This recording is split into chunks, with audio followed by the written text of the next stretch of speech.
If you want to listen uncensored version of this, please join our Patreon, link in description. Hello fellas, how are you all? Please subscribe because it's the only source of motivation for me. Yes, also your comments. Please do comment as much as you can. Now on to the story. Sakura struggles to reach her dream and become a journalist in some newspaper company. But things took on a different turn when she met with a spiky yellow head along the way, bringing both their lives in downward spiral. Complete. Oh. Real world setting. A Naruto x Sakura Narusaku FIC. OOC Naruto. Rated T for hugs and kisses, yours truly, Anonymous. That fated day. Warning. This is a Narusaku Naruto x Sakura FIC. And the best part, it's and would be in modern day setting, not in Ninja World. I repeat, not in Ninja World. It's a little awk on the mains, but I'll try my best to preserve the original feel. Category. Romance slice of life. That's probably it, let's see there. Wait. Okay. Are we good? Okay, start clears throat. Hello, it's me size. I know, it's been a while, and I thought that after all that happened I can surprise you with this recording of me saying something that I should have told you 3 months ago. I had also put in my mind that you're not fond of these things. But, if you have 3 minutes to spare, I really want you to listen, because I meant every word of it. That is Ali. Think first, would be congratulations. I've been hearing a lot of good news from here. And I'm really happy that you finally made it on the big league. I'm happy that your dream came true, really happy. And next, exhales. It would probably be that I'm sorry to everything that happened and to everything that are not supposed to happen, really. From the bottom of my heart, I hope you can forgive me. I'm not asking for a reply, but if you can give one, that would be great. And finally, this person wants to say thank you very much. Or everything that you've given me and taught me. Chuckles. I know this isn't much, but sorry about that. It's just that it's, it's really cold here. Sniff. Very cold. Freezing. Sobs. Please pause. Click pause. Yours truly, Anonymous. It's because I'm a confused, deranged pig-head perv. Sakura, wake up. Today's your big day. I'll be down in a minute, Mom. December, coldest month in the calendar. It's within these days where you wished that you could have lived in the tropics where it's sunny every day. The water's freezing and every day is soup day. Did you remember everything I said? And they put your application form on the top of other forms. Don't panic. Tell them about your sick mother and recently died father. What are you saying? I'm right here. I'm just telling our daughter how to land that tenure job. Don't forget the tears, honey. Please stop. You're spoiling our breakfast. Sakura, remember. Just be yourself and show them what you can do. We believe that you can do it. Gulp. Why yes. Oto-san, Oka-san. I can say that Mom and Dad are kind of supportive of me, since this is my first job application. Me, being an only child may also have something to do with it, but regardless of that, I'm going. Good luck. We hope you nail it. Hi, I'm very happy of them people. Everywhere you go, there ought to be some people in it, and when there's people involved, there will always be contradictions. Plenty of contradictions. Train honking *. PSHHHH. Sound of clapping shoes. Excuse me. Excuse me. Thank you. Every people have a different label on everyone else they see. For example, the guy that just passed me now. I can tell that he's a med school student just by the way he dressed and his neat appearance. It may or may not be true, but that does matter. Heyo. PLE always have different perspective and opposing views. I mean, I may have been finished at school, but our neighbor's son Kiba-kun actually thought that I'm one. It's not him alone. There will be others that will look at you differently. A good person, a bad one, or even a washed-up Casanova. In the world these times, having a good image really contributes a lot on life, miss. Excuse me, a more deeper voice called unto her. Trust yourself, Sakura. You can do this. After this they will be begging for you to work there. There's nothing that can stop me. Excuse, can I pass please? Quote, this is the first step of my career and you bet, grandma. Please, can you please let this young man through? The voice raised a higher tone and it knocked the woman out of her colorful reverie. What? She pointed to herself. Gee, grandma, A series of silent laughter suddenly filled the crammed-up train. Sakura blushed beet red in embarrassment while the young blonde man in front of him nodded W. Ith an annoyed face. I can hear cruel slow-motion laughter. Everybody's turning their heads away and holding handkerchiefs in their mouth. Wait, did they actually believe that I'm that old? Oh no, oh no. They're all looking at me now. What to do, what to do? Here. The woman moved few spaces to the other side, and faced the guy with a smile. Never mind, the man grumpily replied while stepping out of the train along with other passengers when the doors opened at some terminal. And as she opened her eyes, she noticed that more people now were staring at her ridiculous form. Sakura turned around, LD on a pole and closed her eyes in humiliation as the train's door closed once more and began moving. Calm yourself down, Sakura, calm yourself.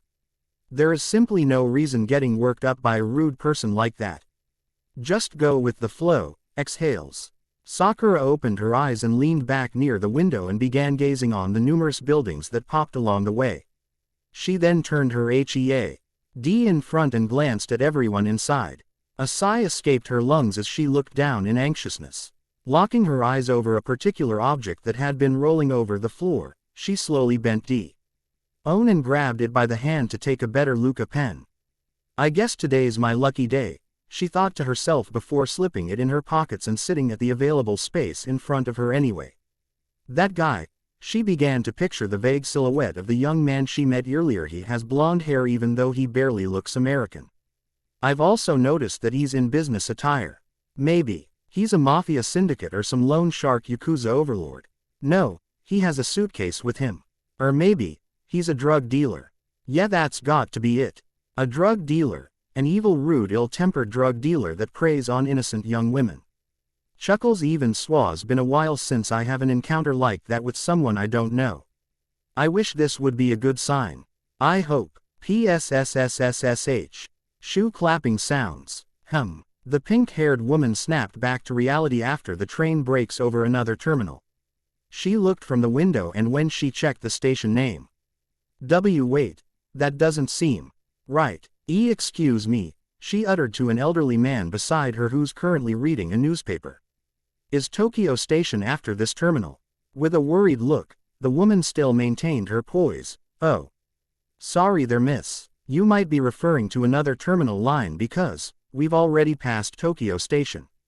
Hey grandma, please, can you please let this young man through? A vague afterthought. GHT suddenly kicked back on her mind and after a few seconds. Wait, let me through, I'm gonna be late. Phew, getting pissed this early. A breathy moan escaped a young blonde man as he walked along an overpass. Punching the digits on his phone. Cring. Hello, it's me, Naruto Nissan. The man held his phone back after getting his ears blown away. It's been a while since you've called here. Why yeah, I just got back from my vacation in Hokkaido. How's everything at work? A smile formed on the blondie's face as he walked down the stairs. We're fine.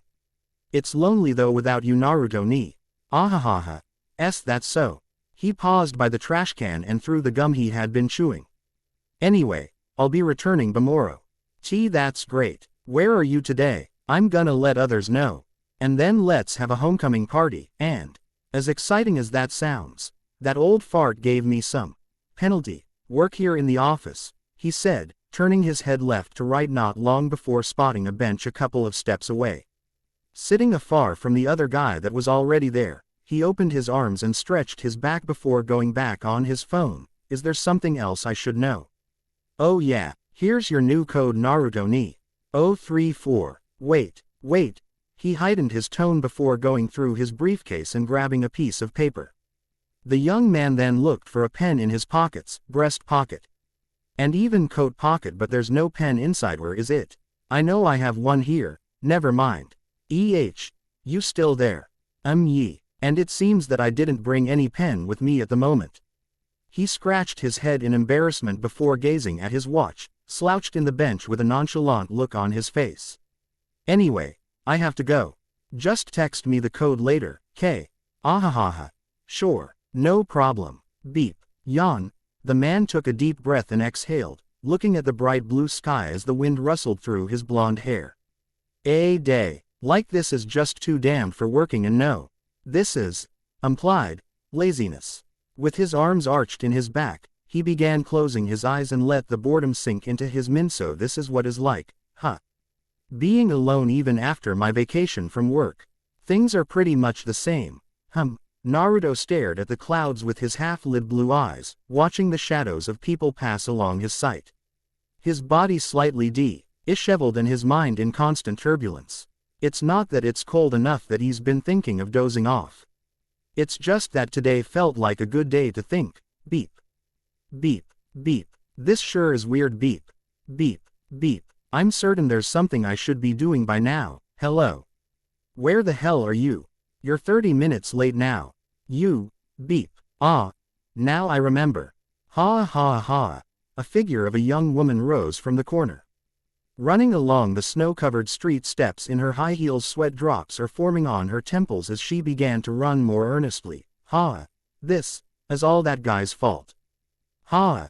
If it weren't for him, I would have been first in line, she muttered to herself after turning on a corner and stopping in front of a very steep staircase. Like, very, very steep. My legs are aching so badly. I guess this is the contrary, probably one of the unlucky days of my life. What am I saying? I'm here now. There's no turning back. Come on Sakura, you can do this, here we go. And just like that, she began her first step, slowly picking up pace as she struggles towards reaching her goal. The very pinnacle of her dreams, to be able to work on Tokyo's most recognized newspaper company. As their very own journalist, every step represents the obstacles that will be coming in my way. Every step represents those who will keep me away from this opportunity. I know life's chock full of them. Inescapable, but I should not run away from those hindrances because overcoming every step would lead me to the accomplishment of my own dream. Why yes, I've made it. The Pinkett cried out after seeing the company logo shining right on her face. It's time. Her hands are clenched tight, probably a metaphor for holding one's dream. Without further ado, the latter took her first steps towards the entrance. Filled in anxiousness and confidence the moment she passed through the entrance, she initially noticed that there were a lot of people inside. People with huge dreams and positive mojo like her.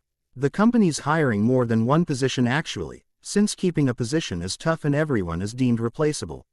Regular employee screenings are done, and because of that, every now and then, there's an open position for hiring. Halls are filled with numerous bulletin boards and stacks of newspaper that gives everything a wholesome professional feel to it. Skipping a beat, Sakura approach. Head the reception for some info in the line. That'll accommodate her target job position. Hello, I'm here for the job opening for one of the company's journalists. Can I ask which line am I going to take? A smile beamed from her face while she waits for the attendant's reply. And it did come after a few seconds. Welcome, sorry for waiting. The line for that position is at the first corner to the left. If you need any more help, I'll gladly help you with that. The reply reached her ears like music as she finally felt the first step of her dream coming true. But before she left the line, something wrong caught her attention. Oh. Excuse me, you may have pointed out the wrong room.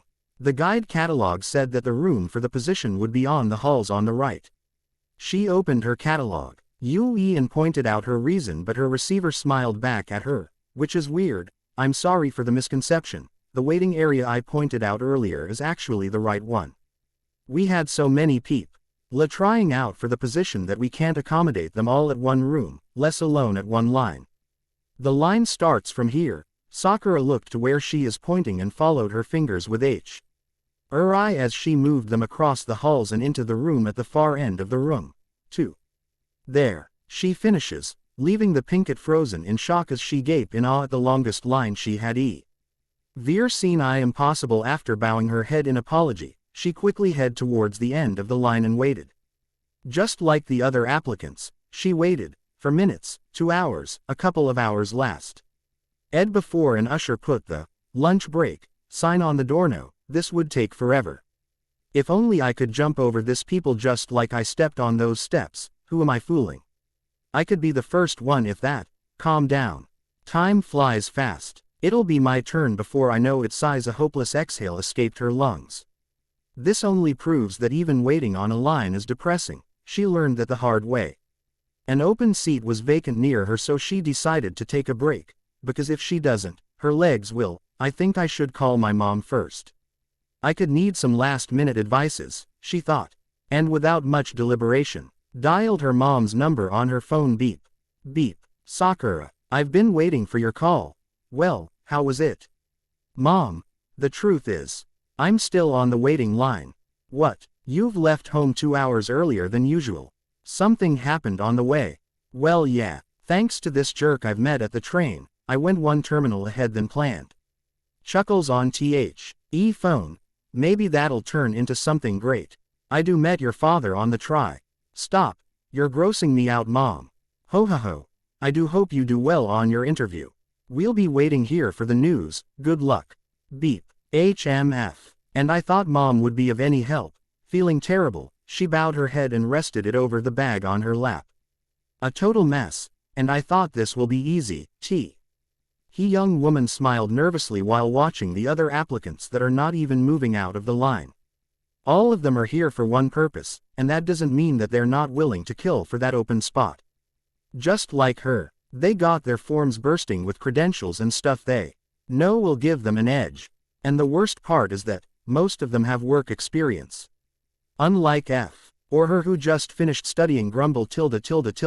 Sakura held her bag closer to hide her shame, thinking that her workout earlier may have something to do with this. She looked at her spot and noticed that there were no one after her. This is punishment for my sins. Save me, divine intervention, the Pinkett whispered unto herself before standing up and walking towards the vending machine. To grab something to eat and drink. The waiting line never even budged a centimeter by the time she finished eating. Feeling played by destiny itself, she goes back at the line and continued the wait. Minutes ticked off. Hey clock without her noticing.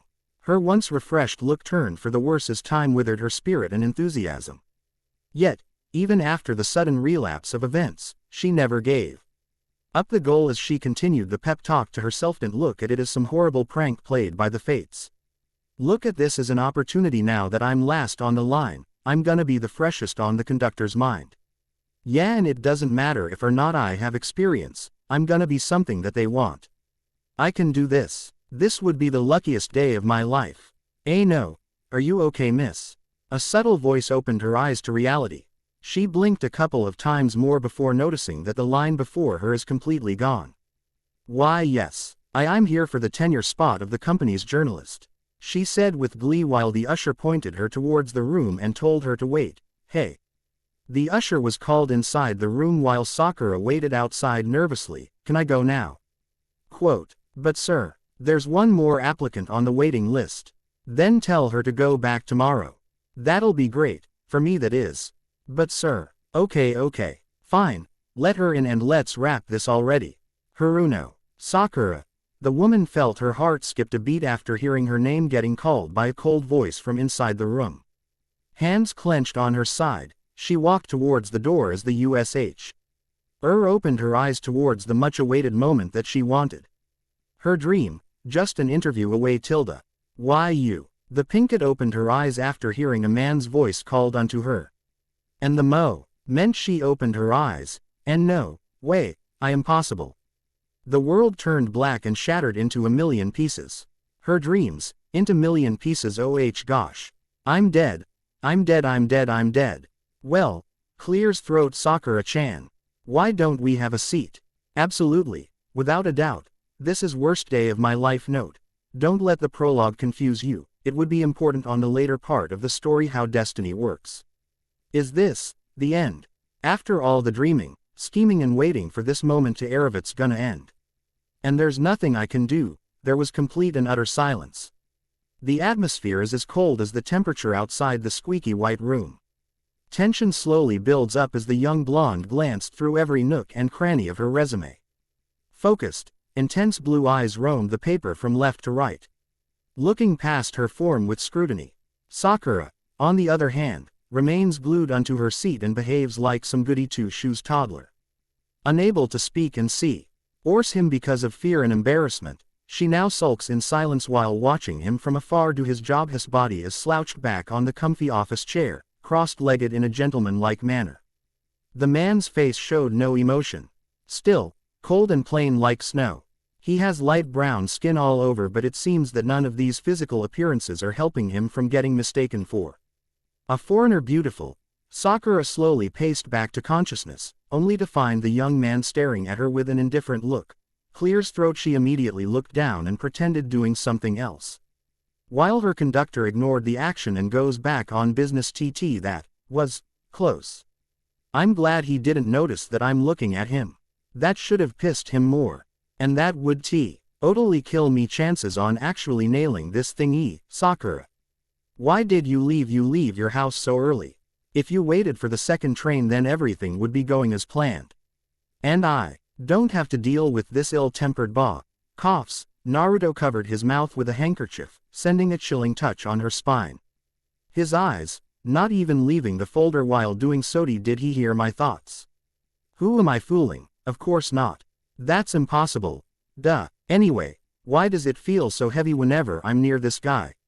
It's like the pressure is suddenly rising, and it's getting harder to breathe the more I think about him, anticipating his decline.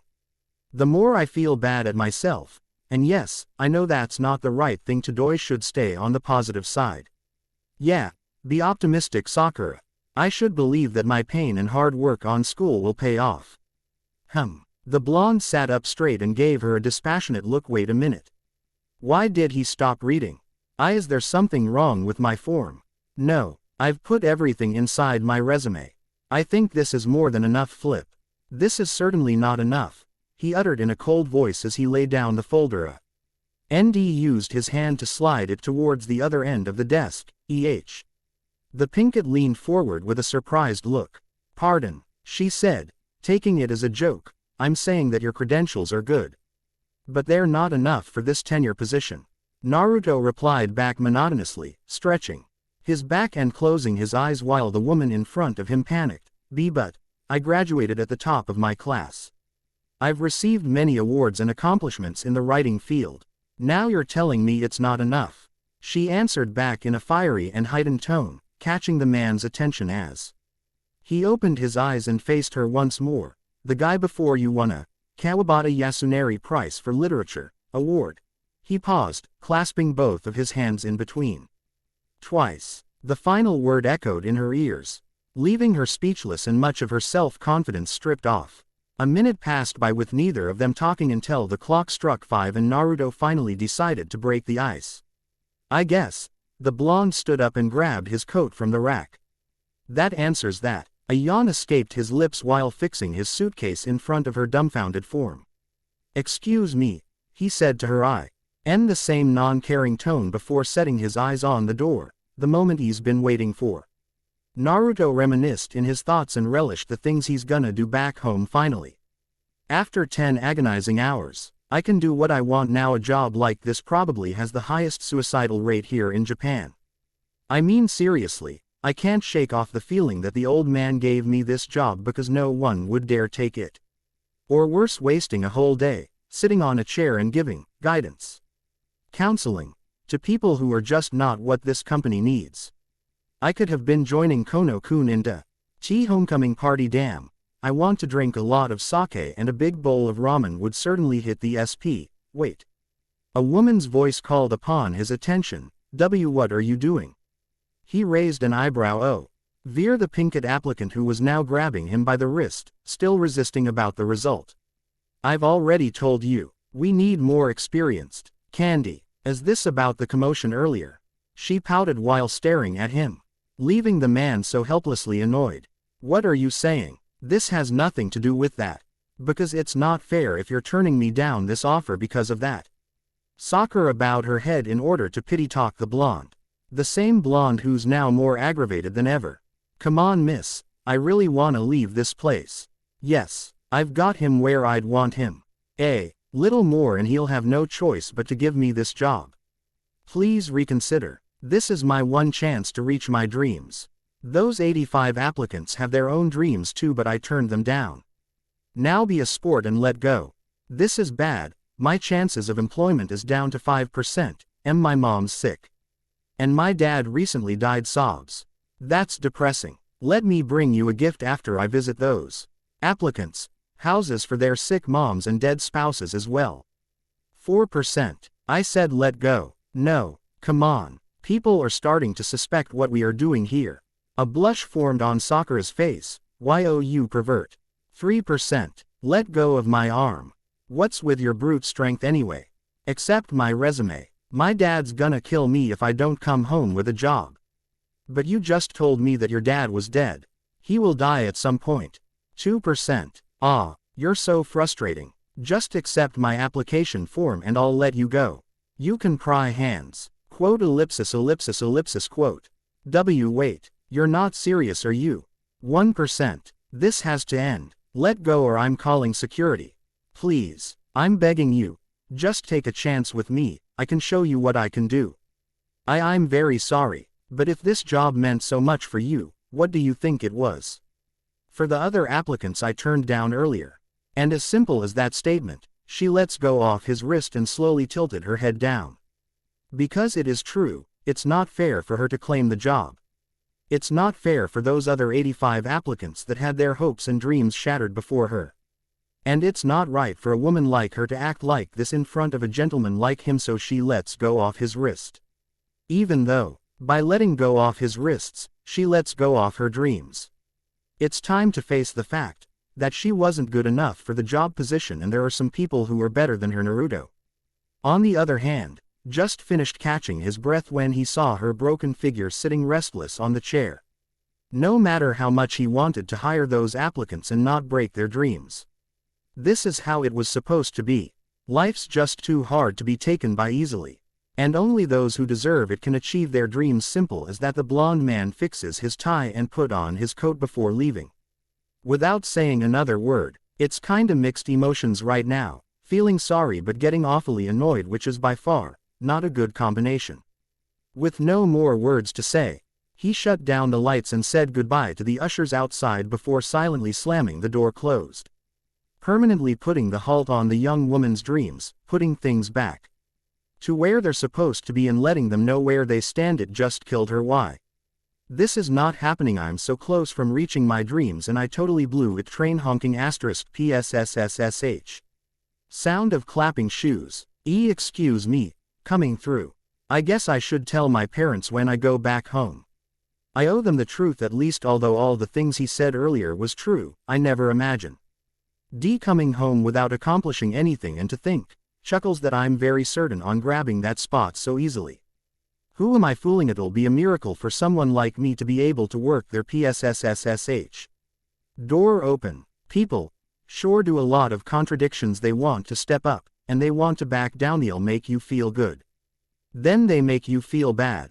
I thought I was right, but then I was wrong. I'm home. The door opened, revealing Sakura's pale face as she entered her house in gloom. She popped out of her heels and slowly took steps with her bare feet. A quiet and serene atmosphere made her notice that her parents must have went out. They're always noisy-ing up the house that it felt odd without it. The lights are also shut off, which is weird because the last time she checked, folks still knew when to pay the electric bill. Where are they? She thought to herself, squabbling with the big news and all, but then suddenly, she heard a couple of laughter at the dining room and so decided to check. The light on that room was also open when she turned on the corner. And after thinking to herself that she has nothing left to hide, the Pinkett slides the door open only to find both of her parents staring at her. Like they're expecting her presence all along. Welcome back, Sakura. Her mother stood up and held her hand, making her feel something welling up inside. Like a thorn is removed from her heart. Nothing feels painful with a mother's touch. We've been waiting for you to come back so we can eat dinner together. Her father followed up with his eyes still glued on the newspaper. Sit. The food's getting cold. The man closed the pages and looked at his daughter, who appeared to be shocked and disdainful at the same time. I've also prepared your favorite syrup coil. Enko dumplings and a plate of umeboshi. Mrs. Haruno said with a smile. Sakura felt her mom's hands tap her back and leads her towards the table, which resembles that of most occasional banquets. The family had a couple of laughs, and for a single moment, the Pinkett felt so overjoyed that she couldn't help herself but to cry. Drip. Like a dam that had burst, her eyes were overflowed with tears. ning over her cheeks and falling onto the tablecloth. Her parents, who were supposed to be shocked and concerned, could have been more sympathetic as they watched their daughter sulk her heart out in silence. Sniff. I'm very sorry. Mom, Dad, she bowed down her head, not wanting them to see her like this. I didn't get the job. They said I'm not good enough. Sakura. Her mother called her name but she didn't budge. She knew that her parents have always been supportive of her and in return, she failed them. And now she can't look at them without feeling any less or part least heartbroken. Ken, sobs all the hard work and effort, vanished in 15 minutes. And the worst part is that, I made such a fool of myself and, Sakura's lips were sealed when her mother pulled her into our arms and wrapped her in a tight embrace. It's okay. It's okay. You've already done so much. She smiled, looking past her spouse who's silently drinking tea and letting her handle the problem. I'm Sniff. Sorry that you had to prepare something like this for me, even though. Honey, the older woman paused. We already knew long before you told us. An unusual reply suddenly clogged her eyes and made her glance in awe at her parents who, in any sense, are both smiling. How? Sakura diligently asked while wiping both of her eyes with a blanket, calming down a beat. A series of seconds passed before her mom answered the question. It's because you always call me whenever you accomplished something. The whole afternoon, you never answered my calls so I knew there's something wrong. She cupped her daughter's face and replied once more, and also, this food is not for pity dear. I made this meal to congratulate you. Because for the first time, you finally experienced failure just like any other person. Sakura's dad laughed out loud and ruffled his young girl's pink locks. That's right. Both of us are really happy that we finally saw you cry. Ow. He cried in pain when she knuckled him on the head. Don't include me in your silly statements, mister. But that's exactly the reason you made her favorite bonk. Ow. Don't ruin the moment for our dot. They stopped, slowly turning their heads towards their little girl who can't stop herself from laughing. Cheers once more flowed on those orbs, but now, they came from a good source. That's better. They both smiled, pulling their angel in for a family hug. Sakura. She remained holding her daughter while her husband went back to sitting and took another sip of tea.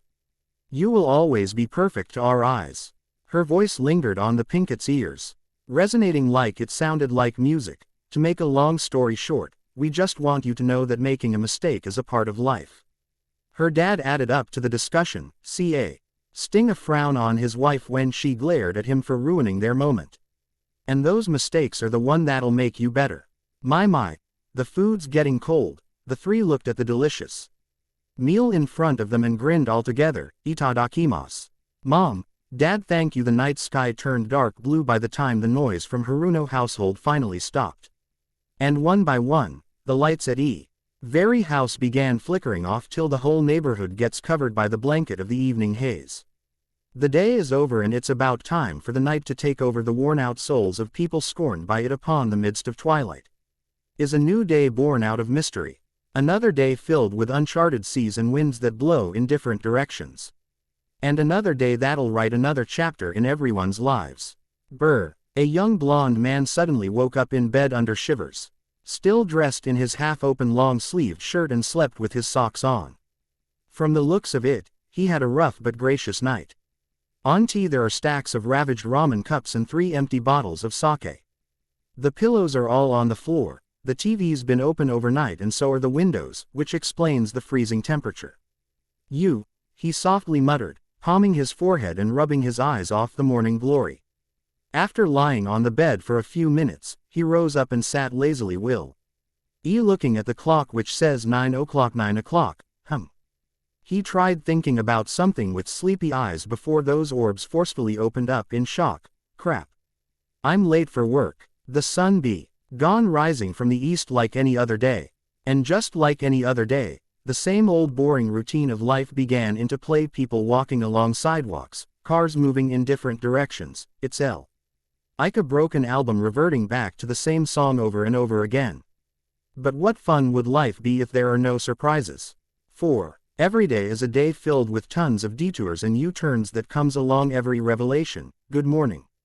My name is Sakura Haruno and I would like to apply on the job you're offering. You may think that after what happened yesterday, I would never go back. Guess what? I did. Okay, please wait a minute. Only stronger and more determined than I ever was. And my target's still the same and it'll never change. He said I lack experience, I'll gonna have as much job experience as anyone could. And I'll return to that office and have him begging for me to work there. Well, is there something wrong? But there's this tiny problem. I'm sorry Ms. Haruno, but you're not the person we're looking for. Oh okay. Door closed. A writer like me couldn't possibly work on a male office. Blah, she puffed out, wiping her mouth after downing a water bottle to the last drop. Sakura was sitting on a park bench by the time she took a break from her job hunting. Knowing that she had a bad start, the Pinkett tried remain optimistic and uplifting as possible. Sighs, she frowned. Slashing a part of the newspaper with a red pen. This is harder than I thought it would be. It's much easier when Dad said it last night. I've went to every place to search for open jobs but I didn't get much luck. I guess even jobs are frozen in December and the ones that are open didn't end as much as I expected it to be. Flashback. A job in the bakery. After reading resume, Ms. Haruno, do you even know anything about baking? I don't really have experience but I have good leadership skills. Plus, I think I've tasted every one of your cakes. Quote. Is that a yes? A job in a drug store. Sakura, would you get me a bottle of chlorpheniramine and dextromethorphan? Sakura, are you listening? Sorry, see, can you please repeat? I'm kinda lost in the middle. A job as a nursery teacher. Your credentials are good Ms. Haruno, but I want to clear that we need someone with experience in handling toddlers. Yes, I just love children. I even have a little sister that I've always took care of. Looks at her resume, but it says here, you're an only child. Awkward silence. Even a job in Yamanaka flower shop. The Pinkett took a good look on the shop sign. But after a few minutes, she turned the other way and continued to walk, smiling to herself, never gonna happen. End of flashback. And with male woman crossed out of the ads, there's only one job left and I don't know if it'll be appropriate for my forte, but still, a job is a job. And if they need people with work experience, there's no reason not to take it, so ready yourself Sakura. Fingers crossed. Let's hope that working in a coffee shop would be your destiny after 30 minutes. I never thought that getting in was so easy, the Pinkett thought to herself, looking past all the people who seems to be noisily enjoying their cup of caffeine. Getting a job in a coffee shop never entered her mind, and immediately taking a position of cashier took her from behind as well. She guesses that own companies are not picky on the employees they're taking. Anyway, it doesn't matter what job it is. She just needs the experience before another position comes open. So for now, Sakura will just be working here. Indulged in sleep-inhibiting fumes and scalding steamed milk. Hello, what would be your order?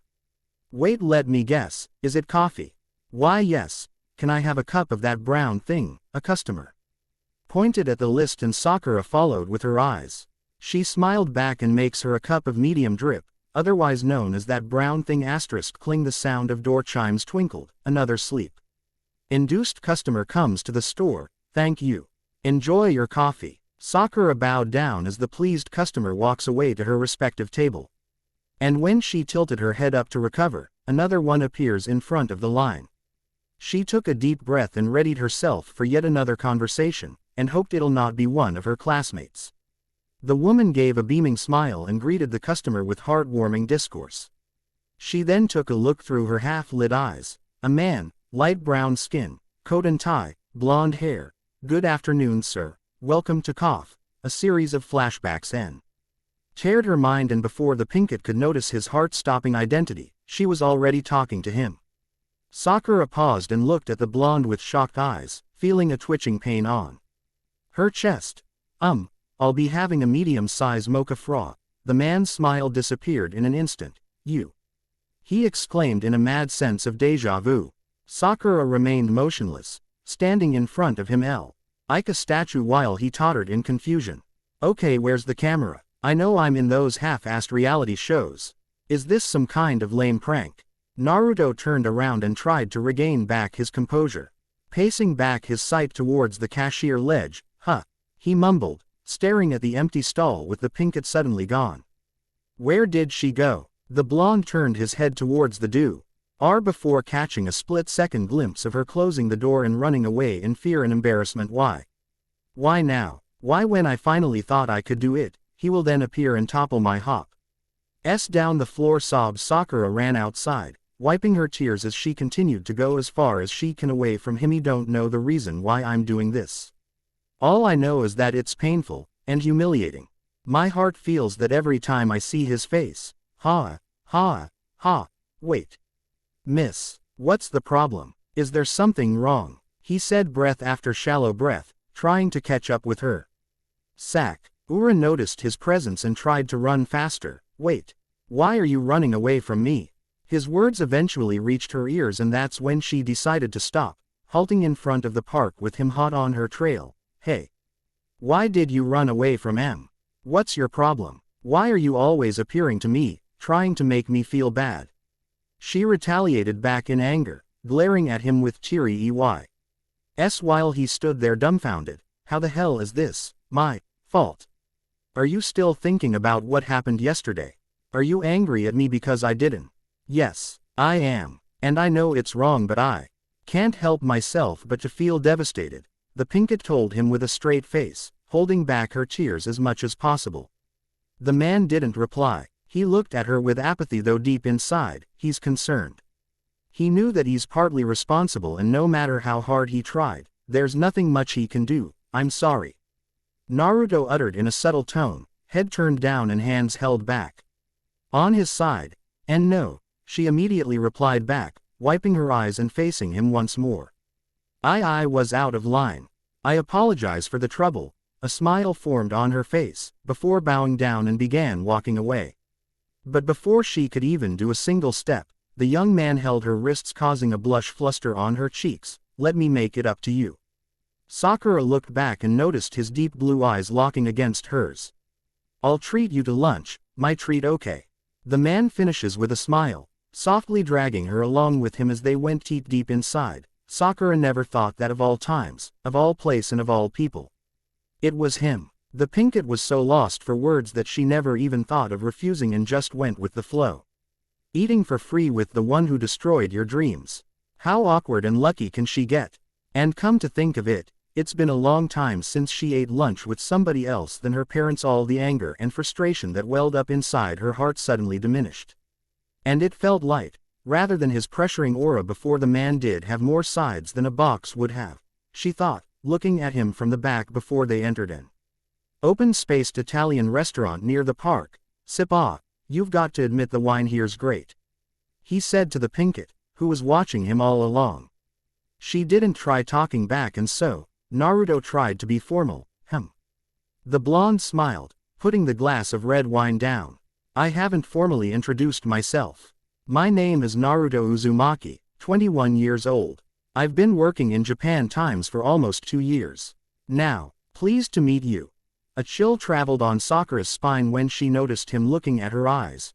Pleasure's all mine, she replied as he chuckled at the awkwardness of it. Oh right.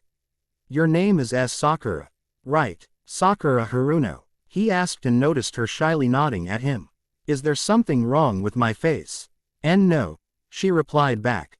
It's that I've never really had lunch with somebody for a long time, she said in a less defensive tone. Well, isn't that good? First time for everyone. The man continued eating, while just like before, she was watching him along the way. A few minutes passed and their once famished spirits glowed in content. The table was cleared off the plates as the waiter passed them.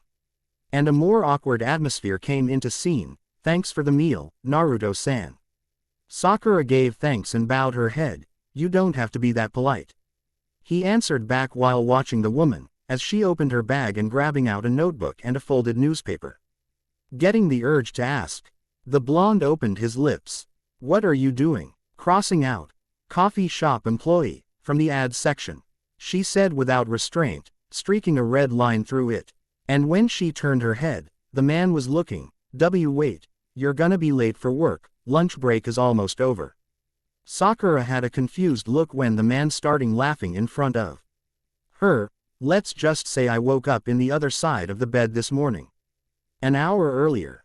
Beep, beep. Hello, old man. It's me Naruto. It's the first day. Yes. And you're late. Yes. And your zipper's open. Yes. Why what? OG-san. I'll be there in 30 minutes.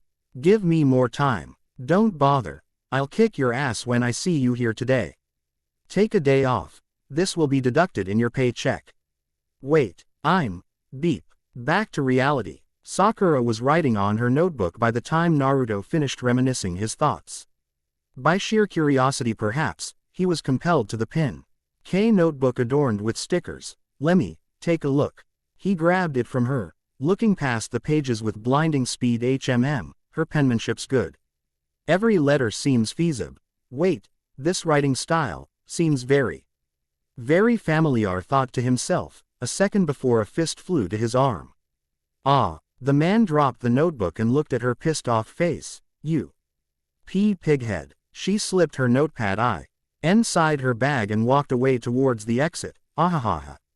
Sakura-chan. Wait. The man stood up and slipped a bill on the table. Sakura-chan saw. He stopped after colliding with a suspicious man who said sorry and walked away fast. It's probably because of watching reruns of crime shows every night that made him notice and had suspicion. And yes, when he reached under his pocket and felt nothing inside. The blonde sprang out of the shop and went berserk. Hey! You! Give me back my wallet!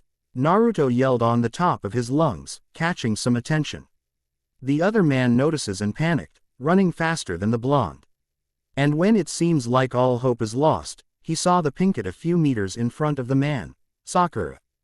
Behind you. Stop that thief. What do you want? She turned back and saw a man fast approaching. A mere second passed by when she decoded the screams of the blonde man and the world turned black whack. The sound of breaking bone echoed along the streets. She opened her eyes and found the man lying unconscious, knocked up. Naruto stood there dumbfounded by the pinket's sheer awesomeness and power, as the sun's rays illuminated her glorious form. What a woman! Lo! Looks like I overdid it, she thought to herself, while noticing Naruto's presence approaching the scene. Stopping right in front of her, he grabbed his wallet back and took time to recover his breath. What now? You want a piece of this too? Sakura replied after feeling annoyed by him once more. Do you have any plans for tomorrow? The young man recovered and asked her with a straight face, feeling that he may be trying to pick her up. She replied back with anger. Are you making a fool of me? I'm asking you seriously. He paused and raised an eyebrow. Well, do ya? Naruto raised a tone and grabbed something on his wallet. No, I don't. What is this Actua? She paused in awe after seeing the man's hand extended to her, with a small card stuck between his fingers. Go to the main office tomorrow. Orientation starts at 8, so don't be late. Bring everything that'll be needed and wear an office attire. The blonde man looked at the other way while she tries to regain composure, looking at the business card with wobbly hands. Uzumaki, Naruto managing editor. Dreams from the inside. They said that a woman's dream can be of 4 selections. First, is to settle down and find a man that can cook and clean a house. Second, is to have a good marriage and a family of her own. Third, is to sustain personal insecurities with clothes, jewelry and money. And last, is probably to eat whatever she wants. Without getting fat, although I don't see where getting a professional job fit in those categories. I won't bother finding it because my dreams are of personal satisfaction, to be exact. With my own 2 feet. I want to stand with pride and independence. I'm already a young adult, so I got to have a more reasonable and corporeal vision, which I knew, to myself, I can achieve. PSSSSH. Door open, sound of shoes clapping. Excuse me, coming through. Good morning. Sakura skimmed along the crowd with glee, humming creepy renditions of La La La La while doing so. The walk from the station to work seemed to be breeze. Now that she wasn't in a hassle like the first time, the month chipped away a few centigrade off the temperature, creating a small drizzle of snow around the city of Tokyo. She looked up in the sky, glancing on the exquisite mixture of a few nimbus clouds and the sun's aftershade blending with the sleet. Then a tint of frost then pelted her lips, melting in between the cracks as it stretches and forms into a smile. Lovely, A whisper disperses into the wind, as she continued trailing off towards the sidewalk and onto her destination. It took some time before the stairs welcomed the Pinkett on her way up. But after taking the first step, everything felt lighter than they were before. Deep sighs. I just can't believe this happening so fast. The other day, I was just some hopeless dreamer. Yet, the day after that, well, still a dreamer, with a coffee twist. But now, as if like magic, it all became reality. It's like perceiving something invisible and intangible. A complete miracle happened to me. I guess the divine entity watching from above finally saw my potential. And sends a blessing in disguise, in a form of an obnoxious weirdly yellow-haired creep. Regardless of that, now that I have held it in my hands, I'm never letting it go, never gonna let go. I guess this is it. The Pinkett whispered unto herself, standing on top of the stairs, breathing heavily with her joyful face.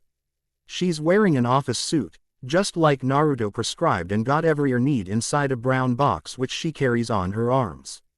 Face to face with the company sign, the woman took a second for a breather but found herself unable to contain the anxiety. She squealed silently, clenching her hands tight with loosely shut eyes as other people pass by, ignoring her presence. The feeling, the excitement, and possibly her raging pheromones may have something to do with it, but there's one thing she knew for sure, although it pained her to say it herself. It wouldn't be possible if it weren't for Na. She suddenly froze up. Though she swears it's not the weather's fault, if it weren't for whom? A man's voice made her tremble in surprise, likewise as she felt a hand clamp down her shoulder. She knew that tone, and the arrogant accent. It's him, she thought to herself. You know you tend to think aloud. His voice brought another blush of embarrassment. Na Naruto. WWH when th. Did you just arrive? The Pinkett turned around and fidgeted after seeing the man's sleepy blue eyes locked onto hers. She then glanced at him from top to bottom. His spiky blonde hair, uncoiffed but it low, ocked a certain way that gets a girl's attention. He was wearing a long-sleeved shirt and vest complete with a tie and black pants. But then she noticed him noticing her and immediately turned her head down for a cover-up. Withdrawing into her mind under screams, why am I bothered? It was nothing. Naruto just looked. He just looked good. That's all. Nah, I came an hour ago.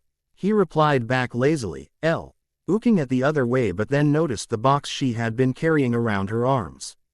It's a complete bore, so I decided to walk around a bit.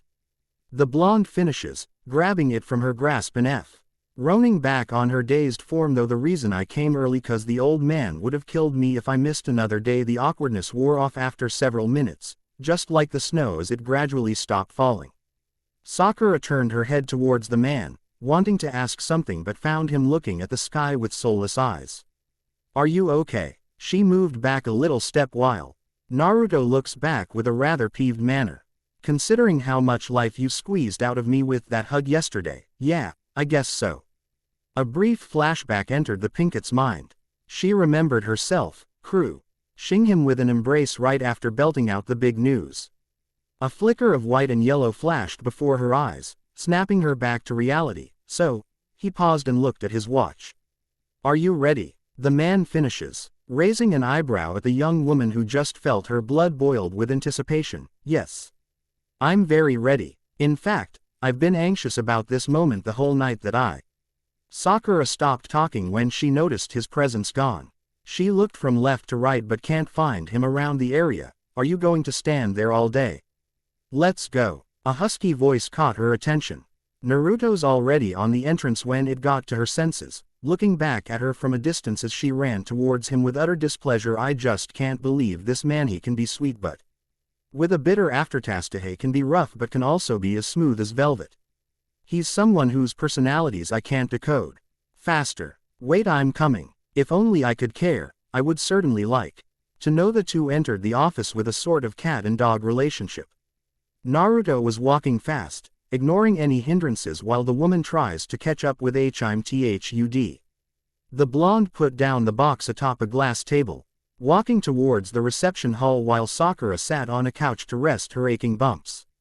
He chit-chatted with some attendant and afterwards, they grabbed box and hid it under the desk. Hey. The man called for the Pinkett, who was busy roaming her head around every corner of the hallway, admiring its beauty. I'll leave your stuff here. You can go fetch it up after the orientation. He reminded her while she grunts and pouts after hearing him talk. Wow. That's so gentlemanlike of you. She stood up and walked towards him. And that's so ladylike of you. Naruto jokingly replied back, looking at a certain point while the woman felt suspicious and does the same. Yet to her horror, she found the upper button of her shirt open, revealing some skin. Pervert. Bonk. Ow. What did I do? Why you looked? She replied back silently, trying not to let other people hear their conversation. The man scratches his head in dismay, opened his eyes, and looked at her with a clear meze. Sage. Don't worry. Naruto leaned his head, with his mouth a few inches from her ears. I didn't see anything. He then whispered, pausing with a grin. 'Cause there's nothing to see in the first place. The blonde finishes, walking past her dumbfounded form. Sakura, on the other hand, felt like her dignity was stepped on over and over again. Her femininity, questioned, though it would be easy for her to snap him into two. She thought of the consequences, thinking that an opportunity like this comes once in a lifetime. Utilizing what's left of her thinning layer of patience, she calmed herself down and looked back at the managing editor, who's now standing in front of an elevator. Oi. Are you coming or what? He uttered with his usual displeasing tone as she silently stepped beside him. He can sense that the pinkett was pissed. And rest assured, she won't go down easily. Naruto broke down into a smirk, with her noticing while they both wait for the elevator door to open. It took a few seconds before the blonde received his long-awaited reply, Naruto-kun. You're mean. I know. Good. Ding. The door finally opened and a full house appeared before them. A few exited and afterwards made a few space for them to enter.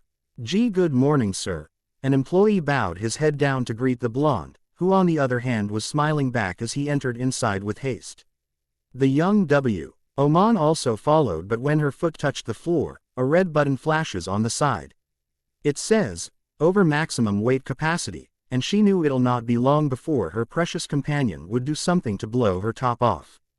And she guessed it right. PFF. She heard a soft chuckle coming from inside, and she bet heaven knew it was none other than him. The employees who are currently in load are looking intently at her, maybe wanting to get her off. Realizing the situation, she bowed down and turned away. But before the pinkett can withdraw her foot off, the blonde grabbed her wrist.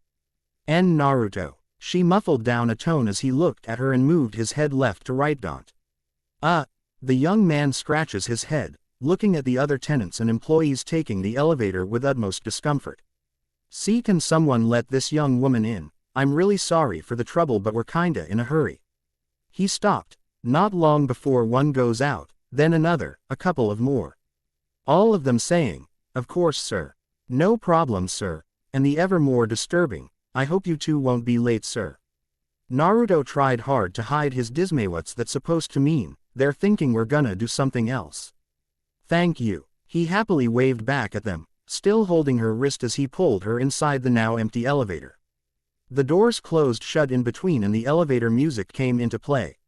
It's just like they're strangers, like they were 2 days ago. There was no conversation, like there's a void separating them in between. Deep inside Sakura's heart, a volatile blend of the emotions are being churned. She didn't know a person as stubborn as him could show little compassion when he wanted to. Noticing they're halfway towards the floor that'll be conducting the orientation, she decided to break the ice herself. Thanks. A subtle expression of gratitude escaped her lips, looking at the man who has his eyes closed from the beginning. Getting a clear picture that he won't reply, she decided yet another attempt to get his attention. Are you always using your position to scare other people?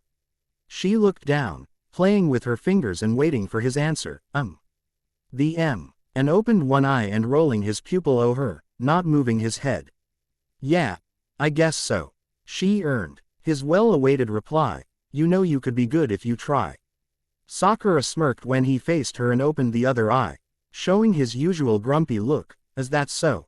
That is so. Ding. The door opened with neither of them noticing. Naruto quickly stepped out and walked at a certain direction while she followed him on his tail.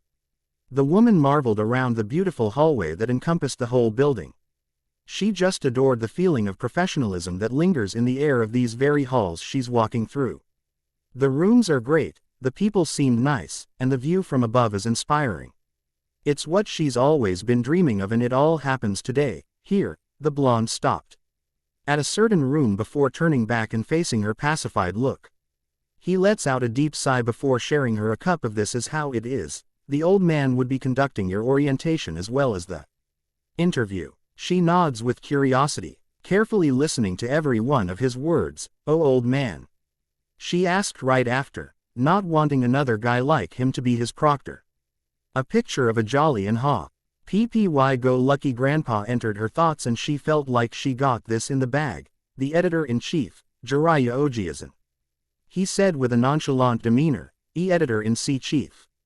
The Pinkett flinched after hearing his explanation. She didn't expect a person with that caliber to spend some time with a new employee like her. Although it will be a grand and chivalrous encounter for her, she felt pessimistic about getting tongue-tripped and such things like that. She tried to fight the anxiety in her mind, but then failed when she saw the blonde walking away from her. Good luck, he whispered. Wait, aren't you going to join me?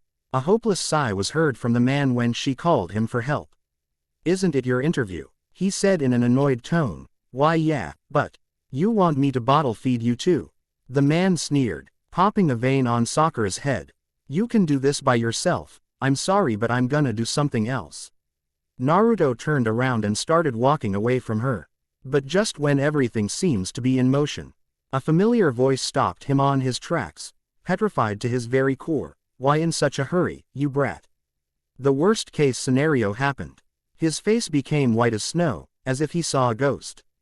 That's the reason why he wanted to leave as early as possible, and she just had to kill time. Damn old man, he clenched his teeth in dismay as the door began to open from the inside. You have some guts showing yourself here today. Naruto felt a part of his soul escaped his body as the door screeched with the editor-in-chief coming outside, immediately spotting the blonde. On his right crunch, the old man flexes his fingers, making audible bone-cracking noises. Good morning, sir. I'm Sakura Haruno, and sir, I'm here for the interview, sir. She stood up straight, and tried the best she can to smile and look calm as possible. The older man noticed her and smiled gleefully. Oh, what a young beautiful lady. He looked insane, steam puffing out of his nostrils. Sakura swore. For a second, she saw the blonde's afterimage on the chief's snazzy grin. This feels bad. Just in time, the man looked on the clock. Come in, he uttered unto her, and then she entered the room without any more questions. But Jiraiya remained outside, still looking at the younger man with certainty. You. Naruto's eyes suddenly widened in fear. You're going to join us. And just with a snap of his fingers, the fierce managing editor turned into a loyal puppy as he follows the pink-haired woman inside the room. A smile appeared on the editor-in-chief's face before going inside as well. Closing the door shut to avoid any disturbances. How old are you? Immediately after sitting in his chair, the interview commenced. Sakura was on the other side while Naruto sat adjacent to her. It took a mere second before the chief's question got answered. 21 years old. You're as young as this brat. He replied back before pacing his eyes on the bothered blonde who kept looking on the other way. Can I look at one of your works? Sakura hastily handed her resume at him and answered back. I've compiled everything inside. Here it is, sir. The old man took a glance, and after a while of reading, he looked at the younger man with confidentiality. What are you trying to do? Naruto. Just like always. You're keeping me intrigued with these decisions that you make. Coughs. Before I go on, her resume was laid down the table. The editor-in-chief let the two wet themselves in anxiousness as they sat awaiting for his announcement. Are you guys dating? Words can't describe Jiraiya's happiness when he saw the both of them blush in response, especially his precious little managing editor, who's now glaring at him with dissonance. And no, he's just, an acquaintance. She spoke in pieced-up sentences, trying to maintain her smile as she cleared things up for him. Sure you were, the editor-in-chief thought to himself while glancing at her form, which looks like someone about to poop in his perspective. We just frequently met, you old fart. That's all. The blonde followed up, evidently showing his displeasure with him. His words were then matched with a swift yet powerful hand of justice AW. Naruto cried in pain when a rolled-up newspaper smacked his head like a fly splattered dead on. Who are ya calling old man, eh? I'm still in my late 40s, you cheeky little bastard. He pounded him with another while Sakura watched them like she didn't existed in the room. But she had to admit, what the chief's doing with him is downright funny. It never came to her thinking that Naruto could be this submissive to someone. Well, he is now. The older man fixes himself while the younger one palmed the bumps on his head. Anyway, Ms. Haruno, here. In Japan times we expect nothing less from the best you can provide. He then gazed at Naruto, who has his eyes closed and a frown on his face.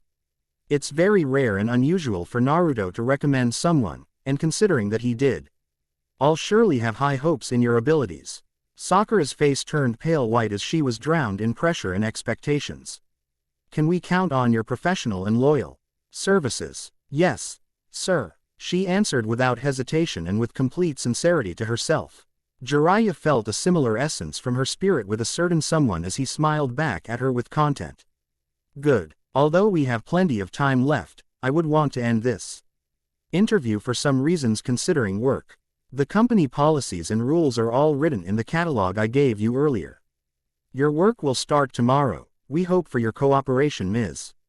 Haruno. He finished their conversation, standing up and lending his hand out for a handshake which the woman gladly accepted. Jiraiya can barely count the numerous "thank yous and I won't let you downs" that she said to him after his acceptance. But before they could part, he called his underling for yet another lucrative task. Naruto, go accompany Ms. Haruno for a tour in our office. And let her meet the other employees as well, I'm sure they'll be thrilled. The chief paused for a while and soon after that, the blonde man replied with a nod and then slowly drifts away in silence. Sakura bowed for the last time as she exited the room with flittering spirits. The room backdrafts into a more silent pace with the editor-in-chief smiling to himself. Lounging in his seat and cracking open a book to read Why Do You Weave New Tales from Dirt, Naruto. And this would be the conference room. Her eyes enthusiastically roamed inside the room. Appreciating everything the man pointed his finger to. She didn't quite perceive the vast alleys and rows of rooms that are present in the building since it looks impossible for them to fit inside. A lot of codes, combinations, and room numbers are given to be memorized, how much more with the rooms and schedule laid ahead. But then, she is used to D&D high. School was a good dry run for her memorization abilities. A feat that got even Naruto impressed. Are you catching up? He asked her while they continued walking at a pace. Why yes. She answered briefly afterwards. The blonde took a second for her to draw near and then carried on with the tour. The restrooms on the corner to the right and the room before that is the lecture hall. The cafeteria is located at the ground floor. Stock room is on the second floor and supplies are on this room. They stopped on the hallway while the woman keeps herself busy taking down notes. The blonde saw this and smirked, continuing their stride with her following him along the way. A couple of minutes passed, and they arrived in front of a huge ivory-hued door. Deep sigh, the man stopped and took a breath, taking in the smell of his old workplace and a fragment of his memory alongside it. Sakura just finished jutting down when they stopped at this particular room. Instinctively, or maybe just her innate obsession to take a step ahead of others, she read the sign atop the door before succumbing to the excitement and anxiousness brought by it. It's the actual workplace, her very own office space which she dreamed of having long before she could spell the word itself. The pinkett looked at Naruto with a smile, signaling him that she's ready as he held the door's handle and opened it abruptly. Creak. The door opened wide and there was a flash of bright fluorescent lights that left them fizzled for a second or so.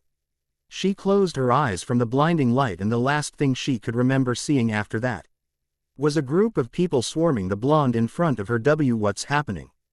Naruto-san. A young man laced his arms around the blonde's shoulders, weighing him down. It's been a while, we really missed you here. Kei Kono-kun. He tried pushing him off of him, still smiling while doing so. See, could you lay off for a while? Ahaha. The younger man agreed and let go while the others began talking to him. concerned about his health, plans and whatsoever. For the second time in one day, Sakura felt non-existent while she watches Naruto handle the situation. Naruto's pretty popular in the building, but then again, he is the managing editor. How's the 3-month vacation in Hokkaido? I'm fine. I'm planning on going there once in a while. Views astounding and the people were warm. Chuckles, we thought you've already settled down for good. Nah, love is only for those people who are afraid to be lonely. You sure grew cold this December, eh?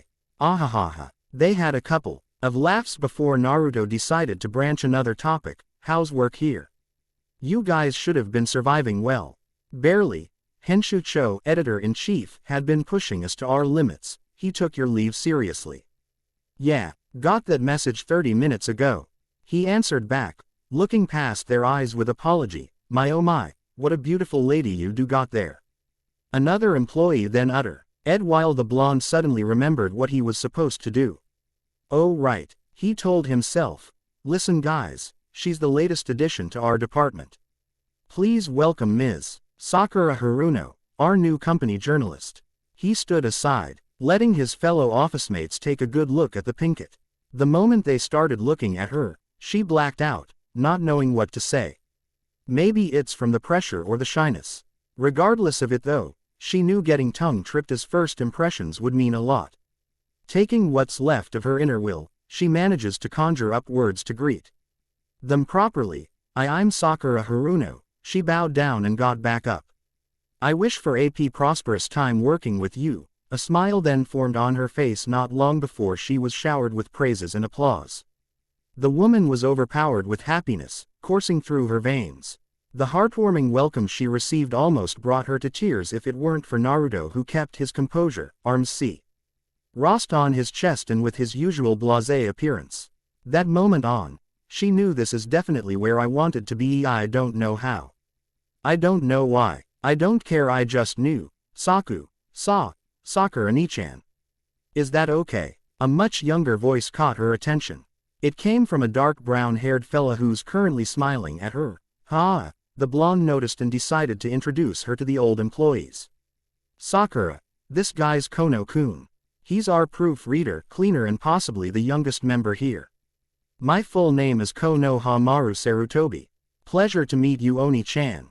He grinned. Why? She waved her hand at him with delight. Another man went forward for introduction. Yo. Name's Shikamaru, sub-editor. I'm happy to work with you, he said in a much lazier tone than Naruto himself, which is quite impossible. Nonetheless, she thoughtfully thanked him while Naruto introduced the other one to the plate. This one's Choji, he's our edit clerk. He paused and a chubby man stepped up, eating a big pack of potato chips all by himself. She noticed the buttons on his shirts about to pop, but before she could comment, the blonde dashed beside her and whispered something in her ear. I wouldn't do that if I were you. Call him fat, then it's a death sentence for you. A cold wind passed her soul, then she decided to nod instead, granting her a smile from the clerk. And yeah, Naruto pulled another man from behind and began introducing him to her. This guy over here is Kiba-kun. She overtook him in his words, causing a tint of confusion. You two knew each other already? The managing editor asked, getting a prompt answer from the other man. Well, she's my neighbor. Just your neighbor. A sly voice of a woman entered the conversation, causing a blush fluster on his cheeks. Soft chuckle. Hello there, Sakura-chan. My name's Tamari and I'm the media secretary. I hope you have a good time here with us. The pinkett bowed at the woman with golden locks in gratitude. It felt soothing to have a girl inside the office, and to think that they're all so welcoming and caring of her. By the way, Kiba's our company photographer. Naruto added up to the discussion. Quote, he's not regularly here in the office, so if you need his service, reminding him in advance would be the proper thing to do. He finishes, walking towards the other side to bring in the last employee to the subject. Hello there, Sakura-chan. The last and the second female employee decided to name herself. I'm Shizune, I'm also a journalist here and I must say, it'll be a pleasure to be working with you. She reached for the pinkett's hands and shook it happily. The latter felt relieved to find another journalist here in office, someone who she can relate to. A person who can guide her and show pen her skills to perfection. Sniff. The whole crew were brought into shock when the new journalist suddenly burst into tears. Of happiness, it seems. The very thought of accomplishing her dream, and molding it with these good people beside her made her heart swell in appreciation. It's like everything that she'd been saving for this moment bore a fruit, and it tasted so sweet that she can't help but to cry. From the viewpoint of her fellow employees though, it looked something else. Naruto-san. What did you do? Konohamaru's words were cut by a sudden retaliation from the blonde. What the hell are you saying? I didn't do anything. Exactly.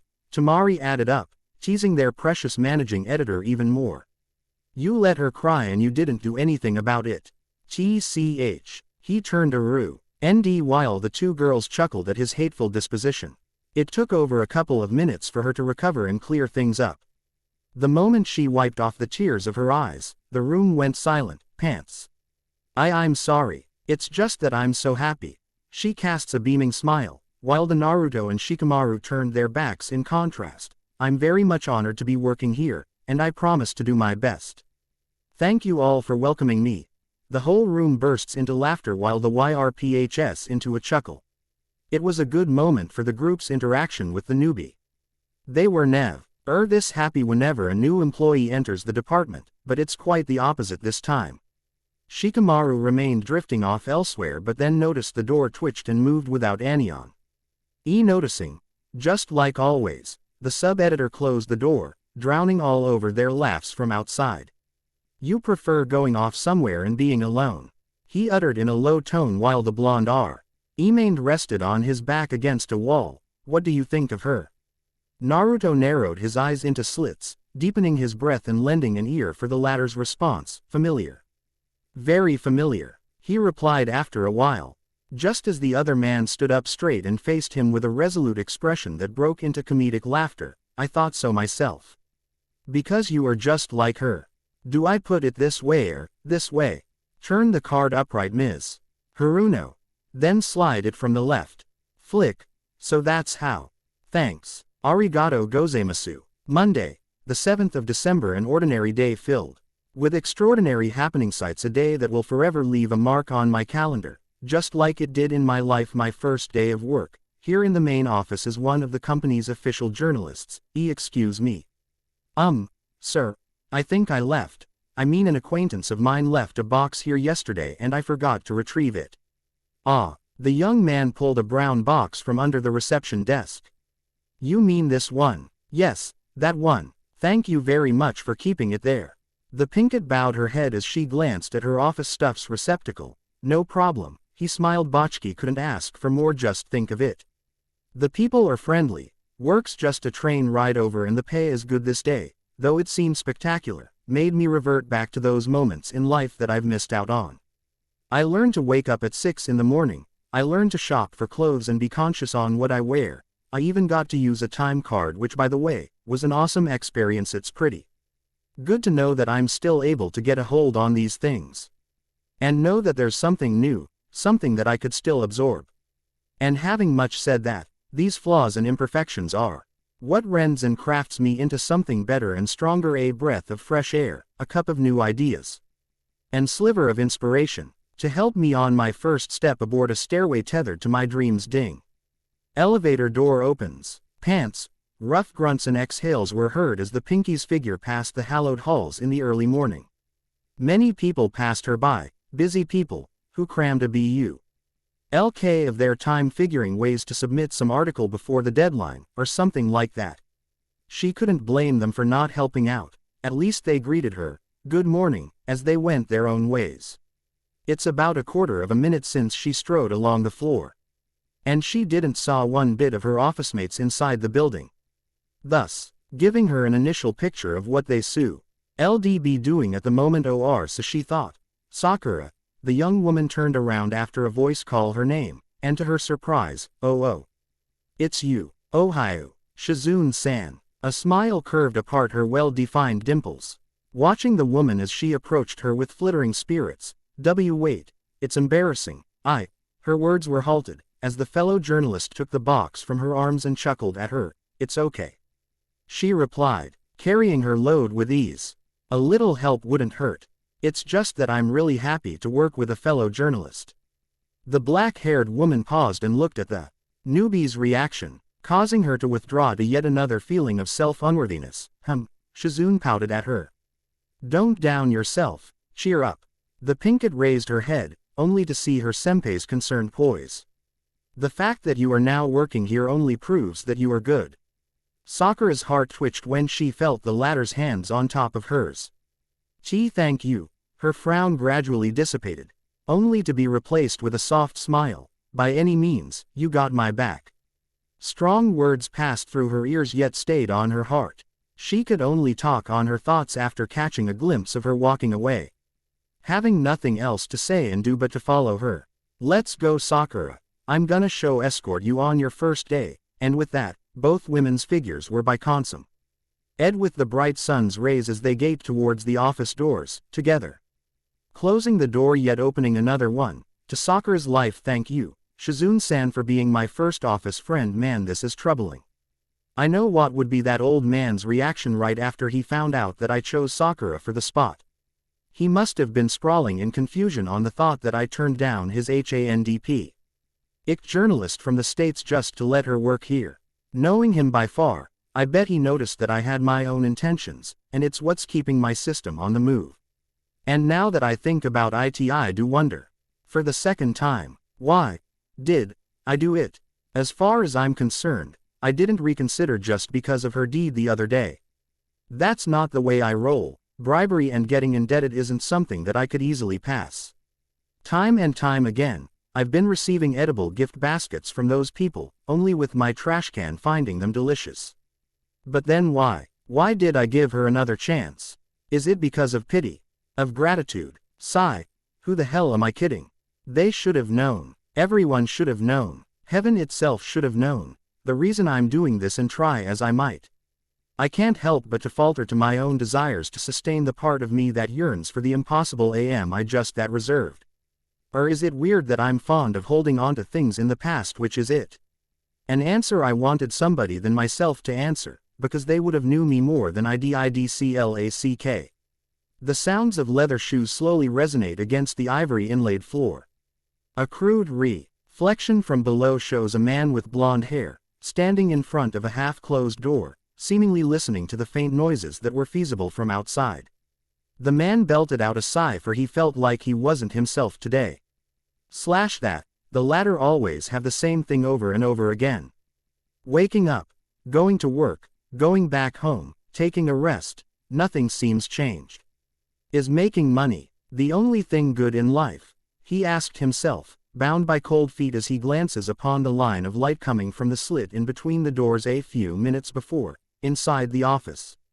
Here. Shizune stopped in front of an empty desk, trailing her eyes over the pink-haired fella who's following her tail the whole time. Sakura was surprised to see her office mates came by, passing the door just after the two entered the vicinity. All of them looked happy to see the newbie on her first day. Even Shikamaru, who just turned away when their eyes met. Thank you. The latter took her TNGS off her friend's arms and carefully laid it on top of the glass-covered desk. Where do you sit, Shizune-chan? She asked, causing the older woman point at the desk adjacent to her. Words can't describe the excitement she felt when she found out they'll work near each other. Meaning, the pinkett would have someone to look up to and ask for help when she needed one. A big sister, if she may. It too. Some time for her to sort out her stuff, and so, her fellow journalist took the liberty of helping her. At first she was hesitant, just like any other people's attempts to help her. But as the older woman continued on regardless of her say in it, she was speechless, nodding back while they both dug their hands inside the box. So this is your family? Shizune slowly uttered while carefully examining the picture frame at point blank. Yes, I'm an only child, so my parents took pictures whenever it's possible. She paused for a bit, then continued dragging out folders and notebooks from the box. A minute or so, Konohamaru noticed they'd to join them in it. It's like his thing, being all friendly and whatnot. Ohayo Sakura Nichan, Shizune Nichan. The young one blitzed to their side and took a look on what they're fussing about. The newbie chuckled at the cuteness of it while the other woman didn't mind at all. Whoa, he exclaimed, holding a handful of folders on his hands. Are they your works, Sakura? She nodded, reflexively saying yes. In response, the youngster took a minute or two to glance at her writing while Shizune remained at helping her arranging the drawers and stuff. Unlike them, the other employees are as busy as pack animals. The sub-editor kept on roaming around, helping the others. Choji's busy typing something on the computer. Tamari kept on holding off calls which seemed to be endless. And Kiba went out just as soon as he arrived, probably snapping some shots, doing his job, She turned her head around, feeling that something is missing on the scene. Bine. G, accustomed to something you've been experiencing over and over again, conjures up a feeling of awareness. And right now, she had been aware that something wasn't complete inside the room. Have you guys ever seen Naruto yet? She buttoned off her lips and courageously asked the two about something they won't hear very often. Her two coworkers looked at each other and smiled back. No, we haven't. Well, we don't really know the exact time he comes. It's pretty random, and there's this one time that he came an hour before dismissal. Sakura pondered over the words of her fellow journalist. Why, are you concerned about brother Naruto? Konohamaru's asked a typical question with probably the worst intention on her perspective. He flipped the folders upright and stacked them with his hands to give it a neat and ordered look. Shizune, on the other hand, opened the computer after dusting every corner with a moist towel, giving it a sleek shine. They both continued with whatever they're due. But still had an ear to whatever she might say, and no, of course not. Why would I be? She bowed down her head to hide the rosy tint on her cheeks. Oblivious as they may get, the two just played aloe. As she kept her mumbling unto herself. Not long before the doors opened up, ultimately catching her off guard. I can give you 3 reasons for that. As soon as the door swung closed, the pinkett looked away and pretended to do something else. The fellow employees, and again, except Shikamaru, greeted the blonde on his way as the man was patched with a scornful impression on his face. Coughs. First, I'm your boss. Second, I decide your pay. And third, I'm your boss. He finishes with a bang, leaving the other employees silently chuckling on their own seats. The woman remained incognizant, even after the managing editor closed in their distances. Here, she slowly looked back at her desk when the man left a number of stapled down papers on top of it. That's your computer's code. You'll be submitting to me both soft and hard copies of the articles you've been assigned to. The blonde halted, looked at the window, then refocuses his head towards her. Which reminds me, Flip, you're gonna do sports and classified ads for the week. Are there any questions? He continued, disregarding whatever she has to say. Good. Start as early as possible. And for the ending, Naruto pivoted a foot on the floor and turned the other way, leaving her breathless while Konohamaru and Shizune went back to their seats to do their assigned task. T2 already. Sakura did a follow-up question. ONL. Why, to get an even more misunderstood reply. I don't want whiners who complain all the time. Do you understand? The man crossed his arms over his chest and looked at her with an unorthodox mixture of fear and trust. And it's not that. Then I guess you don't have anything to worry about. He muffled down a much slower pace, like that of a yawn. Sakura stood there with mixed emotions as her boss's figure walked away towards the other side of the room.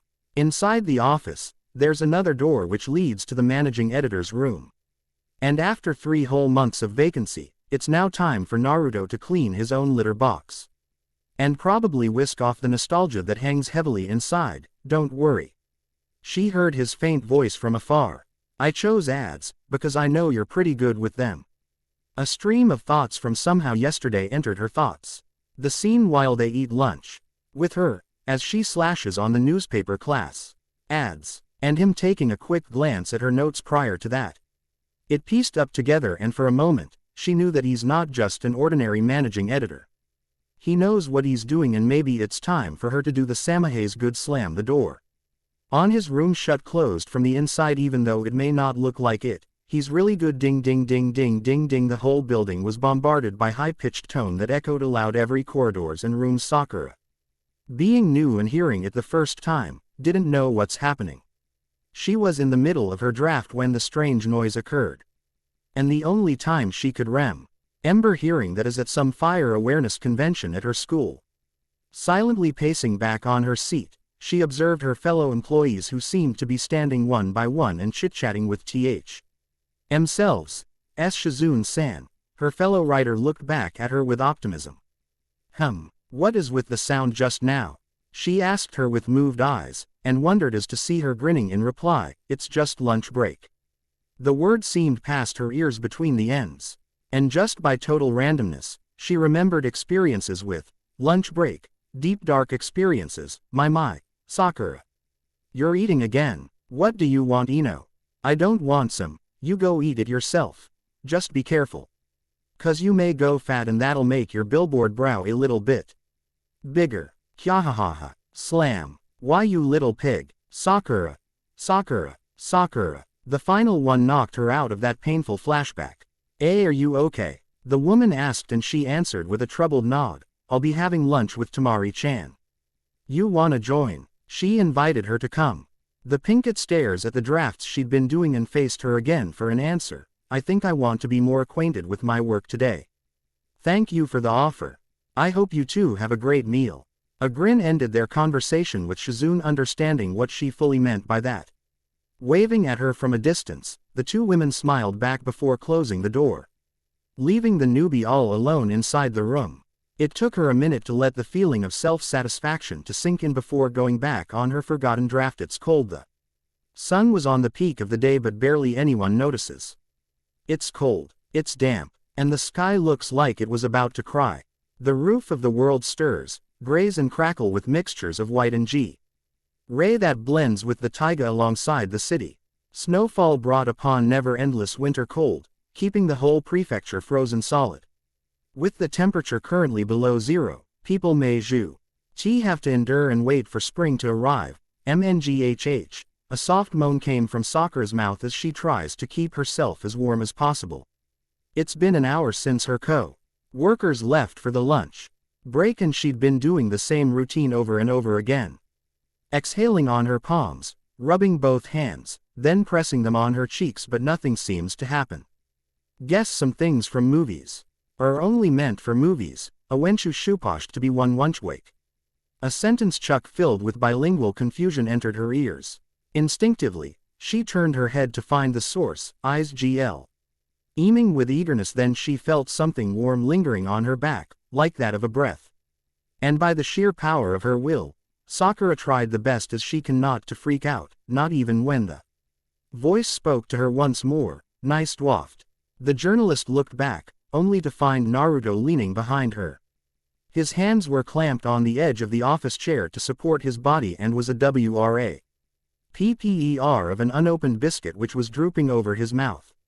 She looked at his sleepy blue eyes while chaos rumbles over the pools of her green ones. The man was gazing at her notes. Naruto. What? Covers notebook with hands. Why are you here? She panicked and got tongue-tripped, looking oh so nervously towards the blonde who never seemed to care. Slowly, Naruto grabbed the obstruction from his mouth and gazed upon her restless form. I should ask you the same question. And then a moment of awkward silence follows. Thinking that she would just do the same thing over and over again, he took the job of breaking the ice. I wasn't expecting somebody when I came out. I thought everyone is out for lunch break. He raised a brow and continued. So what's wrong? Don't you have any money? Number. I didn't go because I wanted to familiarize myself with work and know again. My financial security is very much intact, she replied in a strong and frank manner, obscured yet unbelievably true. And like every one of their conversations, the young man still doubted her. So you're not hungry? No. Are you sure? Yes. Really? Yup. Did you know? The man strutted around and faced her in front. That the human body is one of nature's most honest creations. He smirked at her conscious expression of disdain. Wanna know why? Why? Her eyes gleaming with anxiousness and preparedness. The mere fact that Naruto's the one talking. She knew it'll be offensive. She knew it would. He always do it first. They say when a person is lying, hands were always clasped, thighs are closed while legs are apart. And eyes are not where they're supposed to be looking. And then it hit her, hard. Like getting struck by lightning, she was shocked and paralyzed, unable to move. Then she gazed upon the door, waiting and begging for her coworkers to enter and save her from him. A faint smile slivered on his face. Strike 1. Another fact states that when the human body's under emotional turbulence, our animal instincts force us to bow down and look the other way. She then closed her eyes while the blonde covers his mouth to prevent himself from chuckling. Blood flow hastens in the face area, getting that tint of red which I've been regularly seeing for the past couple of days. The blonde kept walking around her like she was in some crime scene investigation or something. Her heart was throbbing so hard that it felt like it was gonna pop out of her chest. She felt cold sweat drops on her nape, which is impossible to happen in this weather. Hands crept beneath her sides. Sakura tries the best she can to keep herself from erupting with embarrassment. Strike 2, and lastly, a sense of joy rustled through her senses, as the torment was about to end. The managing editor then stopped in front of her and leaned over the desk, facing her bulging eyes. Hunger is something that cannot be controlled. It comes off naturally with its own alarm, if you know what I mean. The young blonde upon her form, which looked like some overturned potato plant. Sakura crouched over the desk, still maintaining eye contact with him to provide no more excuses of her acting weird all of the sudden. Then the unimaginable happened to the Pinkett grumble. Strike 3, and she's out. The sound Naruto's been waiting for finally appeared, just on the nick of time. After the noise dissipated, the room blanks out to deep and solemn silence. Like a ghost passed the room or something like that. Still frozen to her seat, Sakura slowly palmed her abdomen and for a second, thought that the fate had been playing with her again. The blonde, on the other hand, reached out his hand to her and placed something on the table. It was the biscuit from earlier, the one he's been planning to eat. Before he decided to play a little with the newbie, a sly smile formed on his face before he turned around and started walking back towards his Kovion. Naruto blew out a drowsy exhale, stretching his arms over his head. The diminishing noise was heard by the Pinkett, immediately jerking her head upward. First thing she saw was the food in front of her, and without hesitation, Sakura unsealed her lips. And Naruto, you left your... No, I didn't. Her words were dealt with a swift reply, coming from the man with utter deviation. The woman never bothered answering back, for she was contented with what their conversation ended up with. She just sat there, seemingly pondering on the man's incorrigible habit on leaving her pacified every time. Creak, the door opened, and the figure of white and yellow slowly slid inside. The woman then took a look on the treat he left on her table and smiled before removing the wrapper to quench her hunger. But before she can take a bite, her boss then uttered a final word before closing the door on his room shut. Oh, I forgot. If it makes any difference, you're the reason for the welcome party at Ichiraku Ramen Shop. Don't skip it. Oh, okay. I'll be there. Good. A slam ended their discussion, leaving the office dead silent once again. Sakura, not having an idea to do, took a bite and eventually finished the whole thing off. Still alone, she thought, it'll be a good time for some self-talk just to have a sense of her troubling experiences so far. Speaking with Naruto, though it's the most senseless thing she ever did, felt weird for some reason. The way it makes her spine tingle with anxiousness yet at the same time falter with ambiguity. The way his presence annoys her to a certain point, creasing through her fingertips the longer as it gets. And the way he looked at her every time they exchange words, such scornful eyes locked against her, it felt like he was seeing past her and beyond what an eye can only see. It was all new to her, that weird feeling, that is. That feeling that she can't believe she's getting so worked up for. She hated it but was drawn to it for some reason she don't know, or doesn't want to know. I cannot comprehend. These things that I've been experiencing, I cannot understand. What exactly do you want me to know? Naruto clack. Good work everyone. A low-pitched yet somehow uplifting noise resonates within an area below the suburbs of Tokyo. The sky is pitch black, blanketing the whole scenery with an array of stars that twinkles around the luminescent blaze of the moon. The scene now refocuses on a much more vintage setting, complete with tatami tiles, paper lanterns and bamboo sliding doors. The day is finally over. Whole 10 hours flew by without notice. And even if some people may call it a day, for a particular group of workers, it barely even started. Gulp gulp gulp. Ha. our once keen and work-fanatic professionals broke down into a much simpler form. And maybe, the only form they have from the start. Heba just finished the whole glass and slammed it down the mat with cheers coming from his fellow co-workers. Lined up along the table, the group had a welcoming party to their beloved newbie. Who still can't believe the kindness they've put up with her, so, Sakura.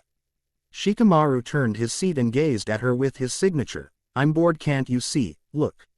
Waiting for the pie, Enketu was still overwhelmed and all. He looked at Naruto behind her, drinking sake all by himself while no one seems to notice. And as he grants himself the knowledge he knew he must contain, the latter opened his mouth. "What do you feel about the first day of work?" She then smiled in response, keeping the mood flowing as the sub-editor grabbed a smoke from his pockets and lit it. I'm getting the hang of it, my work and all. Thanks for your concern." A sizzling noise crackled in their ears. Choji seems to be the only one happy about it while the majority of them are chatting with one another. Sakura, a woman with golden locks, then appeared and laced her arms against Shikamaru's shoulder, holding a cup of booze on her hand. "Come on, you can give it a try if you want. It's like a rite of passage for our department." Looking at the clear liquid that reflects her worried expression, she looked up to think about it, not lo her blonde boss who's downing a cup with ease. "Anyo," she smiled nervously at her. "I don't really drink." "Are you sure?" Sakura then sniffed the smell of alcohol wafting from below and tried the best she can to remain in the joyride. "Yeah, I'm good with juice," she muttered. The secretary, who kinda expected her reply, chuckled at her and withdraws the cup before slamming it instead on the sub-editor's mouth. Coughs. "Chitamari, what the hell are you doing?" he growled back at her, wiping off the liquor, and the two began bickering again. Almost everyone was brought into laugh, almost everyone, that is. It's pretty weird that probably every boss in the W. World had this rock-hard composure that's not so easy to bend. He just sat there, minding his own business while his subordinates had a time of their lives. He could have been more supportive, but he felt like nothing's wrong. Though what he doesn't know is that a few already noticed the drastic change he's been lazy to hide. Sakura-chan.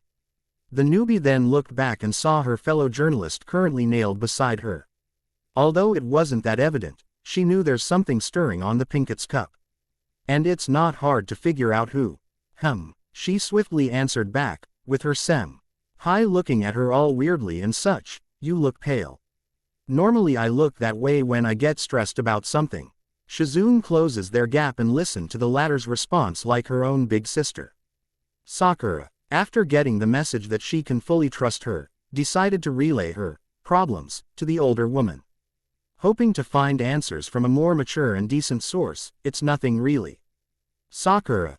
The older journalist uttered her name. "You can tell me, really. I'll be glad to help." "Okay." She toned down her voice, careful not to let anyone else hear. "It's just that, the." Pinkett paused and then looked at the blonde, who seems to be away gazing at the window.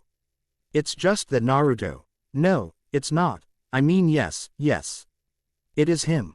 A smirk formed on Shizune's face after getting a vague afterthought on what will be the end of their talk. Nonetheless, she remained poised against the Pinkett's side, assuming the form of her own personal diary. Sakura gained composure, and continued on. "Whenever Naruto talks to me, it's like he had known me long before we even met. I can't really comprehend what's going on his mind. It's troubling and it's confusing. I know I'm not supposed to feel that way with someone I just met 3 days ago, but I don't want everyone to have a wrong idea about it." Chuckles. "I understand. He's just teasing you, Sakura-chan. There's nothing to worry about." She pats her on the shoulder for comfort, and besides, Shizune joined the pink head as they gaze at their blonde boss, acting all tough from afar. "It's good to know that he somehow regained that quirkiness because of you." Sakura then looked back at her senpai, who's currently joining everyone, chuckling at the sight of Naruto fending off a drunken Konohamaru. "Me, After a nod, the elder faced the newbie and held her hand in gratitude. A breeze of cold wind passes inside the restaurant, complete with sheets flying and all that. The people inside brace themselves from the chilling winter, but a little help from the heaters and lamps inside does the trick. It's still 10, the celebration's at its midst, and they are still on the verge of losing it. C. Hoji's still hogging the meat for himself, Tamari and Shikamaru still bickering with each other, Kiba's drunk with his pet dog Akamaru on his lap and Konohamaru's doing what he does best, bugging the blonde. The two journalists, however, are still bounded by all the time in the world, exchanging verses with a typical sister-sister relationship. Shizune was partly one of them, referring to L of her co-workers excluding Naruto and Sakura, who knows things and didn't quite knew how to lit the wick and make a fire about it. Knowing that it'll be better for her understudy, she breathes deep, faces her once more and began belting it out. Do you remember yesterday? The Pinket's eyes shone with curiosity as she remained listening on what's her senpai's referring to. And with much untimely luck, the managing editor suddenly stood up and went outside to think, making their conversation less confidential than it already is. It was the first time we ever saw him smile again. She pow, said, and glances on the surprised look on the youngster's face. Knowing that her receiver would be interested for more, she continued, ever since that size the color went out and faded into gray. He used to be this jumpy and energetic leader that we always admire and look up to.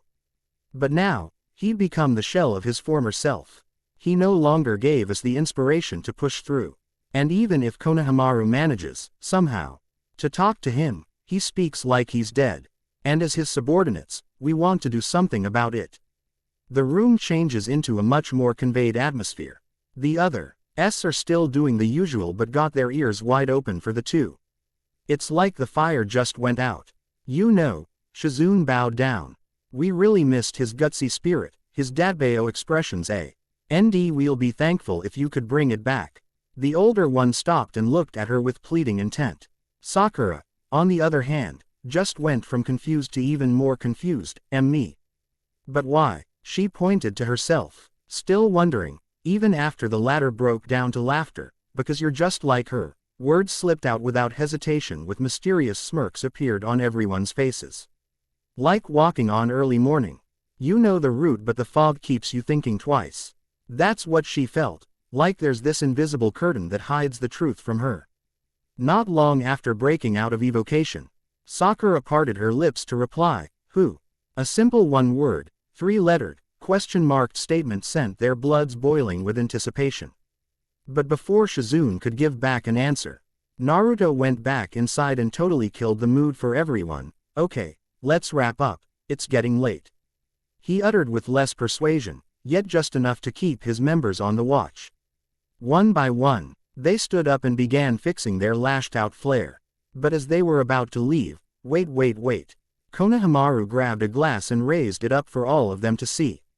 Let's have a toast, he suggested with a little hint that Naruto wouldn't agree to it. Little does he know, clack. The blonde man's glass collided with the latter's, and soon after that, a series of glass tip-in G noises followed until all of them have their glasses up high. A moment of silence beckons the message their managing editor's about to say. And without further ado, for the company's newest edition, Sakura Haruno, may you always be pink. The last word sent them straight to the edges, and before the Pinket could even notice, they were bursting into laughter like there's no tomorrow. Not knowing if she would laugh or be offended, she glanced at the blonde's subtle smirk before joining her coworkers, who were currently drenched in sky-high happiness. Naruto, you're unbelievable, Banzai. Dadbao, meaning, the train of thought, voiceovers and etc. will be coming from him. That has to be it. God bless your eyes. I had a theory, actually, the only one I ever had. It's about turning points, big in SM. All turning points of life that creates a multitude of parallel worlds built entirely on what ifs. It is in these turning points where one can freely choose the direction they're heading. Toto, keep moving forward. Or head back to the things which were left behind, and that's where the story starts. It's simple. I have a problem. I'm stuck in between 2 points in my life, with no turning points from where I can choose to go. Simple as that. I want to go back but I can't, want to move forward but I can't, so I'm wedged in between. Like a loop of film cut and glued to be played over and over again, and I've been searching for something or someone that can help me make my of how turning points creates moments in time where we least expect it to be. Of how the simplest of thing like meeting someone changes our lives, and of how possibilities like these happen for a reason. Short story number 34, title, Anonymous by Naruto Uzumaki. My name's Naruto. Naruto Uzumaki. 18 years old. 18 and a half to be exact. I was born in Hokkaido but grew up in Kanagawa with my grandparents there. They were good people, both of them. They are to me. Father and mother died the same day I was born. Mom died giving birth, father died in a car accident on his way to the hospital. I am then told when I was 3 I was homeschooled since then, until 5th grade before I voluntarily stopped to go on a real school. My folks are getting older each day, and I knew even if I didn't admit it to myself, they have done more than enough. They need to rest. Defined as the pinnacle of learning and socialization, school for me has always been the opposite. Every single day felt like the first day of class, when no one wanted near and I was treated like I was some strange drifter who wandered in their class. My classmates often bully me for my yellow hair because it wasn't normal in a Japanese person. Years and years wasted on self-loathing because things didn't turn out as I wanted it to be. People are cruel. I realize that now. They subjected me to a life led with loneliness, and it was hard. I had nothing. No friends, no parents, nothing. Was it difficult? Yes. Did it make me stronger? You bet it did. Then graduated high school at the age of 17. Failed a lot of times but managed to snag a passing grade. Luck? No. I never believed at such thing. If there'll be a reason, then it would be hard work and dedication. No other factors. Believe Am I like the other guys? Yeah, sort of. I mean, I do like sleeping, cutting classes and girls just as the next guy does, but somehow deep inside, I'm getting a feeling that there's something yet to be told. Like there's this other Naruto sleeping inside of me, waiting to be woken up. And it did just like a flash. It happened. I think it was in the middle of October when that happened. Fresh off from my recent job, I was perplexed, unsure of where I was heading. Like a young turtle, finding a way to the sea on its own. That's how I felt. Well, that's what I mostly thought. Anyway, I was job hunting that day, trying to find the work that I was meant to do. Even though it seemed harder than said, I can manage it myself. A good thing with experiences is that you can utilize them in more ways than one. You can build possibilities above them or something little as you please. Maybe that gave me the second edge. Maybe. I don't know. Going back on track, I think it was in some local bathhouse where I first met him. I was about to take a dip when I noticed a shrub near the stone hedge. It wasn't your ordinary shrub, mainly because this one moves and gives off noises every 5 seconds. Curious, I decided to take a look but found myself speechless when I saw an elderly white-haired man crouching over the fence, peeking at some hole. Seriously, what's wrong with people today? I poked him and asked him what the hell he's doing, but he ignored me. What can I say? Voyeurism requires concentration. I tried asking him again but he told me to get lost. Curious once more, I tiptoed near the wall and found paradise on the other side of the rainbow. Blood flowed out of the nostrils, both our nostrils. There were girls everywhere and it comes with every shapes and sizes. Considering it an homage to the pervy old man beside me, I got lost in a bloody trance, like I was hypnotized by my own primal instincts or something. For a moment I thought I knew what I wanted to be doing all along. Working as a stalker, I mean bathhouse personnel. Everything was going on fine until I felt something tap on my back, and just like what the old man did before, I snug it off only to be tapped again, harder this time. Losing my patience, I turned around to shoo the distraction away, but to my horror, and stay out. The owner growled angrily after flinging me and my bag outside. The sight of wooden doors slamming on my face was the only memory I had after getting kicked out. It was embarrassing, though in a sense, it was awesome. I am in the middle of reflecting on my actions when the doors opened once again. But this time, the old man from earlier comes out with a snazzy grin on his face. And I just had to ask, "Hey, old man," I called unto him, earning myself a confused grunt from him as he turned around. He looked in a good mood, so I decided to progress. "How do you avoid getting caught? I just have to know.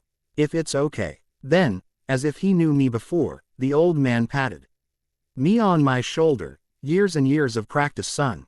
I don't know if it's my screwball hospitality that I accidentally offered him lunch, but regardless of it, It really was a rare chance to befriend a stranger, so I just went on with it. Not knowing one bit that doing so would lead me closer to a moment that will change my whole life, a moment that will elevate me to heights beyond my ken. I don't know happened that moment on. All I remember is that the next thing I knew, I'm at some place called Ichiraku Ramen Shop and we're digging in a big bowl of ramen. Pretty awkward for two strangers too. But it were cool in some parts. It took us some time to finish it, mainly because the old man kept on talking, even more when he began drinking. A little rough as it may, I managed to tell him about my day and he did the same. Turns out, this ancient perv's name is Jiraiya. Age presumed but undefined, and believe it or not, the geezer's an editor-in-chief at some big newspaper company in Tokyo. Hell, I know what it meant, but it sounded like some high-class position and it got my attention. Besides his personal information, the old man said to me that he's been finding inspiration a while ago at the bathhouse. Though it's pretty obvious that he just wanted to prey on young girls. But before he completely lost my interest, he also said that he was looking for an apprentice to take under his wing. That got me thinking. I do not know what lies ahead before me. I do not know if there's anything ahead my way. But one thing's for sure, I'm not the kind who just stands by and wait for an apple to drop. I knew that if there will be something that the fates planned for me, and if it happens, it happens. So I asked him if I could try, but all I heard was this conceited laughter that was booming right at my ears. I wonder if my face wasn't serious enough, or is it just that I'm referable to some cheesy shoujo manga character that he thought that I was joking when I said I wanted in. I tried once more, but then he replied with a troubled, "Are you serious?" So I nodded at him. Then he followed up with an even more troubled, "Tell me you're not serious," before finally succumbing to my persistence. Luckily though, I brought my application form, but unlike any other fairs, this old fella said that he wouldn't need one. Then what did he do? Simple. He took a piece of paper to the table and a pen from his pocket. I looked at it for a couple of seconds, then I looked at him, and then back at the table. A moment of silence passes by while he sips tea in front of me. "Write your name," he told me. Immediately after downing the cup, "In Romaji," the elderly man added before pouring himself another round, leaving me dumbfounded once again, not really having the guts to ask the hell this has to do with employment. I decided to keep my mouth shut. I don't have a clue on what's his plan on doing this, but I just played with him by the ear, and so I wrote my name. Naruto. But before I could write my last name, he grabbed my hand with his wrinkly ones and seemingly examined my work. I watched his eyes trace my penmanship up to the last dot, not long before he gave me another word. "Write an adjective for every letter in your name." The old man chuckled silently, like I'm not hearing every hick of it. He yawned at me. "Come on, no more questions." After giving me a petty and childish request, he yawned at, "To be kidding, may think that blew my top off. That moment when he treated me like some obedient German shepherd or something. Then these self-written questions popped in my head. Why will I listen to this crazy guy's conditions? Why am I listening to him at the first place? Why am I letting myself be treated this way again? Is it that I forgot how cruel and uncaring people can be? I remember now. That moment, I recalled who I was and who they are. I took a glimpse of the past and compare how similar the situation is to the other ones I have. It's exactly the same, every little bit of it. Nothing's changed, everything seemed a breeze from then onward. Because I know what needs to be done, I had to say, no. I slammed down his pen on the table and looked at him straight. "I don't want to." Are you sure?" He raised an eyebrow, probably taking it as a joke. "Yeah. I don't want to." I stood up, slipped the bill and picked up my bag. "This is a good opportunity right here. Are you sure you're gonna let it away?" "I don't care." "And why is that?" he asked me while I prepared to unleash these emotions that welled up inside of me. "Because I take crap f. Rom no one." I turned around and pointed my finger at him. "Especially from a pervy old man like you." And without my knowledge, the word, "datbeo," came out of my mouth. But since I was in a fit of rage back there, I never realized that the word makes no sense. "Good." His lips then formed a smile, much to my surprise when he flipped the paper on the other side and revealed something written on it. "It's an address. An address to his office. You're in," he said to me. "This is a joke, right?" I said to him, "No, I am not joking. You're in." "Why?" I don't know why. Tell me. Simple. You got guts, kid. There's not much people like you. You know. He drank another cup of tea, then looked outside the window, a bored yet serious look patched on his face. There's this flare that I've seen in myself that I see on you now. The old man patted my shaking shoulders as I stood there, still dumbfounded, but then again, that's just me. He turned around and saw my form reduced to manly tears and pants. And that's the first and probably the last time we ever had a connection like that. Everything afterwards is just too confidential or too vulgar to narrate. Everything else is vague after that. There's not much to remember or necessary to be remembered. All I know is that, after all the training and times I had with the old man, I got to see the passion lying in my veins, the person I wanted to be. I took several tests and I jumped straight on the managing editor position with a little push. And even if I hated myself to admit it, I couldn't have done it without Jiraiya-sensei. I couldn't thank him any better, but then again, couldn't hate him better either way. And yeah, that's the most vivid memory I can recall of how I, Naruto Uzumaki, came from nothing into something. Of how I became lost but then was found. And of how I came here at this moment writing this crap to whoever was reading this. One question left to be asked: is it lights on or lights off for Naruto Uzumaki?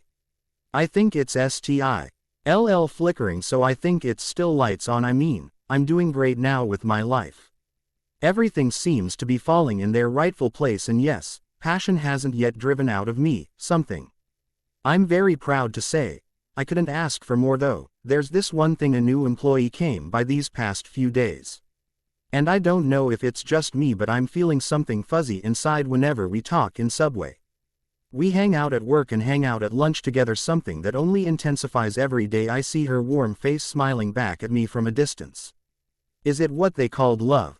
I don't know. I've never been in love before, never thought I am capable of until now. And if it's less obvious than it's already is, then yeah, I think I'm falling in love with Sakura. What do you think you're doing? The pink it felt a part of her soul escaped from her body when the sleeping blonde suddenly rose back from his slumber. With one hand, he took the notebook from the journalist's hand and slammed it back on the drawer below his desk. The way Naruto reacted felt mortifying in a way, a mixture of anger and disdain. It's like he was pissed that she read his literary pieces without his permission. I know it's been almost a week since you got here, but I want you to know that I don't want people touching my stuff. Did you understand that? I'm sorry. I've been waiting for you. Oh, wake up for the article I'm about to pass. She trembled in fear, shaking under the shade of his furious blue eyes. I haven't read that much, only in the introduction. There's nothing to worry, Ab. Get out of my room. Why, yes, sir. And with a flash, the door slammed close with the pinkett blushing rosy red after reminiscing the wholesome short story she just read. Especially the bottom part, but then again, it's not that she wanted to all along, but that she had nothing to kill the boredom with. Originally, Sakura was supposed to let him see her work, but when she entered his office, the managing editor was asleep. Not wanting to risk her job by waking him up, she decided to wait for him. And every minute passed by with nothing to do but to watch the certificates in his room and to listen to his silent snores that were rhythmical of some sort. But when she took another glance at Naruto's form, she saw the man's hands atop a notebook. Curious with knowing how good the blonde writes, he decided to give it a go while he dozes by unknowingly. Not knowing that it would be cataclysmic if he would have found out, remembering the depreciating fragments of memory of the last part of the essay on her head. A blush formed on her cheeks, then she started feeling strange emotionally. Her office mates didn't seem to care except Shizune, who was bothered by her prolonged stay at their editor's office. The older woman approached Sakura on her reverie and asked her what happened, but she replied with a shy and confused, "I read an article made by Naruto." You did? Wait, what's with all the blushing and stuff? I'm not blushing. I'm just confused and, well, confused. What do you mean? Well, she paused for a bit. I read some of Naruto's works. That doesn't seem to connect. Wait. I got it. You must have read his anonymous short story. Wait. How did you know? Chuckles. We all know about it. Konohamaru sneaked a copy before. Shizune replied with a smile, leaning at the same wall as Sakura. That piece holds so much information on Naruto-kun. And after reading it, we started to really, truly, understand him despite his complexity. I can't believe he all through all that adversities in his life. I now realize why Jiraiya-san has full trust on him. The Pinkett lowered her head and felt something warm resting on her core. Well, he is our boss. Shizune looked at her fellow journalist. A guy like that can't be that stern and not be great. Yeah. Sakura tilted her head, hid the rosy tints of red on her cheeks and played with the numbs of her fingers. Anyway. The older woman walked by the far end of the room, right by Konohamaru's desk, and opened his drawer, ruffling through the folders in search for something. She then took a minute to single out a piece of paper. Slip it out and went back to where the Pinkett stood with curiosity. Here's the copy of it. She went back to her side and read it together with Sakura. Right at the lost part of the story as they silently mumbled, reading such work, Shizune raised her hand and traced the last paragraph with her finger, which caused the pink head to fluster even more red on her cheeks. Is this the line you're talking about? Why, yes. That's the one.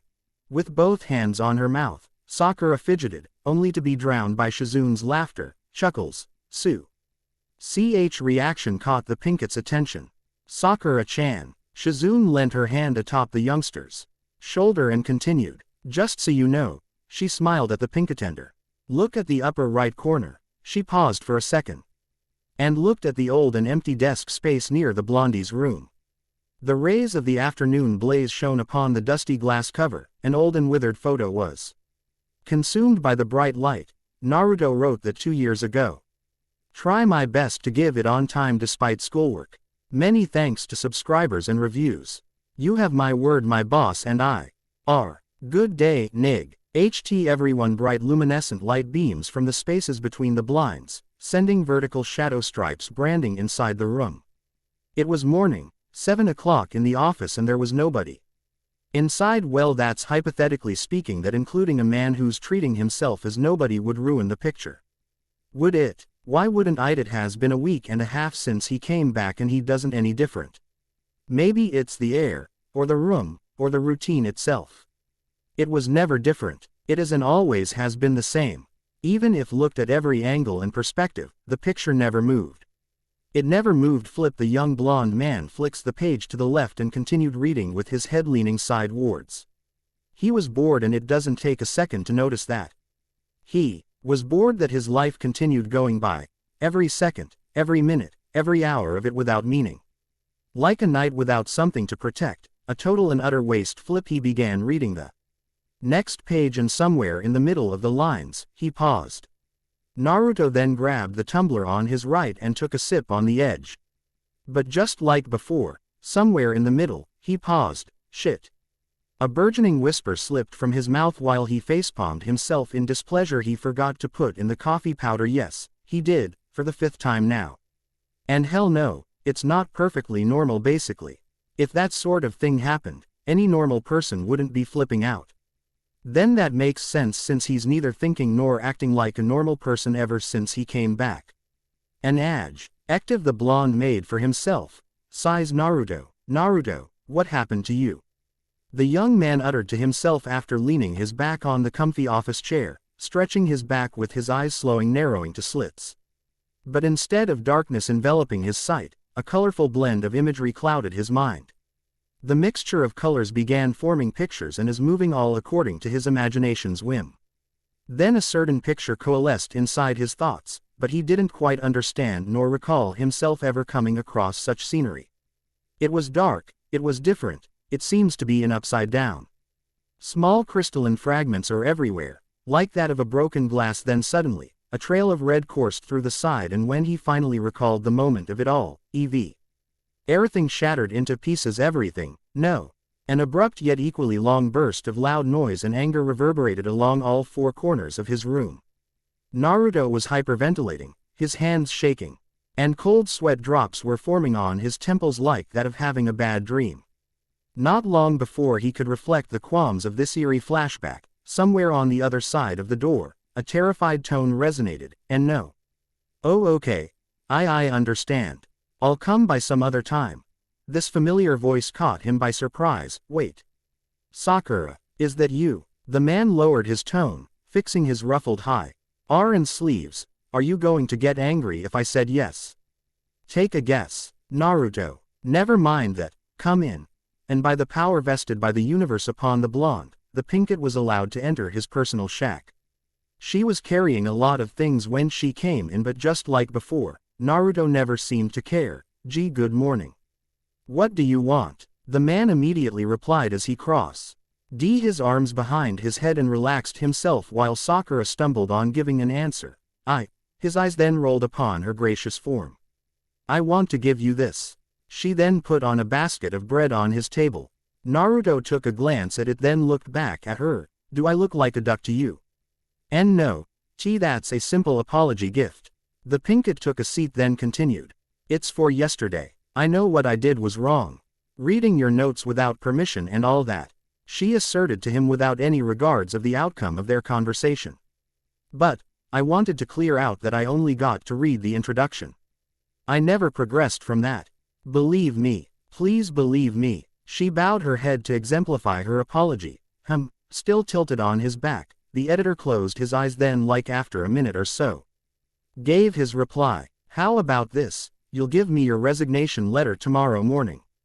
And just like a bullet, it went straight to her heart. She froze up in shock and skepticism. Still cannot comprehend as it was happening all too fast. And just as she was about to tear up, that was a joke. Then instantly, just instantly, a combination of relief and anger coursed through her veins. It was a bad joke to her, but it was a good one for his perspective.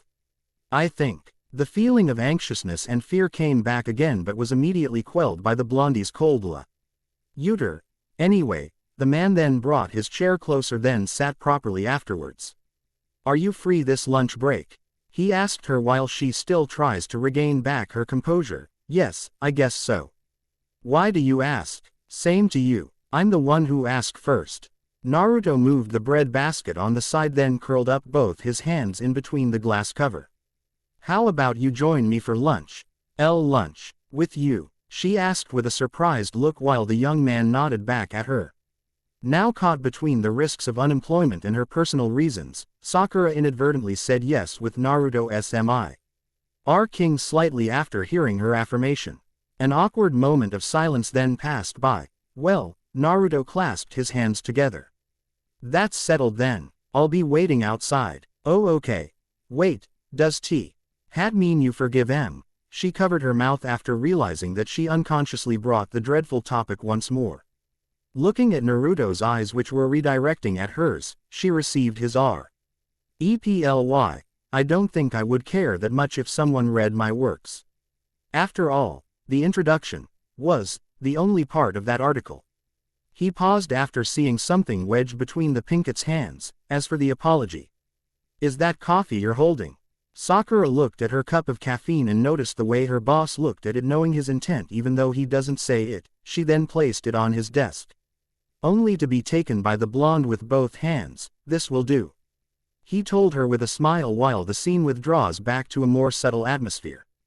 Thud. Naruto placed the cup down the table and stood up, facing at the blinds behind him with striped rays beaming on his body. After a while of basking on, somehow a mixture of warmth and frost, he closed the blinds, immediately bringing forth darkness inside the room. Naruto walked a few steps towards the door and turned on the lights, along with the door opening from the inside. Instinctively, the Pinkett steadily stood up and read towards the door, and after a simple bow, the flare of pink dashed outside with faint noises and murmurs coming from the outside. It was not an ordinary conversation. And all of their previous and upcoming ones won't be bland either. There was this spark of exceptionality that separates these apart the others. What is it would probably be the next question that both of them would need to figure out for themselves. It's the middle of December, a part of the month where sunlight goes fainter and blizzards grew fiercer. Snow level grows a feet every hour and warm food only stays warm in the kitchen. Like conflicting forces on nature. The stronger one tends to drive out the weaker element, being another force of nature. Does love work out the same way? Yawn. Who knows? The spiky-haired managing editor blew a note with his soulless moan, stretching his back once more before tumbling down to high well hidden across his face. Nobody knows. A second-hand smile curved along his lips as it grots. And crackle with emotions. The man thought he forever lost, and that's the best part. Turning points, the theory he was referring to in his article, the one about how a single event changed the course of his life. Would it be stupid if I as well believe in such trivial things? Well, would it? One thing for certain, whoever is that person whom he referred at the last part of his article would be the only proof that his theory is of substance. His words are too factual and sincere to be thought otherwise. I've never believed that such warmth will be coming from the same frigid man I loathe. Nor do I remember him uttering those words to anyone. At least until yesterday. It's not that I'm interested or anything. I mean, I am well in thought that he's the reason I am here. It's just that, I'm getting the feeling that he did it for a deeper purpose than pity. That he did it for a personal reason which I am curious to know. And that woman he referred to, the things they are doing, the way they meet, why do it feels so familiar and similar to some experiences I had with him. Bare coincidence, it can be. It must be. Still, I won't remain unknowing. Definitely, in due time I'll find out for myself. Sakura-chan. Can you pass me the stapler? The older journalist reached out her hand across the ledge, looking at the younger one who's seemingly staring at the window. Sakura-chan. Shizune called out once more, effectively snapping her into reality. Recalling the words that bluntly passed her ear, she grabbed the stapler. A box of staples was bound together by her hand just in case it ran out. Here you go, she cheerfully replied while Shizune thanked her with a nod. Gradually regaining back her composure, the pinkett was once again filled with work-craved vigor that her fellow co-workers praised her for. With no second to waste, the two worked flawlessly together, even though, a couple of times, the pinkett stands up and asked for help. Slowly they're becoming of singular unit or singular purpose, just like Konohamaru says. Together with Shikamaru while they watched them from afar. A grief-filled frown patched on the sub-editor's face. Sighs. Monday Kring. Kring. Hello. Okay, I'll go get him for you. Tamari covered her hand over the phone and then looked for the sub-editor. Shikamaru. The section chief is looking for you. Huh. The spiky-haired man turned his head and saw the woman calling him out. Holding a phone in her hand. Not wanting to have his very minimized work to add up, he told her to kill the call. As disdainful as she may, the blonde-haired woman had no choice but to follow. A couple of seconds after she took the call again, the sub-editor heard her voice once more. Shikamaru. What? He said, cut the crap, he can see you right outside the window. She replied back while the man was lost for words as he lazily gazes on the clear window, eventually catching a figure of an angry man glaring at him in his sight. Hello, Shikamaru scratches his head while Tamari and the others tried the best they can to control their laughter. It was a simple happening inside a normal office, never different than those of how televisions describe it to be. Every employee has their own task and has their own way of doing it. Even if they refuse to do it, they had to do it. Choji never seemed to mind as he passed the room, lifts a bunch of ledgers and vouchers, then head back to his workstation in peace, munching on a big bag of onion rings. He never seemed to care, unless it has something to do with him being fat, or his supply of chips running out. Ite the opposite if compared to the proofreader. Konohamaru is the person who can manage to be determined and lousy at the same time. He's a witty, simple-minded but equally good addition to their team of whatevers. Being a child prodigy himself, the young man graduated high school at the age of 14. Though despite his acceleration, he and Naruto got inside the same time, resulting to that brotherly bond that serves as a bridge to the other employees towards their boss. They were inseparable, in part least. They were brothers. Door open. Woo. The weather's freezing. A young man entered the room under shivers despite the layers of wool he's wearing. He shed off his clothes and hangs them on the rack near the door, walking towards them afterwards. It's Kiba, back from his daily job of voyeurism and paparazzi press. That Naruto should have installed a heater in this room, I just can't stand the cold. He complained after opening his bag and carefully laying down his camera on the desk. We do have one. Tamari walked towards him and pointed at the small obstruction near the window. You've got to be kidding me. His eyes opened up wide, followed with a raise on his eyebrows. Are mini water dispensers bigger than that? How the hell is that going to work in such a big room like this? Hiba loudly complained, seemingly loud enough to pass the barrier between the office and the other room. Naruto decided to play. Oh, is that so? A grim-filled voice shook the very foundations on the photographer, who felt time stop when an unwanted reply passed his ears. The thought making a reply never passed his mind. I wouldn't mind buying a bigger one, but I'm getting the feeling that you won't like it when I tell you it came from your paycheck. The voice paused while a sliv of fear raced down the photographer's spine. Hearing no reply, the blonde continued, I thought so. Go back to work, all of you. And like a thorn is pulled out from his heart, Hiba crumbled down mentally as he tries to keep his cool and recall the reason he came back to the office. The room that was once filled with the noise of displeasure clears up into silence, although small chuckles can still be heard as the trauma slowly dissipated with time. No words were heard from there on, so they thought the blonde dozed off already. Sighs, that was close. He uttered silently while Tamari laced an arm around his neck, curious and engorged with anxiousness to see the pictures he had for the week's issue. Shizune, on the other hand, stood up and asked the frisky photographer about the ones she asked for. Smiling happily when she saw him nod in reply, they waltzed around the room, looking as busier as ever without making much noise as to be evidence for their professionalism. Time moves faster when you're not looking at the clock. In fact, it moves a lot of times a lot faster when you don't mind at all. Though in opposition, the hands move so slowly when we look at every tick. Hours flew by. The day like a fan rustles the pages of a book. Without them knowing, the bell already rang for lunch break. Okay guys, let's go Italian today. Hiba leaded the frontier while the others, who had no choice, followed him on his tail. The two journalists were busy clipping their works, readying themselves for lunch break when suddenly, a fragment of memory entered Sakura's thoughts. Are you free this lunch break? Yes, I guess so. Why do you ask? How about you join me for lunch? Oh right, I remembered, she exclaimed in fear. I'm glad you did. The Pinkett turned her head and erupted with surprise as she saw Naruto speaking behind her. The man was on his stripes today. No coats, no blazers, just his simple rolled-up long-sleeved shirt. Shizune took a look on the two and gave a brief straight to the point statement to Sakura. Hey, you should have told me you're going out with the boss.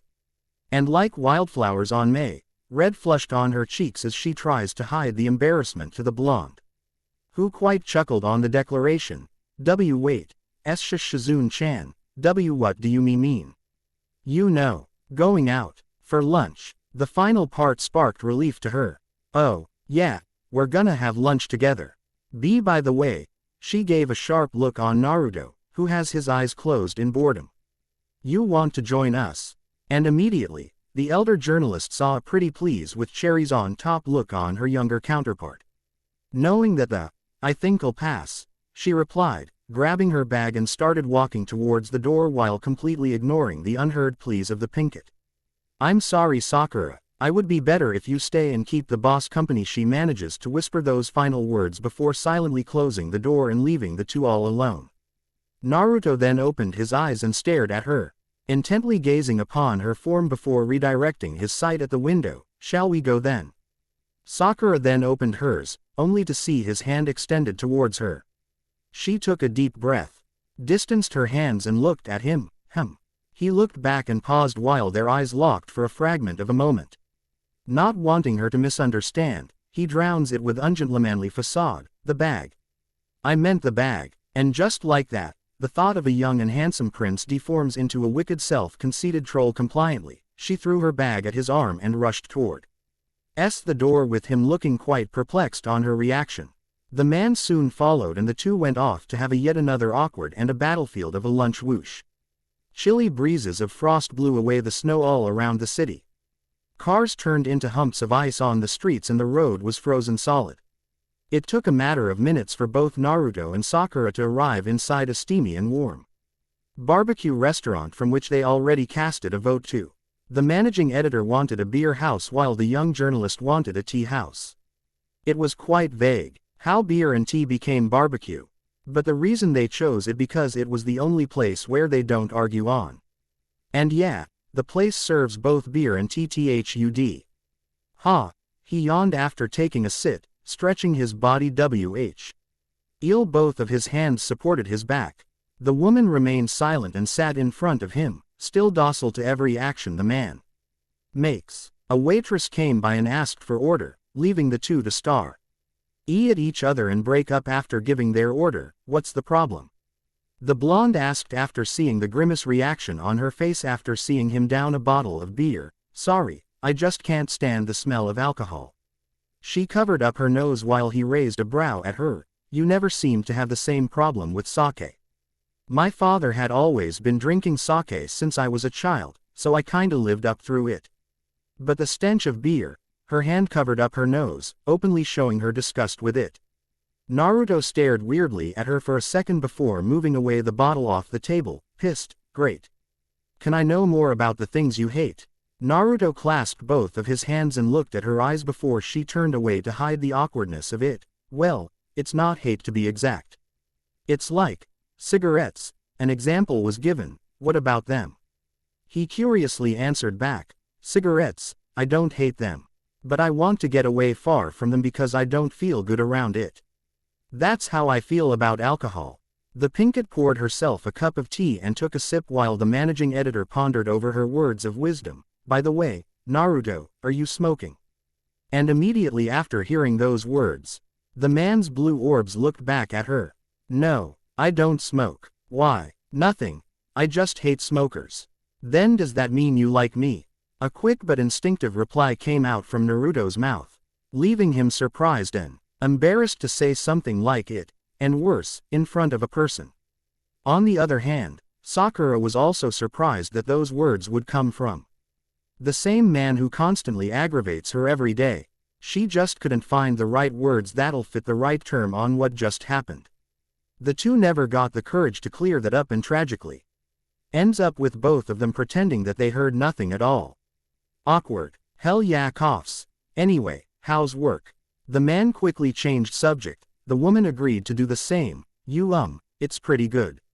I mean, Shizune has been guiding me and I'm getting comfortable with it every day. She smiled while eating some fizzled up meat on the plate, still ill at ease from the situation. Naruto, on the other hand, remained the same. Still nonchalant yet eager to listen whatever comes out his lunchmate's lips. Anyway, Sakura stood up straight and poised on the table, watching him in silence. I noticed earlier that we took a taxi going to here. The man changed aura to a more serious one. He was finished eating as well by the time she brought up the subject. Curious, he looked at her with resolve. And, it's not that I'm being rude or anything, but why didn't we just use your car and save money and effort? The journalist paused and poured herself another cup before hearing her receiver's reply. It's just that I don't have a car. I mean, I have one but I don't use it.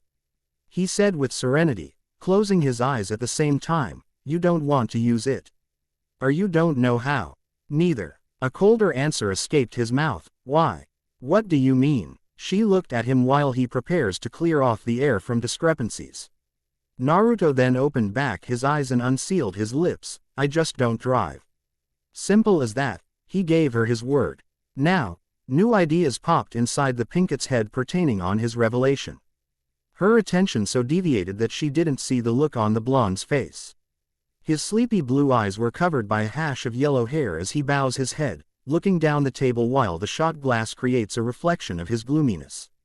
There's nothing wrong with Sakura asking, but he felt a sudden twitch on his chest after hearing it.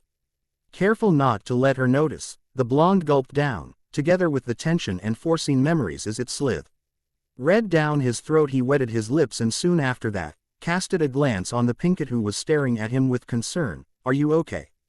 She asked him while her eyes locked together with his. Maintaining connection. Yeah. A dull-toned reply was given by the managing editor as he kept rolling his eyes and playing with his hands. So, smiles. I enjoyed our lunch. She gently bowed down and curved her lips to continue. Thank you very much for treating me, the second time. I really appreciated it. Hands kept clasped on between the table, the young man just nodded before a waiter came by and cleaned up their table. And now that the food's gone, the only thing left to do was to talk. Naruto took the honor of breaking the ice. You do realize we're gonna do this again some other time. Sakura instantly looked at him after hearing such words come out of his mouth. I can't believe this is happening, him asking in advance. It's just too surreal, she thought to herself while watching his serious but anxious stare. No, I don't.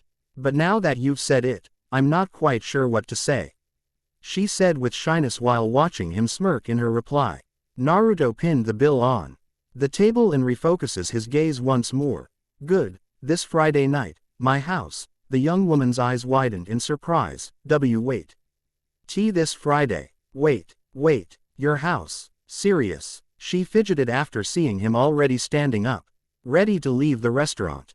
Thinking that she wouldn't have a say in it if she doesn't speak now, she decided to clarify. Why? Is there something wrong with coworkers joining for dinner?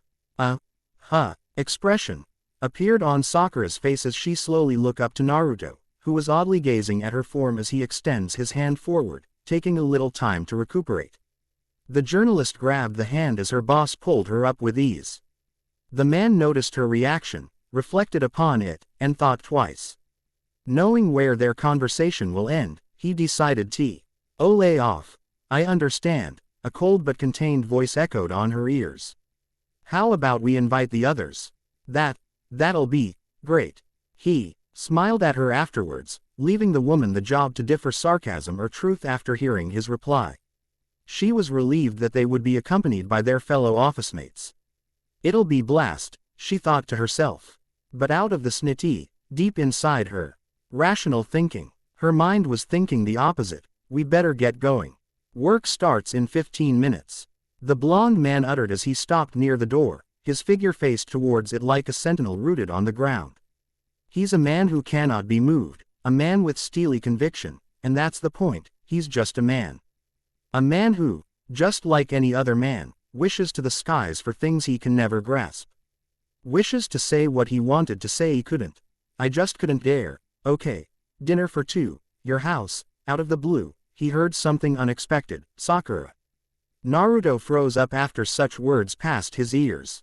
I beg your pardon. He turned his head around, only to find her a few steps behind, head turned away with rosy tints of red hid behind her cheeks. I said you can invite them some other time.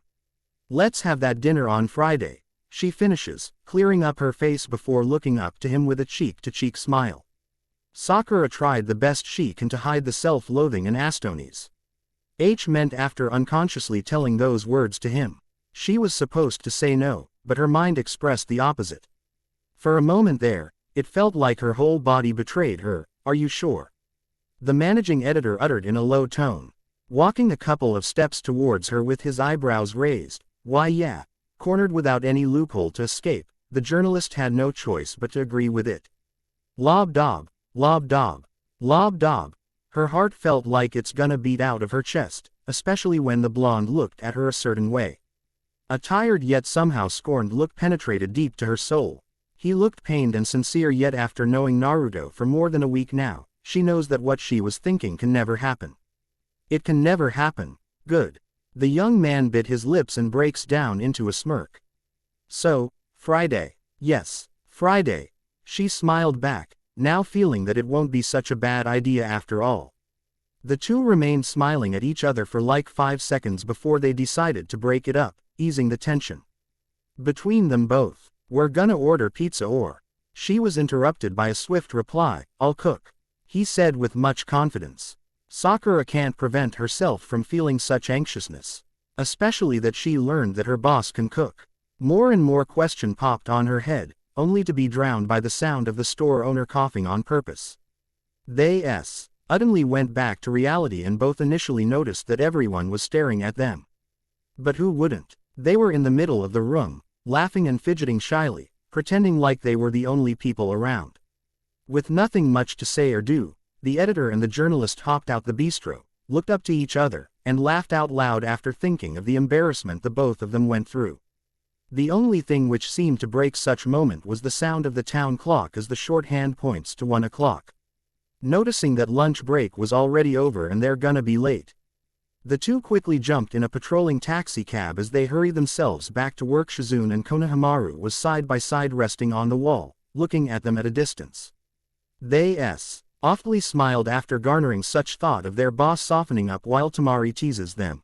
Sakura tried her best to deny it while Naruto can only sigh after hearing such claims. The room was again filled with laughter, but as the doors closed once more, the employees went on with their jobs just like before. Hours flew by the window and the sun slowly began to set. The mixture of orange and gray was exquisite as seen from the outside. They employees agreed so as they watched it blends into the darkness. It was a great day, an ordinary working day filled with extraordinary things shared with the most unexpected people. See you guys tomorrow. They all bid farewell to each other, going on with their separate ways after hugs and handshakes to congratulate a great day. It was never planned, but the awesomeness just happened. That's the good thing with working. You never seem to ask for it, but it happens, like magic. See you. The spiky-haired blonde waves from afar while the Pinket turned her head around and smiled. See you too, she answered back and waved back at him, tiptoeing in her high heels as they bid each other good night. Good night, it will certainly be a good night. Click. The room switch was opened and a lot of ruffling sounds were heard. Bags and clothes were tossed everywhere as the sound goes flump with the bed getting compressed. Yawns, Naruto lets out a deep sigh as he covered his head with a pillow, scratching his stomach while resting his body on the comforts of his bed. Click. Another room switch was shut open, but this time, it was different. The figure of the Pinket approaches by the pink-laced bed sheets while she stumbled down, grabbing a pillow and covering her mouth with it as she squealed inside with mixed emotions. The two of them removed cushions from their faces and gazed at the window near their rooms. It's been a full moon. The stars are shining brightly around the blanket of the night sky. Slowly, both of them raised their arms and pointed it towards the window. Sakura spreads out her fingers while the brightness of the moon shines upon her hand, creating stripes of dazzling light at the edges of each finger. On the other hand, Naruto forms an OK sign with his hand. Slowly, he covered the shape of the moon with his thumb, watching it morphs to look like that of an eclipse. A shooting star came by and arcs through the moon. The Pinket closed her eyes to make a wish while the blonde closed only one, a smile appearing on his face. Chuckles. Both of them laid down their arms, letting it fall gently straight to their chests. They've felt every beat pounding from the inside as it gets more and more evident. The warmth seeps through every cell on their bodies and felt like there's this blanket will keep them comfy. Through the remorseless winter night, the whole experience got them thinking, and it was a great eye-opener that there are so many pages in a book, that there are still so many things to be learned, and that Naruto-kun and Sakura will have a lot of things coming on their way, like ramen and sake. Dang it. PC reboot plus no ideas plus college week plus tons of homework equals crap. I don't know how I managed to make this one, though it seems a blessing in disguise. Anyway, I just finished the whole chapter in 2 days. If it seemed rush for you guys, well, that's life. I mean, I'll try polishing that off in my free time. Stop the long author's note. Here's chapter 7. Thanks for making time to read it. Haha, I think it is true that you can really never tell when a person starts acting serious. They can smile, laugh and stare like they always used to, but no one can really tell if what they meant is what they really meant. We're gonna go now, Sakura-chan. Alright, see you guys tomorrow. They say women tell the sweetest lies. Well, I say men are the most complicated beings in the world. They hate you at some point and will like you at opposite ends of the same reason they hate you. To give a clear picture on what I'm trying to say, you'll try giving a recap on what really happened last Friday night. Flashback. Yes, we went on with the Friday night dinner at his house, as planned. And for some reason, it worked out pretty fine. Though that's only the first part. More red wine? He asked me, sending me straight to the edge with a point-blank stare. We were sitting on a regular dinner table, in the center of the living room. Inside his apartment. Can you believe that? Inside the boss's very own apartment. He's living alone, though there are portraits of him and his grandparents, him and our fellow co-workers on the ribbon-cutting ceremony. Though there's this peculiar photo of him with another woman, I remained behaved and nonchalant. Yes, please, I replied at him, trying to hide the drunken blush that flustered on my face. He stopped at the middle and placed the bottle back in the ice bucket. How was Tiesley asked, obviously demanding me a yes, which I easily did. The food was great, no doubts about it. The wine tasted really good and we were having an effective boss and employee relationship, which was not part of the plan from the start. After I watched the clock struck 9:45, mainly because I don't want to ruin it any more than I was suspecting I will. I mean, I'm finally getting to tap the boss's sweet side, or whatever you may call it. And being his employee, it's my job to do so. I think I'll be going now. He frowned at me after hearing such words come out my mouth, making me flinch a little bit. I tried smiling at him, making gestures of appreciation, but he just looked at me, then skimmed his eyes yonder the window. I presumed that it was an okay, you may go from him, so I grabbed my bag on the couch and my coat from the rack near the door. But before I could give thanks and goodbyes, he gave out a sigh and then refixes his sight on me. Do you by any chance know how to drive? I quivered with fear when he said that so openly on my face. Well, actually it's my back since I was facing the other way, but you get the point. I remembered the time when my family and I go to a vacation at grandma's near Fukuoka and I was taught how to ride a tractor, before mustering enough strength to ride a car. Though I don't even have one. Why yes, why do you ask? My feet slowly back off an inch when he stood up and walked towards my way. Slowly it seems, my blonde beau. SS raised his arm, and when he and I are just a step away from each other, he used his right hand to brush my hair over my ears. That moment, I thought I was already dead. My heart feels a huge poundin'. Gee, but I was just more concerned about what would he say. Without me noticing, he slowly drifts his fingers at the hair behind my ears, and in response, I closed my eyes and no, I am not what you think I am doing. Noi closed my eyes more earnestly at that point until I heard a ringing sound. Opening my eyes, I can only see his arm stretched towards my temples, withdrawing something from which the jing sound resonated. The big one's the car key, he told me as he pointed his finger on the key ring. Words can describe how I felt that moment. I thought so many improper and impudently foul thoughts on what my boss's next move will ought to be, but I'm glad it was over. He just pulled out the key behind my ears, like that of a magic trick. And I supposed they wanted me to clap and say, wow, but all I can think of is how to kick his $% strong enough that it won't grow by the summer. Anyway, what's done is done. All I can do now is to watch his movement so that I can anticipate his next move. Wait. I paused by and raised a question when I saw him also grabbing his coat and closing the lights. You're coming too? I disrespectfully asked him, and I promise myself it would be the last time such words will cross my lips. Even though he didn't take it personally, well, it is my car, isn't it? Naruto raised his brow at me, but I thought you don't drive. He then looked at me like he was gonna eat me alive. I was so afraid that I didn't even have time to emphasize and stress the questioning tone in my reply. I can't believe you graduate the top of your class. My boss started insulting me. Time and time again he never fails to do so. Size, didn't I gave you my car keys? And then I realized what he was talking about. Oh. Then what are you going to do? I asked once more. I don't know, kill time. Escort you to home, making sure you won't go and fly away with my car. He then answered back with a sarcastic but somehow his realistic tone. I don't know if it's just me, but I think all three were offensive. Seeing that it came from the same foul-mouthed and insensitive source, I'm not going to do something with it. I'll return it back tomorrow. Dawn. I turned around, but before I could even take a single step, he stopped me with his reply. No, I don't want to. I wanted to see it parked near your house. I now looked at him with suspicion while he stood tall and proud beside me, spinning the key ring around his finger. If ever what I am thinking is true, I don't think I'll be able to respond with composure. You want to see it parked at my house? Or you want to see my house? He turned away from me and answered back with his usual grumpy tenor. I can tell he's pissed, so I have to be more cautious with my words. Pick one. My boss looked at me straight, eye to eye, with laser-like connection that we maintained for several seconds, but Henshu-cho, knowing that the favor of the conversation would eventually lead to him, I insisted once more. Okay, how about this?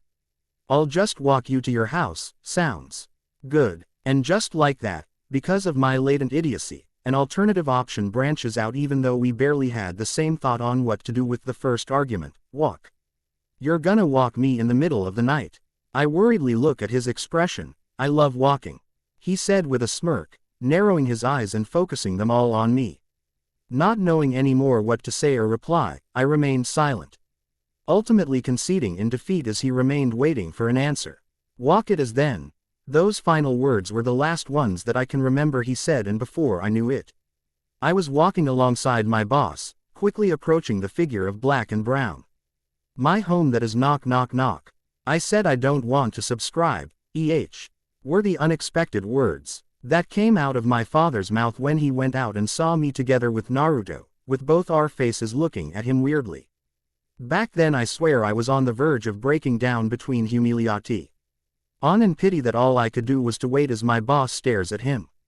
Even so, I have known my father since then, so I knew getting out of this mess would be cake for him. Oh. Sakura, you're back. My F. Arthur smiled as I approached him and gave him a hug with him looking back at us. Yeah, I mean we just finished a while ago. I quivered a little bit when I saw him looking at the man behind me. It's really good that Naruto kept his mouth shut ever since we trailed off the road, that way I can easily make out something to bury the misunderstandings. Oh right. How rude of me. I looked behind and watched his blue eyes stare at me from a distance. Dad, meet Naruto. Naruto, meet my dad. My boss then walked towards my father, then acted like a gentleman, shaking hands with him. Pleasure to meet you, sir. My boss shook the hand of my father and even I couldn't believe it's happening. My father just nodded, and after Naruto backed himself down, he opened his mouth. You seem to be a well-off and capable young man, he told him with praise-like tone. Thank you. My boss shook his head a bit before another sentence came out of Dad. Now tell me, what does a well-off and capable young man like you are doing here this late? My heart skipped a beat after hearing such words. Instinctively, I've only thought of the consequences afterwards, but I never expected my boss to answer, I'm escorting your daughter, sir. Trying to make sure she goes home safe. My heart felt warm that moment, just like when we had a meal a couple of days ago. Words can't describe my reaction, especially when I saw my boss's most pure and sincere smile and my father's amazement and delight. I know this will bring forth news that will be circulating in my house for a couple of days, but regardless of it, I'm just happy that the confrontation went well. Why are you taking so long? Oh, what a fine gentleman. Can I ask, what do you need? My mother suddenly appeared on the picture as she popped out behind my father, seemingly amazed with Naruto's appearance. I'm not feeling good about this. No ma'am, I'm just taking Sakura home. He looked at me, then slowly turned his head to look at my mom, who in that time was curious on what is my relation with him. I don't know how, but I just knew it. Well, that's a fine deed. Anyhow, can I ask your name, son? She gave me a wink and I felt a qualm in the deepest part of my soul. She's gonna ruin it. I can feel it. His name is Naruto, my dear. My dad eyed and looked at my mom, who suddenly had a change in mood. So you're Naruto? I tried the best that I can to act as normally as possible, but I'm getting the feeling that my blonde boss will ask. And he did. You knew my name already, ma'am. He then looked at me, as I immediately looked down to act nonchalant about it. Oh yes. My daughter has been talking about you for quite some time now. I don't know if it's the cold night wind, but I'm getting chills all over my body. I couldn't dare look back at Naruto because I knew he must have been glaring at me with curiosity right now. Anyway, what name would you prefer? Pighead, perv, or derange? My life seemingly ended when I heard those words coming out from my mom. Busted. Right up beside the boss, and the worst part is that my mom was still smiling after that. You have got to be kidding me. Okay, let's just say we don't hear that, ahaha. My mother griped in wonder as I covered her mouth with my hand. From that point on, I knew one of these three things would happen. 1. I'll lose my job.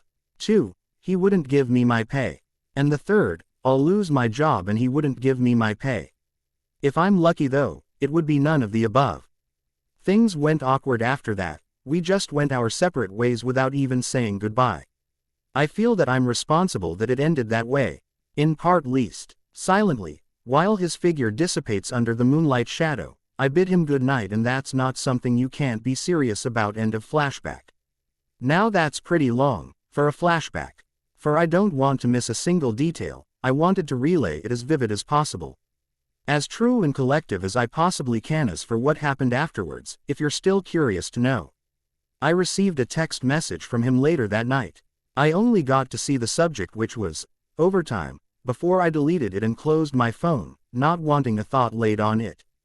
And yes, that's everything that happened. Slam.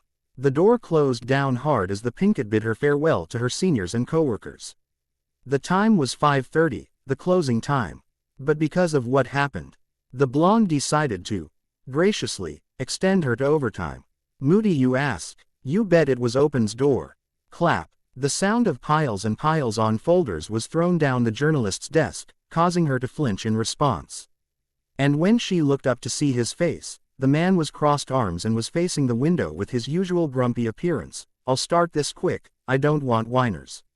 I don't want to hear things like, I can't do this, or, please let me go, because if you really want to have your job and your pay, you'll have no complaints.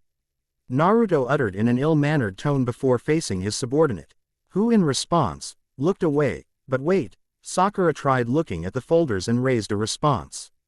These topics are for next month, why am I going to work on it now? She slowed down, caught up with her breath, then raised her tone a little after seeing that it was a bit unfair. It's because I'm a confused, deranged pighead perv. The managing editor's eyes hound with displeasure as he tried to balm her down on her knees. Now tongue-tied herself, the Pinkett has nothing to say or do but to nod and answer with a bored yet promising, okay, to her boss, who quickly went to his office. Slamming the door hard that it made a part of the folder stack fall down size, Sakura picked up the files and arranged them properly before stretching her fingers outward and bending her neck to the side. An all-nighter, she thought while running her thumb through the edges of the folders. With a mug of deeply brewed coffee on her right and a desk lamp on her left, she began working on the task as diligent and as committed like she was ever before. But before doing such thing, Sakura had her goals set already. She made it clear to herself that she was doing it to prove to herself that she can do such thing. No, not ever to impress her stone-hearted boss who's subtle as a gun. Not also to finish the mess that she was implied she started. But because she knew she can and she will, was the sound faintly resounding from a distance, near the blonde's room. He peeks at her from the small blinds obscuring the small glass frame of the door. Without her noticing, Naruto always had a care whenever he does something. It doesn't take an idiot to miss it, nor does it take a genius to notice either. He himself was unconscious to know that he was concerned with whatever obstacles he throws at her.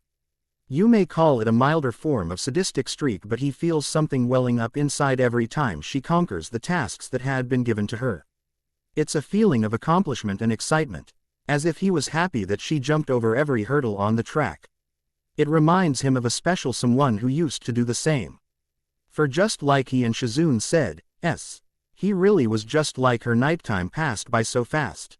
The once orange swirls in the thick white clouds are now linen with black and gray, vaguely tattered by shimmering stars. Moonlight shines upon the room, creating a beam of bluish-white light that creates a heavenly hue inside. It was magical. The scene, the lights, everything. Everything up to the figure of a young pink-haired woman sprawled onto the table. Head tilted to the side, eyes closed and a ball pen still hinged in her fingers. Moaned Tilda. Sakura slowly huffed and puffed as she began to rise after falling into such deep slumber. She had been pushing herself to the limit that her body began failing her in just one overnight work. Her arms were jutting upward while she does a little stretch, looking at the clock afterwards. Both hands were in the middle up by the time she woke up. It was already midnight, she thought to herself after rubbing her eyes to slitzu. The woman noticed something clinging on both ends of her shoulder. She touched it for a while, and when she felt that it was fabric, she dragged it in front for her to see. Seconds flew by as the Pinkett remained inspecting the cloth that seemingly was there to give her warmth. And just when she grabbed the thought, Sakura flipped out. Naruto's coat. A question popped onto her head while she still remains under wonder and surprise, thinking of such reasons why old a person do such a thing. Wait, what's this? She came across a piece of paper slipped inside the folder she'd recently been working on. You're awake. Congratulations, I'm 100 years old. Drop the pen and take a rest for a while. I'll be at the rooftop if you need me. You'll need me. Crunch. The noise came from the Pinkett when she crumpled the paper into an undesirable form. She took a glance at the window that was covered in white permafrost, then refocuses her eyes on the paper before throwing it square in the trash can. That Naruto. What does he want this time? Yawn. The young blonde opened his mouth wide like that of a lion's. He was lying on the cement, one arm behind his head and the other one holding a small booklet. The man was wearing a striped blue long-sleeved shirt with the top button unfastened. Cross-legged in his black slacks, his yellow hair was ruffling against the cool night wind, moonlight serving as his lampshade underneath the bluish-black sky. Reading something in the middle of the night was not something you see or do every now and then, but it does create a sense of coolness that certain fellas want once in a while.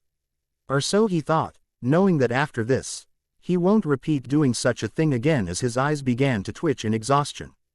Wait a second, Naruto thought when he heard a discreet noise.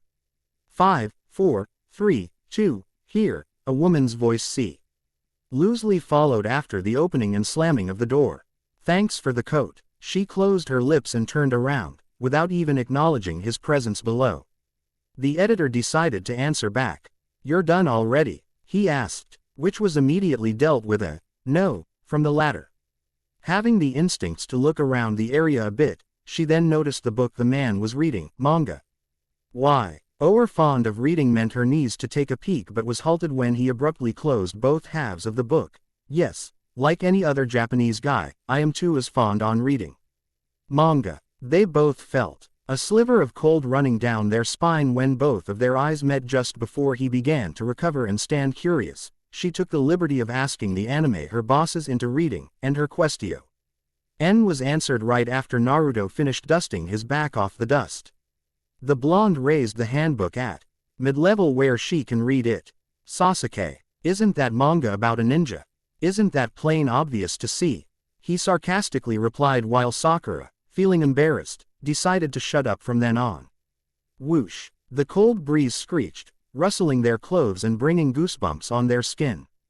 Here, you might need this. Naruto fastened his eyes on her form, which seemed to be unconsciously shivering on one spot. He advanced a step and brought his coat towards her, which she closely glanced at and replied. No. I'm MF fine, thank you, she replied while continued shivering on behalf of her pride. Sakura closed her eyes more earnestly as she tried to shake off the cold while hugging herself down. It didn't come to her senses that the figure of yellow disappeared in front. And when she opened her eyes, the latter went from behind, much to her surprise. He attached his coat once more on her back, which brings up another fight back from the Pinkett. What are you doing? I said I'm. Shish. The man made a silence gesture, looking at her eyes from behind as intently as possible. Head turned towards her shoulder. She felt a pounding on her chest and afterwards, felt it with her hand to hold it down. The journalist knew that she was not supposed to feel such a trivial thing, but every time he looks at her with those eyes and in a certain way, she just get lost without noticing. It's like everything's falling out of place yet gets fixed up at the right slot. Just plain hard to explain. You need it, trust me. He said before letting go of her shoulder and waltzing backward to lean on a wall while the woman makes use of the help she received. Now shivering less than she was before, Sakura regained her form, then turned around to give appreciation. Thanks, she said without any restraints, getting followed by a swift, no prob, coming from her boss.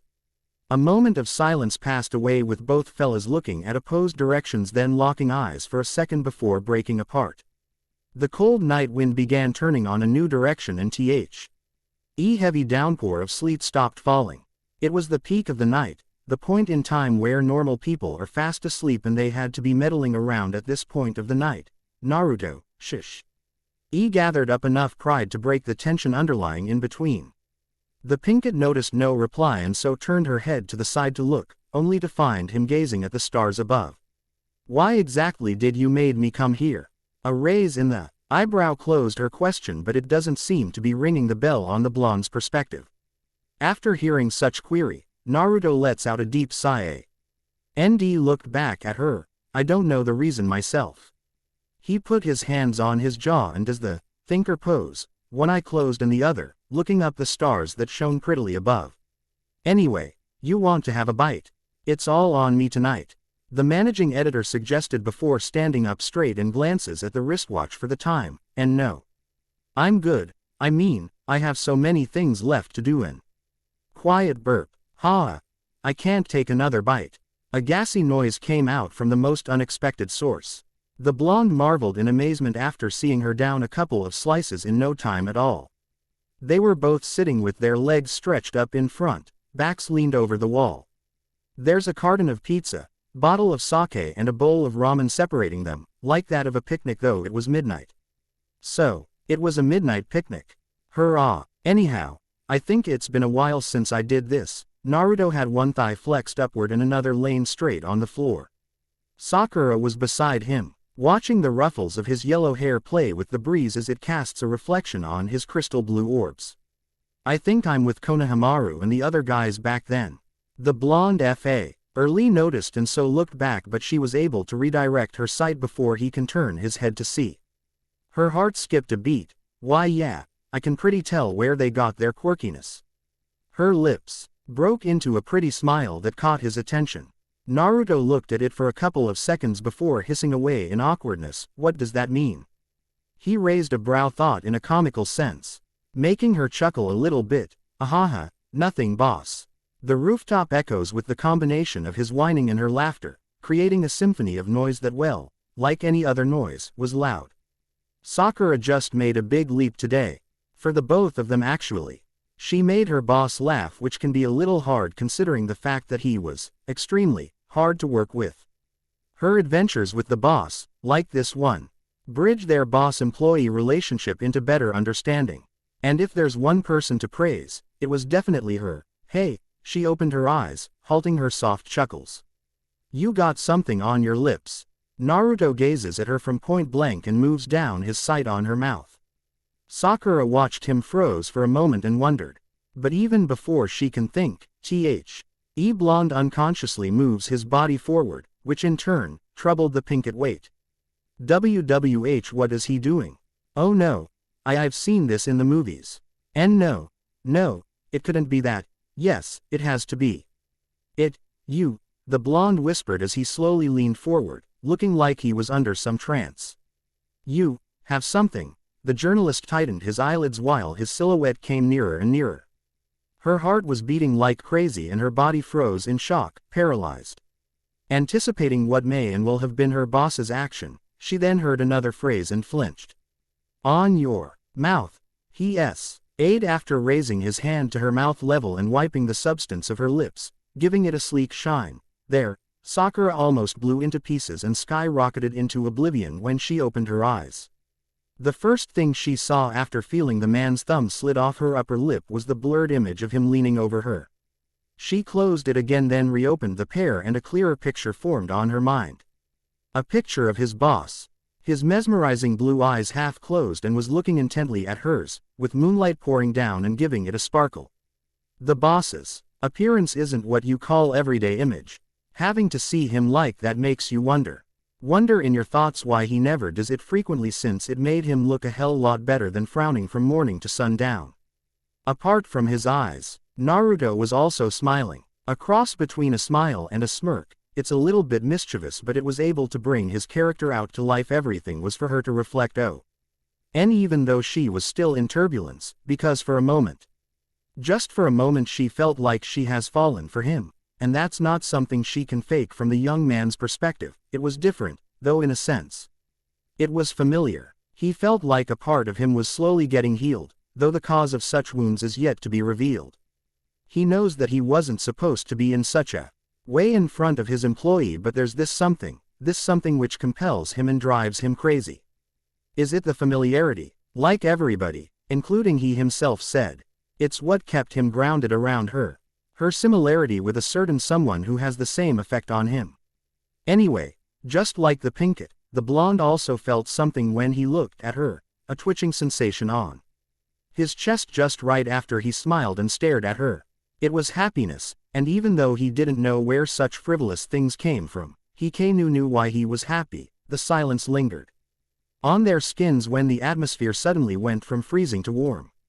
Their skins barely touched, though it looks like she was really hesitant of letting him come near any further. Naruto was still on his knee, face to face with Sakura. Trapped in the midst of time, not even caring at all.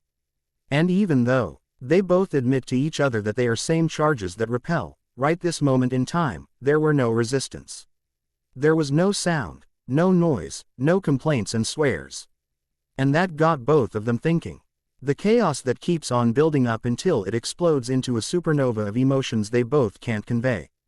It was the middle of the pitch black night, but the strangest thing is that they both can see each other clearer now. Twitch. The pinkett compresses herself into a single pace with her arms wrapped around her legs. She was meek, not wanting to progress after noticing him advance.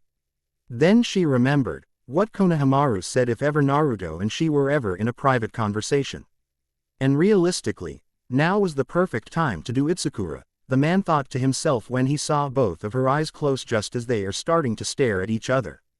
She was beautiful, Naruto mumbled in his mind when the cloud blocking the moon phases out and moonlight shone onto her face. Tangles of her pink mane perfectly dangling on the right side of her cheek, the blonde was lost for words to describe it himself. I don't want it, but I just had to, the managing editor thought after brushing her hair off her ears and used his hand to run on the soft skin underneath it. His hands were about below her ears when he stopped moving them and gave a little tension that sent a chill running down his spine.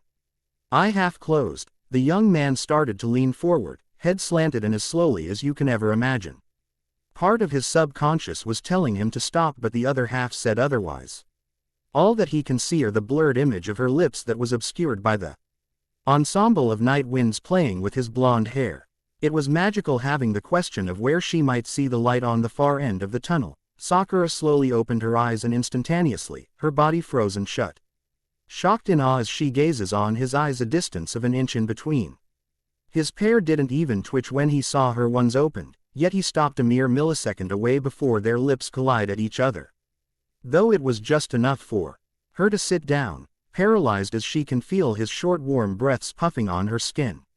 She can also smell his perfume that she never he wore since the last time she checked. They barely had short-range distances.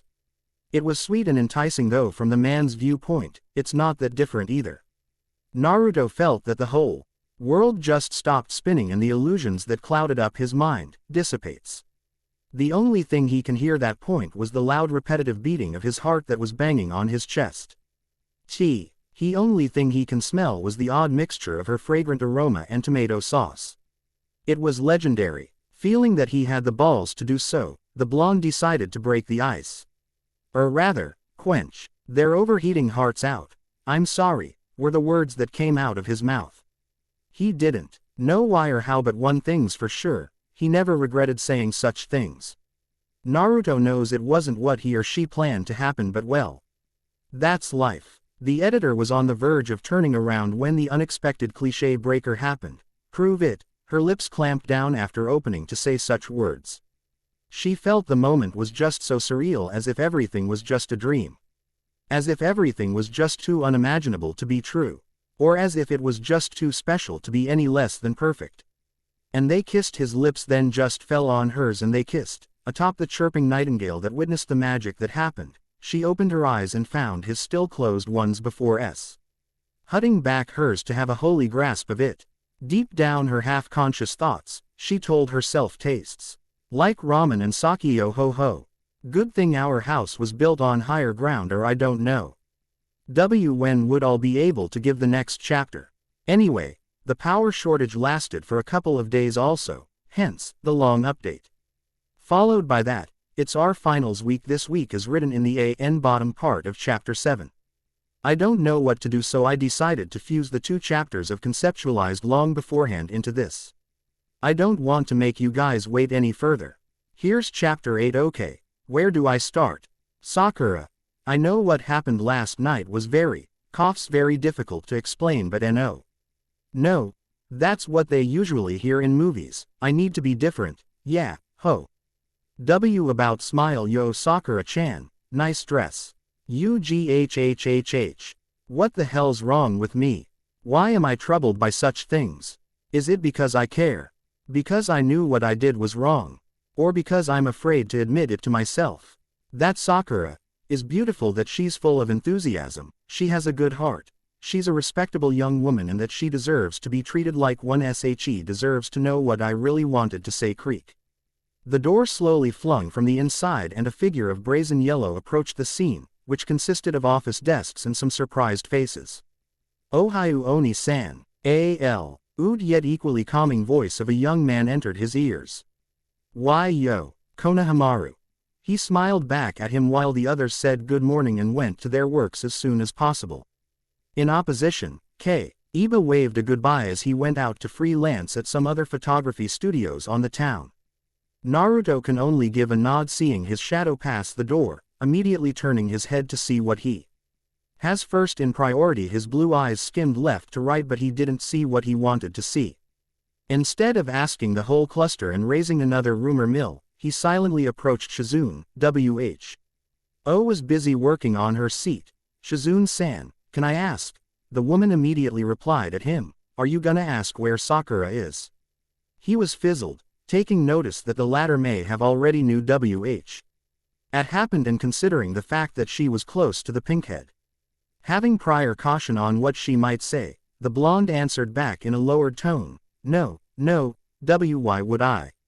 Chuckles, why would you think of such things? He tried the best as he can to pull a smile, but what Shizune saw was that of a gassy smirk. She light raised her brow, sending a small shiver crawling down his spine. She couldn't possibly have, he told himself while he noticed her, grinning sarcastically before focusing back to work. The man took a second for a breather, switching footing for balance and looking at the empty office chair on his left, feeling part least guilty before he clear up his inhibitions and face the journalist in utter defeat. Do I look that obvious? Naruto scratched his head in embarrassment while watching her head nod, still faced away from him, doing her work. A little bit. She dropped her pen, and with the use of the office chair, she turned around and faced him with a curious look. The blonde, feeling the urge to double-check, unsealed his mouth. Did she tell something about? No, the elder journalist replied after stapling down a couple of documents on her desk. Why, is there something you have to say to her? I could tell her if you don't mind. And in an instant, Naruto uttered a swift, no thanks, before nodding in gratitude and turning the other way. Naruto-kun. Yet before he could even take a single step, she uttered another word, what's that small bruise on your jaw?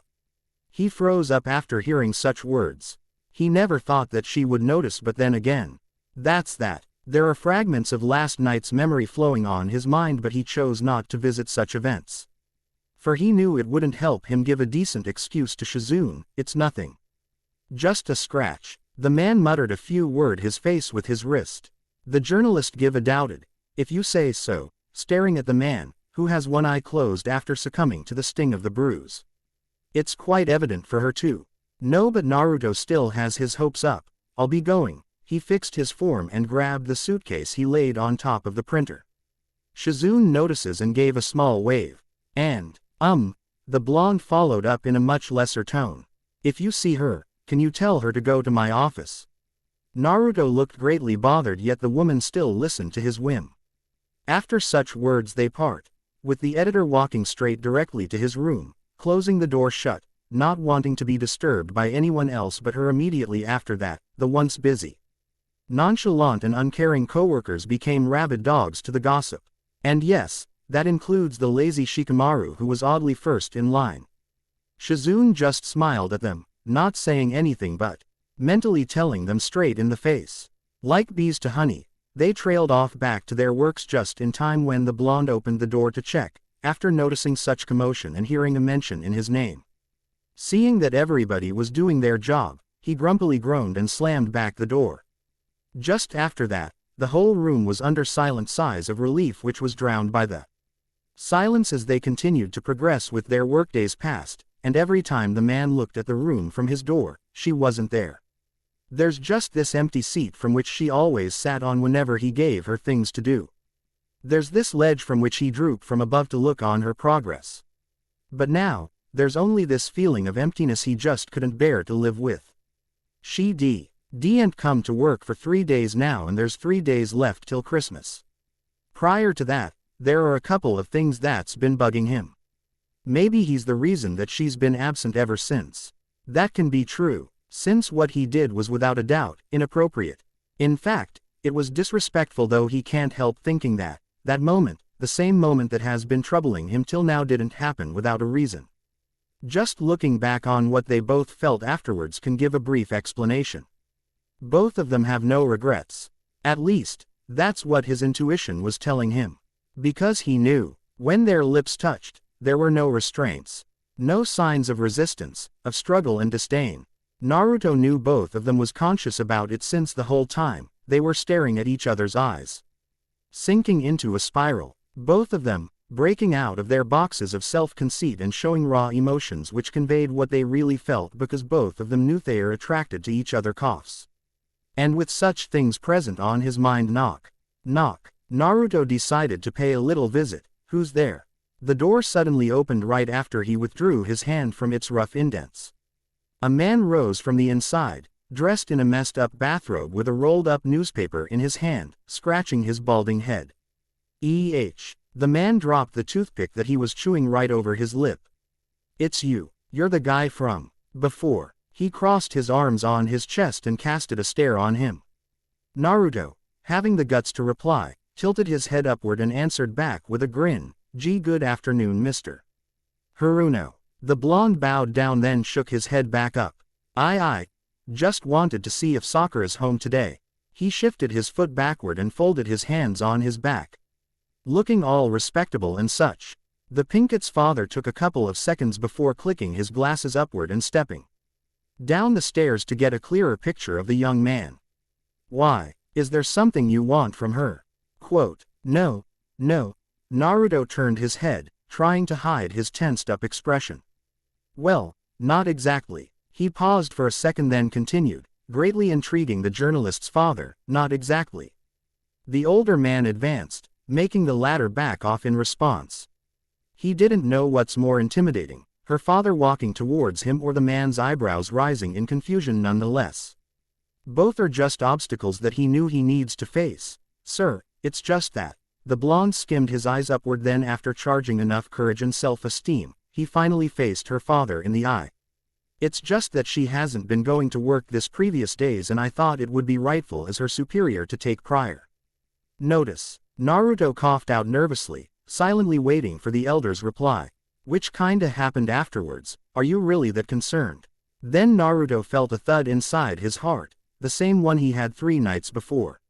It kept on asking him the same question, over and over again. "Do I really care about Sakura?" He wondered, looking past the man's point-blank stares, until he mustered enough honesty to reply back, "Yes, sir. I am." The blonde uttered while bowing his head in truthfulness, a feat that made the elder man quite astounded. He mean, how else can he find a fine and respectful young man like him? Compared to this generation, it's the same than finding a needle in a haystack.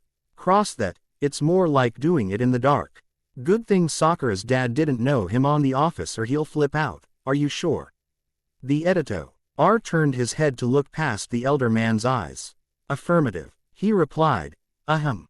A gust of chilling wind suddenly entered the scene, causing the man to cover his eyes as small fragments of snow pelt him on his face up to his lush yellow mane. He missed the expression of Sakura's dad, a less nasty smile present on his mouth. He did know that it was the same man his daughter talked about every night over and over again. But he can't help but to wonder, since the one he is seeing now was a complete opposite. Or so he thought. Sigh. Naruto heard his lazy groans and silently wait on the sidewalk. "Anyway, my daughter's not here today." The blonde's jaws seemingly dropped in surprise to see that she's not inside after the long conversation with her dad. Why what? She's where's she, sir? are the words that came out of his baffled form after all the waiting, freezing outside and sharing a chilling confrontation with her father. Then he found out that she wasn't here. There's only this thin line of wearing patience left that prevented him from yelling out a big, "Huh." My daughter said that she'll be visiting an old friend. Probably she'll come back home at this hour. Naruto felt like his heart would jump out of his chest when he felt a large hand clutched his back just as he was about to drift off. You can wait for her inside. Wait. Inside. The blonde Tly fidgeted as he was easily pulled inside the house by her father, who seemed to be oblivious to the truth and all the rest of the commotion. All that can be heard after the door slammed down was silent sighs as he prepares himself for the confrontation of the lifetime. A sweat drop trickled down Naruto's nape after a minute inside Haruno residence. Though it was not part of the plan, He-Man agreed to the idea, not wanting to oppose the father's whim. So there he was, walking through the wooden floor tiles, following the older man towards the living room from where they will wait for the Pinkets' arrival. There was a period of silence, not long before a middle-aged woman descends from the stairs. You told me you're gonna help me the dishes today, my dear. She complained, sending loud yelps that was heard by her husband, causing him to stop while the young man behind just parroted the action. Oh yes, I'm just showing our visitor the way to the living room. He gave an elderly chuckle, then pointed his curled-up index finger at the blonde. Anyway, my son, have you had lunch already? I'm good already, sir. Naruto did a circular rubbing motion on his abdomen. I drove PPED by a convenience store before going here, thanks for the offer though. His blank face disappeared and was replaced by a grin. Okay, just wait a minute, I'll gonna get you something to eat. Sakura's dad uttered into the kitchen, leaving the young man behind in confusion, as he mumbles, "BB but," to himself. The woman on the other hand, after noticing a resemblance, stepped forward and tapped the editor's broad shoulder, jerking him to face her with a disheveled expression. Oh, it's you, she yelped with amazement. Wait a minute. Narutard was it? Naruto ma'am, he said with a rather unpleasant tone, keeping it as polite as he possibly can. Sakura's mom was smiling at him, like that of a real estate agent. You can never really tell what's going on inside her mind. A lot less like her daughter, who seemed to be evident on what she wanted to say. She took a couple of steps forward and had a seat while the blonde remained standing, hands on his back, humming a very silent tune. As he gazed the place with scrutiny, anyway, are you looking for Sakura? He fidgeted and immediately turned around to face her, who happens to be fixing her slippers on. Yes ma'am. I just want to make sure if your daughter's okay. The woman's eyes scanned him from top to bottom while he stood vigilantly on the other side of the room. She's been absent for 3 consecutive days now, and with the exception of company rules, I can only allow her up to 4 and Naruto was halted by her abrupt yet elegant chuckles. Well, she's fine. Don't worry about her, she'll go to work tomorrow. As if a thorn was removed, he felt relieved that moment. Even just hearing it as words, the man felt like the hunger that he was trying to suppress diminished instantly. Thank you, I'm glad to hear that. He kept his poise from being overpowered by anxiousness, bowing a half towards her. The woman, on the other hand, stood up and fixed a hand on his shoulder and smiled at him. I'm glad too, to know that. The system in your company is very different than those common business-minded ones that I've heard about. She looked at the clock and right after that, she pivoted a foot then walked towards the door with haste. Anyway, I'm gonna go at the market. Make yourself at home, Naruto. The editor immediately waved a short goodbye, faster than the slam on the door as he was once again left alone inside an empty space. Shortly after that, the blonde finally took a seat. His eyes roamed the place and stopped at the desk below a mirror where arrays of family pictures are present for him to see. His mouth was kept covered by his hand, curving like a gymnast as he also stretched his back on the couch. Only child A, he uttered, looking at the ceiling with those lazy blue eyes of his. And as thinking of selling myself to her brother or sister. Jan's arms were stretched upward and fall slowly on his face, with his wrist drooping perfectly above the bridge of his nose, to Daima. Like a bolt of lightning surged through his veins up to his very fingertips. The young man sprang up from his seat after hearing such words resonate from the whole room. his face gushing with fear and surprise. Heart beating wildly inside his chest and sweat drops began forming on his temples. She's back, he told himself while fixing the last folds and indents of his sleeves. The moment he's been waiting has finally arrived. A gulp slides down his throat while he tried the best he can to stay calm. Then everything just happened. I'm home, Fa. Her once gleeful and bright presence morphed into confused, jaw-drop expression the moment her eyes spotted his spiky yellow hair. Naruto was looking afar when she saw him. His hands are clenched down on his knees and the shadow kept her from seeing anything above his lips. Slowly but resolutely, he turned his head a certain degree where they can see each other face to face. Both eyes scanned each other's appearance. Sakura was holding her bag, and by the looks of it, she was also carrying some books with her. The blonde cared less about and focused more on how he is going to say the first line. Sakura. Such gentle words came from him, making it look impossible since he had always been using on her was this grouchy youthful tone that gave it its distinction. What are you doing here? She bit her lower lip and looked away, not in anger but somehow embarrassment. The two kept their lapses of glancing in ignorance before a voice booms out the kitchen. Sorry if it took a little time to prepare, but her old man suddenly came into picture, immediately dispersing such awkward moment. Oh, I see my daughter's here already. She then looked at her father, who was holding a slice of cake on a plate and a pitcher of orange juice. Good afternoon, Dad. As if the tension before wasn't there, she walked towards the older man and gave a peck on his cheek while Naruto remained on his seat with his eyes repulsed. Oh right. The father broke from the confinements of her daughter's embrace and carefully laid the tray on the table in front of the younger man. Sakura, Mr. Uzumaki here has been waiting for you. He pointed a finger on the yellow head, who in turn raised his head to see her reaction. What does he wanted to say? The pinkett tried to hide her blush, facing the other side while tugging the bathrobe of his father from the back. Mr. Haruno, getting confused with his daughter acting such and his guest doing the same thing, decided to complain. Huh.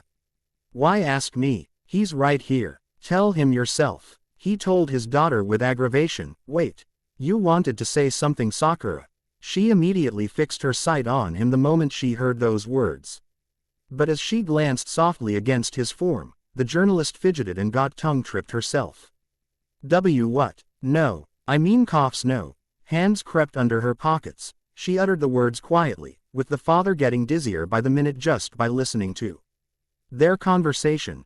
You young modern people, I just couldn't understand your generation. He gave an old man whine, grabbing the newspaper and facing the two young adults. I'm gonna leave you two alone to get some privacy. Sakura's eyes turned into bulges of glinting astonished orbs. I'll be in upstairs if you need me, okay? He finishes while the two just nodded. But before he could take the first step upward, he turned to the two, causing them to look at him again. By the way, where is? She went out, sir. She said she'll gonna go to the market. Okay, thank you. Again, I'll leave you two alone. Were the final words of her dad before the last fabric of his robe disappeared from their sight, thus leaving them in an atmosphere where they can truly express what they've been hiding underneath their facades. The man started it off. Since he had gathered enough self-esteem to do so, why are you absent these past 3 days? The question goes straight to the point. No turns, no detours this time. It took some time before Sakura strode the floor and sat in the couch adjacent towards the young man's. After the pillow and her behind connected, she gave her reply. Do you really have to know? She scruffily raised an eyebrow at him. Yes. As your superior, I have the right to know. He leaned forward and clasped both hands in front, looking all boss-like and such, but as you can see, she smirked, causing the man to wonder. You're inside my house now. And inside my house, I'm the boss.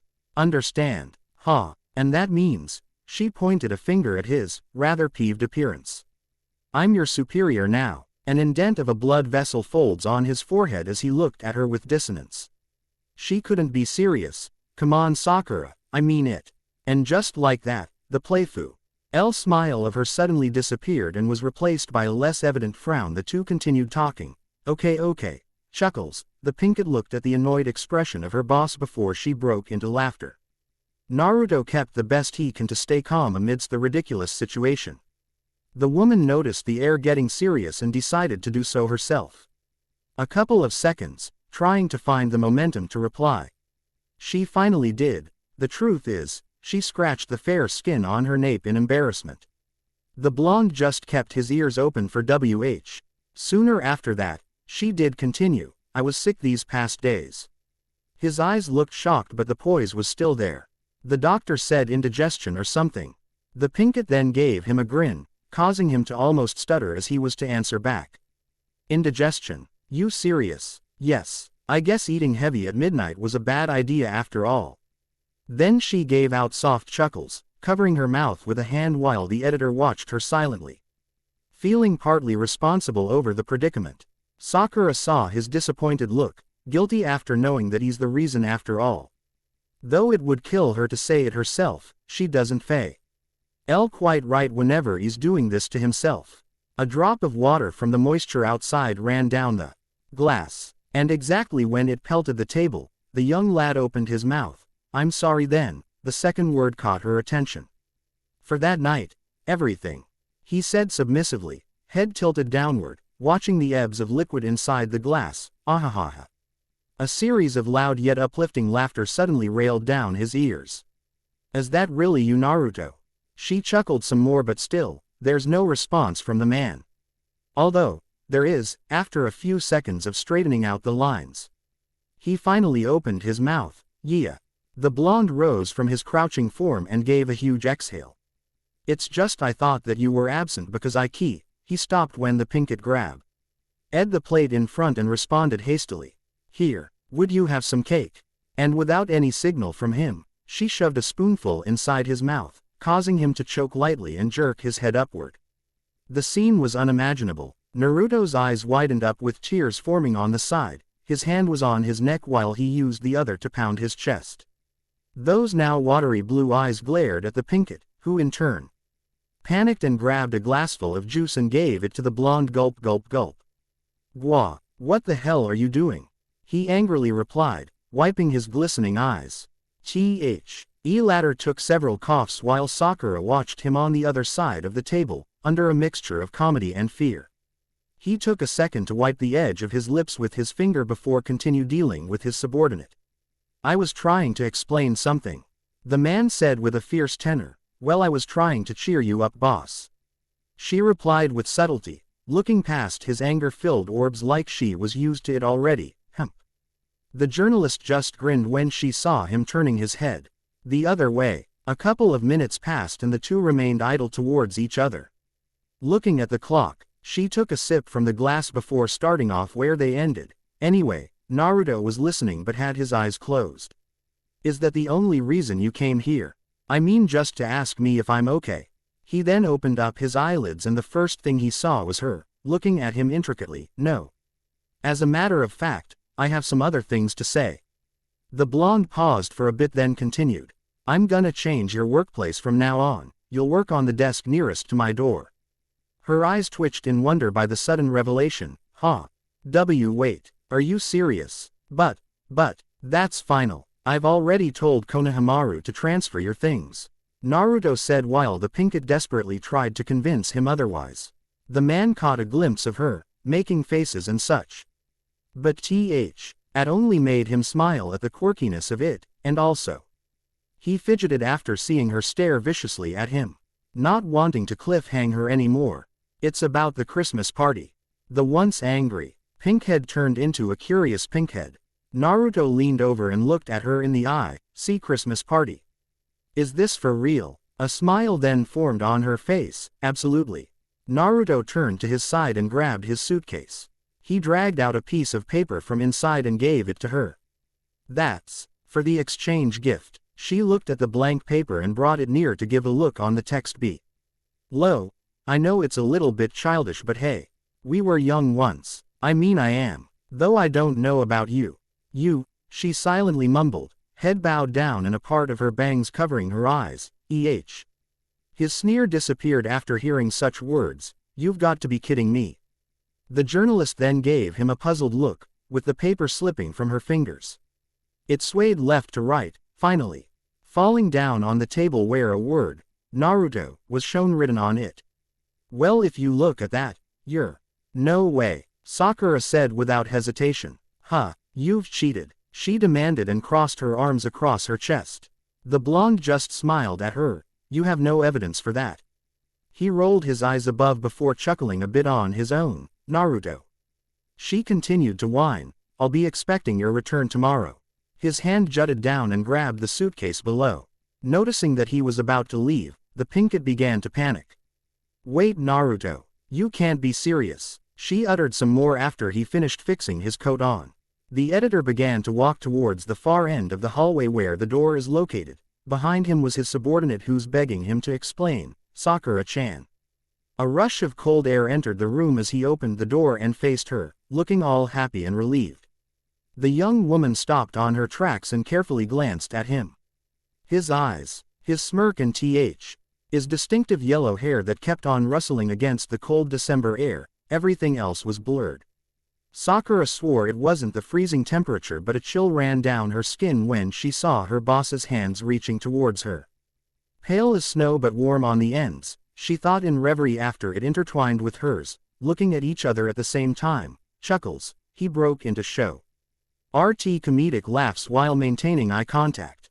I'll be seeing you tomorrow then. All right. The journalist smiled timidly at the sight of their hands shaking up and down. She looked up an instant. Tally saw him staring the same direction, smiling and such but looks unsatisfied. Sakura didn't know how but she can somehow decipher every movement of the blonde. From the way he purposely groans at her to his somewhat uncomfortable movements which kinda looked like he wanted to do something he can't. The pinkett wasn't dumb to miss that, though she had to admit, she had the same incentives like him then.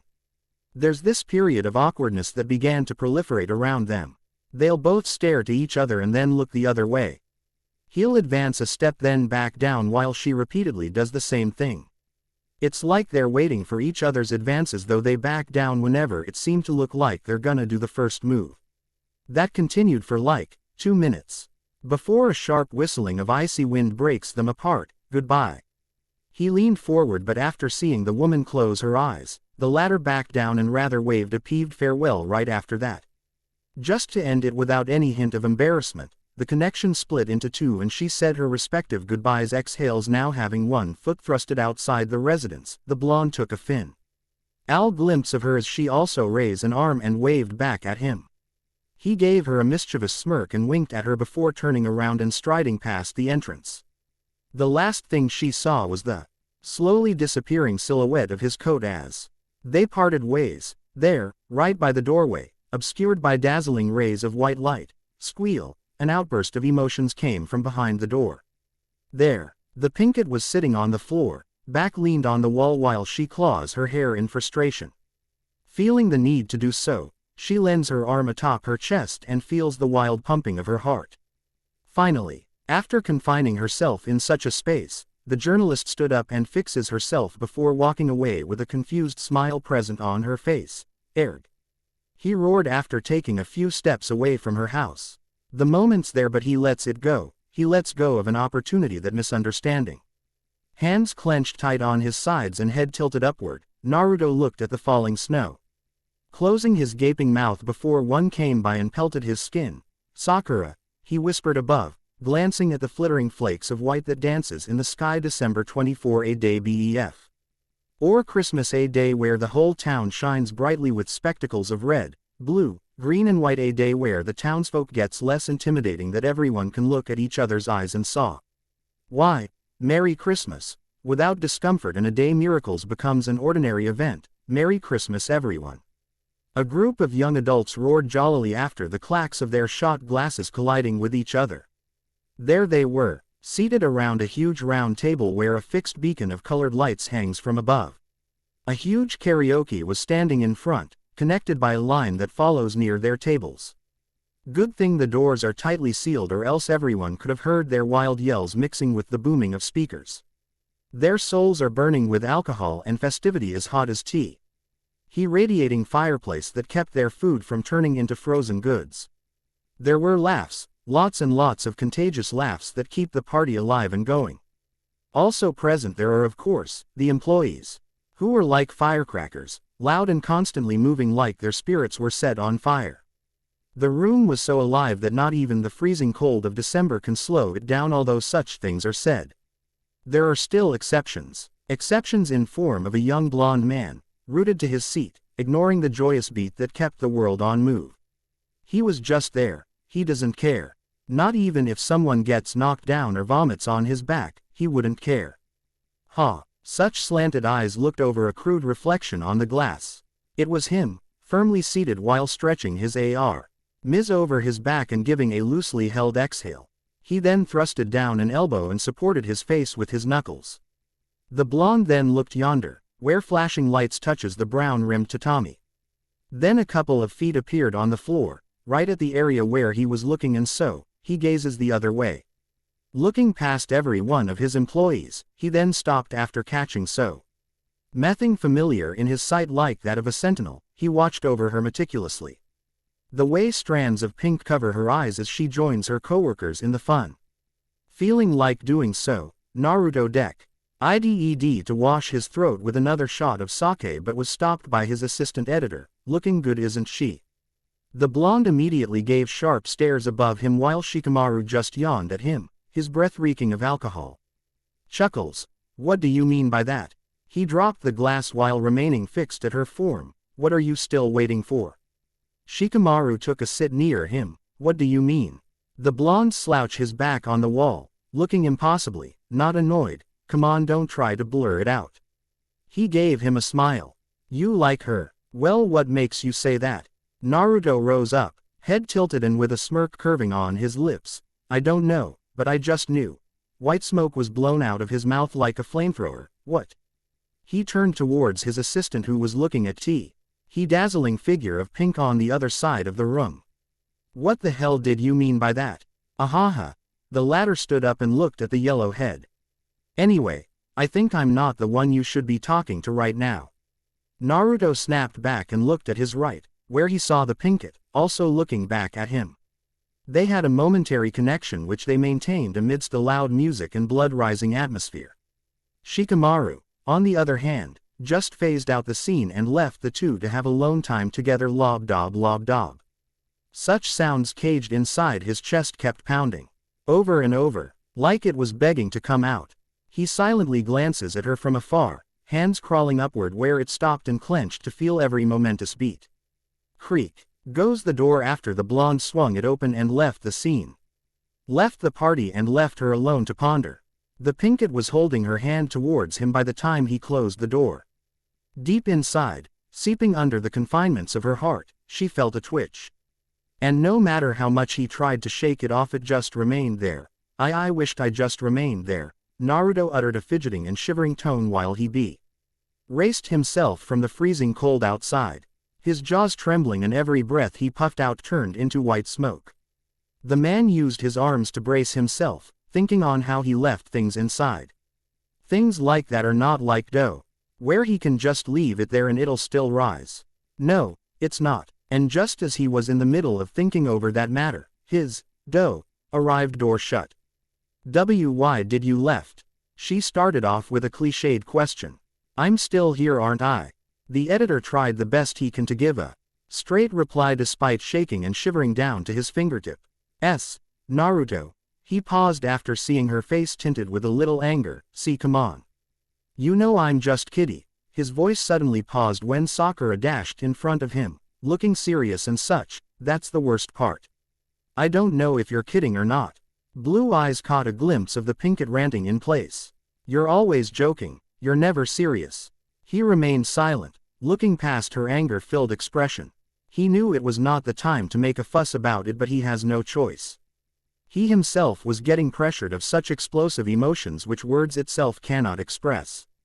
Another minute passed by and they're still on their feet, unmoving and seemingly immune to the freezing temperature. Feeling disappointed, she turned the other way around.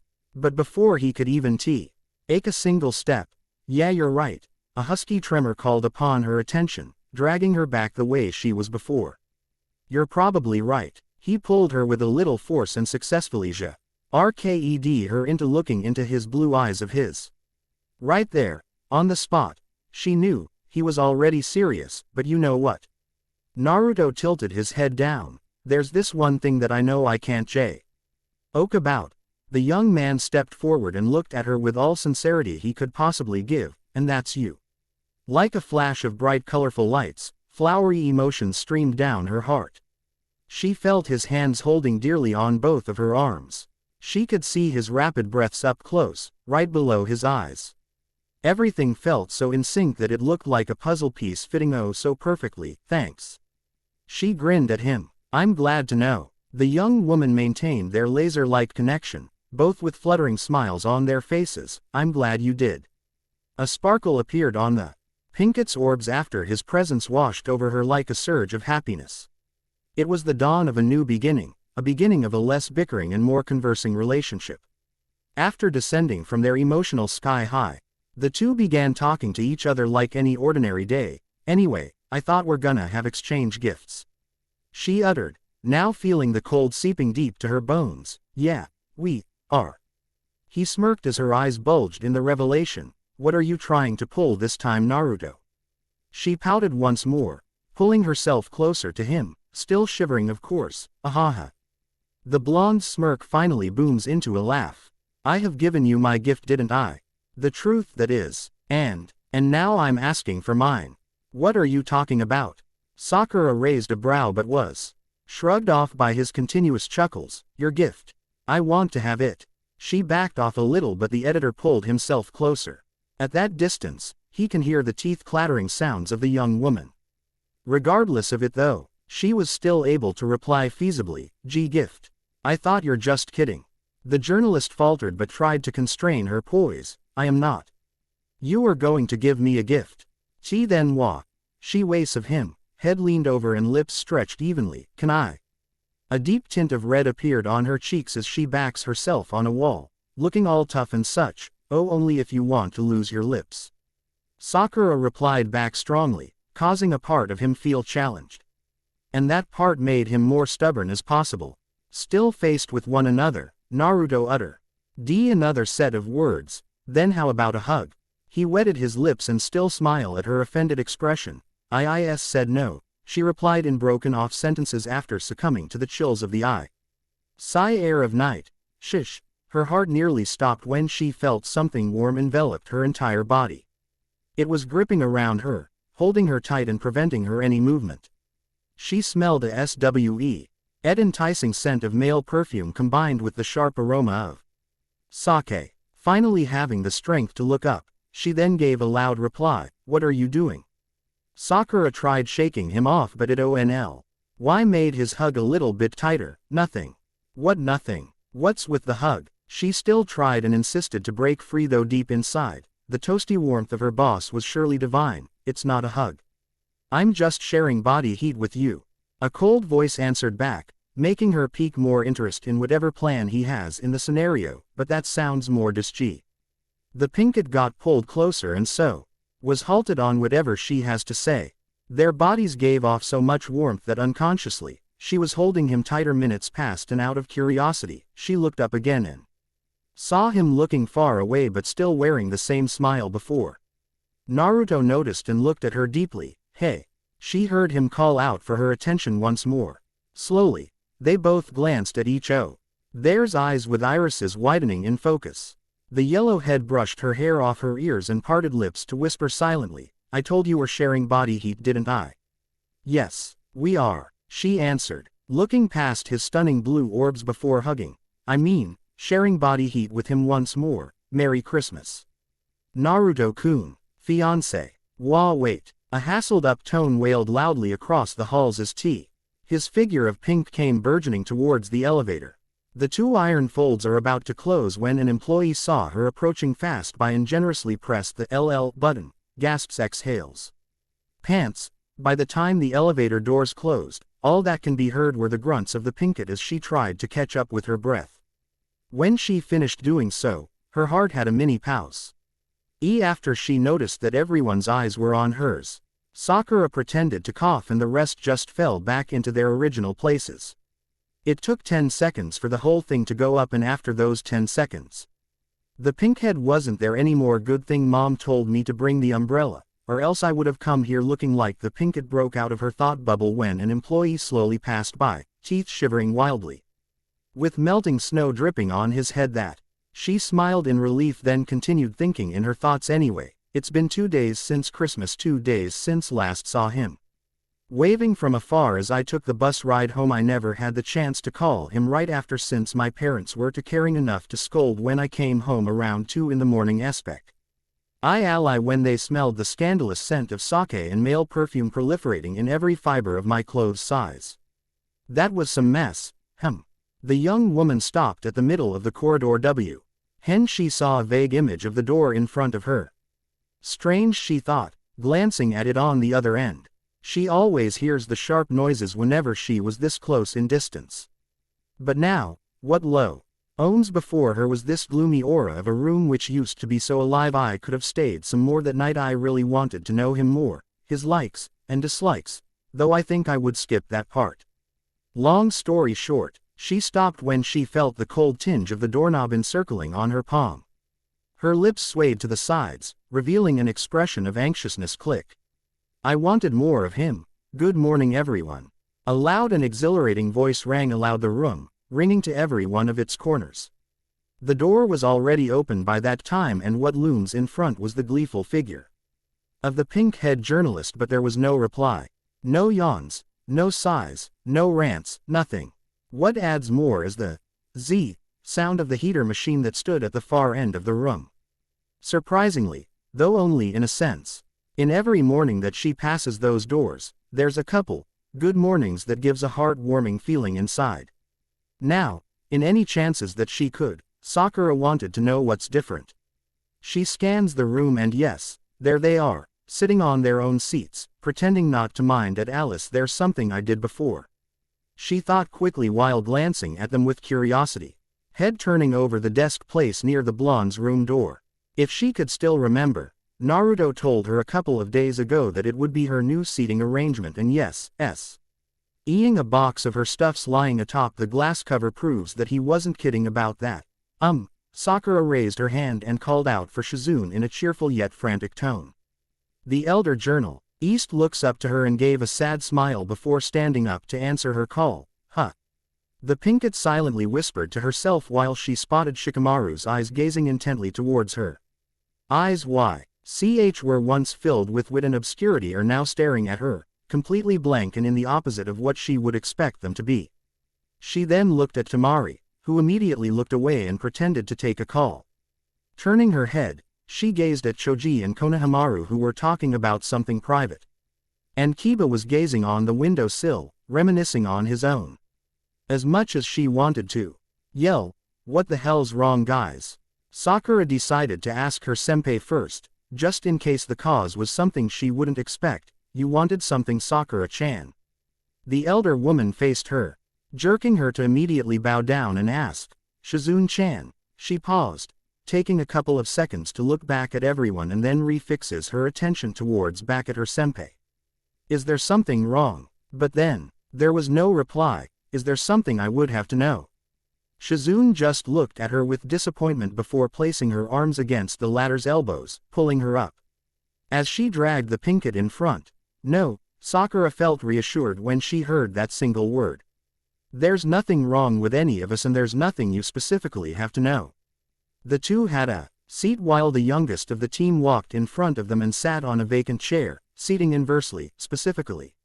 What do you mean? Like feeding oil to the flame, which only fueled Sakura's desire to know what really happened. And both Shizune and Konohamaru can see that she wouldn't take no for an answer. Then, as if the restraints were gone, Shikamaru strolled across the area where he stopped and leaned on a divider nearby. You guys don't have to be so scared, he's not here anyway.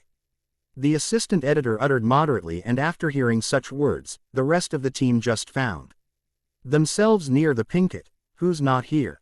She replied. You should have known that the moment you came by.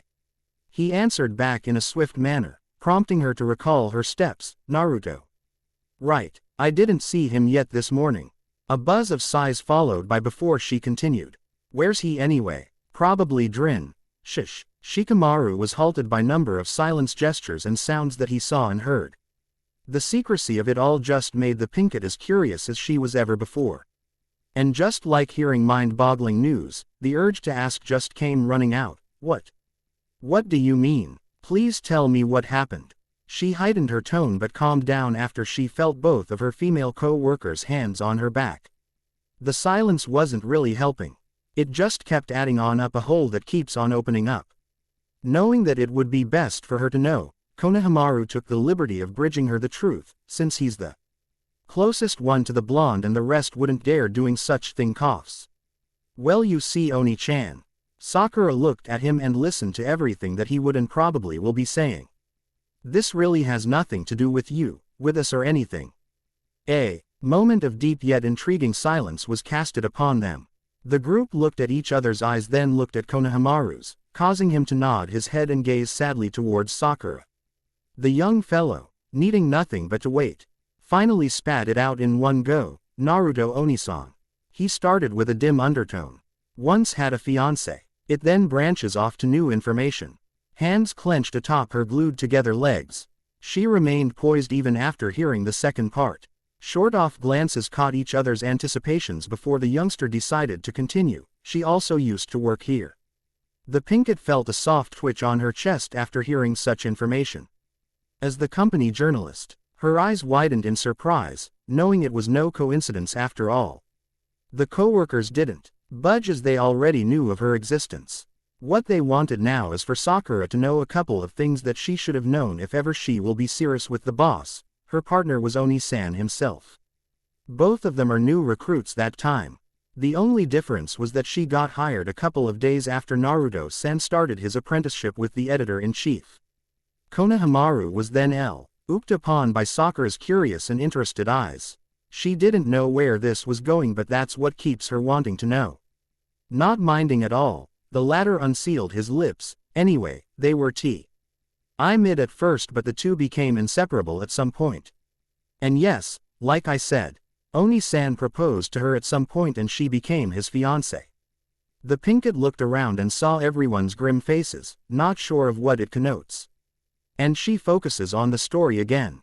Back then, she was the one who bridged us to him. She was like a mother inside of the office. You know, someone we could run to if we have troubles or anything. Konohamaru suddenly stopped when he felt something touch his shoulder. I guess Shizune-ni-chan would like to continue, he thought as he rested his back on ledge while the older journalist sat in front of the Pinkett, who by that time was reminiscing. Eventually, she and Naruto became candidates for the spot of managing editor. She uttered in an informative tone which makes it lighter for Sakura to transcend on. Our boss may not know it by that time, but she told Jiraiya-san to give him the spot. Shizune gloomily smiled. Those were the times where we thought that they would have a bright future in front of them. Her voice began to wither, but it remained clear and cognizable. Choji and Kiba loomed from the side, their disheveled selves adding up to the effect. Now, without further ado, she continued on, but something happened. A simple statement broke all the previous information the Pinkett received. Immediately, she was able to make a swift reply. What happened? Eyes widely opened up, she bravely asked, oblivious to whatever things she might know afterwards. Both hands clenched on top of her lap, signifying her desire to know. Shizune, though she wanted to, tried to control the situation by tilting her head down and wait for the anxiousness of the Pinkhead to be sated, seeing that neither Konohamaru nor Shizune themselves have the guts to say it. The assistant director took a couple of steps forward, and said it frankly, without second thoughts, without resistance and without regrets. She died.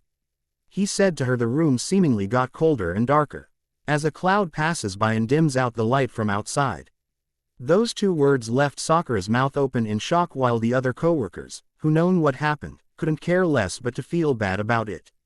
It seems like a couple of minutes passed by when the Pinkett closed her lips and took out a deep exhale. Shikamaru's still on his feet and as usual, acting as nonchalant as he'll ever be. We never really knew how or why. Naruto never told us, so we just imply that she died a peaceful death.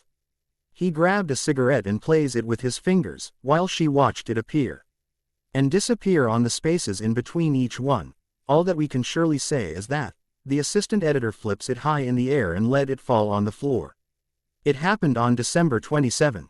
He muttered silently, eyes gravely fixed on hers. That's today, isn't it? His brown eyes showed amazement after seeing her respond. Though it seemed like she was fine after knowing all that information, it never really hid the conspicuous dismay that was evident on her face. He looked at her form, broken to such condition. At least, she was trying to cheer up, smiling and all that, yes. Tamari suddenly entered the conversation. Apparently, this was the second year. She then brought herself near Kiba, and sat on the small space beside him. He'll be absent for a couple of days or week, then he'll go back like nothing happened. Anyway, there's no point in downing ourselves. Shizune then stood up and went in front of the group. I guess we'll just have to bear with working without him till New Year, she said jokingly, trying to cheer herself and the group up since there's really no point in dwelling over such things. Deadlines must be met and they know that they'll have to do it even without the help of the managing editor. That's right. The Pinkett followed her senpai and stood beside her. We must continue. The latter bowed down while everybody looks at her, confused. Thank you, she said, for the information and all that. No point in hiding it from a coworker, Oni-chan. Konohamaru swung himself outward and landed on his feet. The rest just stood up and gave her smirks before going on their individual places. Still in front, Sakura looks at them and watched them with vigilance. Her eyes roamed her new desk space where it stayed there for a while before she relocates them at her senpai's form. S. Shizune-chan, she softly called out, causing the elder journalist to look back. Yes, Sakura. The pinkhead took time to reply, head bowed down, looking left then right then left again before gathering up enough courage to ask her face to face, see, can I at least know her name? She bit her lower lip in embarrassment but expressed relief when she saw Shizune's SMI. La beaming down on her. Her name's Hinata. Hinata Hyuga. Hinata Hyuga, Naruto-kun's fiancé. Whoosh. A gust of icy wind dragged a huge amount of snow along the sidewalk. So that's what they meant of me being similar. Similar to her. To Hinata. Shoe clap sounds. Then suddenly, formed by the shadows hidden by the downpour of frost, a figure of a woman was walking along the said sidewalk. She as draped in several layers of cloth and equipped with a pair of mittens and high socks while a huge black umbrella was shielding her from the blizzard. Well, if I can still remember what they said earlier. She and I really had similarities from mannerisms to the position in the company. We were very much alike. The only difference is that she was closer to Naruto. And I don't know why I'm getting bugged by that fact. Ha, ha, ha. She puffed out breaths which turned into white as it disperses in the cold December air. The pinkett took the corner and walked along an alley of stores, which are surprisingly open in such weather condition. Using her vacant hand, she wiped off the snow that pelted on her cheeks. Now I realized everything that's been circling on my mind. Now I understand why Naruto's acting that way towards people. Losing his fiancée sure took a toll on him. It literally changed his whole life, everything. And after I recall Shizune and the group's request for me to bring his old elf back, I'm starting to feel that I can't. Or rather, I don't want to do it anymore. I don't want to bring his memories back because it'll be better for him, sir. A noise rang loudly in her ears, causing not only her, but also the other bystanders to take notice. She looked on her left where the sound resonated and saw the bar sign on top. I told you already. I'm not drunk. Then she heard a familiar tone, actually. Too familiar that it sounded so close to the man she's been searching for. She stopped in her tracks while the other people indifferently continued walking to their destinations. But sir, with all due respect, you had 7 bottles of beer already. Why don't you take it slow? The voice suddenly was halted by the other one. I already told ya I can pay. Sakura heard that voice again and it was tempting her to enter such place. Sighs, okay sir, I'll just need someone to call to. You know, just in case. TCH. Here, now give me another. And in those said lines, the pinkett finalized, in all reality, it was him. And as if the restraints that were holding her a moment ago were gone, she walked straight inside in hopes of finding what she's been looking for, Naruto-kun. Naruto-kun. She held her breath as an atmosphere of dizzying mixture of alcohol and cigarettes proliferated in the place, her eyes skimming from left to right like that of an eagle. searching him or even just a fragment of him. Remembering a part of the conversation she heard outside, an idea rang on her mind and she went straight into a frenzy of crowds, wildly dancing to the beat of loud music. She never really knew how many times she was pushed around and eventually got tossed aside the dance floor where a couple was making out beside her. Feeling partly disgusted, the beast inside of her awakened and she dived in once more. It didn't quite fit her character, but when it comes to getting the job done, the second Sakura inside her thoughts never disappoints. Phew. The Pinkett uttered, gasping for air after finally getting to the other side where it's quieter and less wet. She then continued to look for her boss, calling out his name and searching wherever her eyes leads her to. Even though such efforts were to be proven futile, the journalist kept her objective intact and never gave up. Good thing she never did. Naruto. Sakura uttered his name in a low tone as she gazes at the figure of her boss from afar. There he was, drooping on the bar counter, sprawled, looking all lifeless and such. The need to ask was great, but the need to help him out was greater. And so she did the greater thing. You knew this guy, miss. She looked up and saw the bartender wiping a glass with a cloth, also looking back. Yeah, he's my friend. A sweat drop trickled down her nape. That's good if you are. This guy has been here for a while and I'm worried that he'll have no one to take him home.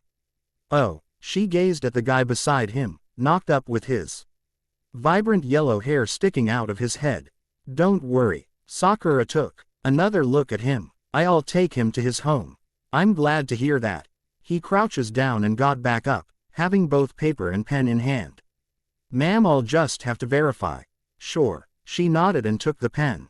With it, she wrote her name and phone number before giving it back to the bartender. Ma'am, one more favor, can you get his phone? Such words were heard and it sounded like a tough job to do.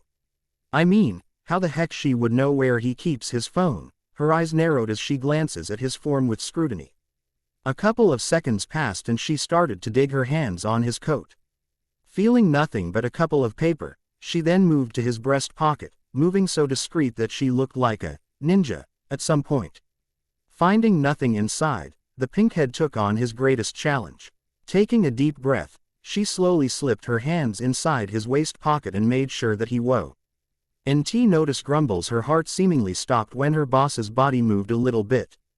Thinking that it'll be hard if it takes too long, she dug deep and quickly withdrew his phone. There, she gave it to the tender, who in turn opened up his contacts and told her to wait. It didn't take too long for him to find her name there, but there's this little slip.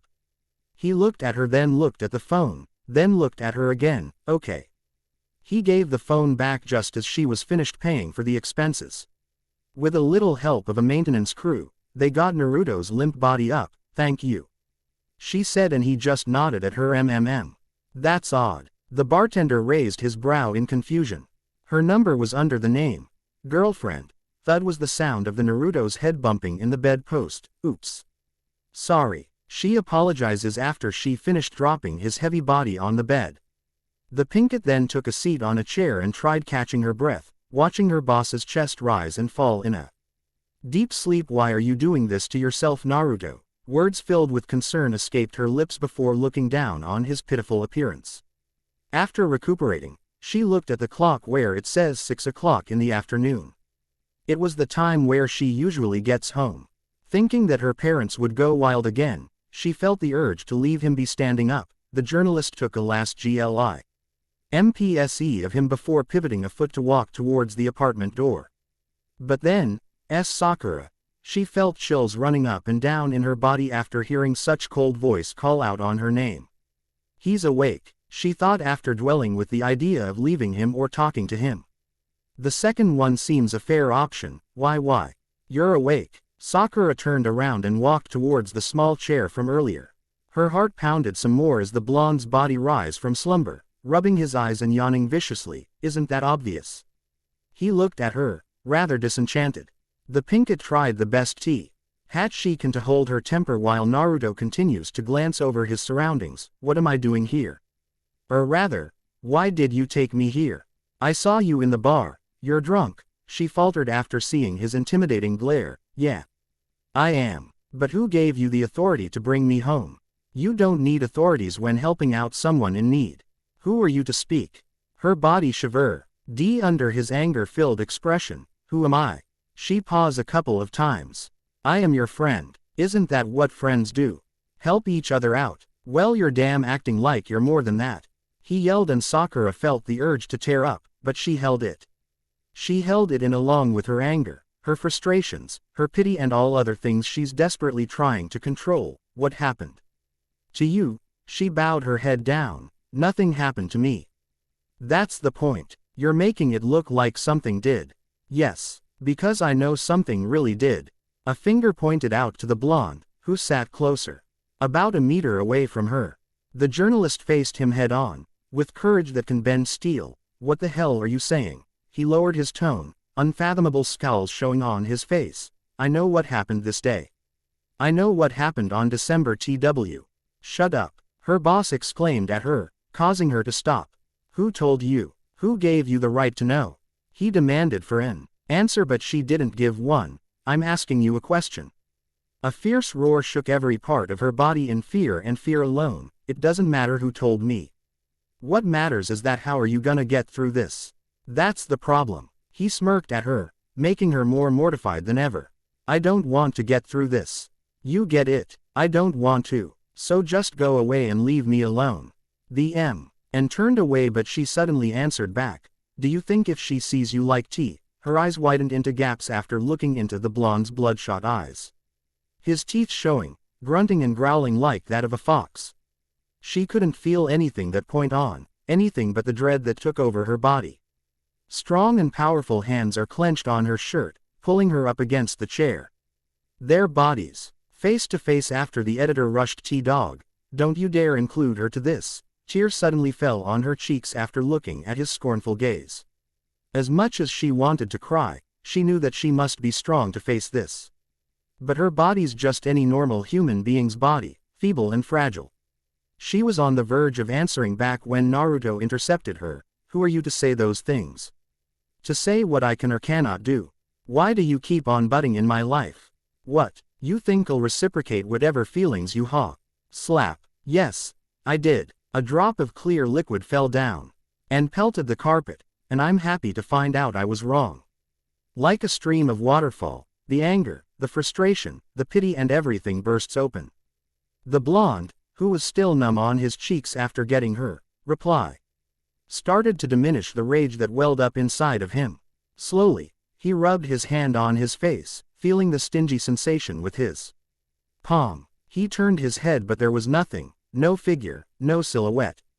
No afterimage or anything, only the sound of footsteps repetitively thumping from a distance. Sobs. The Pinkett was running towards the door, her vision getting a little blurry because of the tears that leaked out her eyes. She used her left hand to grab her heels and the other one to grab her bag and coat. Drip drop goes the droplets of tears that bombarded the embossed tiles.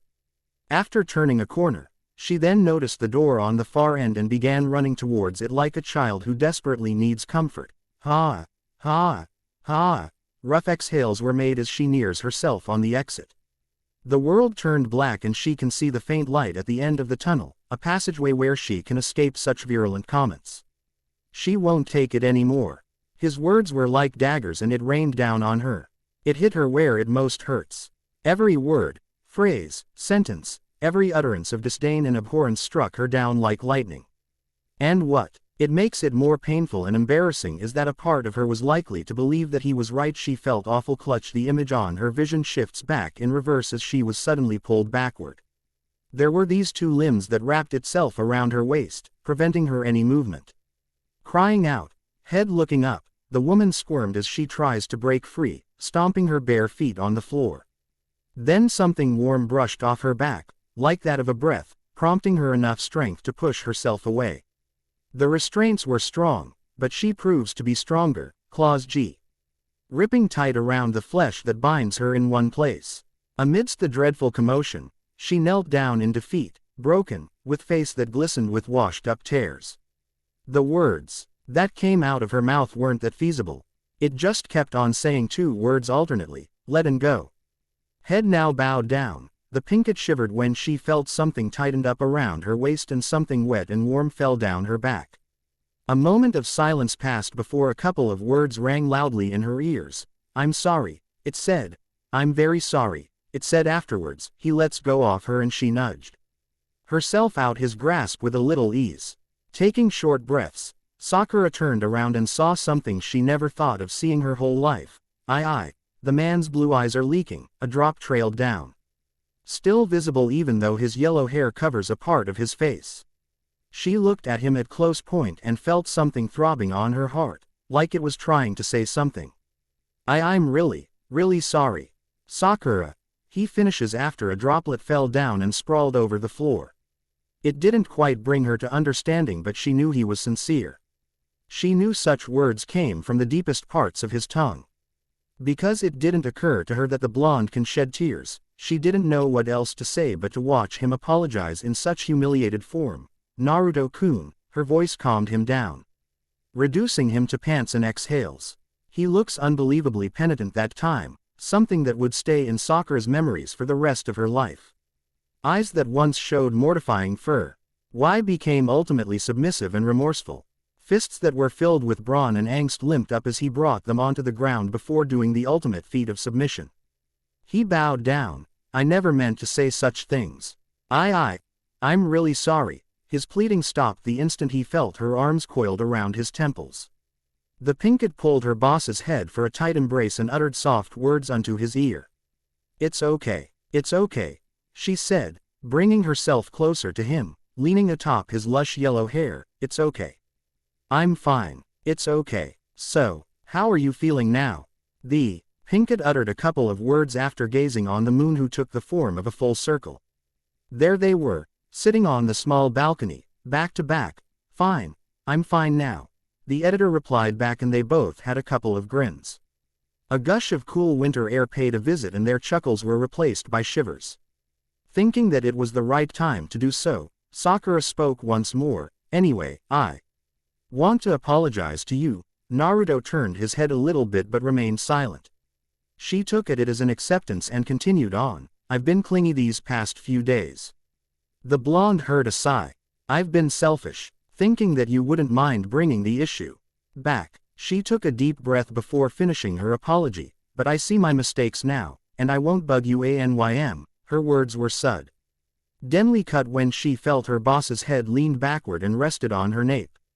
Without any warning, the latter parted his lips. "It was December 27, last year, when Hinata and I decided to elope and move to the States. It's her birthday, the same day. And that's my surprise birthday present." Just like before, she never gave me a no for an answer. Naruto took a pause, then continued. "So, there we were, seated on the front seat of my car as we hurry up for the last flight to New York. I glanced at her when she held my hand. I won't forget what I saw back then, such sweet and faint smile that showed me everything good in this rotten world. Just then, I thought, I don't need any worldly things if she's here, beside me." He shifted his back and Sakura followed, listening intently over his words. "She alone would be enough for me." I smiled back and leaned over for a kiss. She then grabbed my hand and placed it in her heart where I felt every living beat. I pulled her close and we kissed. For a couple of seconds, just drift out of reality and go to a place where we are the only one there. I opened my eyes and I saw her face, so bright like the moon on the peak of the night. She was glowing, her whole body, and it took me a second to realize that I am too. We looked at the back where the light consumed us, and by the time I can react, everything faded into black. His voice began to wane while the pinkett covered her mouth with both of her hands, realizing where the story was going. Naruto, nonetheless, didn't pause. Just when I had the strength to open my eyes, I saw the world overturned. There were lots of red everywhere, and the pavement was filled with shards of glass that sparkled lucidly. Then I looked below and I saw my fiancée smiling at me. She looked pale and such, but she's still the most beautiful person I've ever seen. The editor then chuckled on the thought while the journalist remained silent, grabbing the ring which I would surprise her with. I slipped it on her finger, but I felt overwhelmingly tired. I closed my eyes for a bit, but when I opened it, I was then blinded by an array of white lights that passes by my vision. I felt my body floating, so I thought I was already dead. Then I saw a man with a green mask on his mouth. It was then where I suddenly realized that I was in the hospital. Not in heaven. I tilted my head to the side and then I saw someone covered in white cloth. It took an idiot like me a minute or two to recognize the ring that was on the finger sticking out of the cloth. Saku. Body shaking, but he didn't stop on the conversation. I don't know why. Exhales, but I didn't find the urge to cry. I wanted to cry that moment. Sobs. Just that moment. I wanted them to see come out, but they didn't. Right after that sentence, the Pinkett turned around and saw the figure of the young man, using his arms to wipe off something on his face. And without him noticing, she thrusts her hand and dropped a handkerchief atop his head. Naruto sniffed silently, then thanked her as he used the cloth to dry his shimmering eyes. Now having the courage to finish the whole thing off, he turned Ned around and the two are now sitting in front of each other. After the incident, I found myself on the verge of breaking down. I didn't have the courage to attend her funeral nor face her relatives after that. I was ashamed. I was so ashamed and guilty of what happened. Because of the tragedy, I quit driving and dropped completely out of society. Just like what Konohamaru and others may have said, I changed for the worse. Oji-san then asked me to go my province in Hokkaido, to take a vacation, but I spent the whole time here, visiting her grave till it came to my attention that this is as far as it goes. By the time when I decided to restart my life, you came into the picture. Sakura flinched back when he mentioned her name. You looked just like her. You reminded me of a Verret. I thought I forgot. He looked up to her and grinned at her surprised disposition. Then after a while, I realized something. Seconds passed by, then Naruto grabbed her hand and their fingers intertwined with each other. It's not that I want to forget, but rather, it's that I don't want to remember. The Pinkett shivered still like freezing water as the yellow head tightens his grip, but then I had to. He followed up.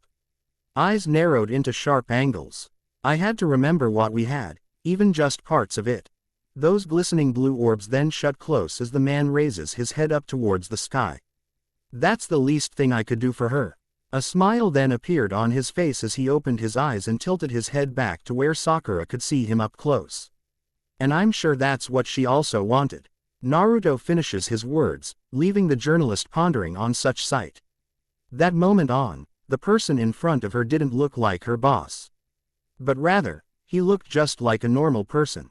Smiling as if he was happiest man in the world without knowing herself, the Pinkett managed to reach his center and see him as for who he really was, I guess, after a minute of peace and relief. The blonde pulled their still conjoined hands near his chest. That leaves me with you. Now. The Pinkett's eyes widened in surprise after hearing such words. She could feel it, Naruto's heart beating faster by the second. Matching her very own, and words can't describe what I'm feeling about you right now. Her hand was brought over his lips as he kissed it deeply, eyes closed under the white curtain of moonlight. She blushes deeply at the act, then blushes even more when he brought their faces close with one another. That's sweet. She smiled happily. Thank you, Naru, but before she could finish it, Naruto sealed her lips with his and they shared a passionate kiss that lasted longer than they could perceive. No, he pulled back, eye contact well maintained and both of them gasping.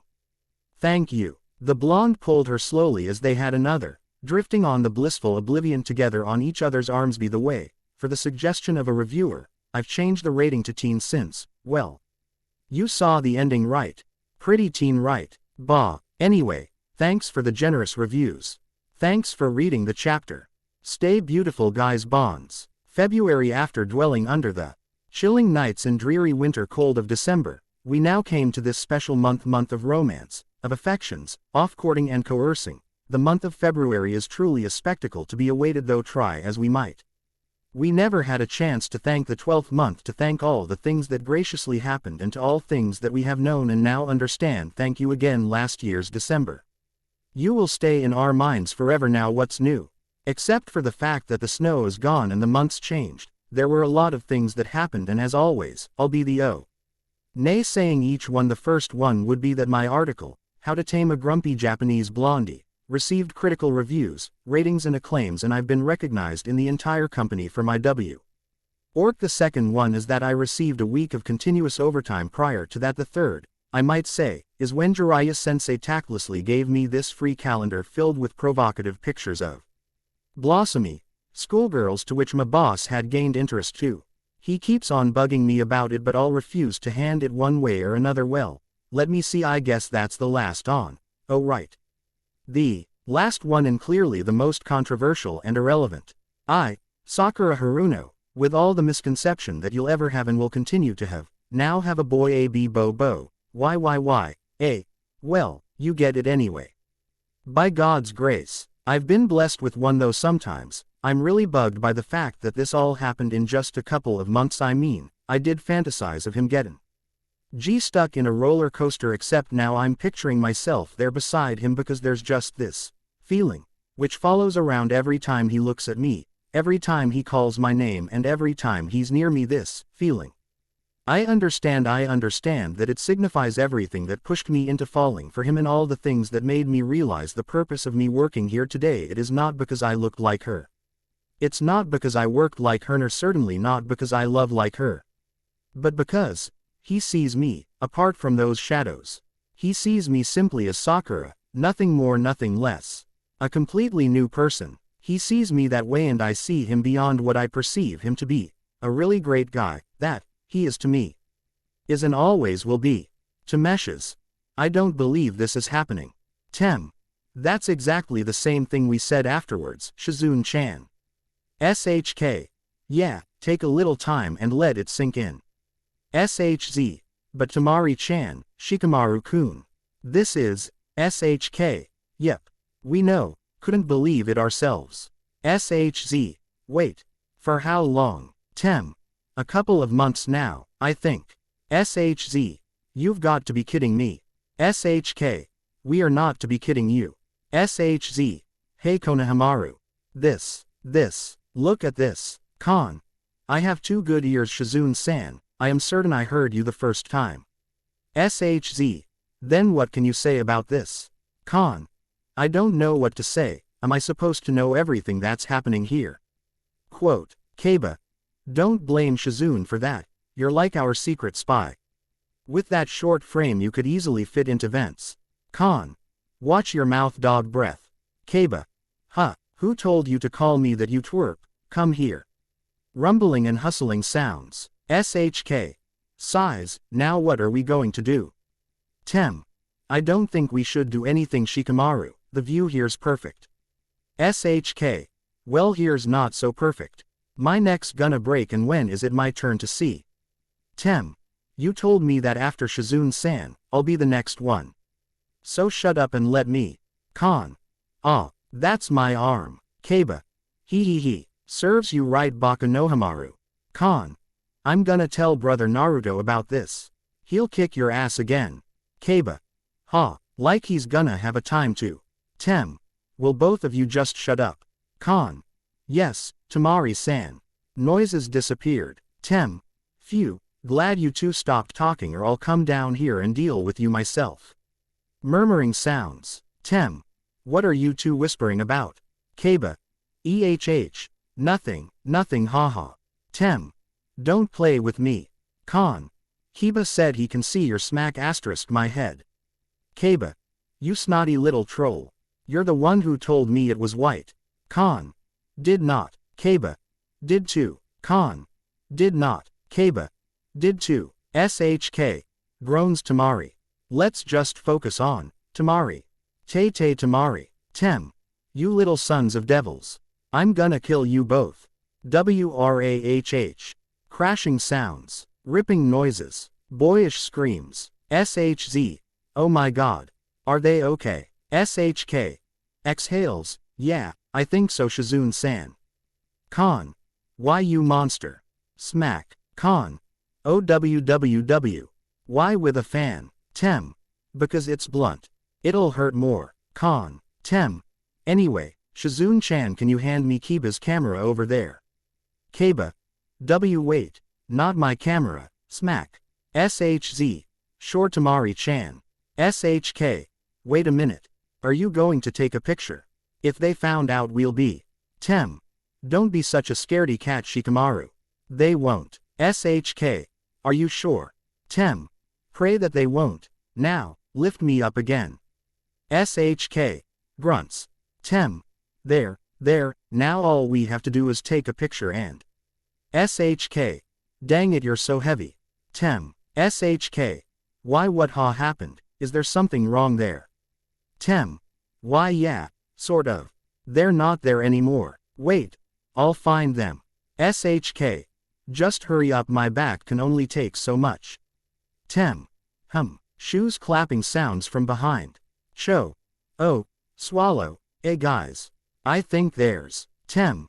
Not now, Choji, we're running behind schedule. Just help me find those two. Cho. But guys. Tem. Shish, you're breaking my concentration here. Cho.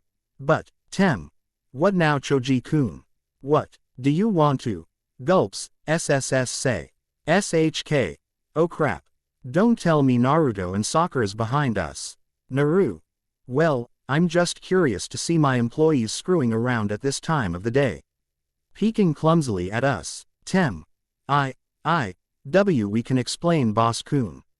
Naru. I can see Kiba and Kono-kun are tied on a post, Shizune-san's crouching over, Choji doing an awful job of looking up while my sub-assistant editor and my secretary's playing house behind a bush. Kiba. Actually it's a shrub. SHK. Kiba, shut up please. Kiba. Busted. Come on, let them go.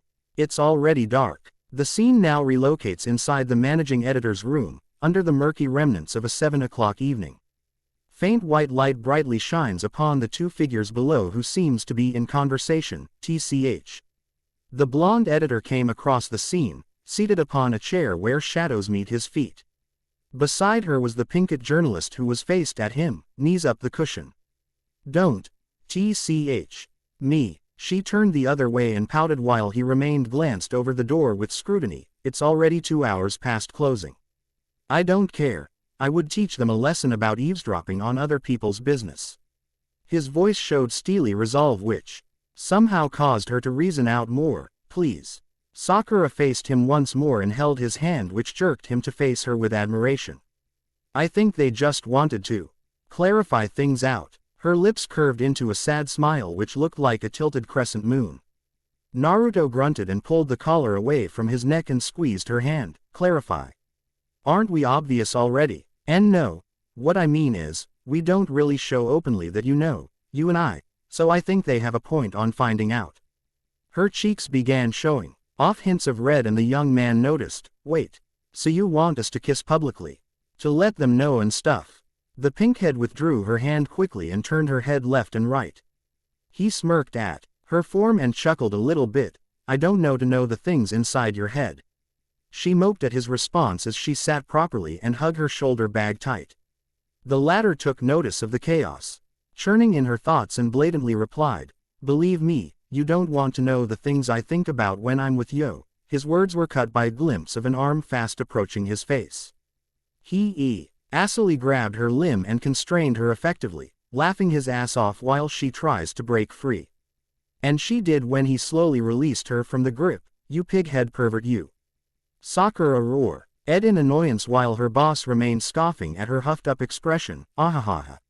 You're just too cute that I can't help myself. The editor opened up his blue eyes, glancing at hers locked at his. There's this period of silence that ate up the sudden rise of tension, and on behalf of them, the man decided to bring back the topic. Anyway, I'll nullify their punishment. Her ears flew high when he heard his cold barren tone show mercy. But what she doesn't know, under one condition. His valiant image on her mind shattered into smithereens. The man caught the reaction and nonchalantly shrugs it off. Yeah, Sakura felt blackmail when she saw his mischievous smirk slithering on his face. Just one condition, then I'll let this slip by. Those final words kept the pinkett's lips stringed in deplorable anxiousness. No. As coarse as one. No. Can possibly be. It slipped past her mouth without any difficulty. What do you mean no? He replied back, seemingly aggravated. No as in. The blonde's eyes widened and froze after seeing the figure of his girlfriend leaning over him, pouting and looking all teasing and such. I won't fall for any of your tricks anymore. Those said blue eyes slanted after hearing a challenge imposed unto him. Ahahaha, tricks. I'm the fairest and most rational man you'll ever know. Hump. She slightly moved away and smirked at him. I highly doubt that. I don't believe you. Naruto covered both eyes with his hand with a smile visible below. Same thing here. Come on. The grin disappeared and was replaced with a serious expression. Seeing that, the Pinkett also did the same. Every minute you spent on talking with me only adds up to the duration of their punishment. And that got her thinking. The things he says, they might be full of bogus and nonsense, but they are as precise as an elven arrow. It just takes time for one to notice that. Fine. He finally heard the answer he was waiting to hear from her. Amidst the situation, it's good to see the journalist still poised like she was supposed to be. It just showed that she grew accustomed to that side of Naruto who loved playing mind games on people. Okay, she said with complacency. What do you want? You just need to do one thing. Her turgid orbs wobbled up after seeing him raise his index finger up. Anticipating the accumulated uneasiness and mystery of his compromise, such CMPLI of his request pushed her up the curb. Say that you love me. He said to her. It took her a decent amount of time to comprehend the things that pushed him to say such ridiculous requests. But after much deliberation with herself, she finally accepted it on behalf of her co-workers. I love you. She said to him, now watching his reaction. Sakura now skimmed in confusion as to find his face point blank and as annoyed as before. Thanks. The latter replied. But you didn't let me finish. He followed up with blazing speed. The journalist felt the urge to wonder, but all she can think of is to ask him directly, what's your angle here? Naruto. I said I want you to say that you love me, he answered back strongly, jumping out of his seat and stretching with his head faced against her. But since we're a couple of young, wide-eyed writers here, a spark glimmered in his eyes. We're gonna do it a little bit differently. What do you mean? She raised a brow, which in turn caused him to roll his eyes over her form. Garnering much eagerness from her, Naruto laid it all out. You're gonna write letters to me, he uttered while slinging his hand on her shoulder, pulling her closer. She went as close as hearing his thumping heartbeats near his ears. She tilted her head and saw the pools of heavy blue inside his eyes. She felt that if she has looked at it any longer, she could have slipped off from reality. Every week, every month till the day we ultimately part. His fingers traveled from her brow to her eyes where they rejoined his hand as he cupped her face somberly. Put everything you wanted me to know. Even if just one word that'll stop me from moving a step away from you, it'll mean so much to me. Naruto, she murmured past his F with hands atop her lap. The blonde took a second in removing his hand from her cheeks and placed both behind his head, relaxing in place. Sakura just watched him with mystery rafting on her mind. I'll be doing the same. I'll write everything that words themselves cannot express, or anything I cannot say with a straight face. Naruto paused and gave a smile at her. Guess that's fair to you now. She didn't reply, but he can clearly see her acceptance towards the challenge. The blonde came upon with his happy face and leaned over her inquisitive form. Hands clenched tight, she watches him hold her hand and navigates it together with his. We'll keep it somewhere dear. Somewhere safe. Somewhere no one else can see. He relocates it atop her chest where she can freely feel her own palpitating heartbeat. Her jade eyes traveled from air toppled up hands to the view of his yellow locks watermarking his crystal blue ones. The woman remained silent, watching his every move as if it were her own. A moment drifts away before he continued. That way, he paused, still gazing at her. That way, whenever we feel lonely and unsure, we can always look past these letters and remember the same feeling we have right now.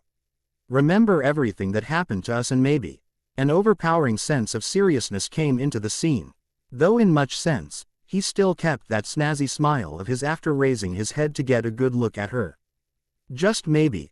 Such smile left his face as he uttered those two words, sending the Pinkett feel this sense of reverie, a mixture of different emotions that coalesced deep inside her heart. We'll know why. An exhale of a gratified soul escaped fearlessly out of his lungs. Why we came to be. They looked at each other at the same time, and exactly at that moment, they knew, it happened for a reason. Will you do that? Will you accept my condition? He stood up, one hand on his waist and the other nears the woman's face. Without hesitation, she grabbed it and lets her boyfriend pull her up to her feet. Short-off glances caught each other's attention, then the Pinkett gave her answer, yes. She replied softly, I will. Good. Naruto felt like he was about to tumble down from the period of prolonged seating, but he managed to root himself in place. Sakura noticed and watched him earnestly, eventually seeing the underlying bulge on her boss's throat move inward and out. Seeing him gulping like that meant only of two things. One is that he's growing anxious, and the other, he wanted to say, do something he cannot for the moment. As far as she's concerned, it's definitely the second one, was the blonde's reaction after he felt something twitch on his cheek. It was her, giving him a peck before smiling shyly and such. Right after that, feeling that every possible word was stricken off him, he pulled her close for a tensioned hug that lasted a couple of seconds indefinitely. They broke up and had a couple of stares before going towards the door. Twisting the handle around, the T-Wo gave a slight push where the door opened up and bright lights consumed them both. Such blinding lights paving the way unto where clemency would take place. We're really thankful to you, Sakura-chan. If it weren't for you, we'll possibly have to do overnights for a couple of days. It's okay, Shizune-chan, I've heard too many thank yous for the day. Chuckles. Well, yeah. I couldn't believe you'll have that power over Naruto-kun. Shish. What are you saying? Come on. Admit it. Admit what? That you and boss are dating. Single quote ellipsis ellipsis ellipsis single quote. Why you still there? Why yeah. I just didn't see that coming. Neither do us, silly. We never, perhaps a little bit, thought that you two would end together. Heh. It's kind of a long story, actually. Wait, save it for tomorrow when all of us are able to listen. Giggles. Okay, thanks again. See you tomorrow, Shizune. Beep. Sighs. It's been 2 months already, 2 months since we first met, here at the same spot. On the same train, locomotive sounds. The only difference is that, the Pinkett felt something twitch on her shoulder. She looked at her left and saw the meek form of Naruto's head leaning against her. Shining under the flashing lights of the subway train going through an underpass are not strangers anymore. A smile formed on her face as she continued to watch the angelic aura that builds up around the sleeping blondie. It was just too good to be true, that this man and this face could contain such far-fetched innocence just by catching some Z's happened to be. More than that, her breath lets a soul fly out when she felt him fixing his head a little more on her starting to hurt shoulder. She just simply let him do what he wanted as she continued her train of thought. But then, we're about to arrive in _terminal, thank you for your cooperation. Soft grunts. The young man's eyelids both parted, thus revealing a pair of mesmerizing blue eyes. Those orbs were fixated on her form. With his head still glued on her shoulders, he winked sleepily a few times before she felt something above her hands. It was his, holding hers, fingers entwined and all that. You're awake. She grinned at him, slipping the phone in the bag beside her. Naruto didn't reply, just continued glancing at her with stupor. A couple of seconds passed before he moved, nudged his head off her shoulder and slowly leaned over. The mad case of dreaminess struck her once more, knowing that it would be hard to resist his request. And having him as her boyfriend for more than a month. She knew he wouldn't take a no for an answer. There she was, desperately trying to find something to fend him off what he wanted to do. She looked at the pavement, but there were only a few PLE left in the train and majority of them are sleeping, mouth open. Then she looked at him once more. As he went closer, his eyelids went narrower as well, eventually closing them both and parting both of his lips. Head slanted and all that. And as the moment borders beyond penultimate, she sealed her eyes and took a breather before it culminates in a finale of contained emotions. But that's what she thought. What are you doing? Like a bolt of lightning, such words caught her by surprise. Eyes closed, her mind was clouded with darkness. A combination of darkness with a little bit of anxiousness and fear of the unknown. But she swore her heart's out that it was the blonde's voice that she heard. There was this hot, warm and moist feeling on her ear that justifies the thought of him whispering near it. Opening her pair of green orbs, she was stricken off her own fantasies, seeing nothing but the spikes of yellow hair that ruffled on her cheeks. Killed by the urge to look, the Pinkett turned her head and saw a glimpse of the blonde looking at him with doubted scrutiny. Such things will never be the same, WWW, she fidgeted and jerked, moving her body away in reflex. What or why you doing? Naruto curved a subtle smirk on his face and answered back. I asked you first. He said such things would forever be lost. She didn't reply that moment but remained notified of her boyfriend's actions. I'm just sleepy. That's why I closed my. Sakura halted after seeing him raise a brow in doubtfulness. Yes, such things would transcend. Are you sure? Yes. Please stop asking questions. Such things would go distances, through the fiercest of tempests, between boundaries of time and space. Sakura, he said with softness that she couldn't help herself but to glance in reaction. There she was, sitting near his sleepy yet gallant form, from which reverie pulses through every lint of his skin. His mood paced back to serious, and so is hers. Her clenched up hands began to uncurl as she places them near atop her lap. Still staring at him, without any notice, the blonde began to move, closing their distance in a matter of an inch per second between ultimate opposition. Such ings would tend to be gulp slithers down her throat. The old, bony, rough hands laying atop hers. Come closer. His hoarse voice was mesmerizing, persuading her into abiding his whim. And so she did, using both hands. She slowly pulls herself near him, baby steps like. Right after their skins touch, graze in the cold temperature inside the train, Sakura came by and waited for his next instruction. Which kinda followed afterwards. Even if people are full of contradictions, closer. He uttered. Even if they're caught between two crossroads. She leaned her head over and caught him doing the same, waiting for what's about to come. Even if heaven and earth itself forbid. In a split-second interval, they locked eyes, her green orbs pooling over his blue ones. Sparks seemingly fly out, like that of New Year. Fireworks that brings dazzling spectacles to their vision. Every particle, every sinew of it felt a hell lot more than reality. Sakura, having retained a part of her consciousness, closed her eyes and let him do what he pleased. Naruto saw this and smirked at the last second before closing the gap of their heads until they're an inch apart from each other. It never seemed to care. It never seemed to bother knowing how. True love. That his eyes were forcibly opened wide in reflex. It was truly unforgettable. Her nose, burning from the stench of sake, ramen and Listerine that was fired on her face at close range. The pinket's majestic grace withered into a gassy chagrined grimace after such foul encounter. Trying the best that she can to open her now reddish and glistening eyes, the first thing she saw, and probably will not be forgotten, was this childish smile of his, an act that brought her on a full realization of happiness. He was sniffing his laughs hard, and it felt odd to contemplate such rudeness. So joining him wouldn't be such a good idea. No matter how many trials are far up ahead, there's nothing to worry about. You're the worst boyfriend ever, she said, teary-eyed as their trip finally ends. Sounded by the brakes, laughs slowly diminishing, he held her by the hand and pulled her up, giving off short glances at her form. Thank you for that compliment, he uttered in meekness, picking up her bag and carrying it himself. By the way, you're fat, the man immediately added, causing Sakura's cheeks to turn into red in embarrassment. She didn't reply a thing after hearing that. She just tilted her head down, grabbed her things and quickly strolled along the walkway, leaving him thinking whether she got hurt by that. Wait a minute, he scoffed triumphantly before dashing towards her. Don't tell me you took that seriously. She then stopped, had a moment of glancing over his mischievous appearance, then without anything else to say, turned and continued walking, because true love stands on sinking sand, idiot. 7 days has passed and it's the last week of February.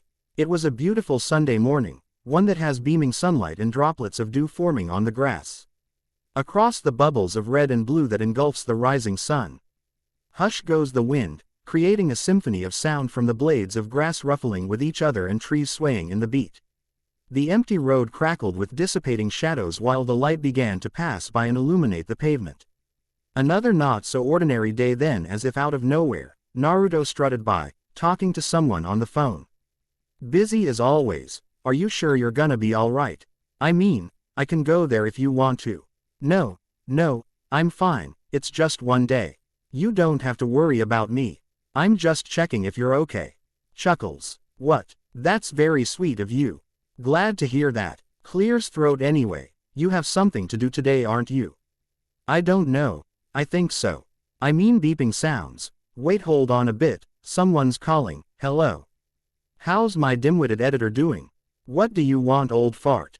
I would want your ass here on my office chair. We have something important to talk about. Important? Am I in trouble or something? Just exhales. Go here. It's really important. Look, I've canceled a couple of my appointments for this, so don't be late. Oh, okay. I understand. Oh, I almost forgot. Can you buy me a drink on your way here? Espresso. Espresso. Okay, I'll be there in 5 minutes. You'd better be. Beep beep beep. Click. Sakura. Sakura, you still there? Yes, Naruto-kun. I'm sorry for that. It's just Jiraiya-san. He said needs me in his office right away. Oh, isn't that good? I told you, you'll have something to do. Seems so. Although I would like to spend the day with you. I told you earlier, didn't I? I'm in my grandma Tsunade's house. But, no buts. Now, be a good employee and go to Henshuchao's office. Quote. Sighs, if you say so, I guess I'll call you later then. Okay, thanks for calling. No problem. Keep safe. Beep beep beep. Such monotonous sounds followed after the call ended, with the blonde standing on the street, giving off lazy groans and such. He then looked at his wristwatch, patched with a nonchalant expression, then looked at the sky where the sun hides behind a huge cloud. Dark blue fluffs laying underneath. Without a second to waste, the editor took off from where he stood, walking quickly along the sidewalks which would lead to his ite destination. I have always been skeptical ever since. I do not believe in many things like magic and stuff. I guess I have my childhood to thank for that, but then this relationship came and suddenly I was opened in a hell lot of perspectives which I never knew existed. For May came upon many things that would naturally piss me off if it weren't for her, and I think that deserves a lit. Faith. Then I've always said to myself, there's no such thing as magic, or miracles, or second chances. I have my own experiences, I know they don't exist. But if they do, which they don't, I know. They're not here. Everything gets decided upon by fate. A toss coin of whether you're gonna go right or left, simple as that. But now, I don't know if I really meant considering such pessimistic views in the 2 months. 2 weeks and a day that I've spent with her. My skepticism grew ambiguous. I met her, like magic. We fell in love, a complete miracle. And I've moved on from my past, a second chance. Oh, do it right. It's like she changed my whole life. In one gosh, made me believe. Ching was the sound of the elevator before the doors drew apart and the figure of a blond young man on his office suit came out, walking steadily in pace. With just a look, one can easily tell that he's thinking of something, with the way his eyes soared over the open windows that he passed by. A quick sliver of anxiousness fell before him after stopping in front of the editor-in-chief's office. It's been a couple of weeks since his last conversation with his mentor, and seriously, he had just been busy working things out with Sakura. Both hands clenched on his sides, he started, I'm here. Naruto uttered silently, but it can still be heard from the other side. Good. It quickly replied, come in. And with that authority, he took another step further and opened the door. Creak. The blonde entered and closed it slowly, careful not to make some loud noises. With his sharp blue eyes he can see Jiraiya seated on his chair, reading a book. Not minding his arrival of any sense, he gestured with his left hand and dropped something on his table with his right.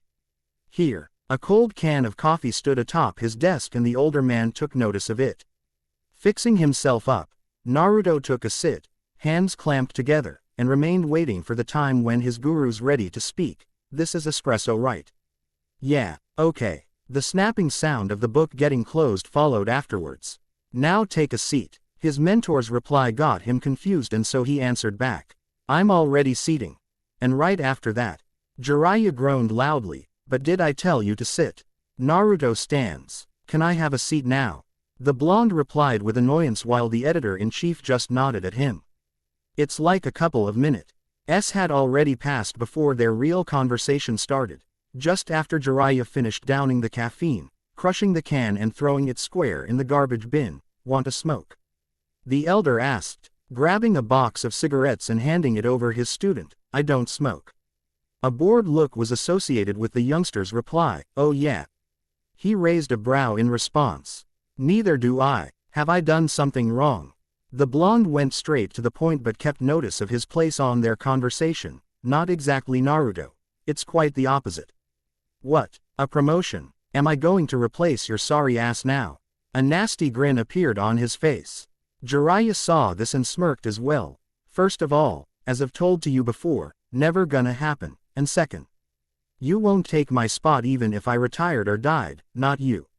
Certainly not you. Ahahaha. The younger man can't help but to laugh after getting his teacher aggravated into such point. What's about it then? He continued, but that moment on. The editor-in-chief didn't answer him. He just bowed down his head, took a couple of grunts and exhales and repeats the same process over again. Are you sure it's good news?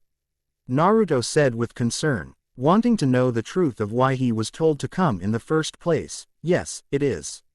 The older man replied with much complacency. Then why wait? Tell me now. With both hands griping on the rim of the table, he answered back with anxiousness. Ha! Jiraiya exhaled.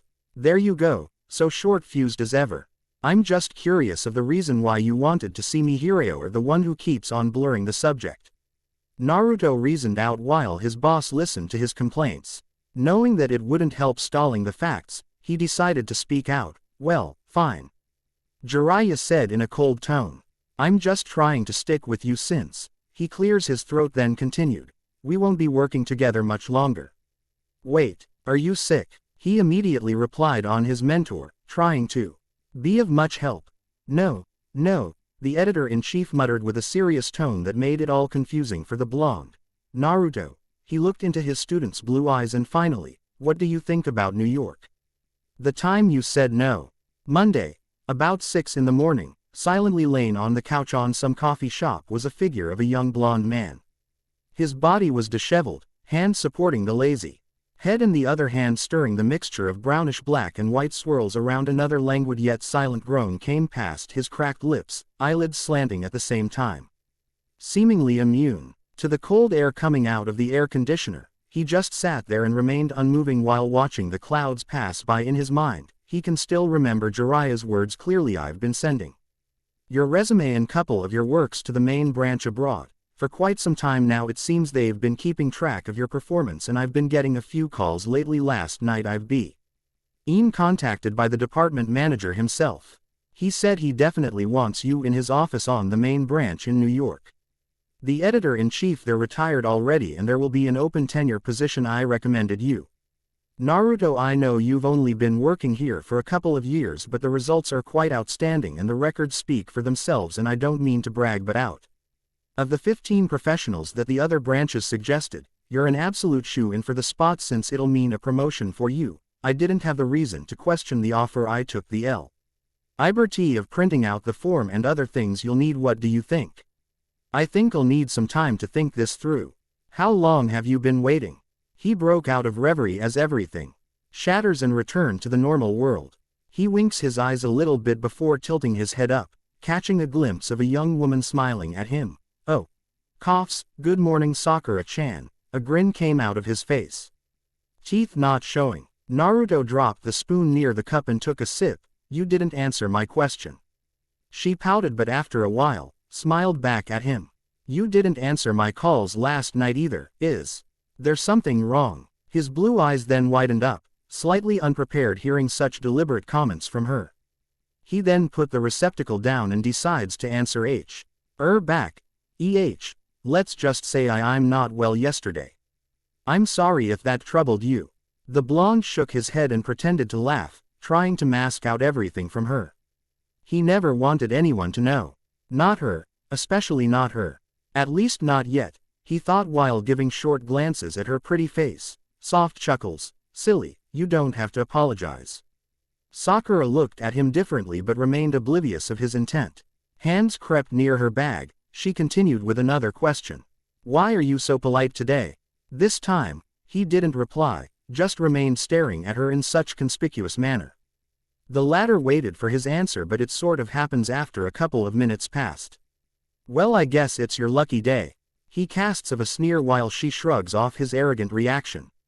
The two remained joyous until the time when she stood up and decided to order before they go to work, leaving the young man alone again. Silently, he watches her figure getting smaller and blur rear as she went farther and farther away from him.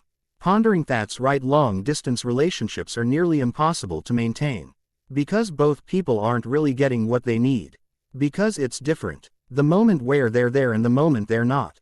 One simply can't pretend that it's okay, that it'll satisfy the relationship.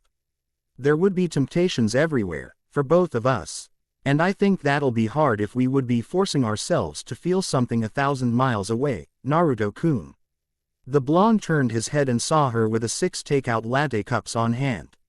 You're spacing out. It's nothing. He shook his head and continued. Hey, why do you only have 6? Well, you already had yours, didn't you? She raised a brow and sat again on the couch adjacent to him. Yes, and no. Naruto replied. What do you mean? I didn't have you yesterday and it kind of felt lonely. Her hand twitched after seeing his already atop of hers. She can feel the warmth radiating through every pores. Like that of an energy transfer. Feeling cheesy of what she heard from her boyfriend, she answered back. I already told you I'm at my grandma Tsunade's house. She runs a local clinic there and she asked me if I can help her since her assistant took the day off. She looked at the clock, which says 6:25, and played with his hand. Naruto never seemed to mind at all. Yeah. Just let me know next time so I would have driven you there. Her face was in awe but in a good kind of way. Yo, you're driving again. Still working on it. He smirked a little bit, feeling his arm getting painfully shaken by the happy Pinkett. That's great. She smiled herself too after hearing that, thinking that if their relationship goes on, the wound on his heart would finally heal and patch up. The two exchange glances from there on, happily enjoying their time with each other's company. Naruto bent his back over, stretching those tensed up back muscles as he relaxes himself. Reclined with both arms arched behind his head. He may not look like it on the woman's perspective, but deep inside he's desperately trying to erase the thoughts that have clouded his mind earlier. The blonde just wanted time to stop so that everything would stand still and the moment he's been worrying about wouldn't come. Speaking of which, he immediately opened his eyes after hearing her voice pass his ears. It didn't occur to him that his girlfriend was the talkative type, nor did he know that she was the bring a dead topic back type. Didn't you say you were called by Jiraiya-san yesterday? His teeth buried deep into his lower lip, weak enough that it won't bleed and subtle enough so shept his curiousness with her look, like that of a child wanting to know the first thing about the unknown. Though he knows there would be a right time to say it, he can't help thinking that it would only be worse if he say it too late. Sakura, a cold-pitched voice called her name yonder. Woman took a second to relocate those green orbs towards him before hearing another. Can we talk about it some other time?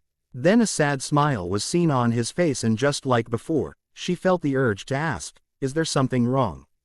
She said willingly but there was nothing heard in return. Being with Naruto for a time now granted her a few meaningful mannerisms of him, from the way he turned away when nervous to his numerous silent treatments whenever he's not feeling well. Thinking that it might be something personal, she just changed the topic and just gets on with everything. Okay, never mind that. The young woman stood up while slowly picking up her things, causing him to look up, compelled by her shadow shrouding over him. Shall we go then? Sakura then smiled at him, a happy yet somehow concealed form of a smile. He doesn't know why, but on that moment, he wanted to touch her hand and kiss it from that distance. That glimmer in her eyes that sees every problem on his mind. He yearns for it, even just for a little while, to forget the upcoming problems and start with something anew. Knowing that the clock starts ticking and sooner or later, he would have to make a choice.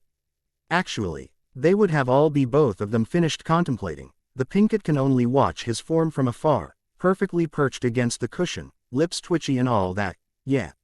His figure suddenly rose from restlessness.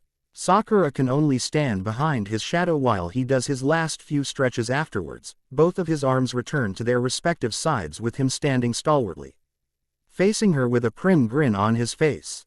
Let's go. She felt an overpowering feeling of happiness welling up inside until it collapses into a blast of contained emotions. Having him pull her by the hand, having him by her side as they pass through the doors, it surely is the greatest thing in a relationship, doing the things you can't do before. And right now, as they went on towards the beaming sunlight, all they wanted was to have this same feeling for the rest of their days. Childish we say, but aren't all people are?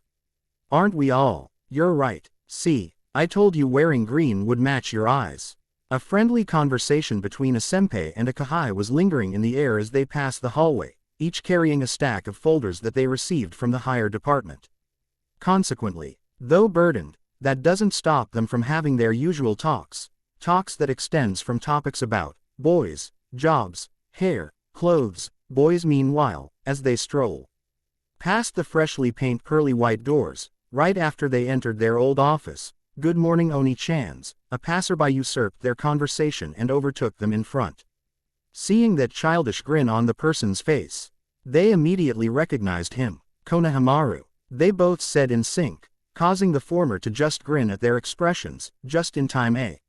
he replied, walking backwards, Ace to them with both arms behind his head. "Yes, good thing we were." Shizune looked at the clock and glanced around the office with scrutiny. After a moment of looking from both corners of the room, she noticed the others are still there, with exception to the lazy Shikamaru who usually arrives half an hour after the quota. The youngster fixed his fingers around his chin and slanted his eyes. "You seem to be not with Naruto ni today." Chuckles. The pinkett responded. "No, actually, I came here early with him. He just told me and Shizune-san to gather the materials from the higher-ups." "Oh, is that so?" He gave off a snazzy expression that just annoyed the hell out of Sakura. The young woman fidgeted, trying to get his rather insensitive thoughts out of his head while Zune continuously tells the lad to walk normally or he could have ran into walls or such thud. And so he did. "Ouch my head," he complained while massaging the bump on the back of his head. The voice reacted and made the youngster to turn around and gave a peeved stare. His brown eyes seemingly bulge out after seeing the vague afterimage of a man with blonde hair, having a more pissed reaction than him. Those fearful blue orbs glaring against his, the latter felt like if he was about to maintain eye contact any further, the warm feeling from below the belt would have just followed. He icked in a rather disturbing and non-masculine manner. I'm sorry, I'm sorry, I'm sorry." And just like that, his presence suddenly vanished from their sight and from the blonde who kept scratching Hi's head over the idea of it. What the hell's wrong with that Konohamaru? The man who got bumped, who seemed to be the managing editor, no other than Naruto himself, pondered silently while the two women watched him in the sidelines. A moment afterward, he noticed them and turned around. "Oh, you guys are there." He brought his arm down and smirked at the two journalists. The pink-haired one blushed. He blonde lent his hand immediately and took the stacks of files, carrying them in both arms. "The usuals on the table, for the articles next week." His voice uttered yonder and then the two women just nodded. Readying herself to ask him a question, something about procedures and stuff, Sakura unsealed her lips but closed them right after she saw the indents of the door opened up wide. "Shikamaru." The pinkett heard another woman's voice from behind and after looking back, she found out it was Temari's. The said secretary was as good as running towards him, jolting up her seat when she first saw the sliver of his shadow came past the room. Choji and Kiba slowly followed afterwards, leaving Naruto, Shizune and Sakura on the pavement as they watched the group converse. Konohamaru, on the other hand, first looked at the blonde, whose eyes were looking away, before slowly joining in himself. "Congratulations." Shikamaru felt a hand pat on his shoulder. He slowly traced it and noticed that it was from Temari. "Looks like some miracle happened and the management foresaw through your immeasurable lack of drive," she added with a smile while the others began to do the same. Wondering what's going on, the pink-haired woman tugged the blonde's shirt, causing him to turn his head. "What's going on, Naruto-kun?" Sakura looked back at Shikamaru, who seemed to have troubles fending off their comments. Shizune also asked from the side. "I guess I wanted to ask the same question too. Is there something going on with Shikamaru?" And after that, they both looked at their boss who deepened Hi's look and glanced at the sub-editor himself. Both women did the same. "I guess," he slowed down and eventually paused, both hands on his side. "I guess he's to be promoted." And with those words, the TWO journalist skyrocketed into a big That were kinda rude on Shikamaru's part, P promoted. Sakura mumbled down feeble words, still facing him from a distance. Yes, promoted. The young man affirmed her, removing those arms from his waist and crossing them on his chest. Are you sure? If Shikamaru's to be promoted, won't he be taking your position? Another one came from the older journalist, trying to piece everything in place. It was like a minute afterwards when the Naruto answered back, I don't know. Let's just be glad that his hard work and perseverance was rewarded. That's sarcastic, Shizune replied, trying the best she can not to laugh while Sakura did the same. She may not have the credibility to say so, but in matters of being late, idle and lazy, she knew he was the only one candidate. And so she wondered on why of all people, that person would be the one promoted. She blamed inequality between genders, it's better than being frank anyway. The yellow-haired man scoffed, fed for a couple before returning back to his chivalrous form. Bot went in front and joined Tamari and the others to congratulate the black spiky-haired co-worker. Since they were behind the blonde, EY didn't catch the glimpse of his eyes still open when they laughed together. Those orbs were looking beyond the horizon, maintaining laser-like eye contact with the man who was said to supersede his position. Shikamaru, who partly got a clue with the idea, turned the other cheek and lets everyone see his fake smile, although it didn't look like a smile at all. Head turning from left to right to reply, thank you, he caught, with his eyes, the figure of Naruto, standing at the far end of the room, alone and watching him stalwartly. Immediately, the curve in his lips straightened. Even without words, the two were communicating with their eyes. Nobody else seems to notice except them, and that's what they yearn for the best. At least, that's what Naruto wanted to happen, New York. You've got to be kidding me. It's not finalized yet, I told the old fart that I'll still think about it. Is there something to talk about? That's New York, Naruto. The city of love, or something. That's Paris stupid. Anyway, it's not that I don't want this enough. But I think I need some time to really think this through. Bah, whatever. I just wanted you to get out of here as soon as possible. What, so you can have my position and sleep all day? Why, isn't that what you do every day? Don't bring me down your level, Shikamaru. Lighter flicking sounds. FFFFFF. Tell me the reason why you called me here. Coughs. If you stop smoking just this time I'll tell you. Exhales. Fine, there. Shikamaru. What? I was thinking of deferring the offer. Are you sure your head's fine? I think all that smoke clouded your head. No, I'm fine. I just wanted your advice. You serious? Yes. Okay. I think that you should follow your dreams. My dreams. Yes. Ever since day one you've wanted to show everyone that you can do it, that you can prove them wrong. And now that you have a better way to do that, why not take it? Quote ellipsis ellipsis ellipsis quote. Is this because of her? Yeah, you don't want to leave her here, is that it? Yeah, man, you're really dumb. Haven't you heard about long-distance relationships? Yes, I know. Then I also know that they never work out. Why not bringing her there then? That is, if she doesn't mind. I can't, her parents wouldn't possibly allow that to happen. And besides, OG-san doesn't know about us. Quote, sighs, then what are you going to do? Will you let that opportunity pass by that easily? I guess so, Naruto. Something like that doesn't happen every now and then. Especially in this growing society, letting go of such a rare chance for a girl. She's not like any other girl. Well, you have to decide whether you choose that girl or the opportunity to follow your dreams. You're right, but I think I really need some time to think of it. That's right, take everything slow. Anyway, quote ellipsis question mark quote. I haven't told you yet the reason I called you here. Quote ellipsis quote. I need you to pretend that you're the one getting the promotion. What? Are you kidding me? The news of my job offer would soon be viral. I can't have my employees' spirit be broken because of that. We're at the peak of our game and I don't want to demoralize them any more than you did. Groans. So, are you willing to help me? Quote quote. Shikamaru. Quote quote. Quote ellipsis ellipsis ellipsis quote. Quote ellipsis ellipsis ellipsis quote. No. What? But I don't want to suffer just because you don't have the balls to make a decision. Come on, you've got to be serious. Then find some idiot that will. I'll give you a raise. Laughs like I'm gonna fall for that again. Please, just this time. Arg, I can't believe I'm doing this. Grin. Shikamaru. What? Thank you. I hope you're happy with this, Naruto. The sub-editor thought to himself, still maintaining that eye contact with compliance that he'll make the right decision. Knowing him, although it may not look like such, Shikamaru really had the understanding of how the blonde's head works.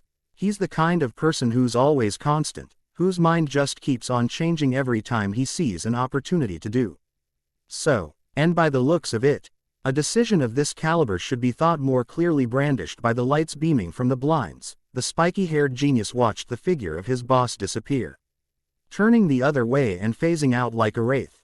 It was then that he noticed the voice that lingered around the time the door slammed shut. See you later, managing editor, he said, right by the do. Our way. Right by where he stood and smiled he said, this is quite unusual, Naruto-kun. A familiar female voice started a conversation. The scene now relocates to the small, uphill grassland near the port of Tokyo, where seagulls sing and cry above those rich green and purple meadows that encompasses the whole curve, unlike the middle of the city, where huge skyscrapers and other buildings tower upward the heavens. This is more of a peaceful and serene backdrop, a part of the city where people go to drift away from the loud city noises. Below the shambling leaves of a tree, underneath the shade of black and brown. A reply was made. You think? The figure tilted his head up and looked at the pink-haired woman slowly approaching him. We went to the city park before, haven't we? He smiled at her right before she answered back, not that. She stopped beside him and slowly went down to take a seat on the lush grass beside the man. It's about leaving the office without a word. After we congratulate Shikamaru-kun, you were already gone.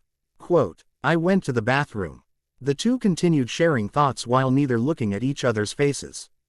Both heads faced on the beautiful scenery where the bluish-white waves silently crash on the harbor walls, green everywhere the light touched the land. You're in the bathroom. For 3 hours. She turned her head and looked at his still grinning expression. Sakura was expecting to hear something viable of an excuse, and she knows that something's been bothering him again. Just like last time, on the blonde's perspective, it did occur to him that she would put much effort asking for petty things like that. Though he was on the verge of telling the truth, Naruto just intercepted the topic. Anyway, nice dress you're wearing. He smiled, but there was no change on his girlfriend's reaction. The compliment was shallow, making the pinkett pout at his reason to say something like that. It's my uniform. You know, I've been wearing this for quite some time now. Another chill ran up his spine. Oh, ah ha ha. The young man continued laughing and smiling, and that point on, she was already certain that there is something going on with him. Is there something you're not telling me? Eyes were suddenly popped back open, shocked and widened that those words from her pierced him straight where it hurts. Hearing that, especially from her, the man was now holding the last string that kept him hiding the truth for good. He couldn't possibly. No. Nothing. He scratched his head and looked down, right below the grass that ruffles and whistles as the harbor winds passes by that time. His face changed, and Sakura wasn't an idiot not to notice that. There are just, a continuation followed. Some things that I wanted to ask you. He stopped, pulled his head back up and faced her. Looking at the sad smile he was putting up for her, she already had a feeling that this was not those questions that he regularly asks. There's this hint of mystery that keeps on piling up. Lies after lies that she wanted to uncover and know about. And now looking at him with determination, the pinkett nodded as the latter unsealed his lips. Do you love your job? Right after saying that, Naruto's mouth's already closed, leaving her puzzled by the ambiguity of his inti. Really love my job. Her brows crinkled up in confusion, but she decided to answer anyway. Along with that reply was a question of her own. Why do you ask? She says to him. Do you love your family? He didn't answer her and just proceeds with another one, which kinda confused her more. Of course I do. Why are you asking me these kinds of questions? She answered again with a little force, but things just happen like before. Last question. A cough followed afterwards. With the previous build-up of their conversation, Sakura has no intention of answering him at all, but what she doesn't know and surprises her is, "Do you love me?" Naruto asked her with a straight face, facing her with sharp blue eyes. Holding her hands tight and lips tightly clenched with each other. On the woman's perspective, hearing such thing froze her in surprise, in awe. She's trying to know his reason of asking these questions, but was beset by the blonde's eagerness to know. Slowly, in her mind, the pink-haired journalist was trying to piece together her response to some question she knows she could have answered very easily. After a couple of minutes, the editor felt her hand intertwined with his. Yes. A simple statement was heard by the man, and it caused him to let out a deep exhale, ready to test the deeper waters of their significance. Okay. He then closed his eyes tight and opened it forcefully. I'll need you to answer this very honestly, and not just because you wanted to please me or anything. Do you love me enough that you're willing to disregard your job and family for me? Hya, hya, hya. A seagull passed by and hovered above them before flying towards the harbor and digging in its sea. Laws atop the wings of a sailboat. Lunch break was already over and the clouds had already changed formation. The majority of the people near the harbor were already gone, and the only people who were left were them. I. Sakura fidgeted saying her answer, but she managed to let it all out. I really, really love you, Naruto. She uttered after a moment of serenity. But I don't think I can answer the last question the way you wanted me to answer it. The man then immediately felt something inside of him, a twitch, a pulse, a zap. Then a breeze of cool humid air brought their hair upward and their clothes ruffling. It was cold, freezing cold. Thank you. He lets go of her hands and a bright radiant smile caught her attention in a glimpse of forgotten time. Thank you for telling me that. The winds grew fiercer and the afternoon shade expanded across the parameter. Deep inside, in her inner self, she wanted to clear everything up. Every second that she looks at him felt like an enigmatic eternity. His once sharp eyes were now rounded and hazy. His once tight grip on her hands doesn't feel like he's even holding them anymore. And his once great stare wore down to this cross between a sad smile and a profound grimace. She greatly felt the urge to ask a single question, just like he did a multitude to her. Something she knew worth asking in all the times she wanted to but can't. So, why do you look like you're about to cry? The woman asked. Because this is the closest I'll ever gonna get. The man answered backwards. You'll never hear. I would like to transfer to New York. Jiraiya raised a brow at the man under his presence and company, his yellow-haired student who was sitting in front of him. The white-haired editor-in-chief looks at him with a gleaming yet sharp look, the frame. The figure of his resolute blue eyes looking upon him from the other side of the desk. I must say, I wasn't expecting you here so soon. Then that straight line curved downward to a grin. Sighs. The elder closed his eyes and lets out a subtle exhale, then opened them, immediately directed at the blonde. But I'd be lying to you if I said I didn't expect your approval, Naruto. What do you mean by that, old man? The managing editor smirked at his master, placing a couple of papers on the table which quickly caught the older man's attention. Why do you have to ask? Who do you think did your training, internship and job interview? His master then removed the files and other catalogs away from the center and placed them on the side. Using one hand, he picked up those ETS of stapled up papers and glanced at them, taking a couple of minutes or so to scan every page while the yellow head continued to laugh. Ahahaha, can't argue with that. Naruto scratches his head as he watches his boss read the material. It was like 5 minutes had passed when Jiraiya placed the form down his table and connect eye contact with his pupil once more. Patched with a deep elderly expression, the editor-in-chief decided to speak. Do you really know the weight of this decision you're making?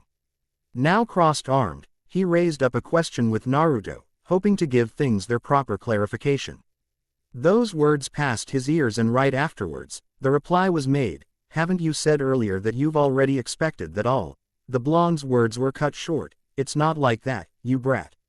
He intercepted his student and gave a slight overtone. I just don't want you to have regrets and come crying at my feet on the long run. Don't worry, old fart, I've already thought of this through. Words came from the bowed head of the yellow-haired one while he continues to remind his teacher the resolution he had of such judgment. Very well.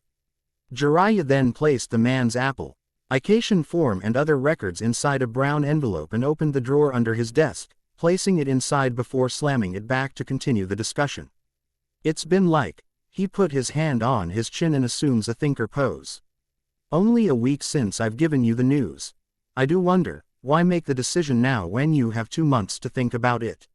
Naruto saw that menacing look from him and shrugs it off nonchalantly. Deep inside, he has his own reasons, and that alone had given him much clarity on which side of the road he will take. I think that it's better to start deciding on matters earlier.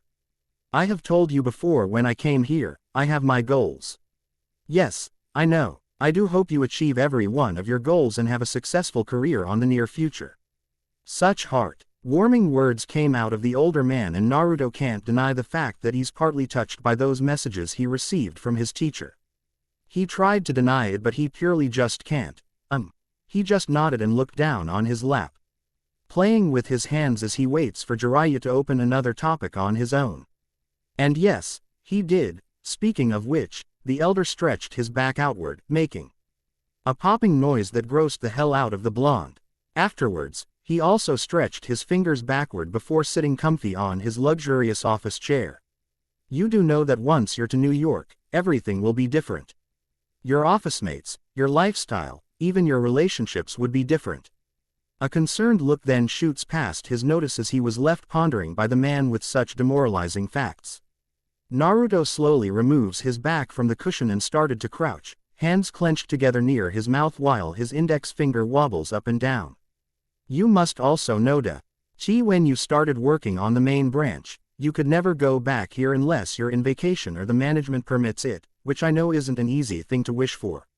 The blonde then looked at the light coming from the window obscured by the parallel bars of the blinds, contemplating. He admits, when Jiraiya started stating those restrictions that comes along being promoted, he began having doubts on whether or not to take the chance. Regardless of whatever he heard, still, his mind was in full conviction. I understand the risks. He finally voiced out, putting his hands down, and replied committed words to the older man.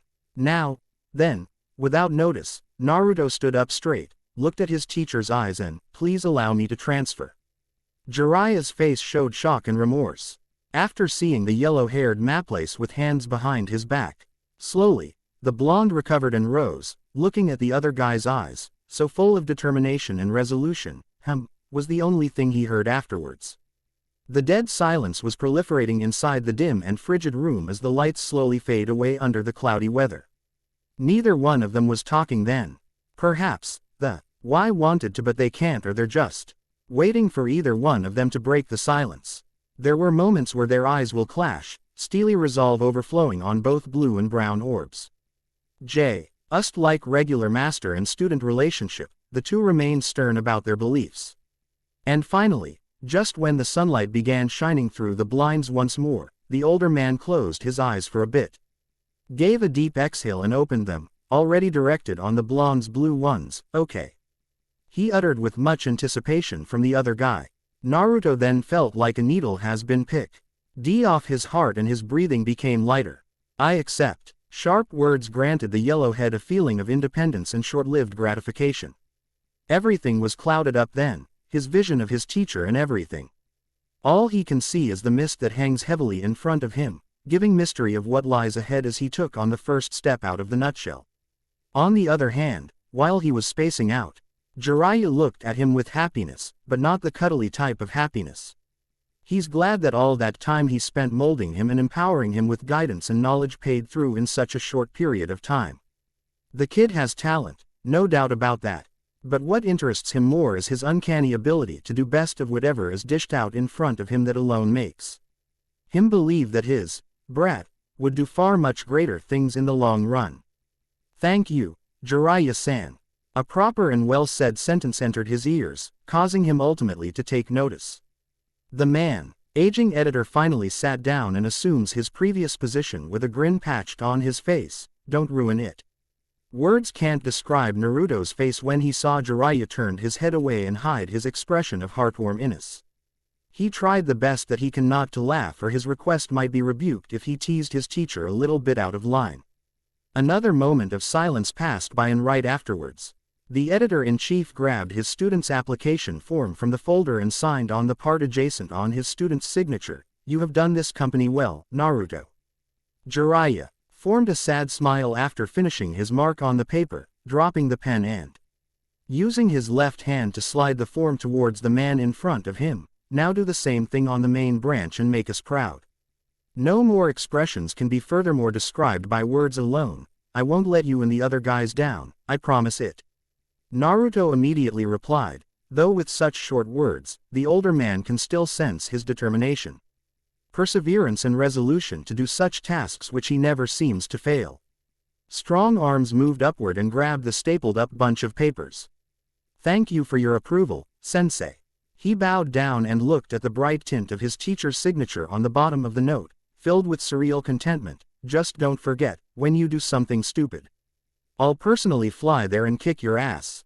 He sneered while his student does the same, accepting the, somehow, challenge given to him. I heard you have a girlfriend. Like the hand of God came down and smacked him onto the dirt. Trouble and fear suddenly became present on Naruto's vocabulary. Slightly fidgeting as he had prepared for this moment already, he gave his answer in a mildly hoarse undertone. Yeah, if you say so. He looked to the side and pretended to smile when in reality, he felt like pissing off in fear. Then why not bring her there? A series of events flashed on his mind. In his heart, with all sincerity, he wanted to answer the other way, but his logic answers the opposite. And right now that it was Jiraiya himself was talking to him, he knows things like this must be KEP. In confidentiality, I already hint her of such scenario, but I think she would prefer living her life here than there with me. She said she didn't want to live there because the people were rude, or something. He put the fake smile on, but it didn't seem working. Jiraiya didn't mind and just continued asking, oh, haven't you told her about your situation? I told you before, when you start work there, going back is a hard thing to do. I haven't told her because I don't want to pressure her into choosing me or her good life here. I wanted to stay with her, but there's this side of me that pushes me to follow my dreams. That's why I chose to work here from the very beginning. Yeah. I told her already, and she said she's not fine with it and we broke up. He looks around and continued, a couple of days ago. Oh, I see, so that's why you came here in such short notice. Jiraiya then leaned his back to rest the same way Naruto does it, like teacher like student. Getting a little bit bored with the gloomy silence, the elder was tempted to question him a little bit more. Anyway, why not find yourself a long-legged white chick there at the States? And use this opportunity to settle down yourself. I think that's not something I can possibly do. I won't settle for another woman. She may be loud and annoying. She may have a slightly disproportioned forehead, a little bit fat. And she may punch me every now and then, but that's what makes her special to me. I love those things about her and she's really, really precious to me. Whatever. The blonde muttered a baffled tone, Ying to wash off the things that were churning on his mind. The two maintained this advisor-advisee relationship until the moment where they started to think about the future outcomes of each other's decisions, Naruto for choosing the other path and Jiraiya for paving the way. With the clock ticking and the dimming of the ethereal skies that looks like a vortex of blue, white and black, the two formally ended their conversation with a handshake. It's the same one they used when Naruto got accepted into the company, so it's quite appropriate to use it now that he's leaving it. A fresh new star, from the ashes of despair, waits the moment when he's ready to tell her everything. When will that happen? Will now be the question. You have a week left until your scheduled flight to New York. Use is time wisely. Shikamaru will replace you effective on your departure. Reach your dreams, Naruto. We all believe in you. I don't believe in him. A voice with a slight annoyed tone came from a woman with pink hair extending down her nape. It was inside some Mediterranean restaurant, along with a black-haired woman who appears to be her coworker. Silently eating their meal, the voice from before began the conversation while the other woman just listened at her, drinking white tea. After doing so, who are you talking about, Sakura? She replied with a hint of curiosity as she brushed off the sauce. A roll of tissue. I'm talking about Naruto, Shizune-chan. The pinkett paused and dropped the fork with pasta curled around the protrusions, looking a bit haggard than the usual one after work. She Zune then grabbed a kettle and poured herself a cup of tea. What didn't you believe about him? Everything. She pouted. Everything, he said. That he's fine, that he's just busy at work. Her voice began to rhyme with those drama television series that elderly moms used to watch every Friday night. The older woman lets out a deep sigh as she watched her fellow journalist complain on and on and on about her boyfriend. Every time they went out to eat. Why? What do you think is going on with him? I mean, I don't see what the big deal is, Sakura. She turned her head on the glass window and gazed upon the horizon, never minding the Pinket's claims since she knew the lass can take care of it anyway. Picture this, Shizune-chan. Sakura picked up her fork and used it to exemplify her just nodded. Every time we go out or just talk, he's spacing out. And like last Monday, we went to a park and he's been asking me these weird questions. Then it piqued the older woman's attention, making her face her kahai with concern. Weird questions. Yes, like, really weird and personal questions. Again, she lets go off the fork and assumed a thinking position before continuing. And hearing it come from Naruto makes it more bizarre. Okay. Shizune butted in as she was on the verge of her own hypothesis. In my opinion, there are 3 possible reasons of why he's acting strange lately. Hands clenched tight, the pink head waited anxiously as to hearing her senpai's advice. First, he's planning something to surprise you. Second, he's trying to know the deeper side of your relationship with him. And lastly, he's trying to hide something from you. The latter ended, smiling after giving such numerous statements. Looking now at the Pinket, she felt useless as to see her face even more confused. I don't really know what his angle here is. Sakura rested her head atop the table and tried to relieve some of the uneasiness brought by the topic. I just wanted to hear what he has to say. That's already fine with me. Then why wait for him? And just like someone knocked on the doors of her common sense, a great idea was brought into the conversation. You're right, Shizune-chan. A combination of a mischievous yet in some way adventurous grin curved on her lips. If he's not going to tell me, then maybe I should find the way to know it myself.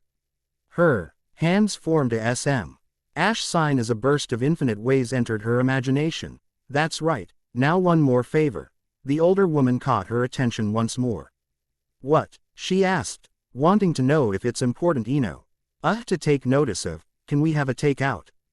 The pasta here's so delicious.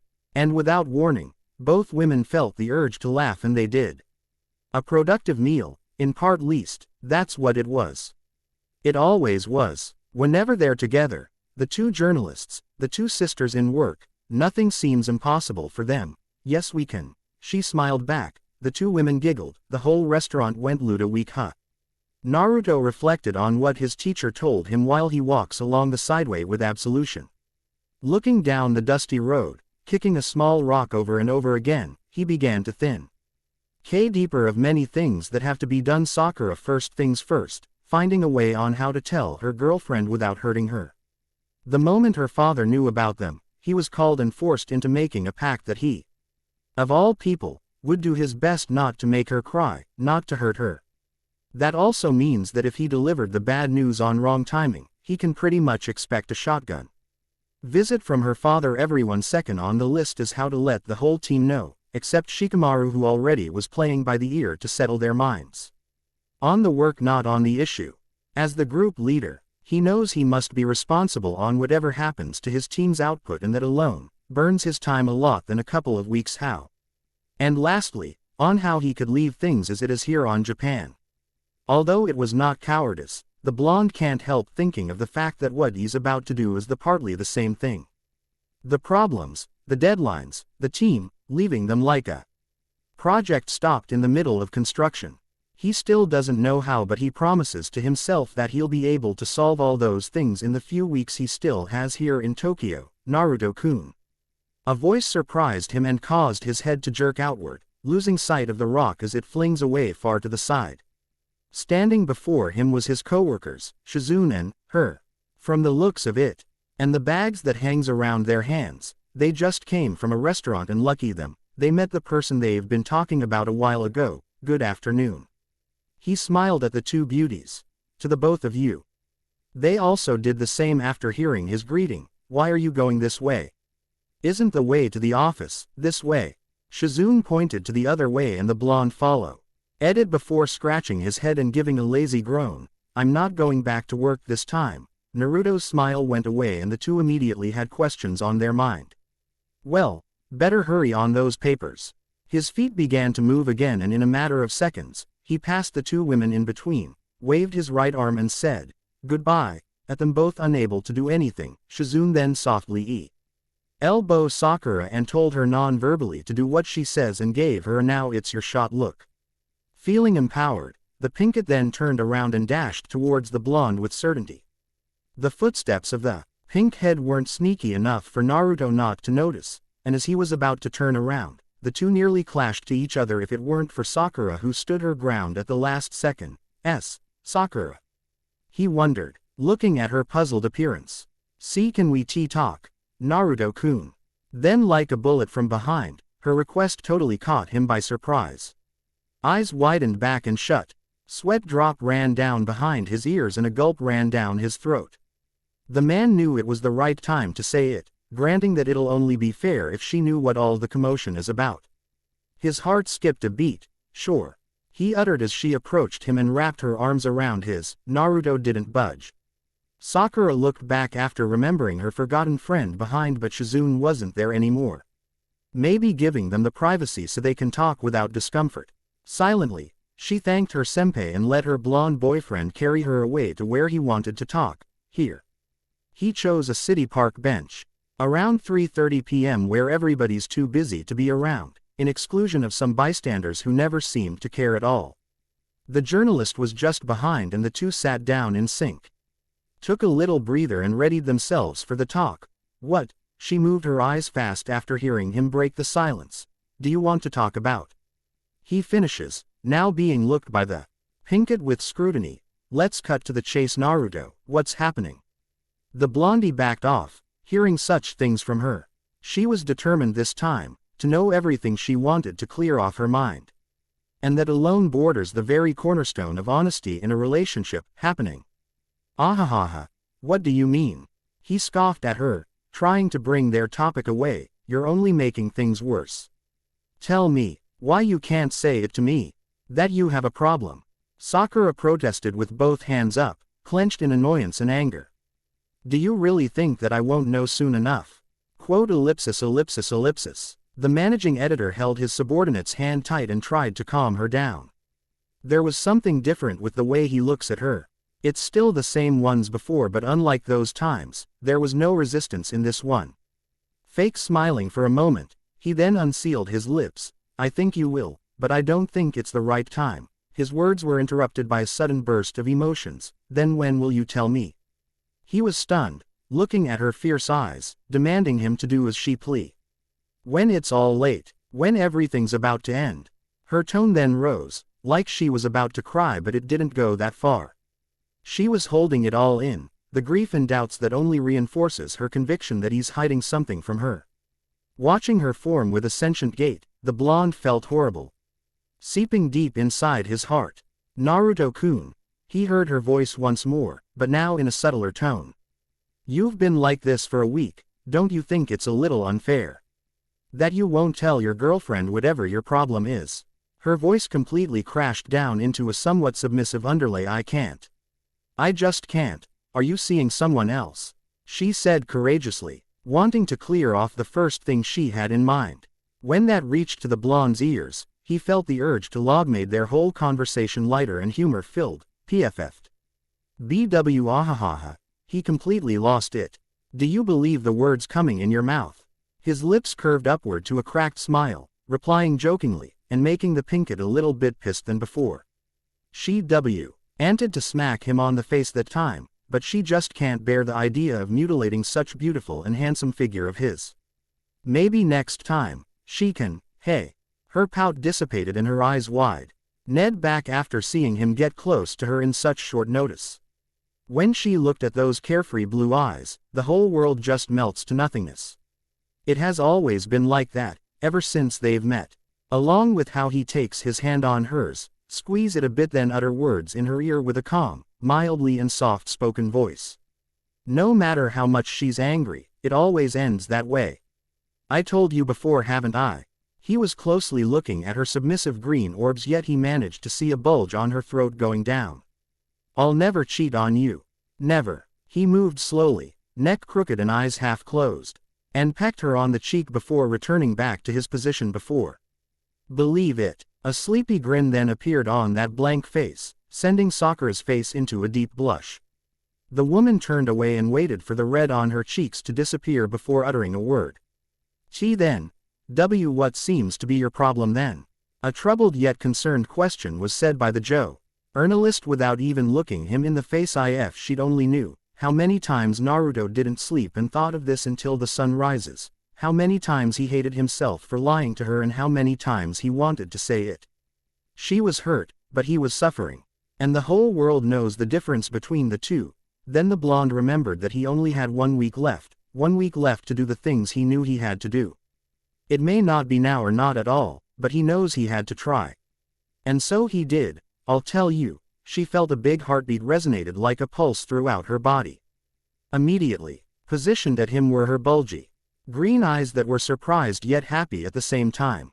I'll tell you the reason, he continued as he raises his head to a point where the bright afternoon rays shines behind him, shadows covering his face. And afterwards, the latter stood up, hands still intertwined with hers, and looked away. After our date. The man finishes, leaving her all pacified and such. Still seated, she can only see this vague afterimage of her boyfriend, blurred by the dazzling orange lights, tipping his yellow spikes with a golden highlight. His presence, astonishing, his command, unbreakable. Being under by that alone causes her knees to weaken and only ponder under his gallant form. A date. Her voice weakened after giving much thought about what he said. It was like in the beginning of their conversation. She was mad, loud and snappy, but is there anything that romance can't cure? Naruto just chuckled at the cuteness of it. Yes. He nodded and clenched her hand tighter, wiggling it a bit. It's 2:30 in the afternoon. But my work, I'll take care of it. The blonde intercepted her and pulled her up at the same time. Just this afternoon, you okay with that? Such words left her in the middle of a line. She knows that Naruto's the kind of person who whines a lot, but this was the first time she heard him ask her out. Usually it just happens.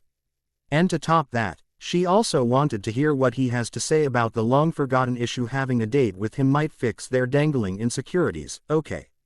She smiled at him beamingly, causing him to sigh in relief and smirk. Okay, he replied. Okay. Using her hand, she dusted off the blades of grass that clung to her skirt, and when everything's in the right place, repositioned her glance at him once again. No words followed after that. They just looked at each other and then flee, their hands joined together, each with a smile 1,000 times worth sharing that seemed to be that last moment we had before our date. The beginning of a few hours of leisure equivalent to an eternity of happiness. Everything that happened was pure magic. Well, to me at is first, Naruto-kun and I went to the Akihabara, where we did a little shopping. I did a little shopping. It was weird because every time we go shopping, he just keeps on whining and begging me to go home. Now he's as quiet as ever, holding my bag on his shoulder, following every one of my whim, still having a smile on his face. It's as if I'm seeing a new side of him, a side who can be good if he wanted to. That's the part of him I was watching for. We then took a break and sat together in a bench on front side seashore, having a couple of soda cans on our hands, and our other hands connected in the space between us. We take a look on the ebbs and ripples of the sea waves that carves beautiful formations on the sand. That time, I was too busy admiring the beauty of it that I never even saw him and his reaction. He's as quiet as before, and somehow it made me uneasy. What is he thinking that time? I asked myself too late when we left an hour later. He promised me to say what his problem was after our date, but I can't help thinking the reason I wanted to do so. I guess my mind changes too quickly. The next stop seems to be the amusement park. I have been bugging him about it for a while, and it seems my hard work paid off. It may not look like it, but I was a gamer for 4 years until I stopped to focus on my academics. But just as they always say, pure talent's as good as stainless steel. I was lost in my world back there. We did basketball shootouts, killing zombies, dance revolution, and the ever so unfair crane machine. Time flies so fast and so is my perception of it. There was so much I wanted to do with him that it won't be sated in just one date. Bet it won't even fit a whole month of dating. The last thing we rode on is the Ferris wheel, as tall as 5 floors, ceiling included, and as we were lifted slowly toward the bluish-black clouds of a 6 o'clock sky, it began to felt chilly. I immediately looked at Naruto, who never seemed to care, still poised, eyes closed and head laying back against the steel bars. It was in these times where he used to share body heat with me. And it may sound preposterous, I felt the urge to do the same thing. And so I did. I wrapped my arms around his body and pulled myself closer to the point where my cheeks would rub against his clothes. It was so warm and comfortable, it was like a blanket of my own with its own scent that was enticing, but I was curious of his reaction and so I looked up. My heart kept on pounding when I saw his eyes already open, but they're not on me. He was looking far beyond the distant line of the horizon, looking tired and sleepy. I ever bothered to ask and just continued to drift away with him, eyes closed and wanting to have this moment last forever. Who wouldn't? I told myself it was like 8 or 9 o'clock when he told me this is as far as it goes. I was surprised he remembered my curfew this time and we decided to go home that moment on. Walking out the exit of possibly the greatest night of my life, I felt happy and contented. We were about to go home in his car, but I swear I saw ourselves walking past the parking area, and so I told him about it. He just smiled and told me that he wanted to take the train this time, and he'll just go back for it after he escorted me to my house. I nodded at him and let his hand pull me towards our final destination, PSSSHH. Door opens, door closed. Sakura, the blonde's voice, reverberated in such a cold tone as he lay down on the train seat, together with his pinkett girlfriend. There were like 3 people left on the train since the station they're dropping off was the second to the last in its route. The room was cold from the air conditioning, the full moon specked the windows, and rapidly flickering as the train began to accelerate. Laying atop of the man was Sakura, seemingly resting and cuddling atop his chest after all the teary activities they've done. Yes, Naruto-kun, she uttered sweetly, brushing her head more onto him. Naruto added a little tension on her hands and made her nudge herself a bit near him. Wanting to do so, he then bowed down and looked at her but found the pinkett's eyes closed but with a soft grin patched on her face. The managing editor took a deep breath and sighed silently, feeling all contented and such. Are you happy? He asked her, inclined into knowing whether what he did was enough. Her hands, he held it tighter once more and tilted his head upward, facing the beautiful scenery of the moon's reflection on the harbor where flocks of nightingales danced around the bluish-black skies. Yes. Sakura answered back with certainty, remained eyes closed with spirits flittering out every word. Naruto felt compelled to look at her once more and so he did, his expression deepening as she clutches at his clothes more. Using one free hand, the blonde brushed her pink locks behind her ear and stayed there with a passionate look. As emotions, such explosive and vibrant emotions fill his heart to overflow as every heartfelt moment bear their significance. Good. The young man replied softly, watching her so near yet she felt so far away. He doesn't know which is dimming his sight, the tunnel therein or his clouded up mind. Naruto would have dwelled under those premises if it weren't for Sakura, who asked him the same question. How about you? She said to him, still resting atop of him. Are you happy? Her softly uttered words entered his ears and made him answer impulsively, yeah, I think so. He again redirected his sight towards the scenery over the window. As long as you're happy, I'm happy. His heart felt another hud when the pinkett giggled at the statement. That's sweet, Naruto-kun. Sakura grinned happily, still eyes closed, looking all angelic and such. The editor stared at her with concentration before skimming into yet another thought-provoking moment. Such nights like this were those which will always be remembered. The evening, the moment was also exquisite, and the only thing that runs against that moment was time itself.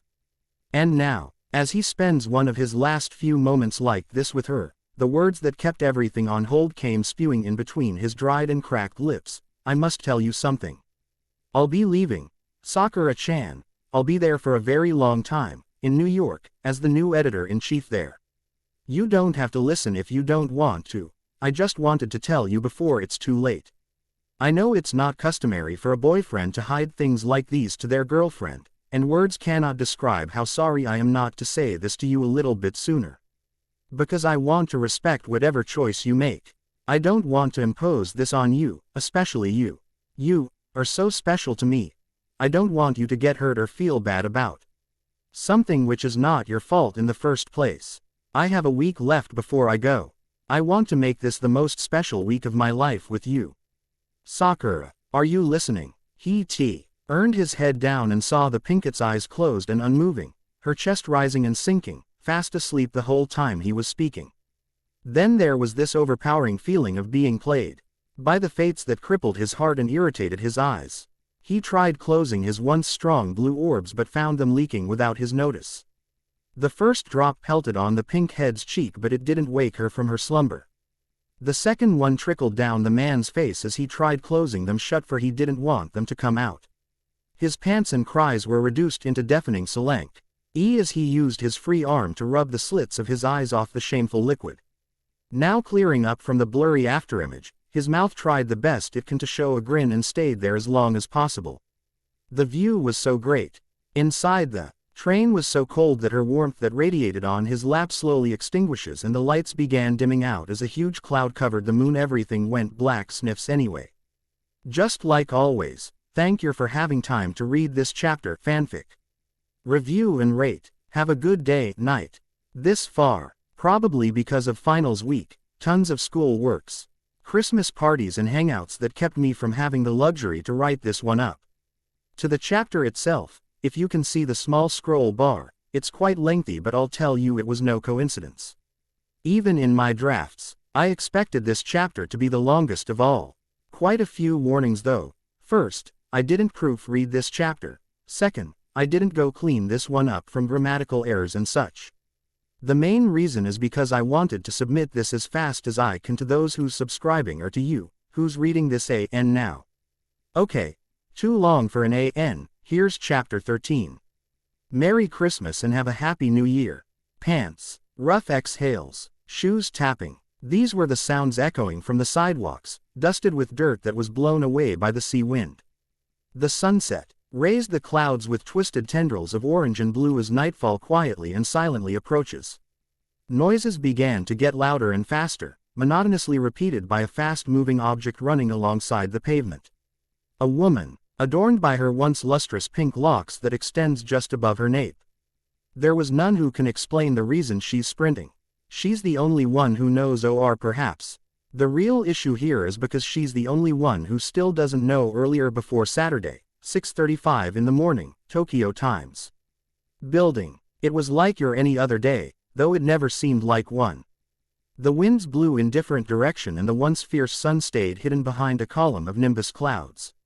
These streets, which were once so populated and noisy at daybreak, now idles in silence as they appeared one by one. It was like the whole town changed overnight, or so they thought. See-through doors and windows crackled with whitish hues of fog that droops around the bottom. And the people, who knew best than to mimic the gloominess of the weather, remained static and just repeated the same routine of life inside a familiar room, where crunching sounds of calculator buttons resonates. Also a familiar voice, uttered indefinitely, "The weather seemed down today," said the black-haired woman on the desk. She gazed upon the bluishness outside and contemplated the bow rhythm that comes along a gloomy day. Seems like it, Shizune-chan. Another feminine voice entered the discussion. I wish it wouldn't rain because I forgot to bring my umbrella. She smiled at the form and clasped both of her hands atop her recently closed folder. The woman, who appeared to be no other than Sakura, gave out a silent and cute-sounding yawn, taking a couple of obvious winks to wake up her eyes. Don't worry about that. We can always share, right? Shizune answered back while taking a couple of glances at her work. She then flung out her ball pen and flipped the papers upward, WHER. She stacked them properly and revealed a smile best riding her dried-up lips. I still have a couple of things undone here in the office, you can go on without me. The Pinkett replied with humility as she brushed a couple of her dangling pink strands over her ear. Her senpai, however, morphed her smile into a pout as she heard her proposal. Are you sure? Then take my umbrella with you. The older woman then slid her hand inside her bag but was stopped by the younger one. Shizune-chan, don't. You'll need that, trust me. Okay. Her words were of goodwill and compliance. Smiling at her Kahai with contentment. The woman then returned back to her computer and glanced at some files while the Pinkett does the same. Both of them are still tuned in the discussion. It was like 20 minutes FT or wards when the light of the room changes and the dark shifts over. That was the time when the Pinkett remembered something she knew, she already learned by heart. At least, that's what she thought she knew off her seat. Glance around the room and a little bit afterwards, went back to her seat feeling partly alone than she already was. Anyo. Just the first word made Sakura turned her head towards the older woman. Shizune then looked at her intently when she replied with worries evident on her face, yet poised and ready to hear her qualms. I don't want to be rude, but, out of the blue. The pinkhead didn't let her finish and just trailed off where she had stopped, but is there something wrong with Naruto and I? She turned around and let Shizune see her slightly saddened smirk. Yeah, that's exactly what I wanted to ask. The older lass replied, stood up and went towards the Pinkett's desk, leaning over with both hands on the ledge. Sakura's lips were still pursed, giving her face a much sullen glow. After a couple of seconds to think about opening up, she found her drive and just released the pressure building up inside. Nothing, I don't think so. Such sigh of relief ca. Me from older woman after hearing her reply. She came all the way to her desk just to hear her lying about something she knew the latter would, A brow was raised, signifying Shizune's tormenting doubtfulness. Sakura knew it wouldn't pass as an excuse, since by this time her senpai would have known her lies from naught. But she had to for she doesn't know the answers herself and neither do everyone. All the Pinkett can do now is to pile up ignorance to cover up something she's been too play safe to talk about. Still under her co-worker's watchful eye, she didn't have a choice but to surrender and open up. Okay, fine. She dropped her pen, took a quick yet deep exhale and faced the fellow journalist once again. I think we don't have a problem. You think? I don't kn. Ow. The latter assumed her previous position and clamped her hand around her eyes, sliding them upward as locks of her hair slips through the spaces between her fingers. It's been a couple of days now, he wouldn't text me. And he wouldn't call me. Shizune then passed the small door and entered her workspace and tried to calm her down. I went to his house but he wasn't there. I waited for him every day at the train station but he never shows up. Sakura then broke away from her pitiful form and looked at the older journalist's face, eyes tainted with anger and guilt. I don't what I did wrong, Shizune-chan. I never had a chance to know and that's the worst part of it. Come to think about it, I haven't been seeing him around lately. Have you tried talking to Konohamaru? I did. Her voice lowered down. He said Naruto wants to be alone for the week. There's nothing other than that. Did you tried? I'm his girlfriend, Shizune-chan. I am supposed to know where he is. I'm supposed to know what his problems are. I'm supposed to have the answers to those questions but I don't. An explosive yet equally controlled burst of emotions flung out in between her lips. Tamari and the others peeked a little and after regaining silence, continued with their work. Sometimes I really don't know what to do about him. She broke off into feeble words while her senpai gently pats her back. Well, sometimes there's no need to do something at all. Then immediately, her eyes were on Shizune, intrigued and caught by such an idea. The latter just smirked at her, telling her silently at everything would go fine if she gives it time. Everything in the universe just needs time to do what needs to be done. And if one knows how to wait, the answer would just be right there for the picking. Now culminating over such wise words, Sakura breathed hard and evidently, and a smile appeared in her once barren expression, not a half smile, not a sad smile, a real one for everyone to see. You're right. The Pinkett bowed down slightly and cleared the ruffles of pink curtained on her forehead. Thank you very much, Shizune-chan. She gives off a cute chuckle before returning back to her work. With the latter smiling back and doing the same thing. A friend you can count on when you're in need or in trouble, one of the best things you can ever have in life. Certainly, she thought as the shadow of Shizune slowly disperses from the scene that overhangs a more darkened hue. If I can still remember It has already been 3 months since that fated day where we met on the train T. Woe months since we decided to admit to ourselves that what we had is something special. A week since he took me to a date which turned out to be one of the best nights of my life, but it's been 5 days since I've last seen him. Back at that barren train station, where he waves at me a goodbye without even looking. Botchki, no, I'll be lying if I said I don't miss him. His face is imprinted on my mind and his voice is lingering over and over in my ears. It's not some kind of addiction. Believe me, it's not. I just wanted him to be there when I needed him, just like I always was to him. To be comforted. Why, someone whom I know will always be there. Now I'm not that pretty sure, unlike before, where everywhere I go he's there. The times where I feel that we're tethered together by this invisible line.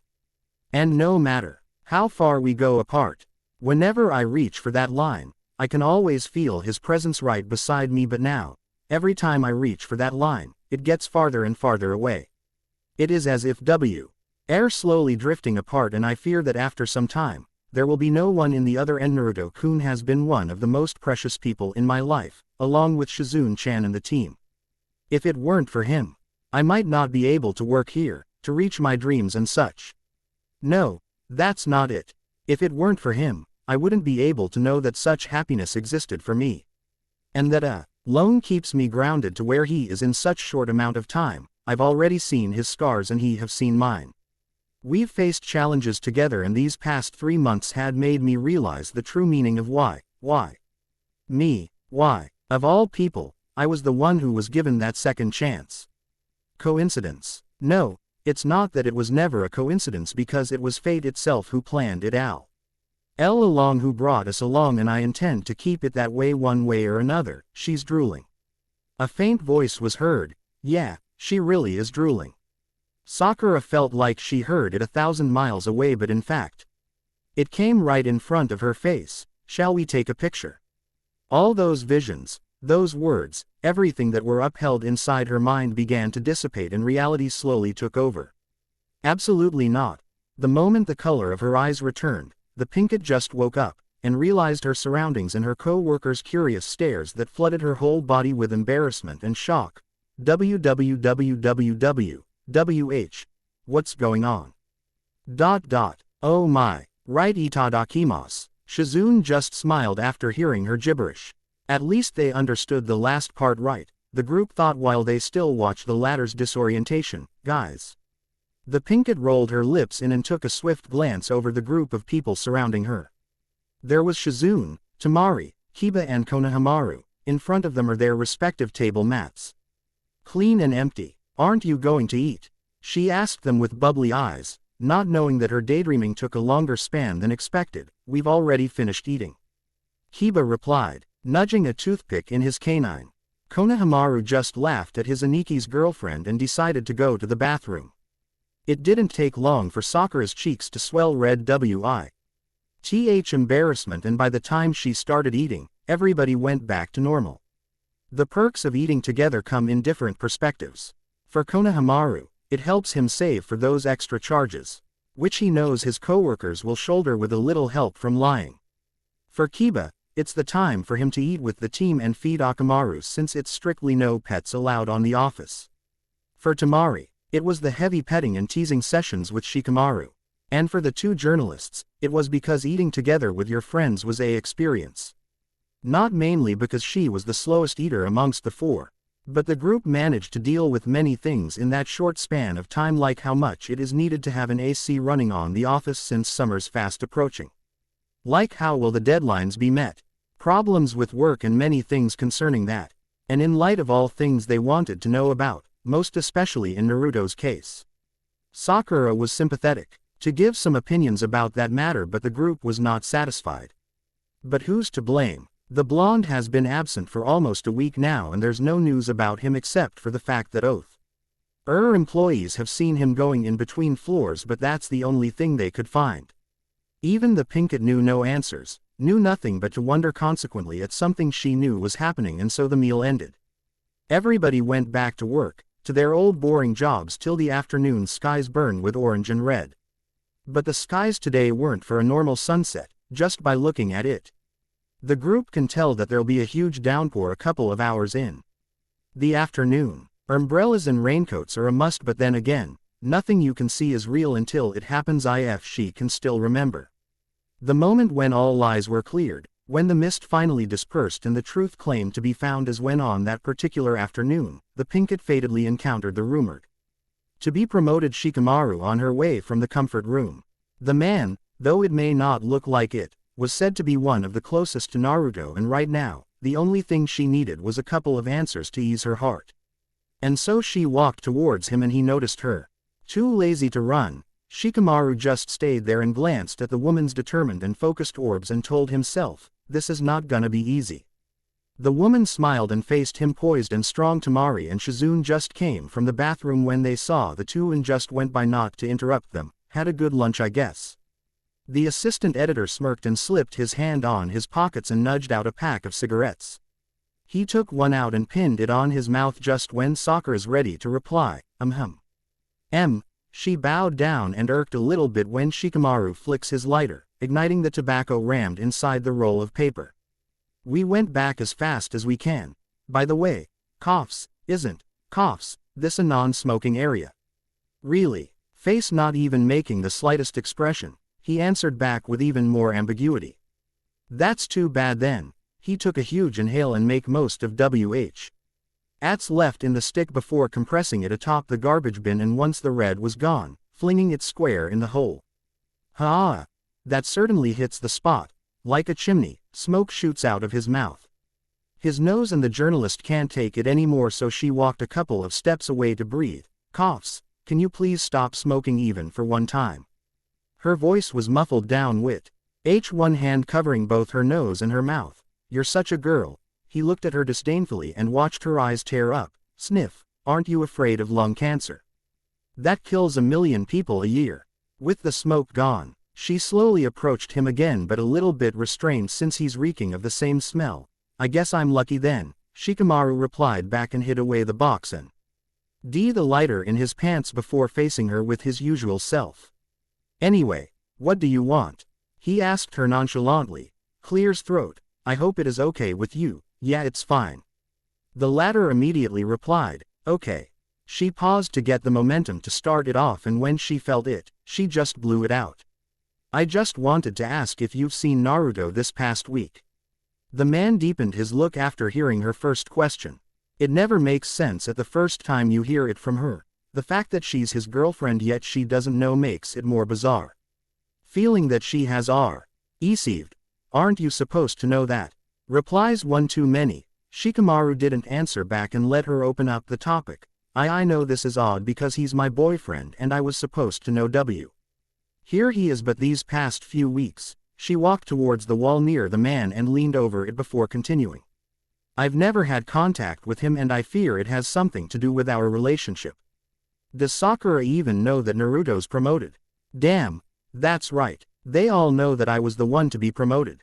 At least, most of them know what's really going on. No, simple as that. The light of hope was extinguished from the Pinkett's heart. Now that you mention it, I haven't seen him around.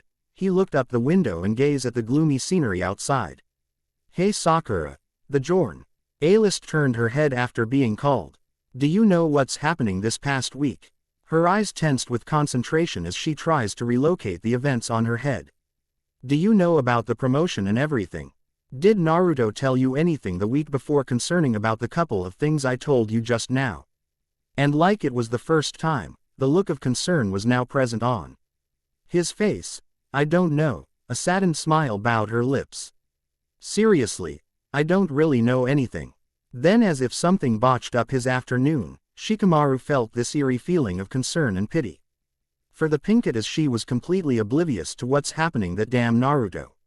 He hasn't told anything to her when he said he'd already told her on the train on their last date. Darn that liar. He's gonna make it all too worse for her. Today's Saturday, so that means he's leaving tomorrow. And I think I have to tell her myself. She deserves to know, but now that you said it, his ears rang loudly when he heard her voice uttered words. I heard that you're gonna have a promotion. Shikamaru-kun. She removed her back from the wall and smiled at him.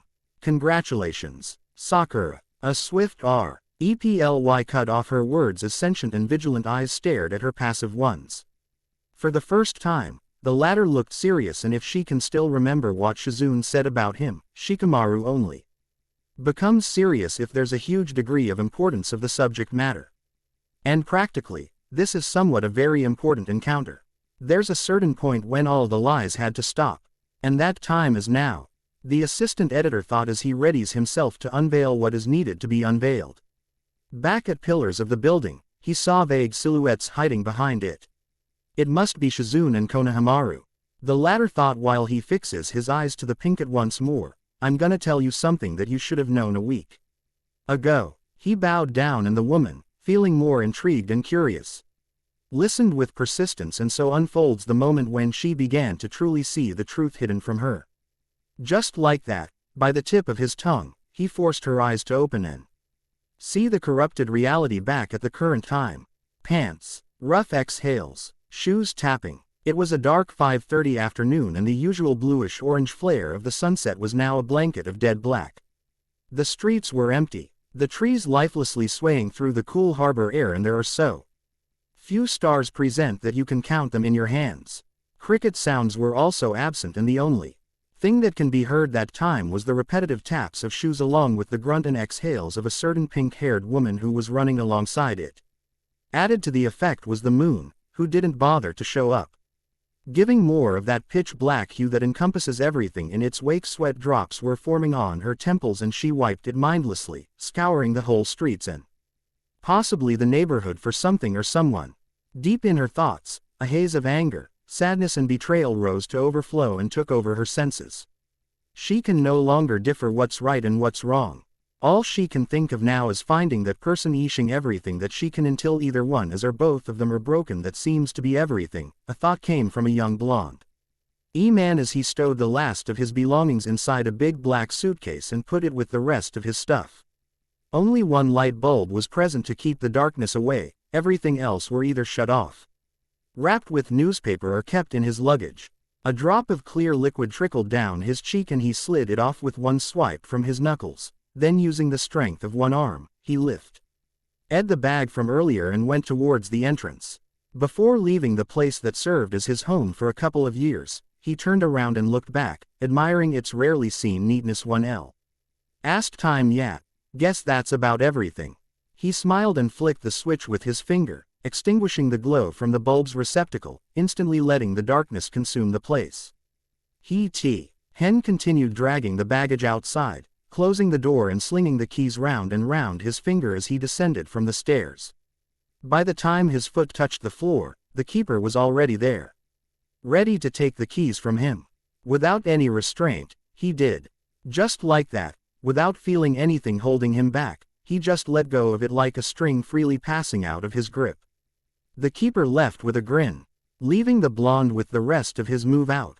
Grunts. An exhale was heard after he finished stowing the bag inside his car, which was parked outside. He took a minute of breathing the enticing fragrance of Japan before, feeling that he no longer has anything left or forgotten, or so he thought. A feeling of uneasiness caught his attention. Cold sweat met on his nape, and he felt the wind shift and the pressure dropped. Slowly, from his crouching position, he slowly rose up and feels the night wind passing through every seam of his body. The leaves were shaking, giving off these whisper-like sounds that melodically harmonize with each other. It feels like there's this cold heap of weight that was embracing him from behind. His breathing began to change, and his heartbeat began to rise. He was just standing there, doing nothing but to feel everything that came in his way. Then he heard a faint voice. Along with that was this repetitive shoe-tapping sounds that all came from behind. The man got chills all running up and down his body, a frigid touch that forces goosebumps to appear on his skin. His throat jerked as he gulped in preparation of such imminent and somehow projected encounter. Hands clenched tight, he readied himself to turn around and speak, but found him bound by cold feet. A voice from behind uttered the first word, and he just stood there, speechless, and listened with a heightened sense of hearing. "This is where we had our first date." A pain thud lapses on his heart and caused his eyes to widen. "It's her, it has to be her," he told himself while still shocked but not surprised. "Remember?" The voice quickly backed up and started to get louder and louder. Feeling that he has no pride left to stand his ground, the blonde turned around and saw the pink strands of hair that he has been so familiar of. Her vague image was something that he can never get out of his mind, something that will always be remembered, this moment that is. Yeah, he felt her gaze fixed on him, and so he turned his head the other way and continued. I remember. This is where I admitted to myself that I'm in love with you. Another pulse of love dog was felt by the man, shaking him to his core. His knees are both shaking, trying desperately to take in whatever she has to say. Then a flashback played on his mind. There, he can find himself smiling, laughing, having the best times of his life, and it so does happen that it would be the same thing he remembered at this moment. Naruto, feeling that he can't take the subtleness of their conversation anymore, tried redirecting the topic. You look terrible today. He grinned, tilted his head to where he could see a better view of her. And then he caught a glimpse of her face, and immediately withdrew his face the other direction. It was like she was sad, happy and angry at the same time. Completely stunned and mortified by his own guilt, the latter remained unmoving as he watched her open up their discussion. Yeah, she replied, taking a few steps as Naruto fakes a cough while keeping a mindful eye on her movements. Sakura took a couple more until she covered the half of their distance apart. You know, I would have known you're here, if you'd only picked up your phone, answer my text messages or go to work. By that time, she was already 4 or 5 steps away from him. The blonde never moved back. He just stood there, petrified, silently pondering over the things that made his girlfriend's every word true. Instead, I have to hear it from Shikamaru, and leave my things in the office just to walk 45 minutes on my heels to see you. I'm sorry. You have a week. Naruto felt his heartbeat when she stepped forward and roared at him point blank. A week to tell me everything, she shouted once more, even louder than the first. The blonde took a step backward and tried mumbling pretenses, but realized he can't. He can't anymore bend her from the fact and what his real intentions are. This has to be that moment that he's been avoiding all along, that final face-off between him and the only person in the world that he couldn't say no to. That moment that will be forever marked in their lives. Maybe it was destined that it'll happen on the penultimate date, but both of them now have no reasons to delay or prolong it either. No matter what happens in this encounter, they'll accept it, even if it ends with both of them broken as stated before. I'm really sorry. He finally tilted his head upward and fixed it at the point where both of their eyes meet. He can see it, in her eyes. All that rage, sadness, anxiousness that was all reserved for him. But unlike before that he'll just turn away, the man bravely stood in front of her and accept whatever words that comes in her mouth. Where were you? The pinkett took the final step forward, where they're merely a quarter of a meter apart and both of them can see each other clearly from the darkness that shrouded everything in black. Where were you this whole time? She felt his hand clasping on hers and she knocked it off with force, making him flinch at the action. Don't touch me. Answer my question. Answer my question. She raised her tone a little bit higher. Naruto kept his lips sealed that time and used both of his hands to hold hers, but she pushed him away, slipping out of his grip. Get your hands off me.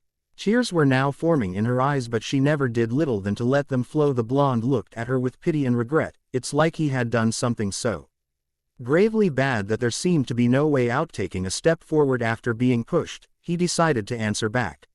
I'm taking care of something important, he said with such low tone, more important than sparing a little time to tell me that you're leaving. And then the first drop fell down her cheeks and crashed into the ground in slow-mo. You lied to me. She held both of her shaking arms together and crouched in desperation. You lied to me, Naruto. Sakura uttered broken-off words before her knees touched the ground and nothing more was heard than the sounds of a woman weeping noiselessly. Right before her, the young man ominously glances at her while his whole world turned black. He never thought it'll turn out this bad, leading her on and lying to her, lying to the person whom he cared for more than his own self. The scene was desecrating, to him, most especially to him. It felt like someone punched through his heart and the pains multiplying throughout every cell in his body. Her figure, as he looked at her with so much grief, began to look wobbly and such. Without him knowing, his eyes began to leak and he momentarily closed each lid, trying to prevent his tears from foul lifeless yellow hair covering his eyes. Knees shaking, he took a deep breath and tried to continue where they last stopped. "It's for the best," he said. Without acknowledging the woman's perspective, he said to her. It took him a minute to continue, still trying to fight his urge to cry before realizing the time he wasted doing so. "You don't need to know, you don't have to worry about me leaving you." Then a drop also pelted the ground. And the Pinkett saw it while she listens to every painstaking word he uttered. "He's crying," she thought while she does the same. Listen, exhales. He bit his lip and a curved line of red appeared. "Remember what I told you last December." Naruto then knelt down and held her tight, pulling her up where she tries to wipe off her eyes. "You're something special to me. You've given me something I know I can't repay by just being your boyfriend." He tried to smile but it didn't look a lot like one. "I don't want to hurt you," she quivered after he lifted her hands and clenched around it tightly. "Nor do I want to stay in between you and your dreams." Sakura looked at his glistening eyes and faltered, "I don't care. I want to be with you." The Pinkett broke his grip and wrapped her arms around him, hugging the person who used to be so warm but now felt dead cold. "That's the main reason why I didn't want to tell the truth to you." He stood there, hearing every one of her pants and sobs before he rigidly continued. "Because I know you'll follow me there." His cold tone reverberated as he gently pushed her away with both hands. "I don't want you to destroy your own dreams just because of that." A gust of cold wind passes by as moment by moment, every word that entered both their ears had shaken them to their very core. "I don't want you to leave your family, friends and your hard-earned work behind just because you wanted to be with me. Then stay here with me. Don't leave me behind," she cried out, pulling him once more and hugging him tight. "Please." She held him tighter. "Please," and tighter. He exhaled and looked at her in the eyes with clarity and absolution. "You know I can't do that." A smile formed in his face and it made her more compelled as to not letting go. "I have loved you so much, Sakura." His hand brushed off her locks over her ear. "But I have to love myself too." Then it slipped down to her cheeks, where he caressed it sweetly. "I've got to love the reason why I'm in the company the first place." Then he wiped off the tears that were profusely flowing from her green orbs. "You've got to do the same." He smiled once more even if deep inside, every word kills him to say it.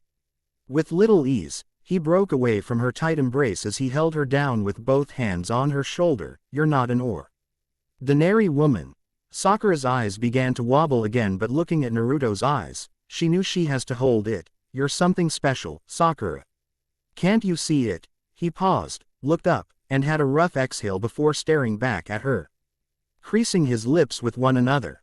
"I know you'll do great things here, even after I'm gone." Then he stepped forward but the Pinkett pushed him away. "When are you going back?" she mumbled, startling him even after he calmed her down. Going back." He slanted his eyes and looked the other way.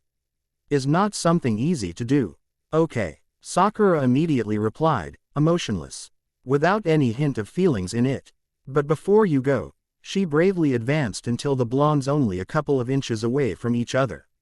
Hands were kept at her sides and eyes, though blurred, were resolute. The words apparently to be said was like something pooling inside her chest, churning and culminating as it slowly goes up and escaped her mouth. "Tell me," she told him without any restraint. "Tell me you don't love me anymore." With that, Naruto's eyes were all widened in shock, and then he felt a searing pain deep inside his chest that comes along with hearing what she had to say. He looked at her intently, thinking that she was just joking, but found that she has nothing to joke about, especially in what she said. "Tell me, now." Her hands were then clenching his shirt, shaking him, forcing him to say such words that she will break his heart. "Why would I say that?" He grabbed those claws and tried moving them away, but he can't. "If you're thinking of just leaving me, then you're no better than those men who have no balls and make petty excuses for an easy way out." Her voice rose up and that once sated anger fired up again. The yellow head quivered in fear as he watches his girlfriend force him to submit. It was the same thing as Shikamaru said before, that women like Sakura, who never had relational experiences before, won't back down easily. "You're childish, Sakura-chan." "Am I?" Naruto was towed forward where the Pinkett gazed at him with fierce-looking eyes. Am I the one who acted childish this past week? She pulled him once more with much strength and still. The blonde kept his patience and lets himself be treated like a rag doll. Aren't you the one who's childish? Aren't you? Then he jerked in pain when she dug her nails deep in his clothes. Stop that, please, Sak. Then tell me you don't love me anymore. She roared with grief, tearing up once again but not holding back. Say it and I'll forget everything about you. I'll forget that I even met you in that train station. He held her arms but she broke away and continued the uproar. No. I won't. You know I love you more than anything. Then why do something like this? She bowed down, still attached to him, giving off a few sobs before uttering another word. Why do you let me suffer like this? Why? Why? She cried out to the heavens, like some tragedy struck her face down the earth. After making me fall for you, after loving you so much, you're gonna throw it all behind. I didn't say we're breaking up, I'll just. What's the difference? She finally lets go but to Naruto's surprise, she started pounding him softly, making him hold her hands but she broke away just like before. You're selfish. The blonde just stood there, accepting what he has thought of as punishment. I hate you. He doesn't know what's breaking him more, her blows are the things that she says. It felt dying just to hear her cry, watching her suffer at something he knew would happen. Slap. The young man's head was now facing the side, eyes open, stunned and feeling a burning sensation on his cheeks. He finally felt her slapping him, and it was not something that he would have to endure. It was something humiliating, degrading, forcing him to retaliate but he knew he can't. Naruto kept his hands on his side, even after she slapped him again and continued pounding him. That moment on, his tears fell down and something was woken up inside of him, his self-respect. Even though he felt like he was the worst person in the world, that feeling of self-respect kicked in and he knew that everything has its own limitations. Okay, now Sakura froze up, hearing him finally saying the word she wanted to hear. Though deep inside, it was the exact opposite.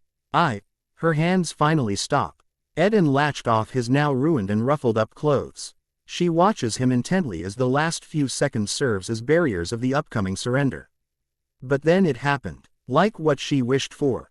It was granted. I don't love you anymore, he said, completely frank, and emotionless with utter complete surrender and with no resistance whatsoever. He said it like he meant it, which no one knows if he did.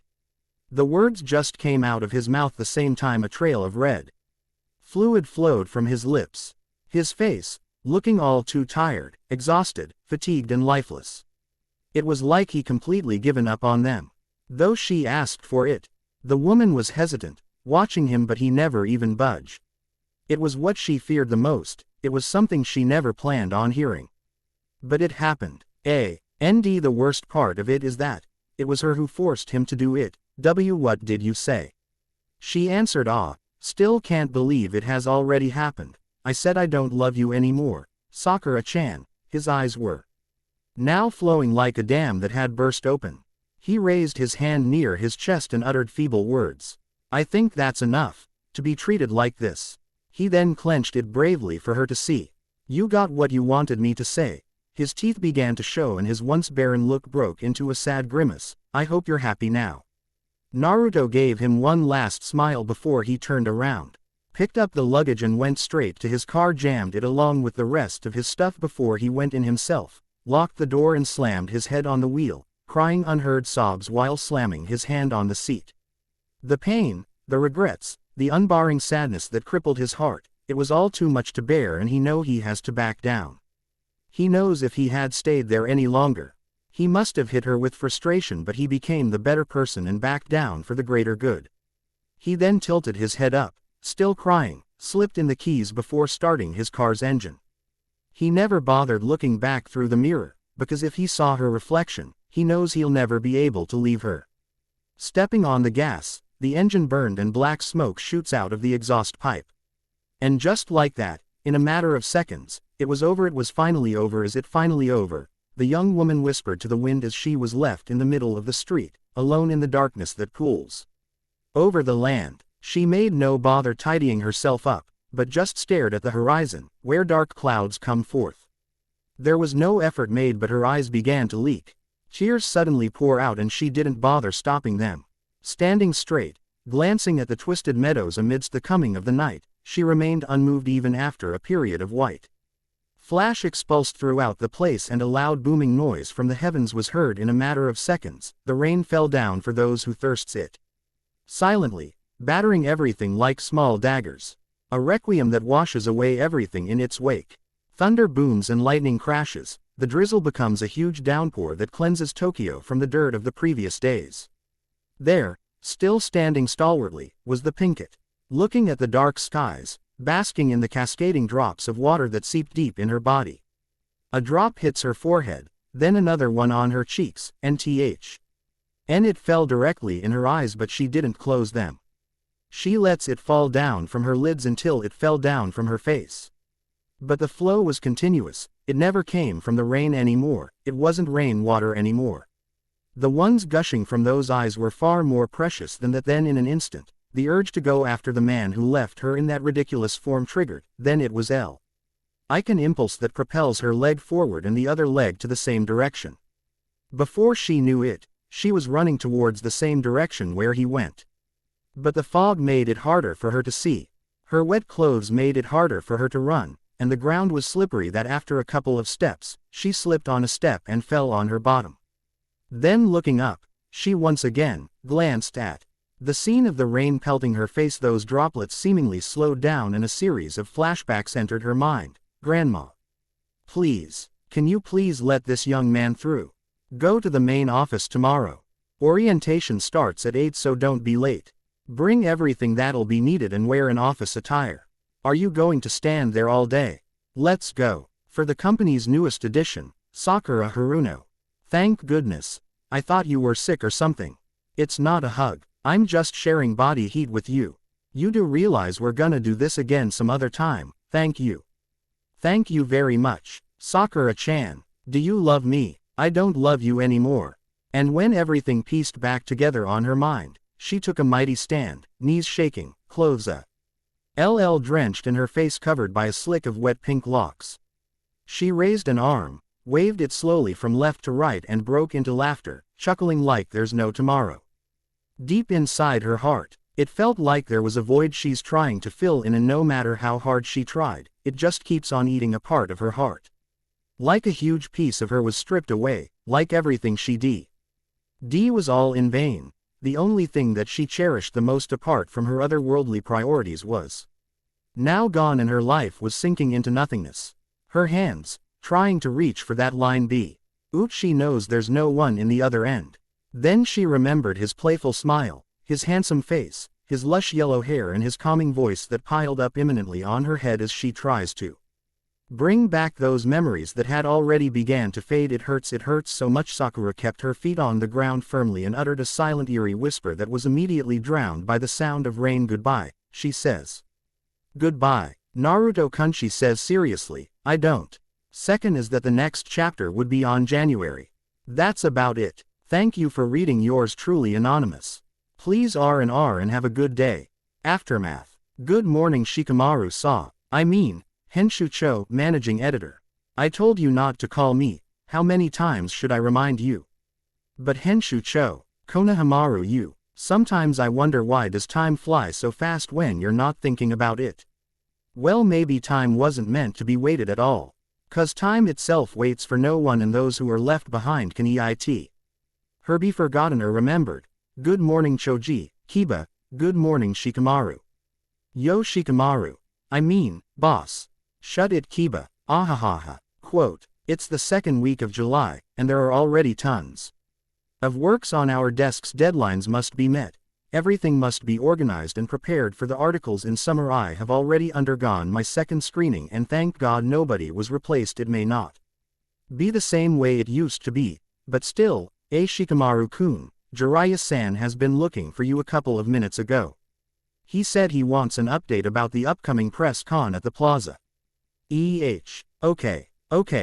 Tell him I'll be there in 5 minutes.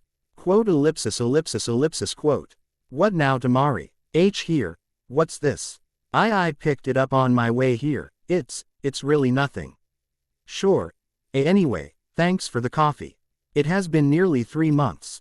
Such span of time, those were the days which I considered the darkest moments of my life, and those were the same days who introduced me to the one person who I truly care about myself. Ohio Shikamaru-kun. Oh, good morning Shizune-san. The fax you've asked for has been forwarded to you, and also, Jiraiya-san said. Yeah, I'm on my way there actually. Oh great. If you need any help I'll be. Wait, Shizune-san. Yes, I is she. I don't know. Okay. Tell me if you see her around. I'll be going now. See you later, Shikamaru-kun. And now everything from those times began to wither and fade as if those heartfelt memories began to slowly wane from my mind like that of some dream. Every day, I began to forget, I began to move on. But still, a part of me kept clinging on the line, hoping in my prayers that someone would reach the other end and pull me back on my feet, yet nothing's happening. So I decided to hold on much longer, and then after a while, I realized that it's not because I wasn't trying hard enough. Saw Sakura-chan. The lazy new managing editor brokenly uttered, it's because there's no one waiting at the other end. Smiles. Ohio Shikamaru-kun. A familiar voice coming from a familiar face replied to his verse. His eyes trembled slightly after seeing the latter stand before him, right before the door he was. About use. Say, you look kinda different. Shikamaru took a couple of glances and scratched his head, holding the bunch of folders with his other arm. It was like a minute ago. Now she came by completely unexpected, really. Chuckles. How do I look? The pinkett giggled, then afterwards, walked a few steps towards the new boss. Well, you look great. A compliment slipped from his lips, still stuttering and such. His eyes were reduced into narrowed slits, looking at the side instead of basking in somewhat a refreshing new look from the journalist. Thank you for the compliment. Right. Anyway. Sakura. He then took a step, faced her normally and slightly raised a brow. Hers did the same after hearing his request. How's your vacation? You took a leave, right? Chair the screening, so we're kinda worried on when you'll come back. Well, Sakura bit her lip and rolls her eyes the other way, taking another second to reply. All I can say is that I'm glad to be back, and as for my vacation, those lips then curved into a beautiful smile which made Shikamaru himself smile. I couldn't ask for a better one. Good. Glad to have you back, Sakura-chan. I promise I'll do my best this season. Right. Keep that up. With those last words, the pinkett gave her bow and went directly to her area, skimming along with flitting spirits. That gave the man with utmost certainty that she's finally back and ready to do what she does best. He may not be the leadership material, nor can he be the same as the previous person on the job, but in some way, somehow, he started to realize why he was chosen in the first place. Sighs. That deep expression in his face returned just as he was finished reminiscing some fresh thoughts inside his head. He remembered himself touching fists with the blonde in the airport on that foggy 5 o'clock Sunday morning. He remembered his words, about work but mostly about taking care of everyone else. He also remembered the first morning when he entered the room as the new managing editor, the way everyone tried coping with something spur of the moment, the way they pretended like nothing happened and everything else passes by the succeeding months. Especially on the pinkett's part, on how the first 2 weeks since he left changed her behavior dramatically. Even being promoted has its own downsides, things like no smoking in the office, wearing appropriate attire, longer hours of work, and other things he never thought Naruto easily performs every day. The only thing he found beneficial, aside from the considerable pay increase, was this eerie feeling of accomplishment and leadership that somehow made him a better person. At least, that's what he found out for himself. Wait, am I supposed to be doing something? He suddenly thought while standing there for minutes like some weirdo. Then suddenly, his phone rang and broke his concentration. Hello. Where the hell are you, Shikamaru? I called you 20 minutes ago. You beep.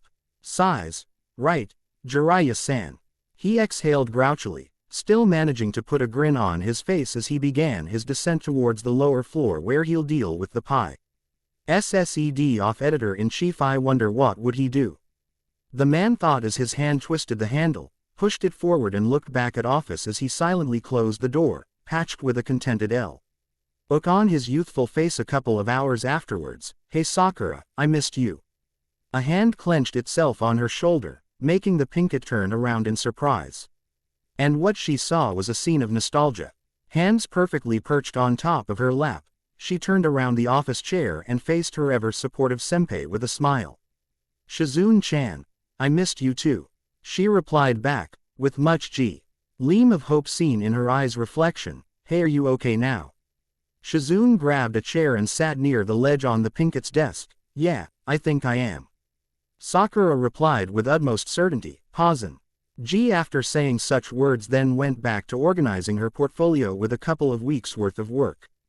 It may not look like it. Fingers creased alongside the folder, she turned around and glanced at the windows where a perfect weather was noticeable. Slowly, a smile went back to her face as she unsealed those lips once more. But I'm feeling much better now. Thanks to you and the others. She finishes, leaving a trail of warm feeling inside Shizune, who felt happy knowing that Sakura is happy. A minute passed and the older continued their sister-to-sister conversation. Good then, she paused. Anyway, I love your new haircut. Really, she gladly replied, almost jumping out of her seat after hearing such praise. I think I'm one of those girls who get a new haircut or a makeover after a relationship. A clacking sound of her heels meeting the tiled floor was heard when the Pinkett stood up and put a couple of things inside a big metal drawer atop the table. It may be authentic it wasn't something I did out of grief. Then her grin turned into such a saddened smile that kept its meaning. Even without words breaking it off, Shizune leaned down the table and watched her content. Now, I can keep my feelings from a safer distance. And this haircut would always remind me of that. She had a somehow cross between a sigh and a snicker on her face. A sigh, taking a seat once more. As she finished clearing off things in her desk.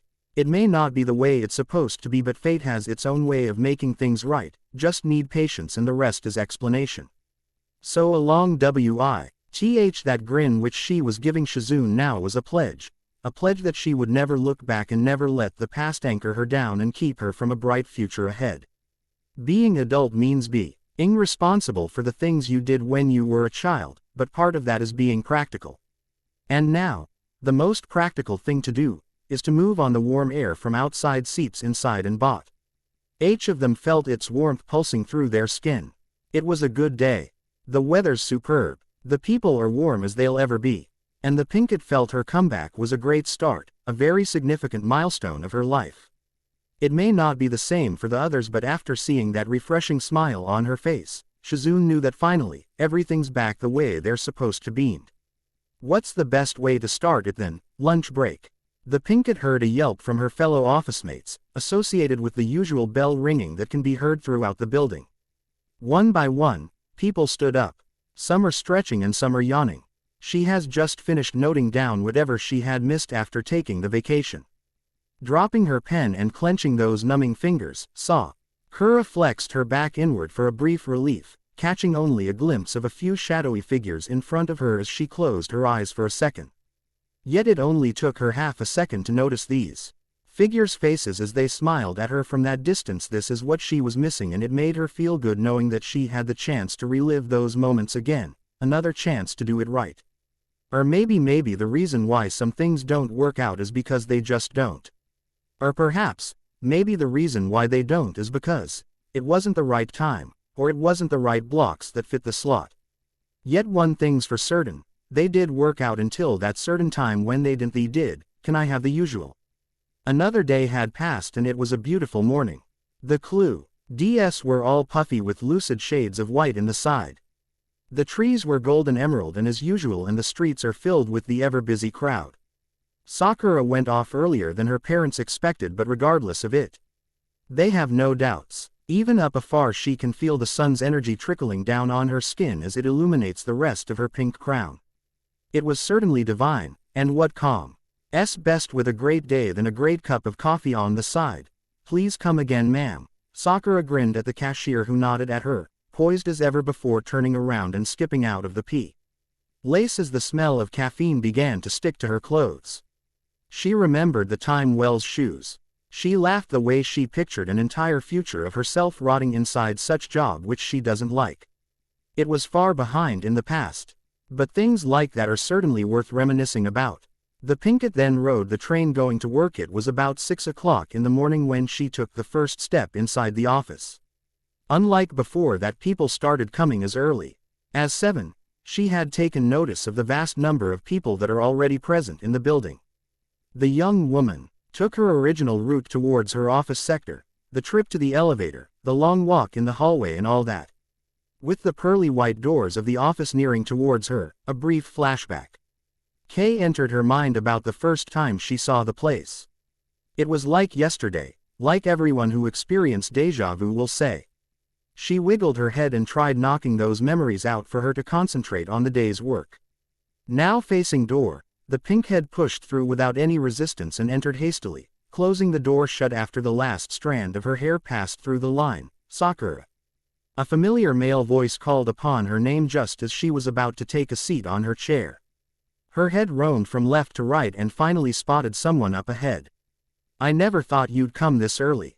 A blurry afterimage came out behind a couple of stacked-up boxes near Shikamaru's room, and to no surprise, the man turned out to be him. Oh, it's you, Shikamaru-kun.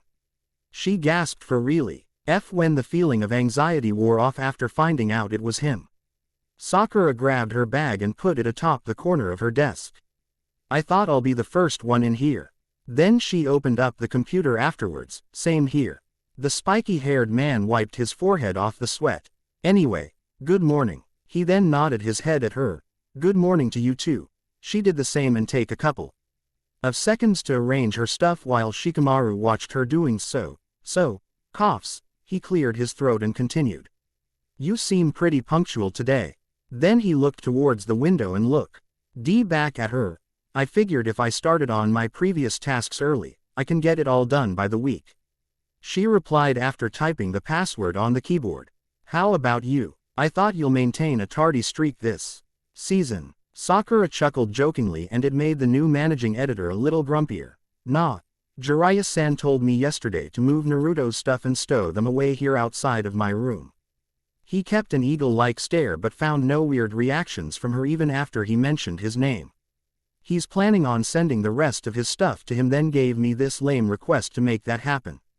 A yawn briefly escaped his mouth as he still leaned lifelessly against the wall. He never expected her to reply, but somehow, she did. Do you want me to help? Sakura then saw the Ma's rounded yet somehow slanted eyes both fixated on her. He seems to be giving her that yeah right look, but he believed her afterwards. Because what kind of boss would he be if he didn't trust his coworkers? Go clean out that drawer over there. Shikamaru pointed over towards the corner, and the pinkett went over and started helping him out. The handle's gone, so Sakura used her hellish strength and tried to open that box. And it did open. The man still can't believe it though. What am I gonna do with all these folders? She muffled a low tone, spending time reading the captions on each side. On the template, the spiky-haired man had just finished hauling another box outside before he went it and answered back, put it all together at one box. He said, putting both hands behind his back and ending himself like an overturned plant. The woman shivered slightly after hearing the horrible bone-crunching sounds that just wasn't right. Then, just like Shikamaru told her, Sakura walked past as he prepared on carrying yet another box, and dragged an empty receptacle from which she would pile up her ex's stuff. It was a little bit awkward for her, even though she admitted moving on over him. He did become her boyfriend after all, but it sure was unsettling doing this kind of stuff.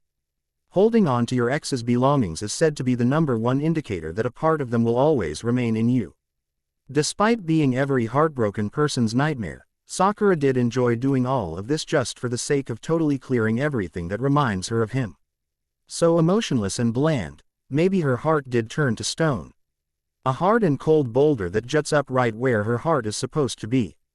But every rock, no matter how strong or solid it is, has its own cracks. It may not be seen from outside, but it's somewhere deep inside, a defective flaw. And in some time you'll finally realize that point of weakness. That moment when you know your plan backfired, and instead of isolating yourself from that weakness, it only got you more and more attached.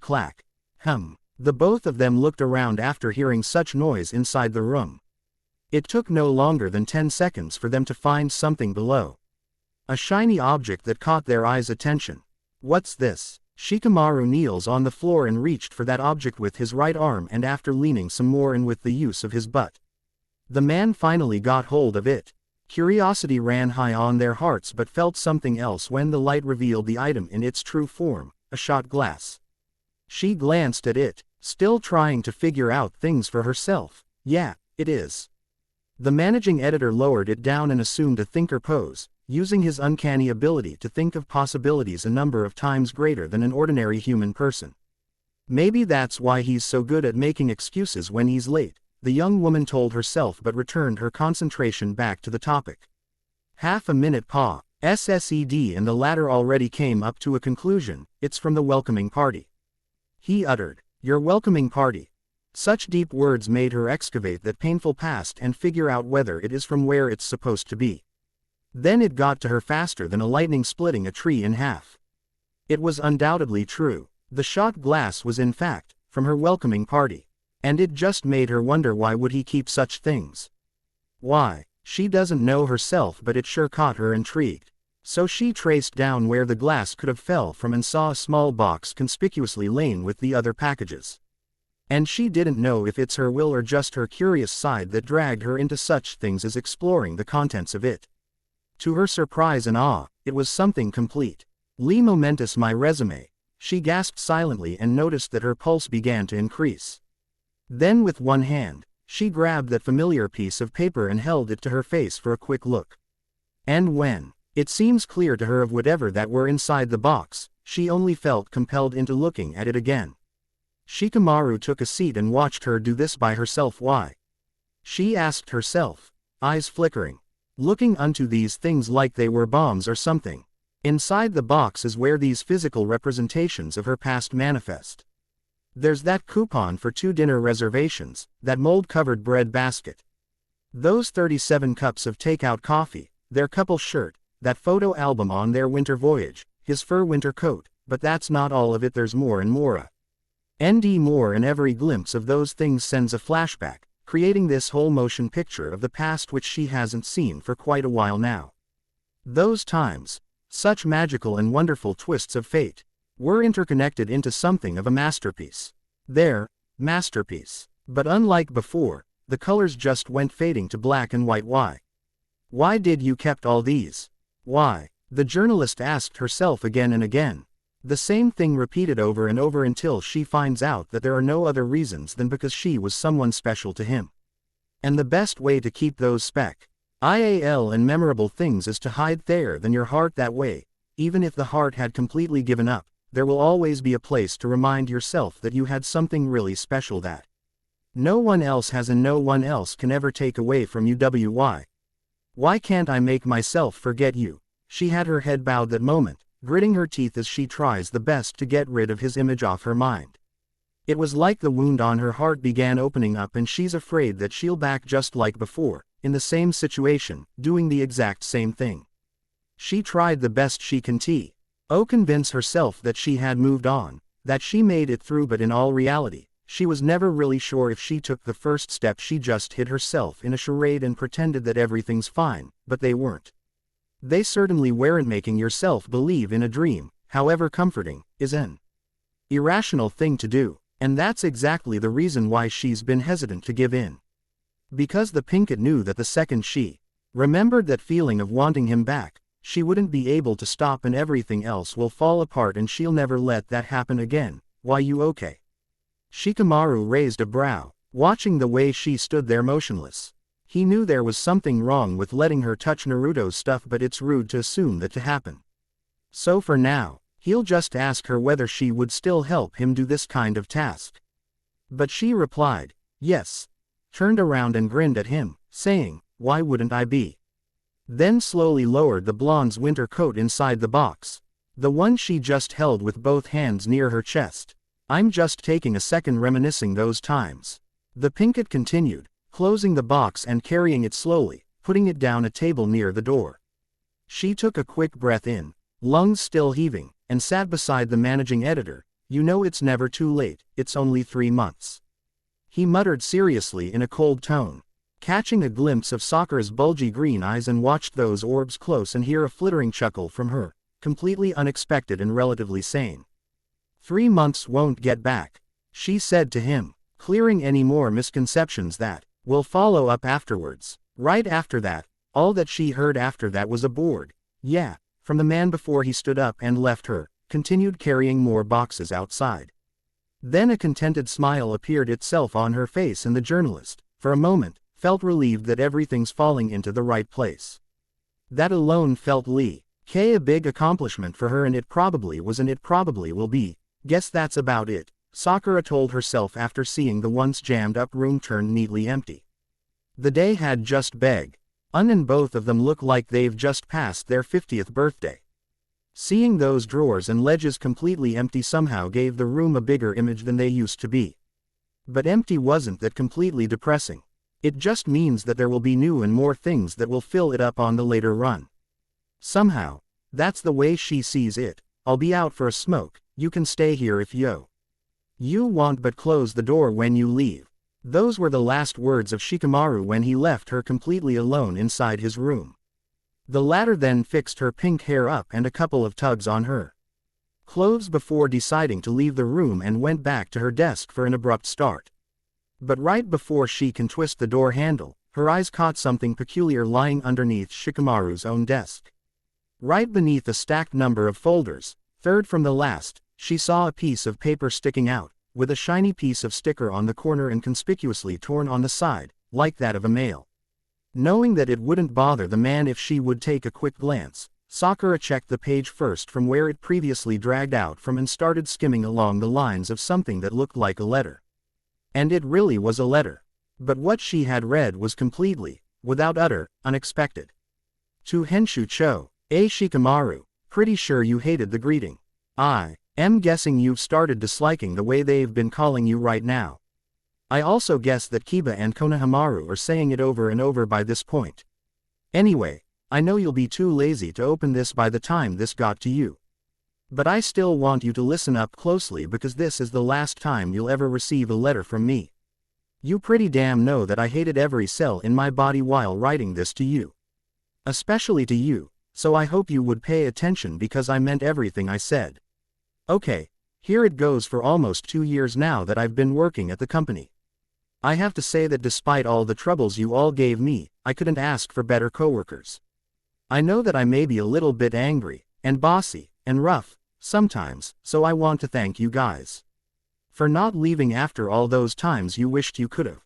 It's been 2 rough years for me, but still, you guys never gave up on pushing me on the right track, so thank you again. Being the managing editor, I've discovered 2 things I'm really good at: bossing people around, and being a leader. But it's mostly the first part. And now that I'm gone, I want you to know what you'll discover yourself by taking my place. I don't expect you to believe me, but leaving you guys has been the toughest task in my job. I haven't been sleeping those times, thinking, what will happen to us when I'm gone? I kept thinking Kiba beating up Konohamaru, Tamari using the hotline to call her friends all day, Choji hanging out the whole day at the cafeteria, Shizune dying from the stress, and Sakura, especially her.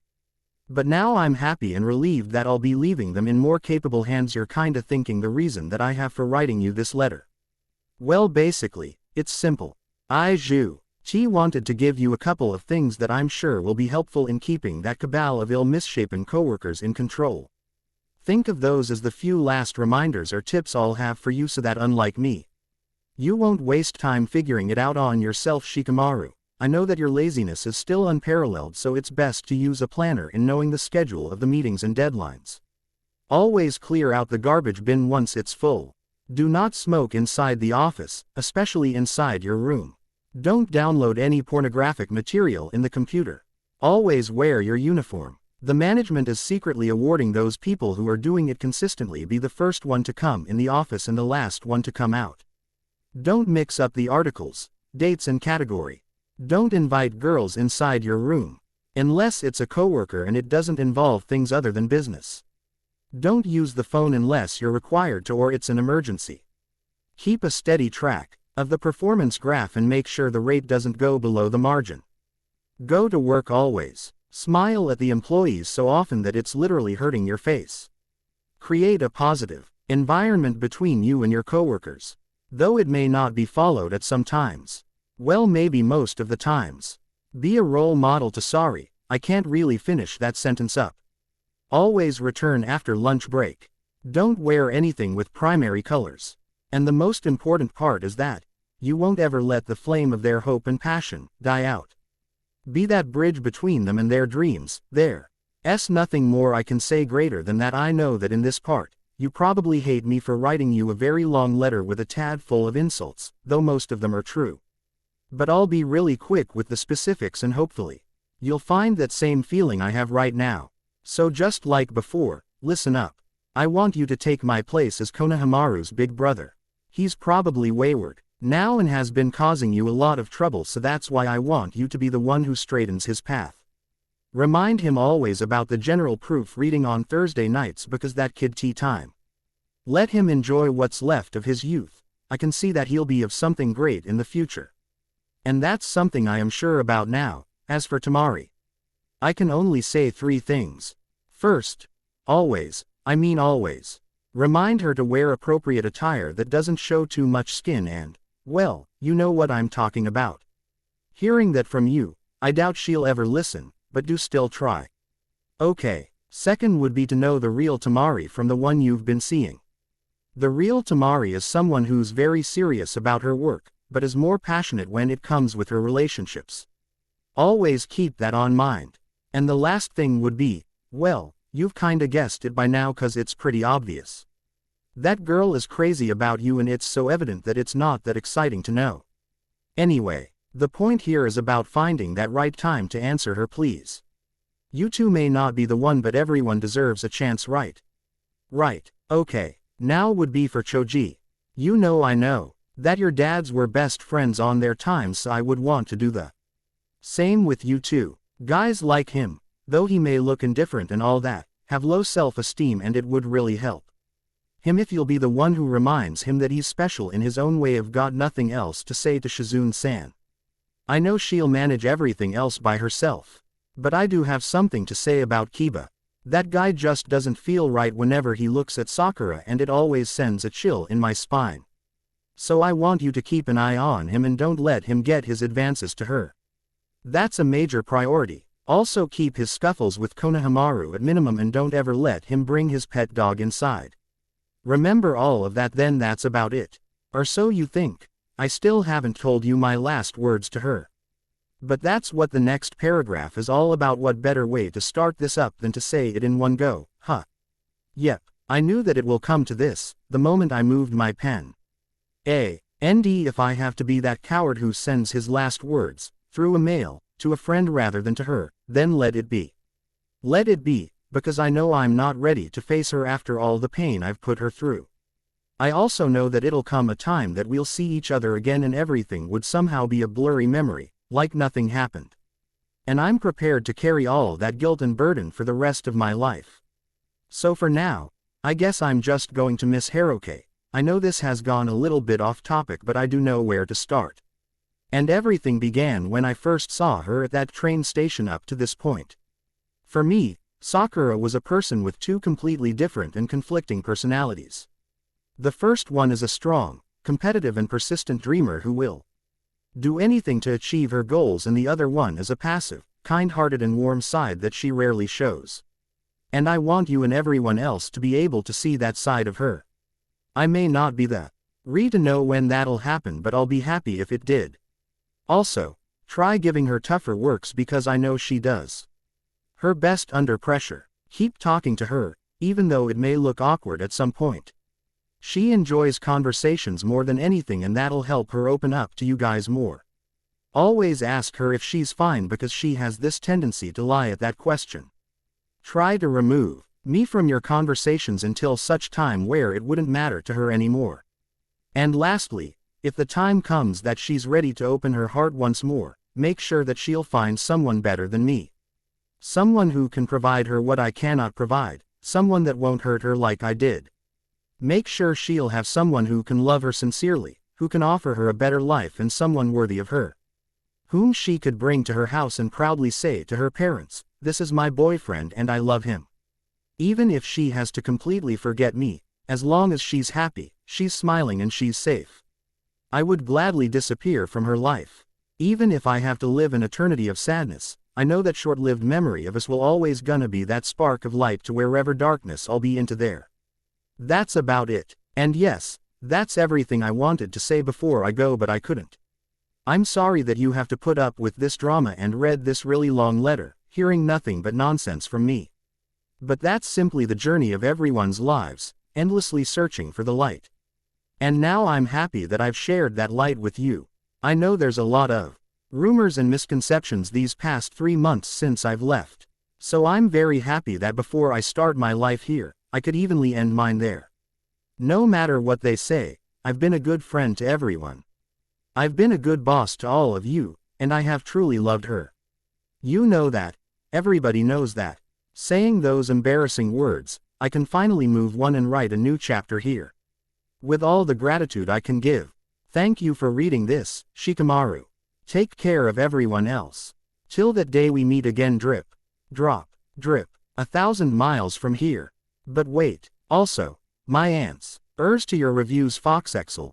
I tried reading the first part and yeah, you have some point. It's somehow confusing when read for the first time, but I always add a hint indirectly implied on which characters' voiceovers. Since font is limited normal, bold, italic bold plus italic is mess, trust me. Voiceovers and out-of-scene conversations are on italics.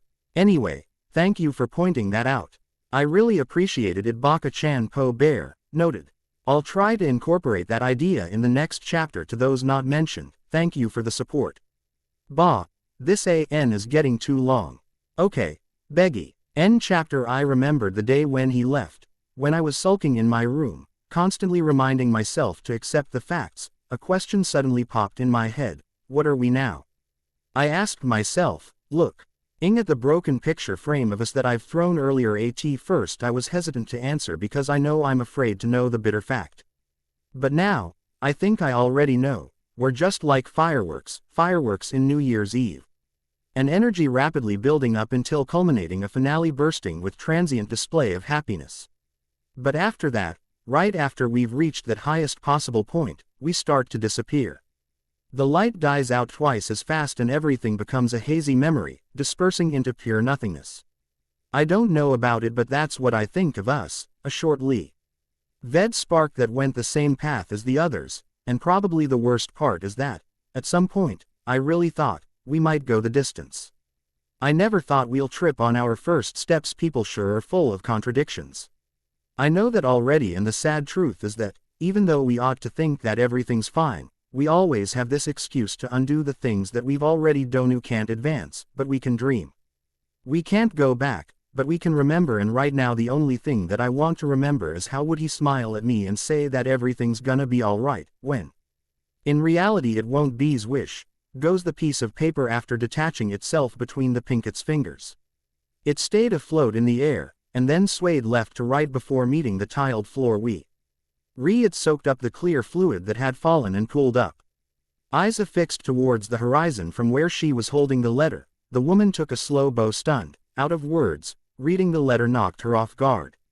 Pinned her to submission. She never expected something so small, so compact would cause her to break down into what she was 3 months ago. Every word, every period, every curve of each letter caused more and more grief and sadness to latch on her heart.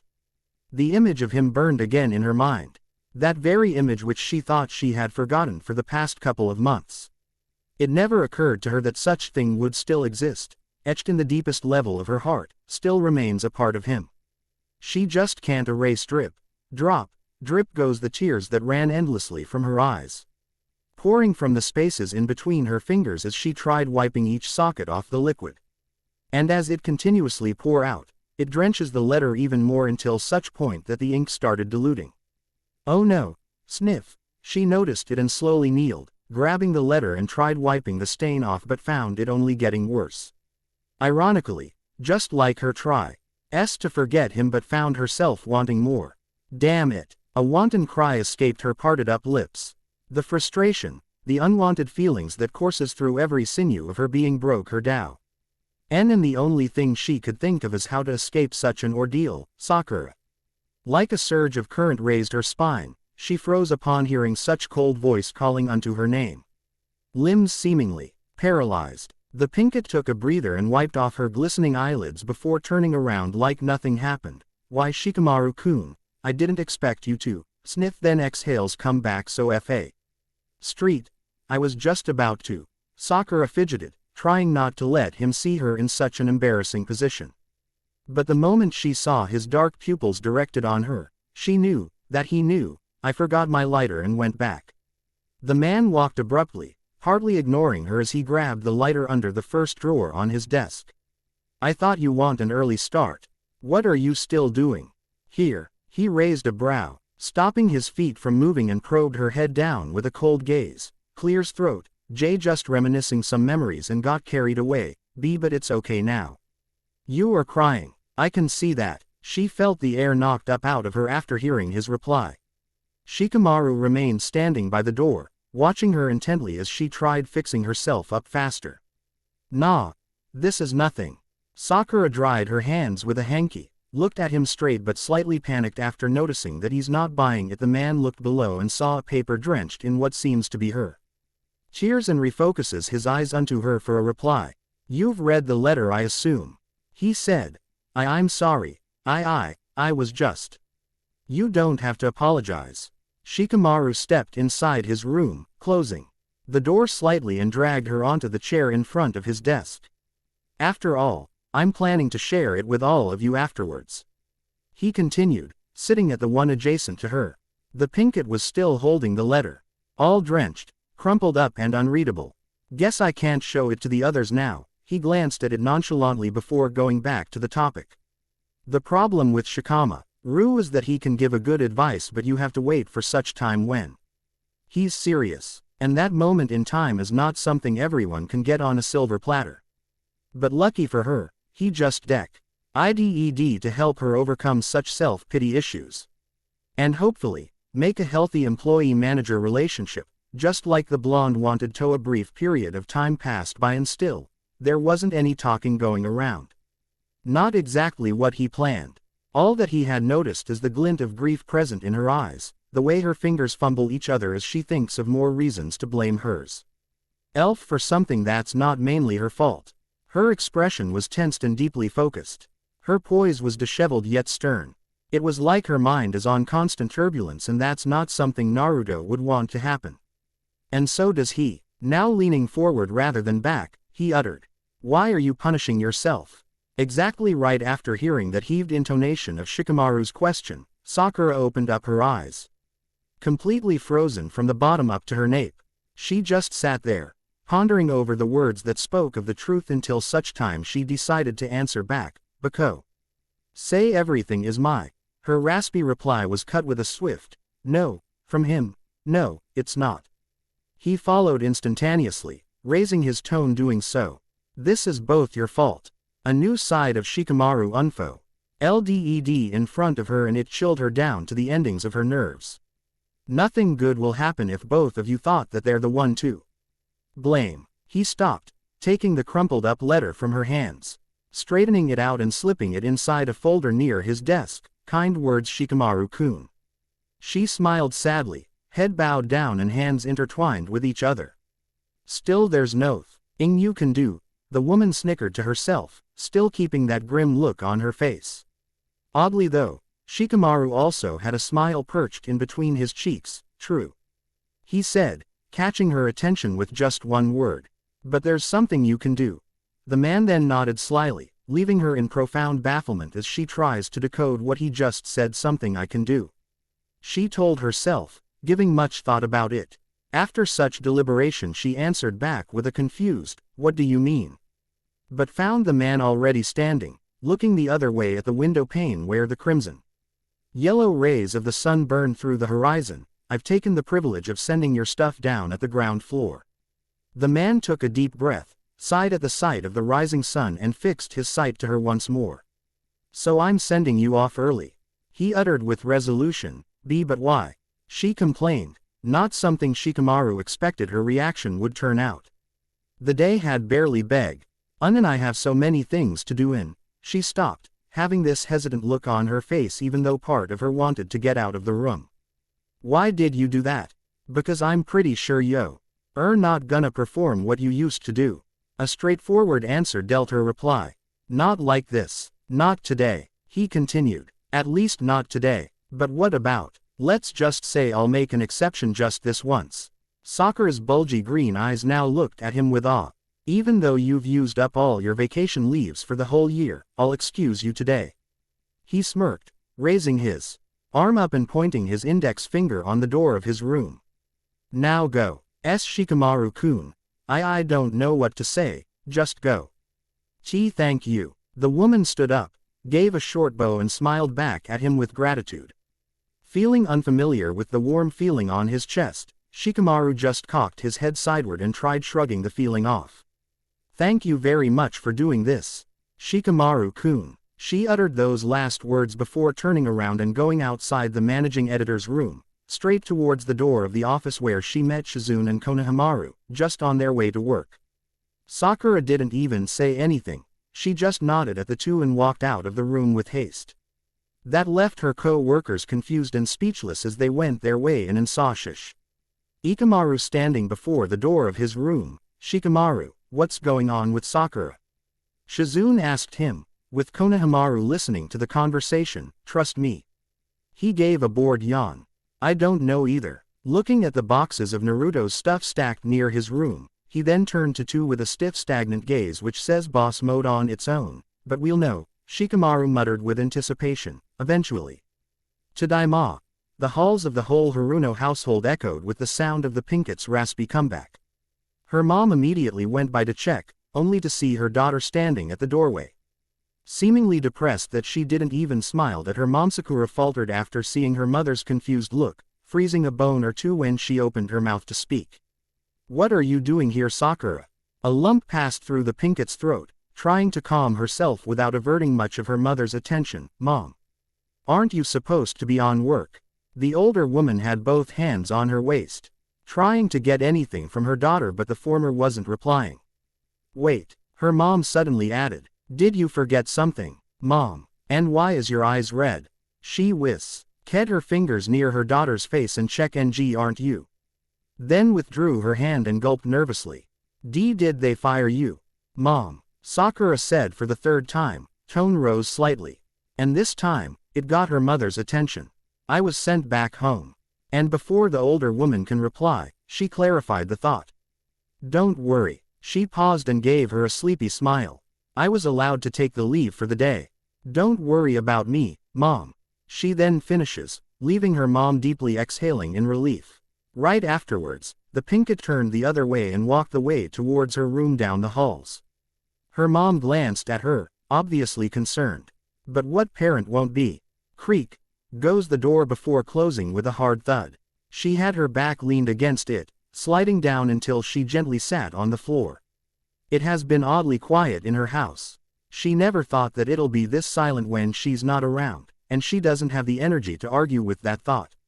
Fair green eyes stared at walls, the window, and the mirror. My room sucks, she thought, shaking her head off and slowly getting back on her feet. With ease, she hangs her coat on a wooden hanger, slip head in the pair of leveled heels under her bed and threw her bag on the table before crashing down onto her bed face down. I'll have to do this at some point, she thought, mumbling something inaudible as she was muted by the pillow.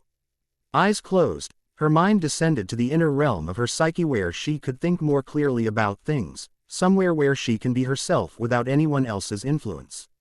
A safe place. Like she described it, seconds turned into minutes, and after a certain point of time, she rose from the bed, patched with a persistent and resolute flare on her eyes. Skipping out of the mattress, the lass quickly undressed and wore her usual tees and mini shorts. She then moved to the other side of the room where her PC lays dormant. Watching the system open up, Sakura tapped the table rhythmically with her fingers, seemingly anxious and restless but still remained cool as the whole monitor shoots up light. Immediately after the icons popped up, the Pinket opened up mail and clicked compose. I have to at least try. She told herself, headstrong, confident and determined. It has been such a long time since they've last talked through mail, and now more than ever, she knows that it'll be more difficult after what happened between them. Still, it won't be something like they used to say. There will no longer be "I love you" and a dozen more stuff that can't be used anymore. The content would be more mature. And Sakura knows those boundaries that must be maintained. The sound of the crunching buttons of the keyboard resonates faster and faster as the Pinkett beg. And to get the hang of the whole idea after a couple of minutes of non-stop typing, she then sat up straight, and with a serious glance, she began reading what she had just created. Consequently though, as she continued to reflect on what message she's planning to say, that seriousness in her eyes began to fade and morphs into total embarrassment. "I can't do this." Sakura closed her eyes and screamed in her mind, head touching the keyboard pane. "It's all wrong. The words, the approach, the thought, everything. And it's like a 1,000-page manual. The longer you read it, the worse you feel inside. But still, the show must go on, and now Google shows up on the screen." She then clicked the pointer on the search bar and took a deep breath, preparing to type on the magical question, "How to approach your ex." Was on the bar before she quickly slammed the enter button. Then just like that, the Pinkett was open to a million sources listed down by Mr. Google himself, left to right, left to right. Her eyes scanned everything with blazing speed, from every tab and every page, scrolling down to the last word. Then right before she could surrender before the amassing sense of ambiguity and information overload, one particular sentence caught her attention. "Always start with a call," it says, written below the title, "Top Priorities in Reconciling with Your Ex," just near that ad for estrogen pills. Then almost instantaneously, her head cocked back and leaned sideward, trying to locate her phone throughout the vicinity of her room. The same phone lying on the middle of the bed, which took her seconds to find. She then dived in the middle of her fortress and held her phone high with both arms straight up. Sakura wasted no time and popped open her contacts, scrolling down hastily in Cirque H for the man's name, and right that moment when his name appeared on the screen, the Pinkett felt a huge thud pulsed inside her. It was like a shockwave, rippling throughout her body, to the ends of her fingertips. Shaking a bit, she took a small gulp, steadied her breathing as she readies herself for the unpredictable "I guess this is it then." The Pinkett smirked sadly as her thumb brushed the button at the center. Though given the time to do so, still, Sakura found it hard to press call. It's like a game of tug of war, a constant struggle between two opposing sides, can and can't. And it may not look like it, but the journalist felt that her can side is awfully powerful today. Even if overseas calls cost ridiculously higher, she already made up her mind. Clears throat, now on the RGE of igniting the wick that'll burn down the wall in between them. The Pinkett can't be any less than ready. She tested her voice, looked up the ceiling and took a deep breath before jutting in the button. Immediately nearing the phone to her ear, beep. "Hello. This is Uzumaki Naruto. I'm either busy to receive a call or in a meeting at the moment, or both. Just leave me a message after the beep, and I'll call you EV." Beep. She turned off the phone before she could even leave a voicemail to him. It was all very fast-paced, the anxiousness of hearing his voice, his distinct tone and his cold barren pitch. Everything felt like yesterday, like the times they used to talk through phone every moment they can, just to hear each other's voice before drifting to sleep. And now, the same voice he yearned to hear and haunted her dreams with faint whispers becomes one with reality. Even just through the phone, Sakura didn't expect an experience like that would have such riveting effect. "I don't know what to do." She threw the phone away, but it didn't fell off the bed. She then grabbed the pillow and mashed her face with it, trying to think of another plan since the first two are all horrible.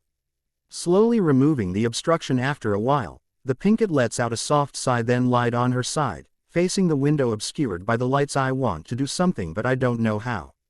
Sakura protested on her inner thoughts, feeling so helplessly weak and unproductive. Then after minutes of time spent looking at the pre-noon radiance outside, she rolled the other side and saw the clock near her cabinet. And that's when it hit her. "I guess it'll work." Words filled with sublime aptitude escaped her lips. It was like those hip 70s shows where a character will have a light bulb on their heads. She can't write a mail without trashing the whole thing up. She can't do a call without faltering to the heartrending urge of hearing his voice. There's only one option left, and somehow, it may nay. More than just two hands leaning over to her side, she picked up her phone greedily and dialed a number like she planned. Her right ear nearby, she heard a ring, and after 5 more repetitions, the call was answered. Hello. Kiba-kun. It's me. Oh, Sakura. Where are you anyway? You're not here in the office. Don't worry about me. I'm fine. The Pinkett paused, conjuring words that would ease their hungering suspicions. I just took an early leave off. I'll be back tomorrow. That's good then. His voice calmed down dramatically. Why did you call anyway? Well, she turned around, inching the phone between her cheek and shoulder, then looked at the clock. I was wondering if you were free this afternoon. She continued, granting him a more confused response. Wait, is this a date? Or a P chuckles asterisk, not on your dreams, Kiba-kun. Ahahaha. He scoffs at the thought, though it was merely a joke to cheer her up. I was thinking you'll say that. Anyway, you still have a week. 3-month rule. You're crazy. She then took a deep breath and continued the conversation with more clarity and seriousness. Back to the topic. Are you still free? Yeah, sure. The photographer replied with his usual laid-back tone. About 5 o'clock, I'll be there in the studio. Tokyo Times studio. His voice changed tenor after hearing such reply. What are we going to do there? Just trust me. Sakura hitched a breath. And can you also bring one of your cameras with you? But why? Just trust me. She controlled her tone and made her voice sound like that of a soft whisper. I really need your help. Sure. I'll see you there. Thank you for doing this, Kiba-kun. Her straight line of lips bowed inward into a beautiful smile. Don't mention it. The man answered back before he hangs up and returned back to work. To where he last trailed off. And as for the Pinkett, after ending that ridiculously bossy call, she fell down to her bed once again. Readiness pouring out of her sharp green eyes. The woman raised her hand to the air and watched the light of room shine slip between her fingers. A fragment of memory showed itself in her vision, depicting those endless I have been situations that slipped right out of their hands. Smiling enigmatically, the Pinkett closed her eyes, drifted off to oblivion, waiting for that time where everything would be exactly the same it was before. New York. Main branch. The other day, about 11:47 p.m. It was a huge place and the city was first to begin with. The streets are always busy and the air smells inspiration to everyone. Walking by the city's immaculate grounds. Much like of its territory, the raging buildings and skyscrapers were also a sight to behold. Towering mostly above 100 feet, they give a sense of professionalism and undoubtedly harbor this dream-like state of living a life without boundaries. And in a specific building, on a specific floor, at a specific room, a man enters. Slam goes the door as his hand leaves the knob after entering. He sported a lush yellow mane that shoots like spikes around the crown of his head, some of it drooping into somewhat form of bangs. The man was wearing his black coat. Underneath it were a white linen long-sleeved shirt and matching black pants that looked contagiously divine. He was walking on a slow pace towards a huge desk from which a name stand was located. Uzumaki, Naruto editor-in-chief. It says. Then after the short walk, he removed his coat, hung it on the rack near the phone from which he pushed a button on before sinking in his grand leather office chair, obviously worn out. With one hand, he slung his tie down and unbuttoned the first 2 on his shirt before the first voicemail sounded on. Beep. Hey Naruto, how about golf this Saturday? I'll tell the guys to join if you're interested. Let me know if you're in. The blonde smirk after hearing his co-worker's request, eyes closed and head leaned back. Not soon after that, the next voicemail came. In BEEP. Mr. Uzumaki, the management has arranged a press conference at Midtown this Sunday. Your presence is highly requested. We hope to see you there. Another press con. He rose from his slouched form, grabbing a pen sticking out on the pen holder and adding another scribble on the small calendar on his desk. He then assumed his previous position while waiting for another one to come by. BEEP. Hello Naruto. This is Kate. We met at the HR department yesterday. Naruto's eyes opened. Clears throat, just wondering if you're free this Saturday. I was just king if we could have coffee at downtown Richmond. I hope you'll consider. Let me know your answer when you're back. Great, he uttered lazily, looking at the ivory-white ceiling of his luxury office. It's been 3 months now and he still wasn't adjusted to the steady, fast-paced flow of New York. The things he does at Tokyo and here are worlds apart in difference. It has a more professional tang than his previous work. And that's only one thing. A couple of things more had been hard for him to adapt to since it really was the first time he went abroad, but now, looking back, he kinda has the hang of it, even with the pretty, long-legged, American beauties that he found hard to resist. But then again, just like the previous offers, he politely declines. I guess I'll go with golf. On Saturday, a groan followed after saying such words to himself, indicating his pass on the opportunity that most guys would kill for. It's not that he don't want to, it's just that he never really see ARED since he wasn't nearly as close as his teacher Jiraiya, who's a total womanizer and a huge perv. Naruto just brushed his blonde hair back with his hand, crossed his arms back his head and tried to enjoy the serene beauty of the midnight glow of the moon. There were no more calls after that, so the young man assumes that the voicemails have all ended, and they did. All that was left to do now is to close both eyes, relax, and pray that he won't remember anything that he has forgotten to do, but that's what he thought. Oh crap. His blue orbs opened up, pupils dilated as he just remembered something. I was supposed to receive the freight receipt from the old man for shipping my stuff, he muttered, biting his lower lip at the thought of it. Seemingly reborn, his once lifeless and limp body began to move as he slowly sat straight, using a hand to wipe off the strain in his sleepy eyes. With no time to waste, the man opened his laptop, which was in hibernate mode for a long time now. He quickly then directed his screen to the mail and watched the whole page to load, scratching his head while doing so. And as the layout of the page began to appear on the screen, so was his sudden surprise when he saw something completely unexpected on his inbox from Sakura Haruno. Subject: Hello. 2. Naruto Uzumaki. Recording 123 ABC. MP4. Please watch it, Naruto-kun Sakura. Then, as if lightning jolts him from the heavens above, the man was in pure and utter shock. His eyes, which were once narrowed and sleepy, opened up in surprise. His lax posture turned into an ice sculpture. And in totality, the muscles in his body are paralyzed, like someone stole the sovereignty in them. His lips were left parted, slight tremors noticeable, mumbling gestures that can't be put into words. It has been a long time since he had this feeling. A feeling of unparalleled awe. He can't help but to wonder in his confusion Sakura's thought whispered against him. The mind cannot also comprehend the level of ecstatic chaos that was churning inside of him. It's like he wanted to laugh, he wanted to cry and yell in rage, all at the same time. But he couldn't. The reality struck him. He just couldn't. All that he see and do now is to ponder in the amazement of it while being left with two choices. Let his insecurities and fears take over, or open the attachment and accept whatever she had wanted him to see. And as far as life goes, it has always been the second option that's the best choice. Click. Words seemingly betrayed him as he sat there silently, his right hand still laying atop of the mouse. His eyes are still affixed at the media player that was present in his laptop, full-screened. The lights looked dim, the air felt freezing, and his body felt like it was going to shatter into a million pieces. His once witty and clever mind is siphoned out of its reason. And not long before that, why? His smoky blue orbs began to glisten. His whole body trembled while a gulp slid down his throat. The man started breathing through his mouth, and it hitches every time he exhaled roughly, sounding monotonously reverberated. Why did you send me this?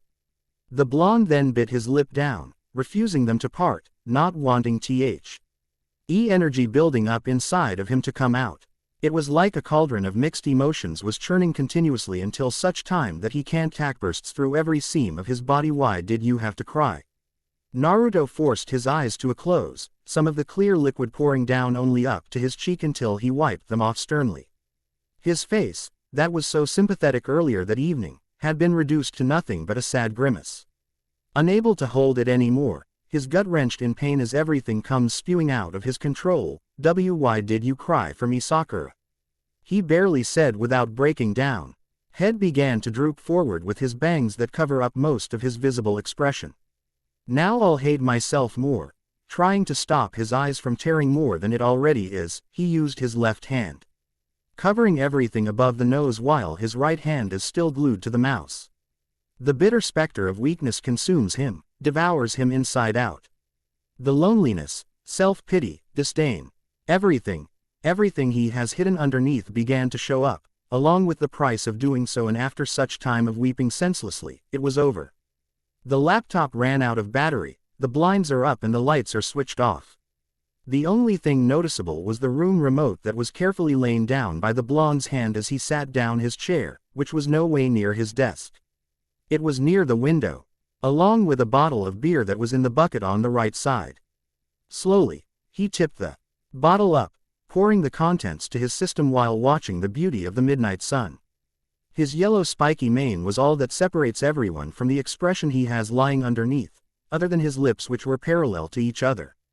Taking slow deep breaths, the man closed his eyes, letting reality collapse into something more substantial, his chest rising and falling each shallow breath he take.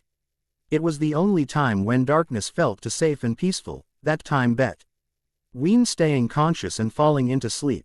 And as he began transcending into a blissful rest, a faint reddish and pinkish glow emanates from the vicinity of his obstructed sight. He opened his eyes and saw daybreak for the first time in New York. Smirking at nature's way of playing a joke, he stayed awake, watching as the sun began to rise with its rays illuminating the whole city. Knowing that in the other end of the globe, everyone's having a good night's sleep. I hope someday I'll be in your dreams too. Whispered to the wind. 3-month rule says that partners who went in a relationship and broke up has 3 months to reconcile with each other, from which having relationships with another person is morally unacceptable. Got that from a movie anyway. Same old, same old. I don't know when the next and probably final chapter would be released, but I hope you guys will stay through the end. This is imgood12. Thank you and God bless Ignite. Here we go. Chapter 16. 7 months ago I was this naive, wide-eyed and optimistic young woman who had this dream of working in one of Japan's top newspaper company. I had the chance, and I blew it, got another chance, and I grabbed it. The following day, I'm in my uniform, on my first day on the job, which I considered one of the best happenings in my life. It was a rough start, but I managed to pull through, finished tons of work, made a lot of ends and finally felt this feeling of happiness that comes along with doing something I love to do. Now what has changed? I don't really want to think about that. A couple of things I can point out are: 1. I still love my job, and 2. I still had those friends whom I can count on every time. But if I had to look back on the things that happened these past 7 months, there's one thing that I definitely regret. 7 months ago I met him. It was a snowy December 4th. And it was a day which will always be remembered. Clip. Okay, all done. A doctor's voice sounded off at some neat room after snipping the medical tape with some shears and pressing it gently onto the pinket's skin. Her facial expression tensed after he applied a little pressure, but the twitching pain gradually wears away. She was lying on an inclined platform, eyes looking blank at the ivory-white ceiling. Both orbs winked a couple of times before she turned her head to the side and smiled at the doctor's presence. Thank you, sir, she uttered with a low tone as he grinned back after hearing such words from her. There were a couple of square-shaped gauzes latched onto her arms and hands.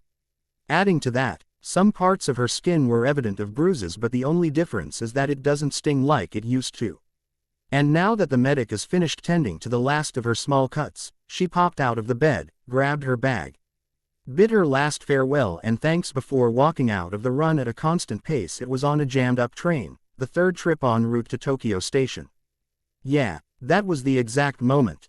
The spark. It may not be like those dreamy first encounters from those classical films you can watch every Friday nights, but deep inside, I knew it was special. Are you sure you're fine now, Ms.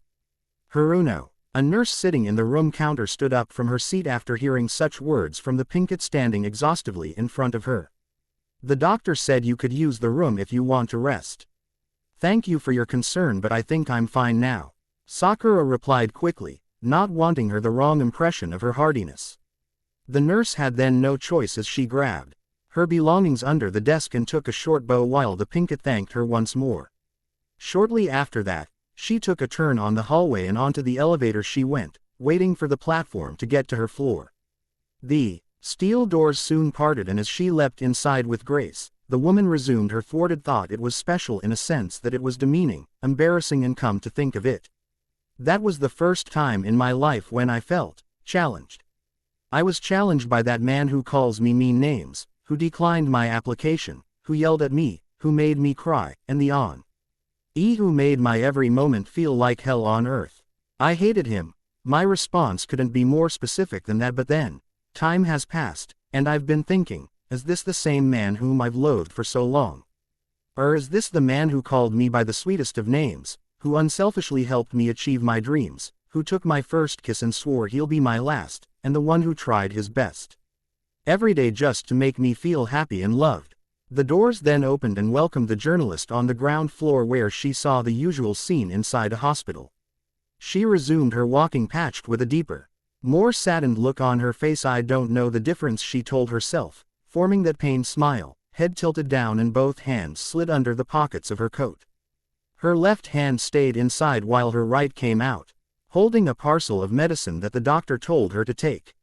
Sakura then took a short breath, closed her eyes for a bit, and started slowly striding along the right ward, where it'll lead her towards the reception hall and hopefully out of this establishment. She continued with her thoughts between each step. Right now he's just this guy, who's slowly fading away from my life. A dark shadow of the past, a hazy memory waiting to be forgotten.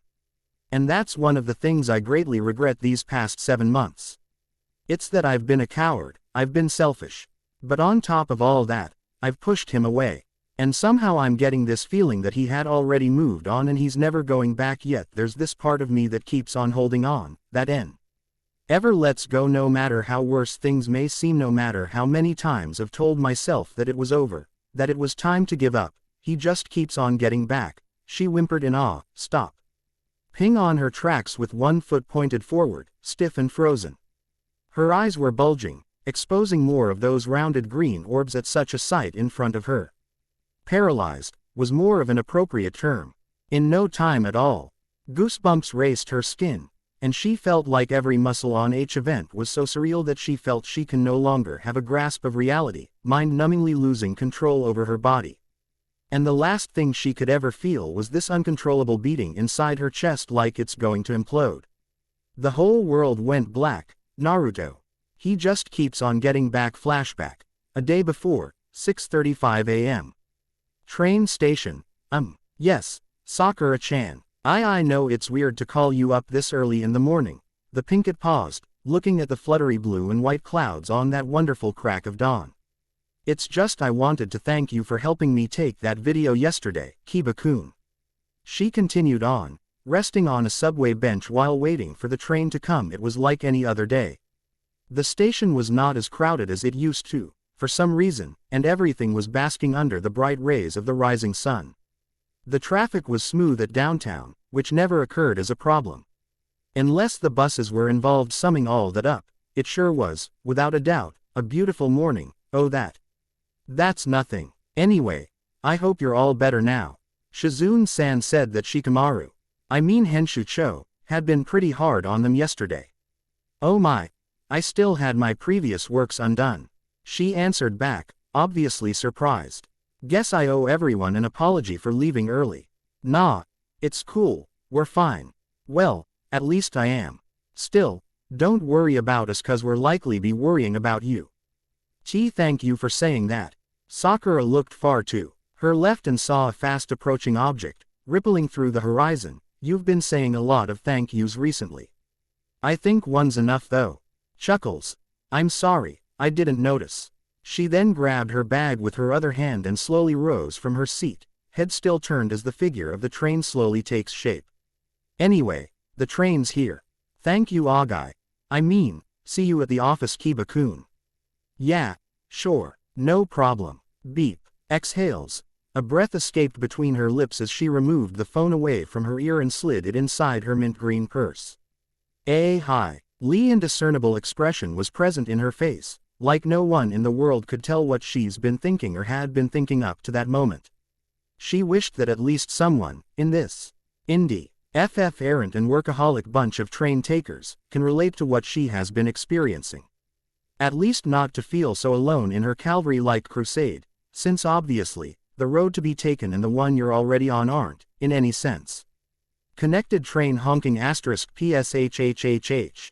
Sound of clapping shoes. The twin doors opened up and a brief automated female voice greeted them, a monotonous good morning. Same routine as always. The, now moving, passengers began to enter inside but didn't even fill half of the space by the time the doors suddenly closed. Right after that, the whole thing began to move and eventually, it turned into this fast-moving, unstoppable hunk of metal that would lead them to their respective destinations. Sitting on a seat near the entrance, right by the opposite side of where she entered, the Pinkett glances at the incoming trees and how its shadows obscured the sunlight. Her hands were lightly coiled around a cold metal bar and her head was leaning on it. Slanted green eyes gazed at the beautiful vanilla white skies, a mixture of gray and white that makes that not sunny not rainy kind of weather. She feels like if she only had the time in the world, she wouldn't want this to stop. At least one perfect moment in her life, like this one, though constantly fleeting, it would be great if that would happen. She thought to herself, lips pursed in a tight smirk before her eyes slowly close in unison. Yeah, that would probably be wonderful. Those last words crossed her mind until that moment where her vision began to blur and fade away. She didn't notice it either, and that's what makes it confusing. Sakura swore she had enough sleep for today's revised comeback, but there's this something deep inside her system that beguiles her to close her eyes and let go. Under trance, the Pinkett began to see vivid imageries inside her head, powered solely by her subconscious. Such pictures depicting something she had been wanting to see, but cannot, something she wanted to remember, but cannot. And the more she focused more to grasp what her mind wanted her to see, the farther she drifts from reality, eventually falling into this state of microsleep that usually happens on the other half of the day. Her mind went blank and the moment she opened her eyes, the train had already stopped. The people were already gone, and the doors were already open. She took a quick glance outside from the window and saw the faded sign above the terminal halls. Thank goodness, she thought to herself, thinking of the troubles that would have happened if she has woken you.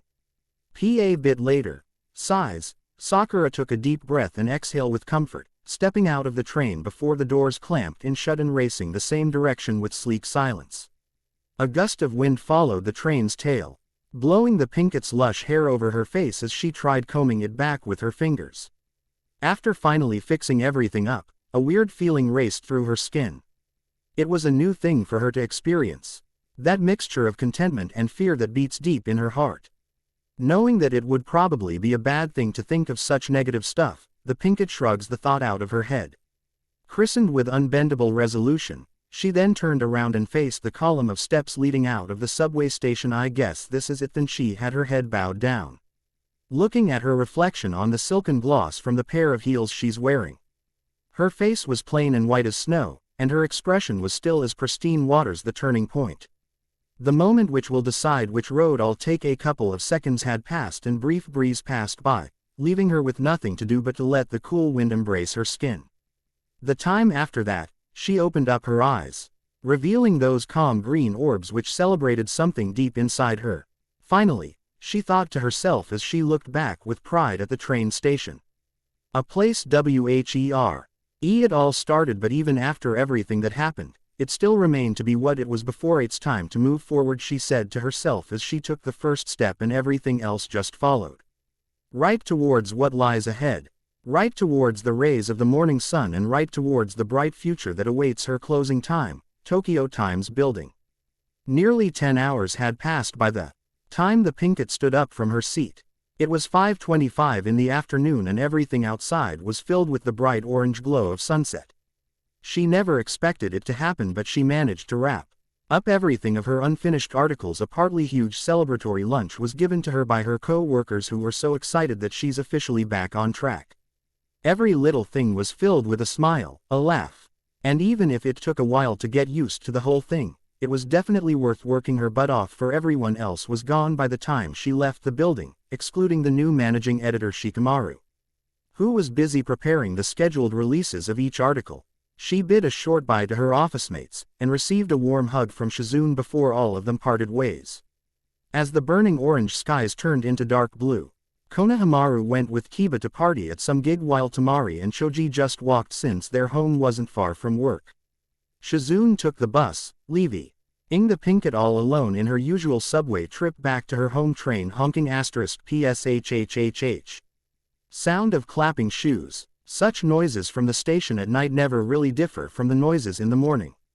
The only difference she could note is that people are quieter since every one of them is tired from work or sleepy as every passenger could be. The Pinkett herself was no exception. As soon as the doors opened, people space inside emptying the hulking crowd of passengers in the process. Stuck from behind, she slowly moved forward and, eventually, not even knowing, reached the train's opening. Her left foot was already inclined on the train's platform by the time she felt something inside her, an inner voice of a sort. Like a moment of internal struggle, it was telling her, repeatedly, "Don't go, don't go," it said in a deep yet familiar tone that kept ringing in her ears, keeping her other foot frozen still. Time seemingly stopped during such an ordeal, and by the time she noticed, people's eyes were already all over her. I'm so sorry," were the words that came out from her mouth. Well, barely came out. Overrun by embarrassment, she moved her other leg on impulse and dragged her own body inside. Just before the doors clamped shut, Sakura forgot that struggle inside of her and the resistance it put up. She just stood there, holding onto an iron bar from where she bowed her head in humiliation as the train began its steady stride along the rails under the darkening skies. Train honking *PSHHHH. Sound of clapping shoes. Though it was a slow track on the station, train honking *PSHHHH. Sound of clapping shoes. The trip was faster than expected. Train honking *PSHHHH. Sound of clapping shoes. It was on the third terminal when the train looked seemingly empty. There like 5 of them left, and all of them are seated far away from each other. The whole moon can be seen outside the window, cascading their faces with shadows and rapidly blinking lights. And if there's one more thing she could say she noticed, it would be the chills that she's been feeling deep inside. Like there's something that would happen. The same with what she felt earlier in the morning. That feeling of mysterious uneasiness that crept deep in her skin, so tired, and before she could notice, her eyesight began to wobble. The stress from such tiring work began to take toll on her body. Sakura tried fighting it off, but her eyes began to dim, and her head felt so heavy that it began tilting downwards. So sleepy were the feeble words that came across her mind before succumbing to a deep sleep. Hands clenched loosely at the metal bars from where her head was carefully leaning on to click. Such a sound woke her from her short slumber as she suddenly opened her eyes. Sakura took a couple of blinks, patched with a blank face, and tried finding where such peculiar noise resonated. She looked left, then right, at the other passengers, and finally caught something within her range of sight when she looked down at the floor. It was a pen. Well, not just a pen. It was the same pen she found here in the 7 months ago. Yes, his pen to be exact, gazing as the passing rail lights gives it a shiny gloss. The journalist felt something churning in her mind. Though many things had changed, she still remembers that fated day, the first time they met, the feeling. The pen was the physical manifestation of everything that happened that day, a token of somewhat unpredictable happenings. And now, seeing that pen lying on the shadowy floor, she felt compelled into getting it back. Tap, tap, tap. The Pinkett rose from her seat and took short steps towards the pen. Each step she lowers her body onto the floor. Raising her arm, she lunged in to grab the object, but unexpectedly *thud. The trail went on a small hump. Weak enough to caught her off balance, but strong enough to move the pen away from her grasp. Resuming her position, Sakura moved a bit forward and tried grabbing it once more, but coincidentally *thud. Another hump was on the path, and this time, it almost knocked her down. That is thanks to both of her hands for support. Although she remains partly unaffected, the object was moved farther away than it was before. Now getting impatient, Sakura then stood up, walked 2 big steps, and grabbed the pen like it's not even worth breaking a sweat. Slowly recovering to her form, she glanced at it from her hand and slipped it in her pockets before turning her head and creaak. A split-second flash of light was all that she saw before her mind froze up, shut down and ever. Why thing faded to black. Tokyo Times building, 7 o'clock in the evening, managing editor's office. This early Henshucho? The security guard asked with curiosity, seeing Shikamaru stepping out of the elevator. The latter smirked breathlessly at him, popped a cigarette on his mouth and ignited it with a flick of a lighter. FFFFFF, yeah.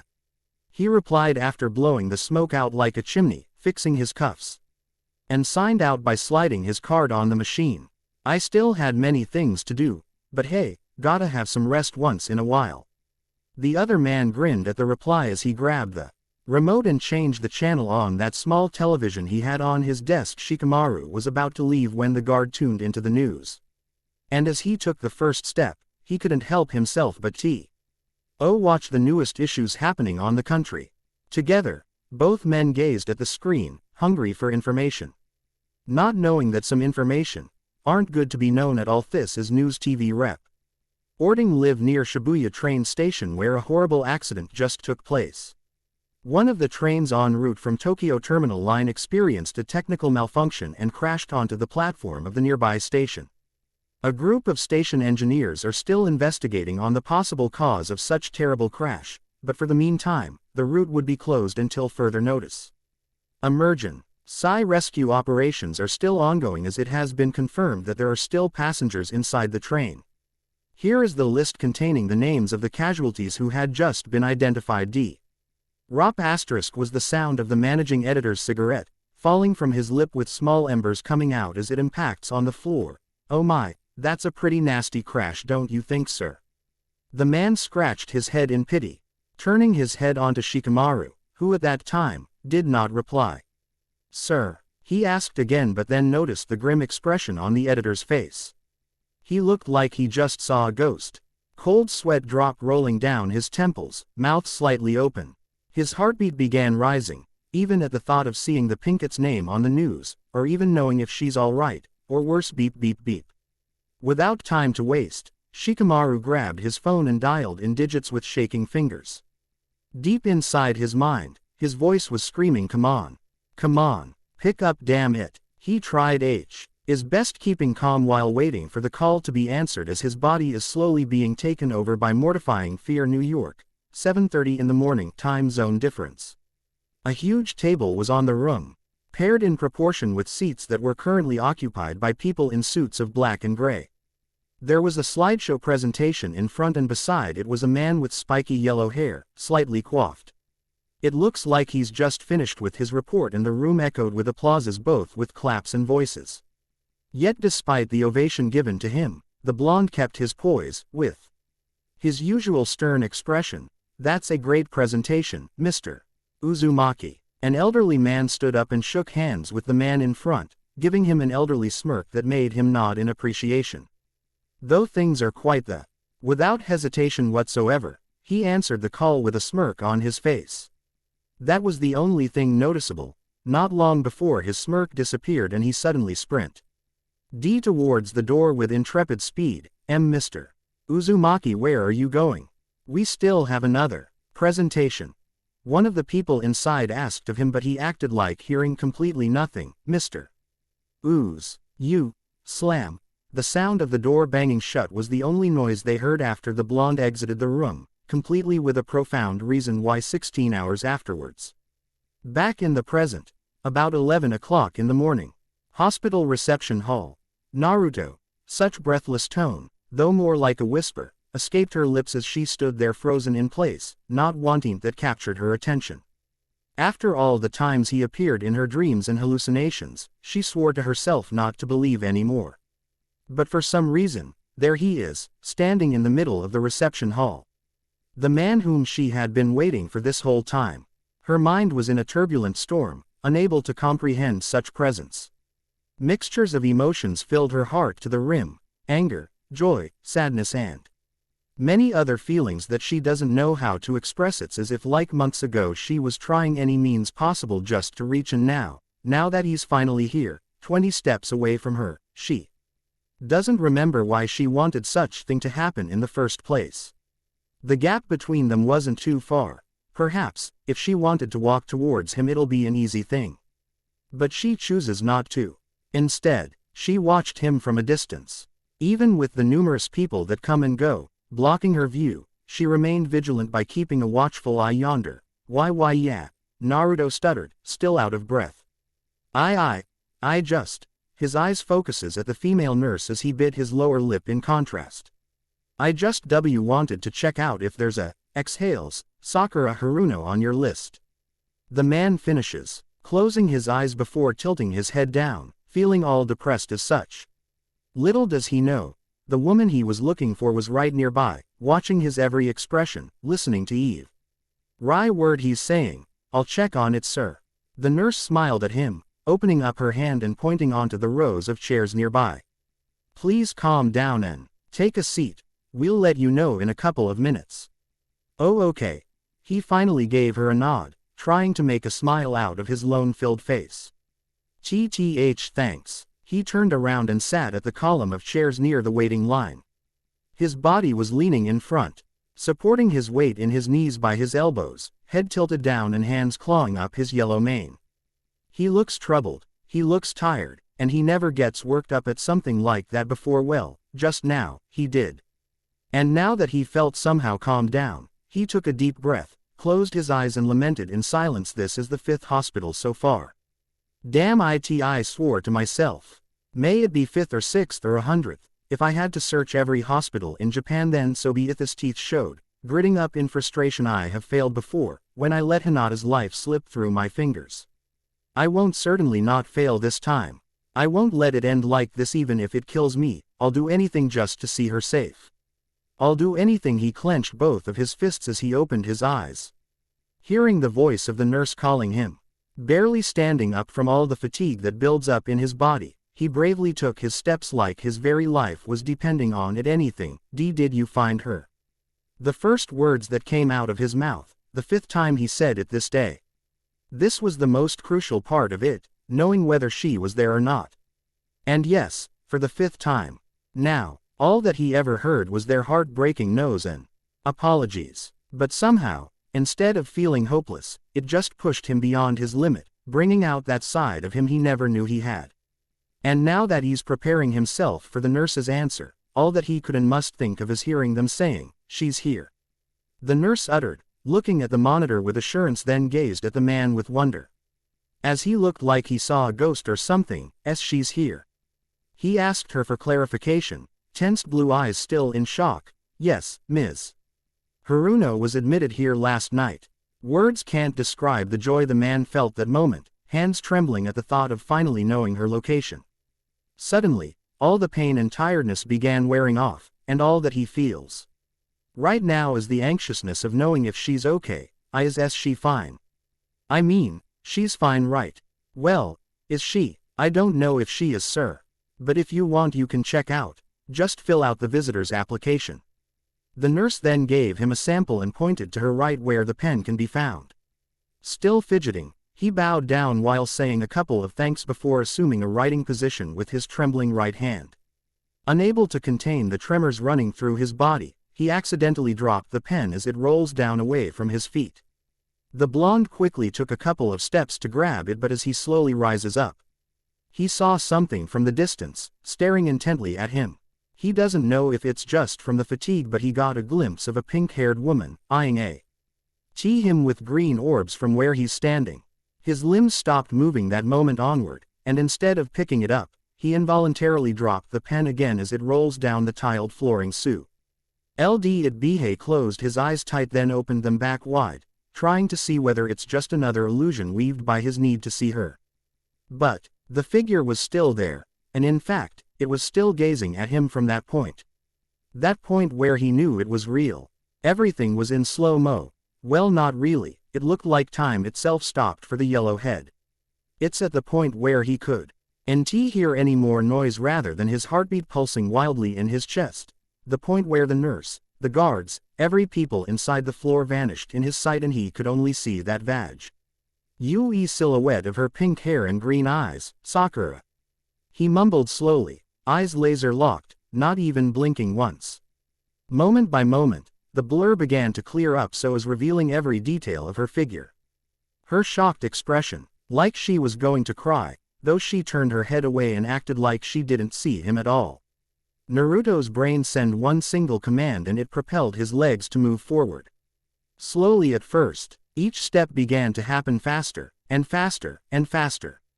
Until such time that he was practically walking towards her at fast pace, ignoring the other people that bumped him on the shoulder. At the Pinket's point of view, it all began to happen so fast. Her seeing him seeing her. It was like yesterday they weren't having the connection they wanted to have, and now they're right at each other's faces, leaving it up to who's making the first move. That moment he saw her looking at him, his facial expression and the way he tried making a smile with such a haggard look. It just killed her. The way he moved his way towards her, that sad smirk on his face, it made her feel something difficult to explain. It's an internal tug of war of knowing what to feel, what to say and what to do. There were a lot of questions that needs to be answered, a lot of voices talking inside her head, telling her what and what's not to do. Should I say hi? Should I ignore him? Should I be angry with him? Should I lie and tell him I'm fine? Should I? Thank God, he said to her, smiling and teary-eyed as he lunged himself forward, enveloping her body with a tight embrace.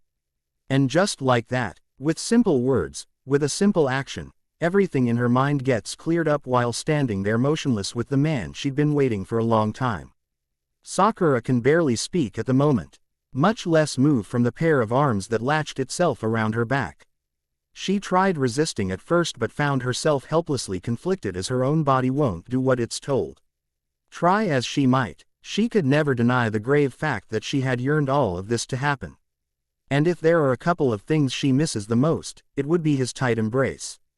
The nostalgic scent of his perfume and the warmth radiating inside of him every time their skin touched. With her head resting on his shoulders, she closed her eyes and indulged on what she thought was a dream. As this was all too surreal to be happening. Slowly, the man then removed his arms around her, immediately placing them on her temples as he gently tilted her head down before placing a soft kiss on her forehead. Thank God you're all right. Revisiting. Second. Yes again. I know that it took a long time to publish this to those people who are checking their mails every now and then for an update. Words can't describe my embarrassment, and I hope this would suffice. Everything. Things have been busier lately, with school, summer school and, yeah, more school. I'm really happy to those people who followed this till the end. All of you, thanks and have a blessed day. Here it goes, yours truly, Anonymous. Final chapter. There they were, inside an Italian restaurant, sitting at both ends of the table, the blonde on the left, the Pinket on the right. It was 12:30 in the afternoon, the peak of the day. There were a lot of people coming in and out, lots of chit-chatting and eating. Despite spending lunch together at the height of noontime merriment, the two remained frozen in their seats. There wasn't any talking going around, not much eye contact either.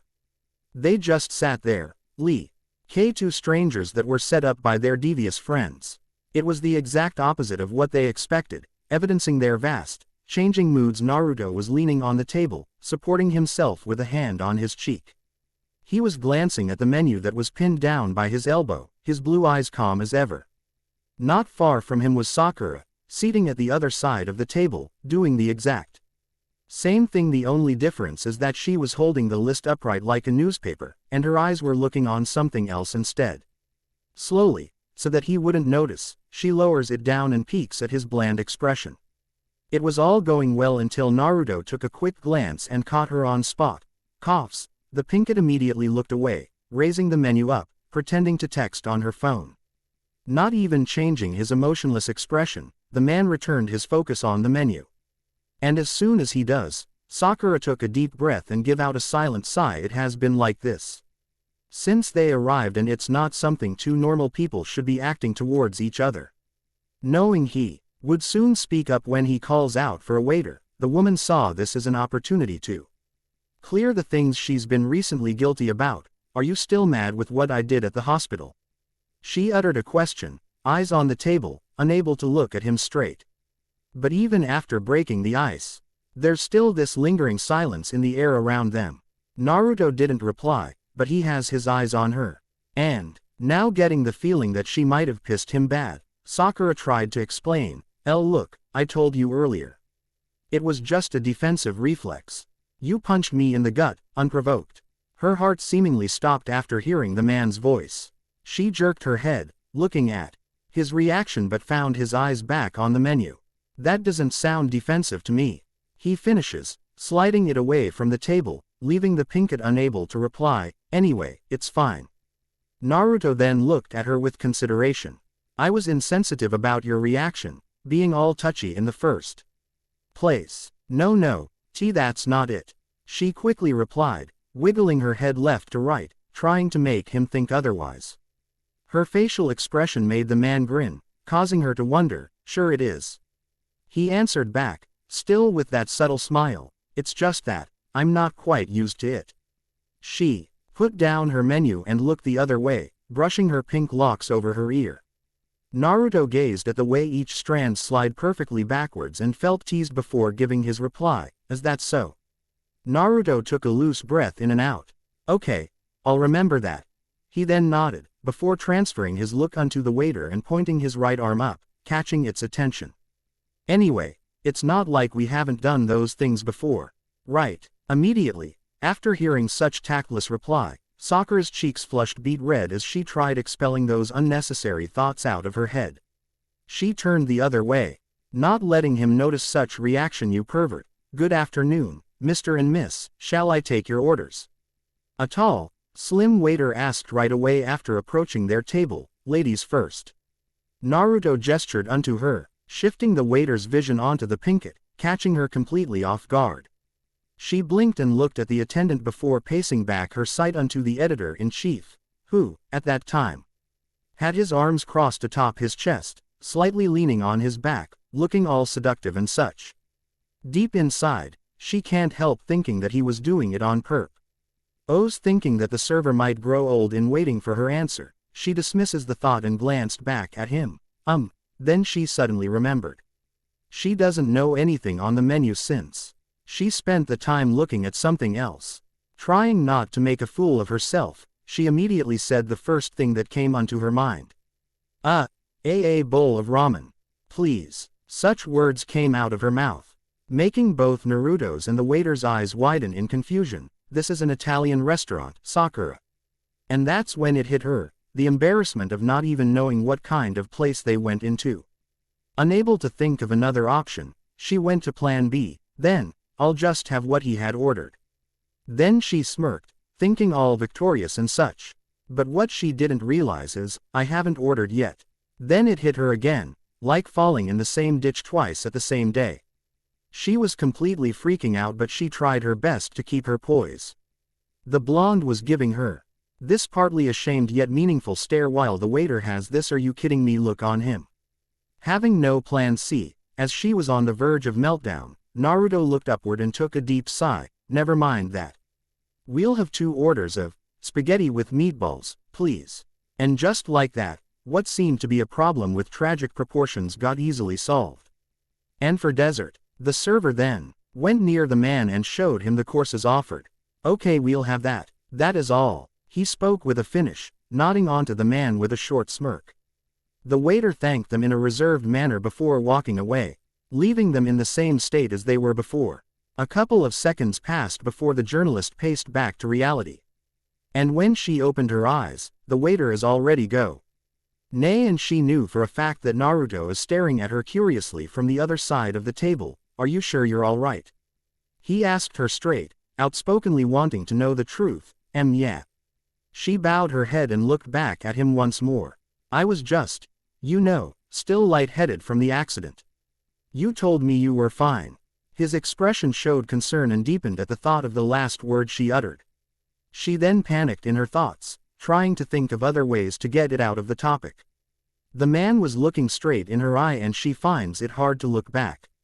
Instead of facing him head on, she just giggled silently in her seat, causing him to wonder more. I am fine. Now could we talk about something else? She smiled some more, as she knew Naruto would be concerned.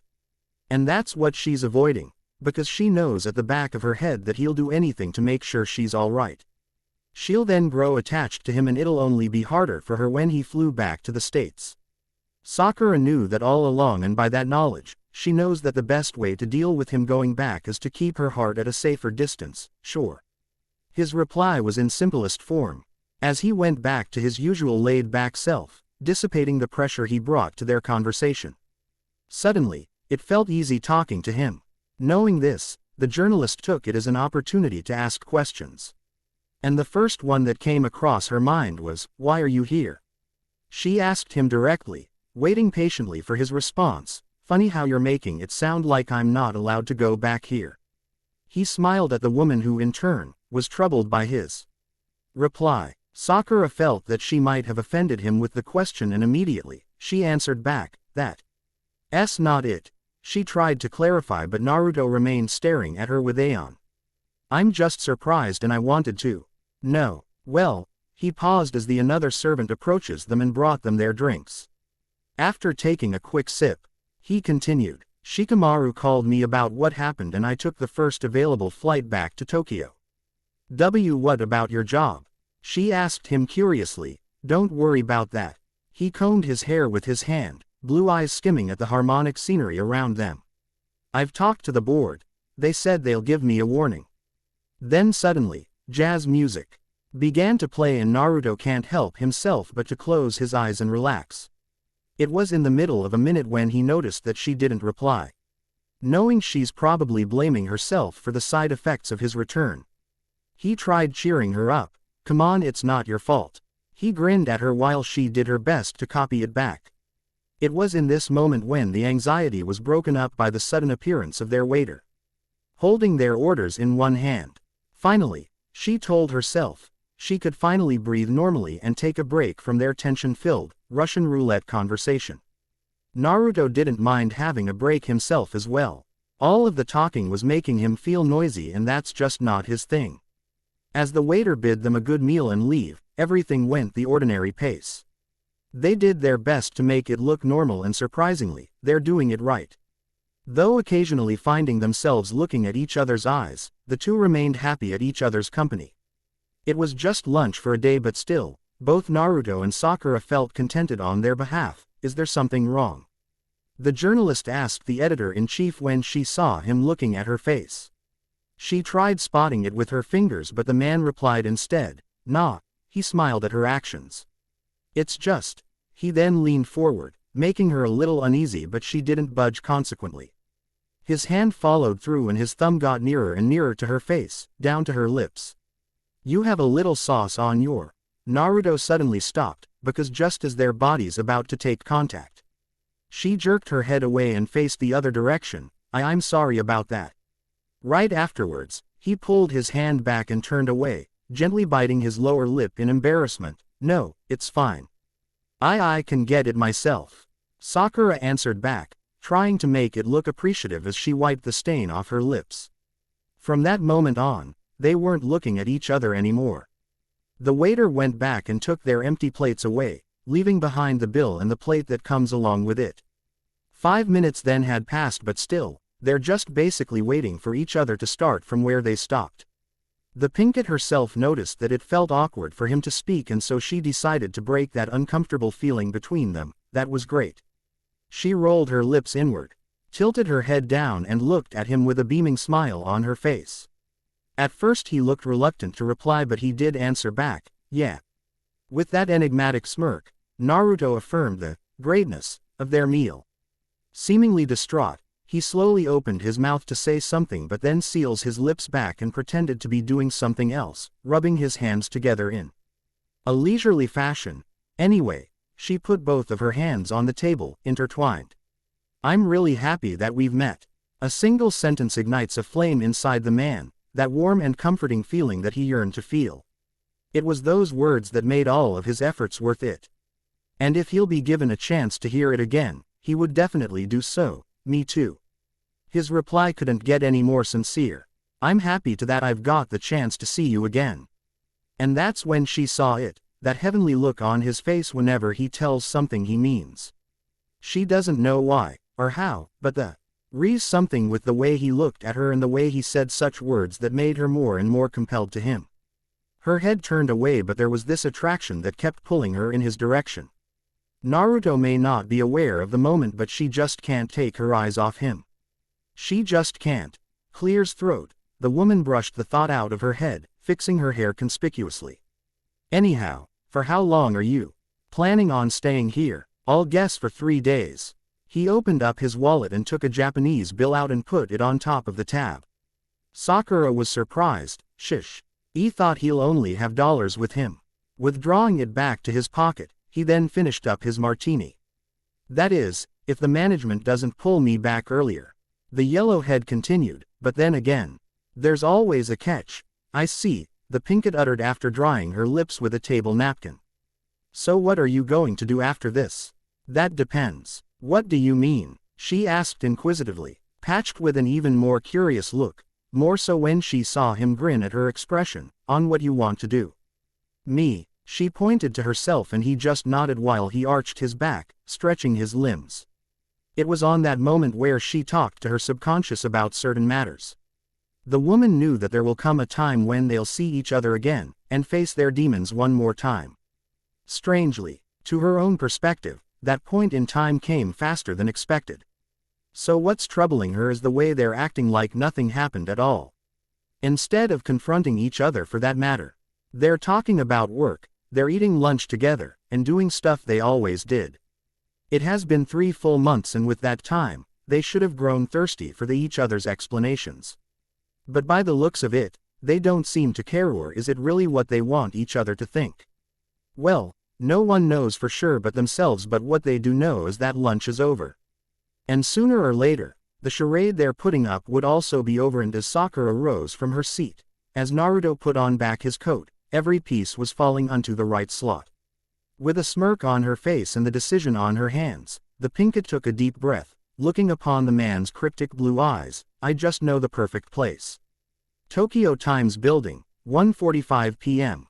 Why, Ons? Such boring tone followed Kiba's moan as he flexes his arms, looking at the pictures he shot for the articles.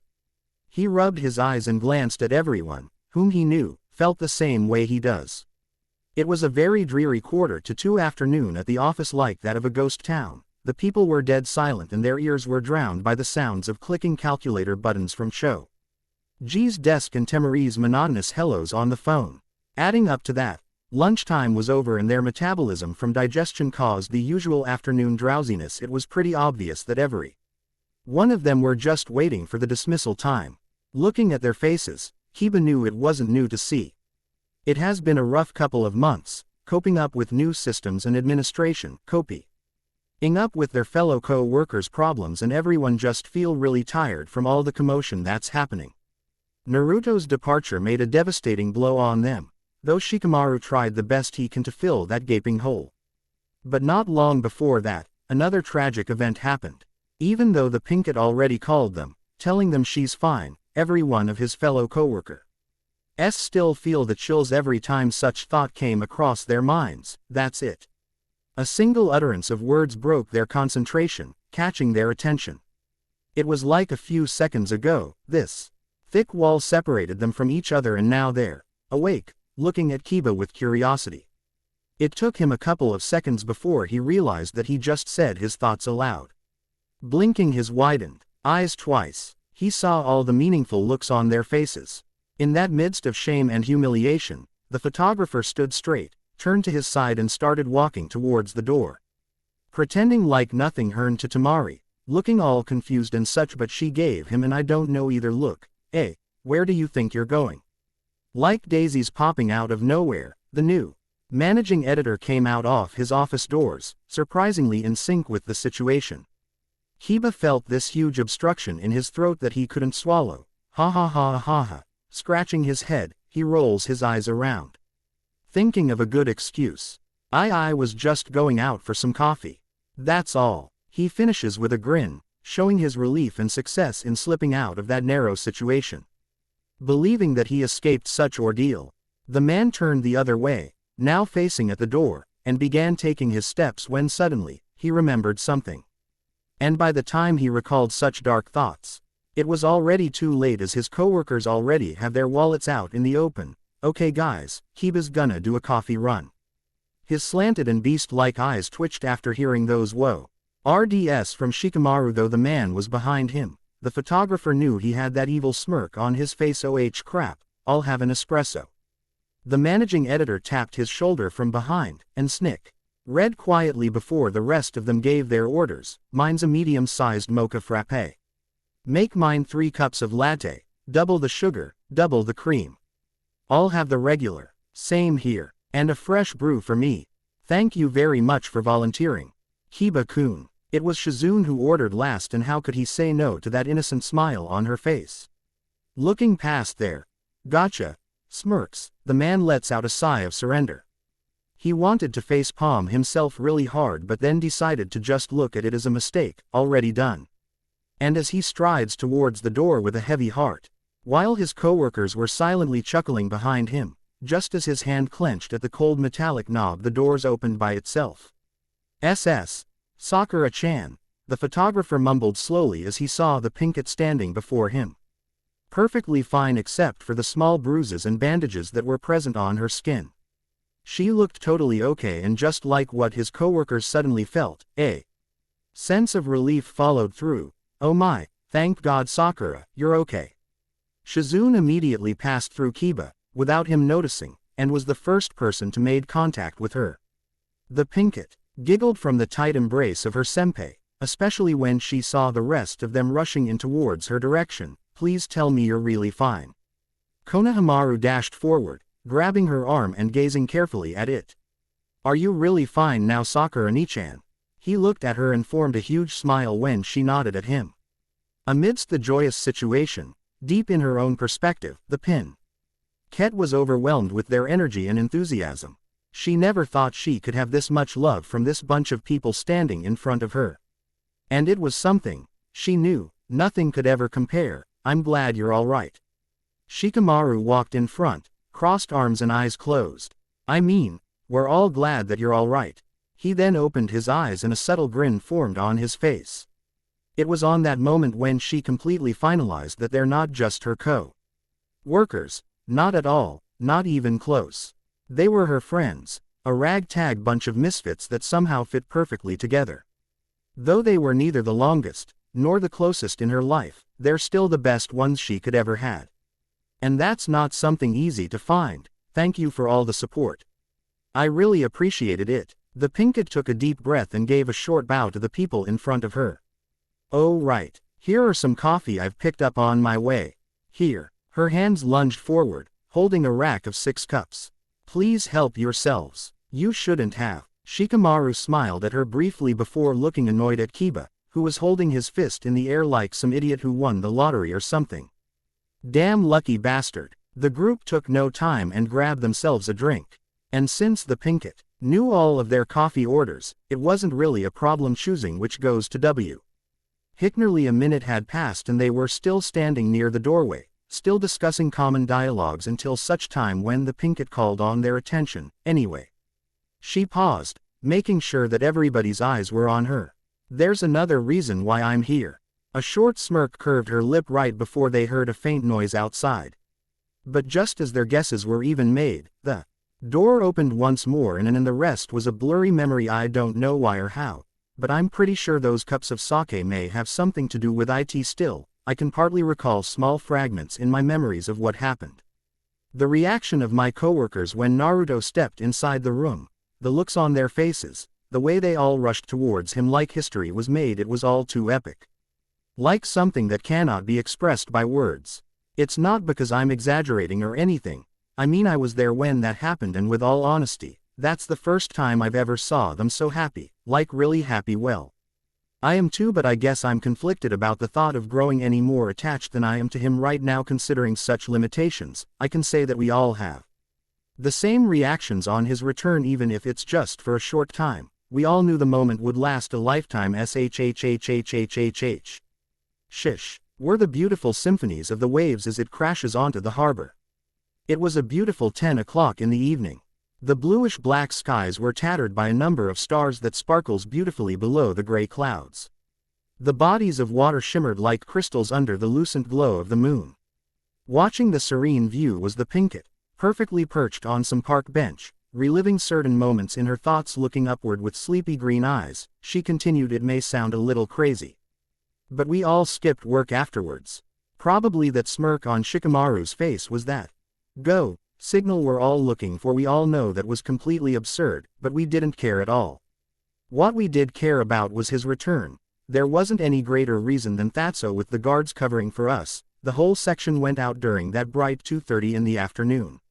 And the whole time we're walking towards the nearest karaoke bar, I was in the back, looking at him. The Pinkett then took a pause when a cold breeze of harbor wind reached her skin, making her shiver.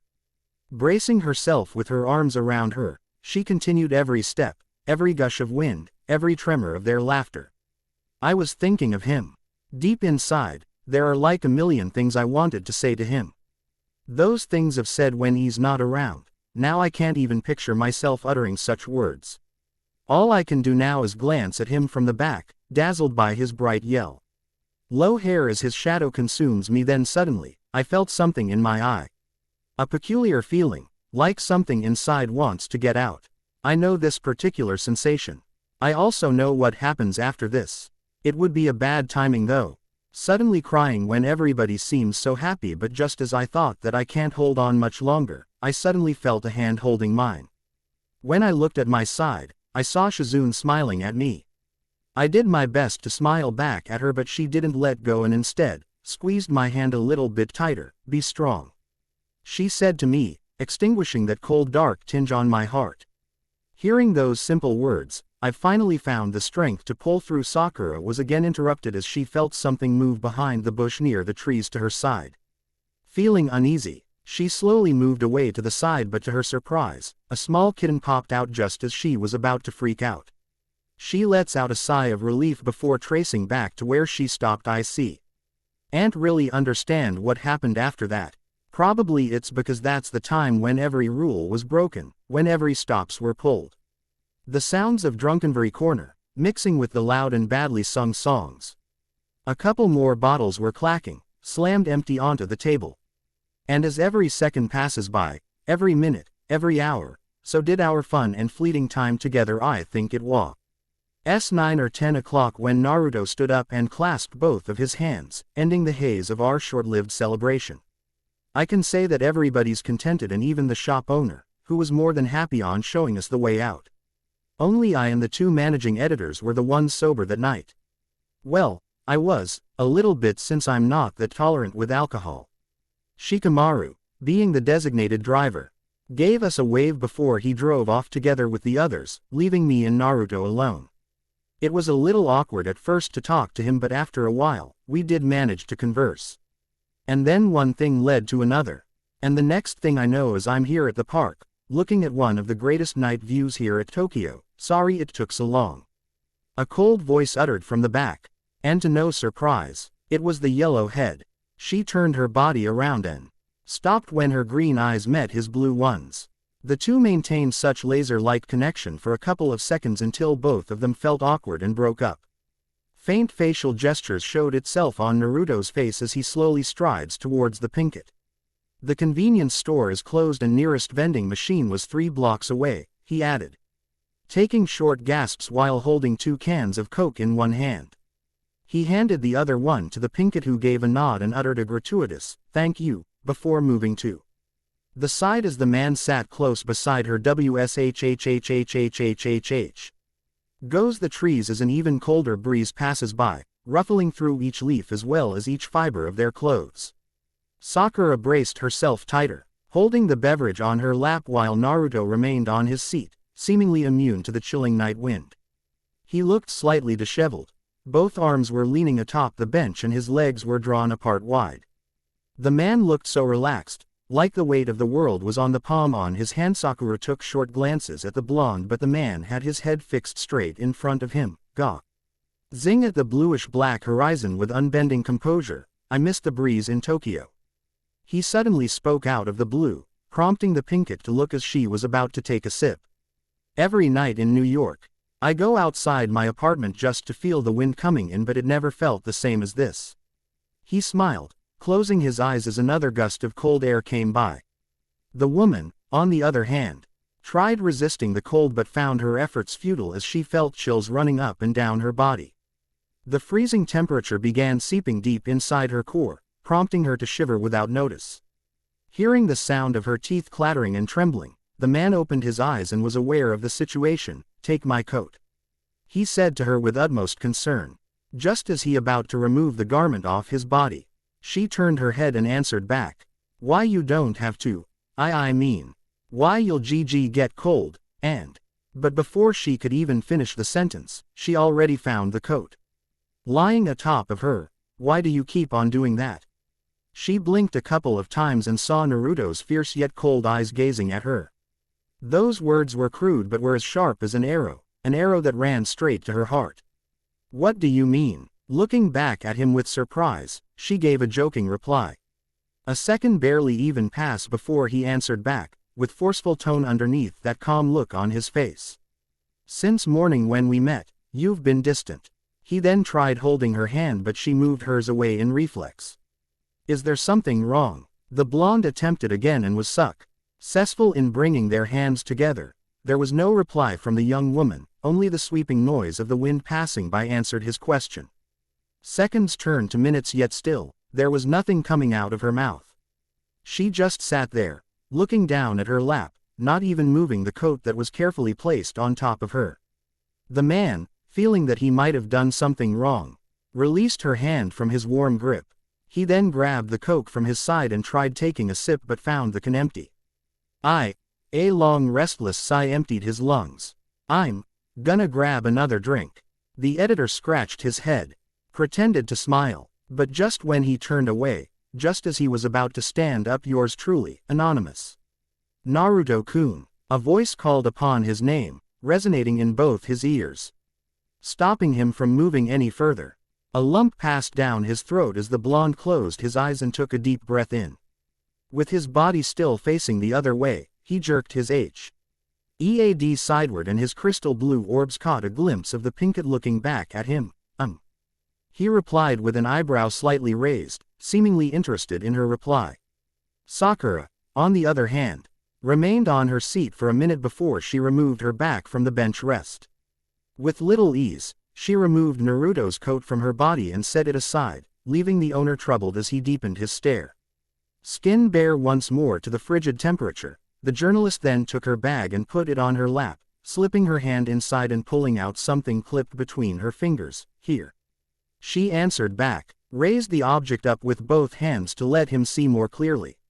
Blinking twice and probably feeling his stiffing up neck, the young man turned his whole body around and gave it a look. "That's your pen," she told him with a smile, looking at the sight of his hand reaching out to hers and felt a jolt of electricity when their fingertips touched. The man took the pen and examined it up close, eyes looking partly tensed, attracting glances from the pinkett. "My pen?" the man asked her, still processing the whole thing out, trying to recall if such memories exist. "Yes." She controlled her grin while he collectively gazes at her lips as it stretches to a pouted smile. "Yes it is." Sakura pauses, straightened out her posture then looked back at him. Do you remember that day when we first met?" Train honking *PSHHHH. Sound of clapping shoes. A vivid afterthought formed in Naruto's mind. "Yeah." A smirk popped up in his face. 4th of December. About 6 or 7 o'clock in the morning, in the train. The man assumed a thinking pose with his clenched hand near his mouth and his thumb under his chin. Shortly after remembering such memorable day, he finished his reply with a softly spoken, "Why?" before moving a little bit closer, eyes still fixed on the pen. Little does he know about the pair of green orbs that were staring at him up close, looking at every inch of his form, to the smallest of details of every reaction and expression he makes. "You still remember?" A whisper came out of her mouth without her knowing, soft enough that she's the only one to hear yet obvious enough to be noticed by the blonde. It was like a spur of the moment, that instant where she realized that he was already looking at her and she didn't know what to do next. "You said something, Sakura-chan." He blinked a couple of times already before she reacted. "No, nothing," she instantly replied, gesturing, "No," with her head. The young man seemed to believe her as he hasn't said anything afterwards. He just sat there, waiting patiently for the answer to his previous question. Sakura remembered that and answered back, clear's throat, so. She looked away for a second then came back. You left this when you went out and I found it. Another breeze went by but she managed to brace herself beforehand. That was the first time I've found something not mine and didn't return it. Sakura softly chuckled but it was short-lived. Since then, I've been using this pen in work. With joyous remarks, the pink-headed journalist finishes the sentence, looking away to the bluish-black skies that tie up the night and day. Why are you giving this to me then? He replied wrong in her premise. Like she was expecting such words from him, the pinkette stayed calm and took time to prepare her own reply. Filled with resolve and faith, it's because I'm quitting my job. Simple as that, she revealed her purpose, leaving him shocked and totally blown by such decision. The wind suddenly shifted direction. The birds flew away from the wires from where they were watching the two, and the tension began to heat things up. That pen has saved my life, she told him with honesty, drawing up bits of memories from such traumatizing event. It drew me away from danger.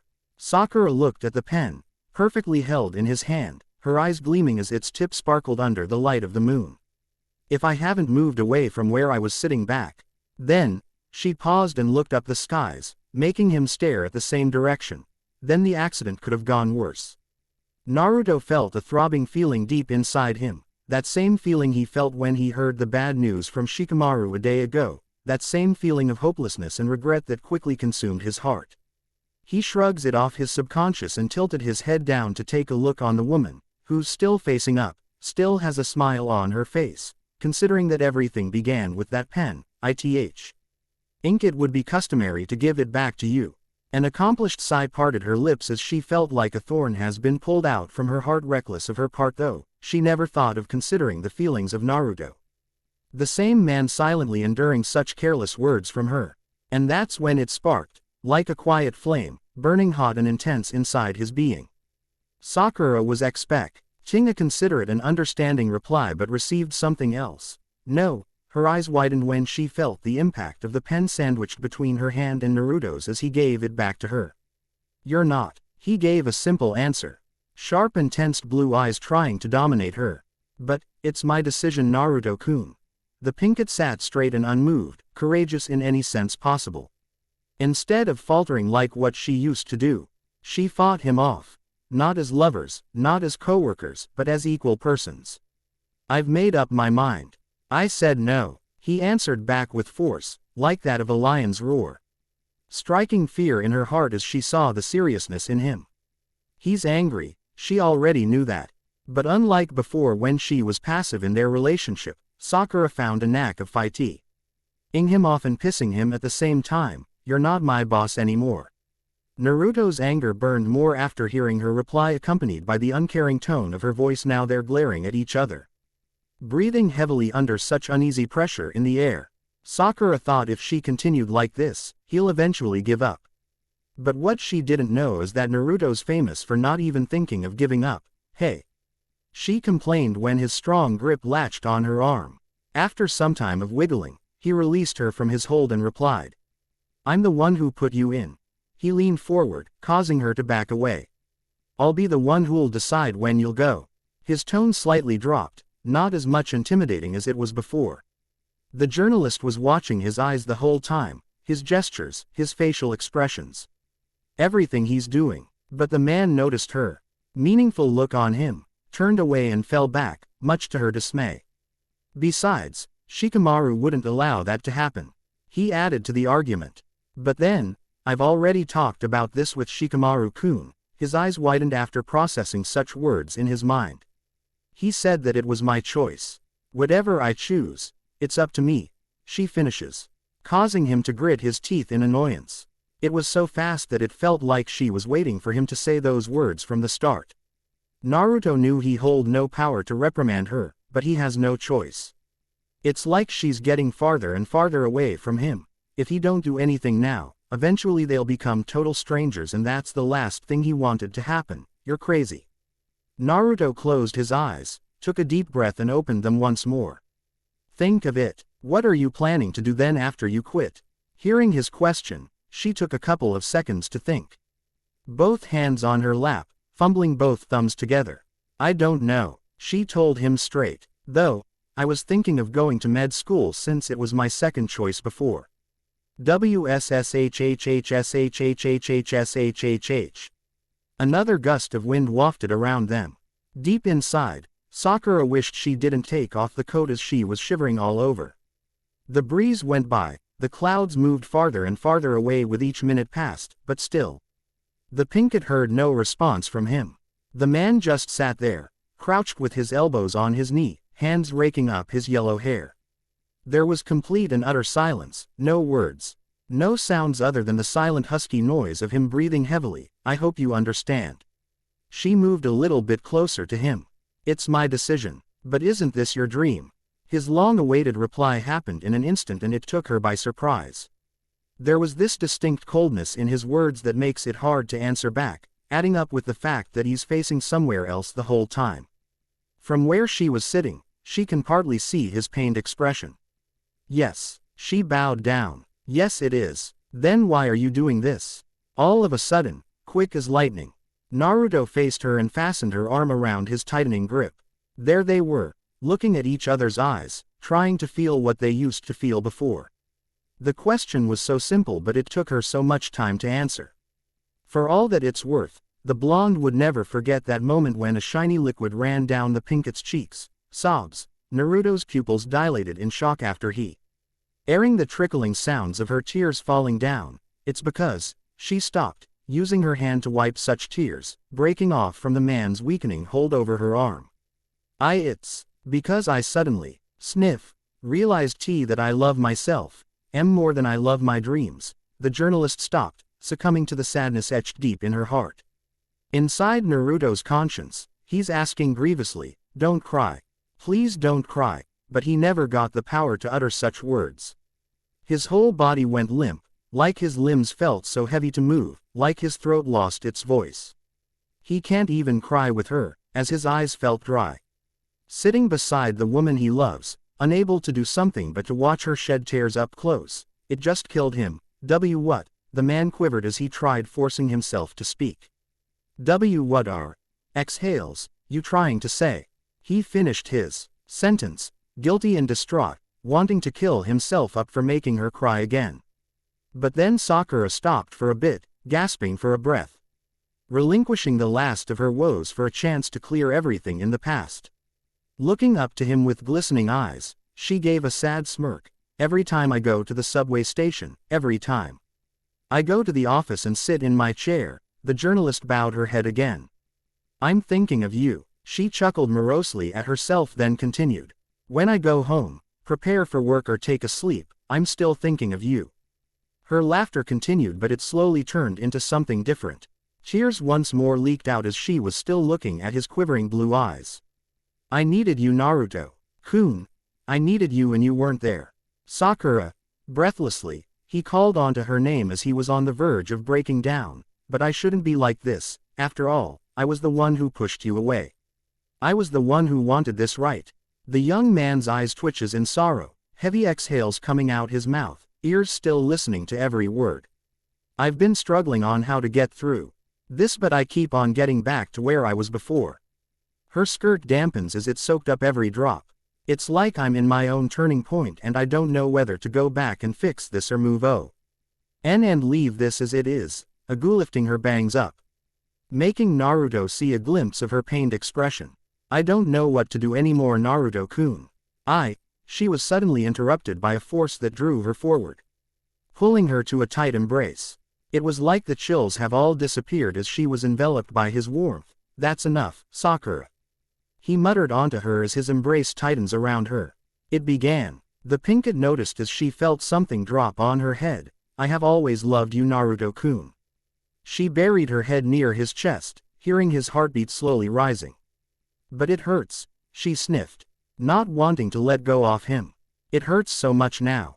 I'm sorry. And that's when she heard it, his grunts and his tears, the rarest of sounds she could ever hear from him. He was so close that his voice sounded like it was coming from inside her head. Those words were so sincere, so honest that there's no trace of doubts behind it. Imagining this 3 months ago, it was all that she could ever pray for. That they would meet again and have a chance to get things in right direction. It did happen, though not like what she expected, but it did, and no, sniff, don't, s. He laying her head at the crook of his neck, her tears wetting down the collar of his shirt. It's not your fault. The woman broke free with a smile, wiping what's left of her tears. You just chose to love yourself a bit more. Yeah, I did, Naruto replied back fast, looking at Moon hiding in the clouds before closing his eyes, taking a deep breath. But I chose to break your heart, he uttered in such low tone, gently grabbing her shoulders, pulling her away as they both saw each other's tear-filled expressions. Those 3 months, that felt like an endless loop of torment, dissipates like that of a hazy dream. They're back where they were before, at each other's arms under the light of the moon, and Naruto-kun, I missed you so much. She almost laughed saying such words, trying to hold back. The new set of tears forming in her eyes. It was different though, since it came from good source, the joy of getting something right. And just when she was about to speak, hush, he moved his hands towards her face, wiping away those newly formed droplets with his thumb and brushing her pink hair behind her ears with the rest of his fingers. They had a moment of connection, looking at each other's eyes with utmost certainty. Before the man grabbed her from the back and pulled her in for a warm embrace. Come on, you're getting ugly when you're crying. I'm just happy. Sniff, thanks for the hug, Naruto-kun. Sharing body heat, Sakura-chan, like turning the last pages of a book, like a chapter coming to a close, it was finally over. As their differences, misunderstandings and insecurities got completely cleared out, at last. They can now move forward towards the bright future ahead of them.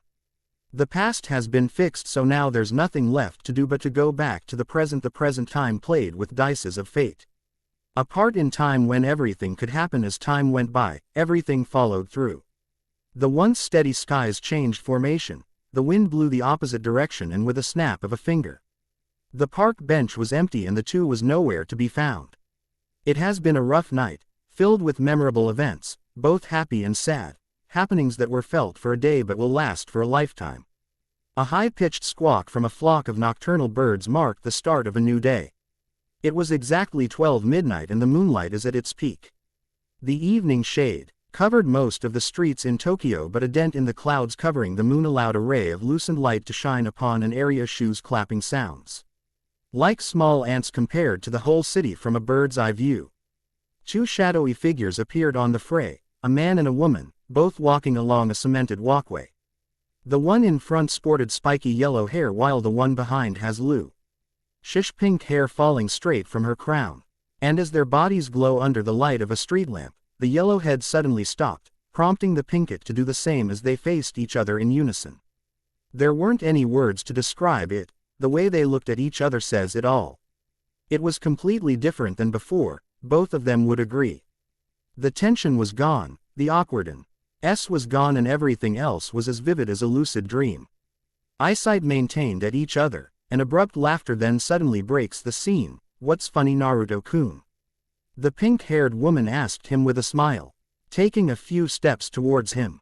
Noticing her curiosity, he regained back his composure, clears throat. Nothing. The man took a deep breath and gave a hollow exhale, followed with a grin on his sleepy face. He turned to his side and gazed at the skies, arms crossed atop his chest. It's just that, I'm happy. He paused as he looked back at her. I'm really happy that I got that out of my chest. Quote, I am too, she replied to him with much sincerity and looked away to gaze at the same skies, causing the yellow head to do the same. I'm glad I've got the chance to meet you again. He nodded, keeping his head on its place, making her shudder when she felt his hand joining with hers. The two just stood there, dwelling beneath a street lamp's glow, by their hands in between their bodies. Sakura. The man turned to see her face, but found her already looking back, like she was expecting him. He didn't know if it's just his gut feeling, but by the looks of it, she wanted to know what he wanted to say. Gripping her hands a little bit tighter, he parted both lips. I wanted to say something I should have told you earlier. He waited slowly for her reaction but found her smiling instead. The Pinkett faced him with resolution glinting in both her green eyes, something which confused the yellow head, especially when she leaned towards him and whispered unto his ear, "I already know." Quote, "Why you already know?" The blonde's voice rose up and the expression on his face was downright unimaginable. He looked curious and skeptical at the same time. And the woman can't help herself but to smile at it. Clears throat, really? Yes, I do. She then looked up, taking a deep breath and paced back to him. I know you were lying to me when you said you're staying here for 3 days. She paused and glanced at the way he looked completely caught off guard. I know you're going back to the States tomorrow. The Pinkett paused once more when he felt his hold tighten, but she didn't faze at all. I also know that you brought me here so you can clearly see my reaction when you admit it to me. She finishes with that same smile she had before, waiting patiently at the man who looked bizarrely astonished with what he just heard. How did you know? You're my boyfriend. She smirked at him as he pulled him a little bit closer. Of course I know. I'm sorry then for keeping it from you. He tilted down his head in embarrassment. Hey. She tugged his hand, making him tilt his head as their eyes met each other. It's okay. I've had a great time with you. The woman paused to recollect the right words before facing him with reassurance. Even if it's just for a day, thank you for coming back. I love you. A bold reply came from the man with utmost certainty, prompting the Pinkett to blink twice after hearing those 3 words. I suppose I don't have to be your boyfriend for you to know that. Witted by such reply, the woman lost her eyes and smiled while biting her lip inward at the thought of it. Looking at her positive reaction, the yellow-haired man took a deep breath and out, straightening out the folds in his sleeves, fixing his tie and giving his yellow hair the last touch before the wind came rustling in the streets. Like the city's breath, blowing them apart, the two already knew, seeing both glint in their eyes. It was already time. This is it then. He bowed down, looking at the sight of their hands joined as one. The desire to oppose was already quelled inside every fiber of his form. He lets go, watching as both of their hands slowly drift apart. I guess this is where I'll leave you. Sniff. The Pinkett's eyes shuddered after an involuntary impulse caused her eyes to swell. Yes, I guess this would be it. Immediately, she looked up, winked both eyes till they're dry and faced him, chuckling on her own as she tried masking her dismay with laughter.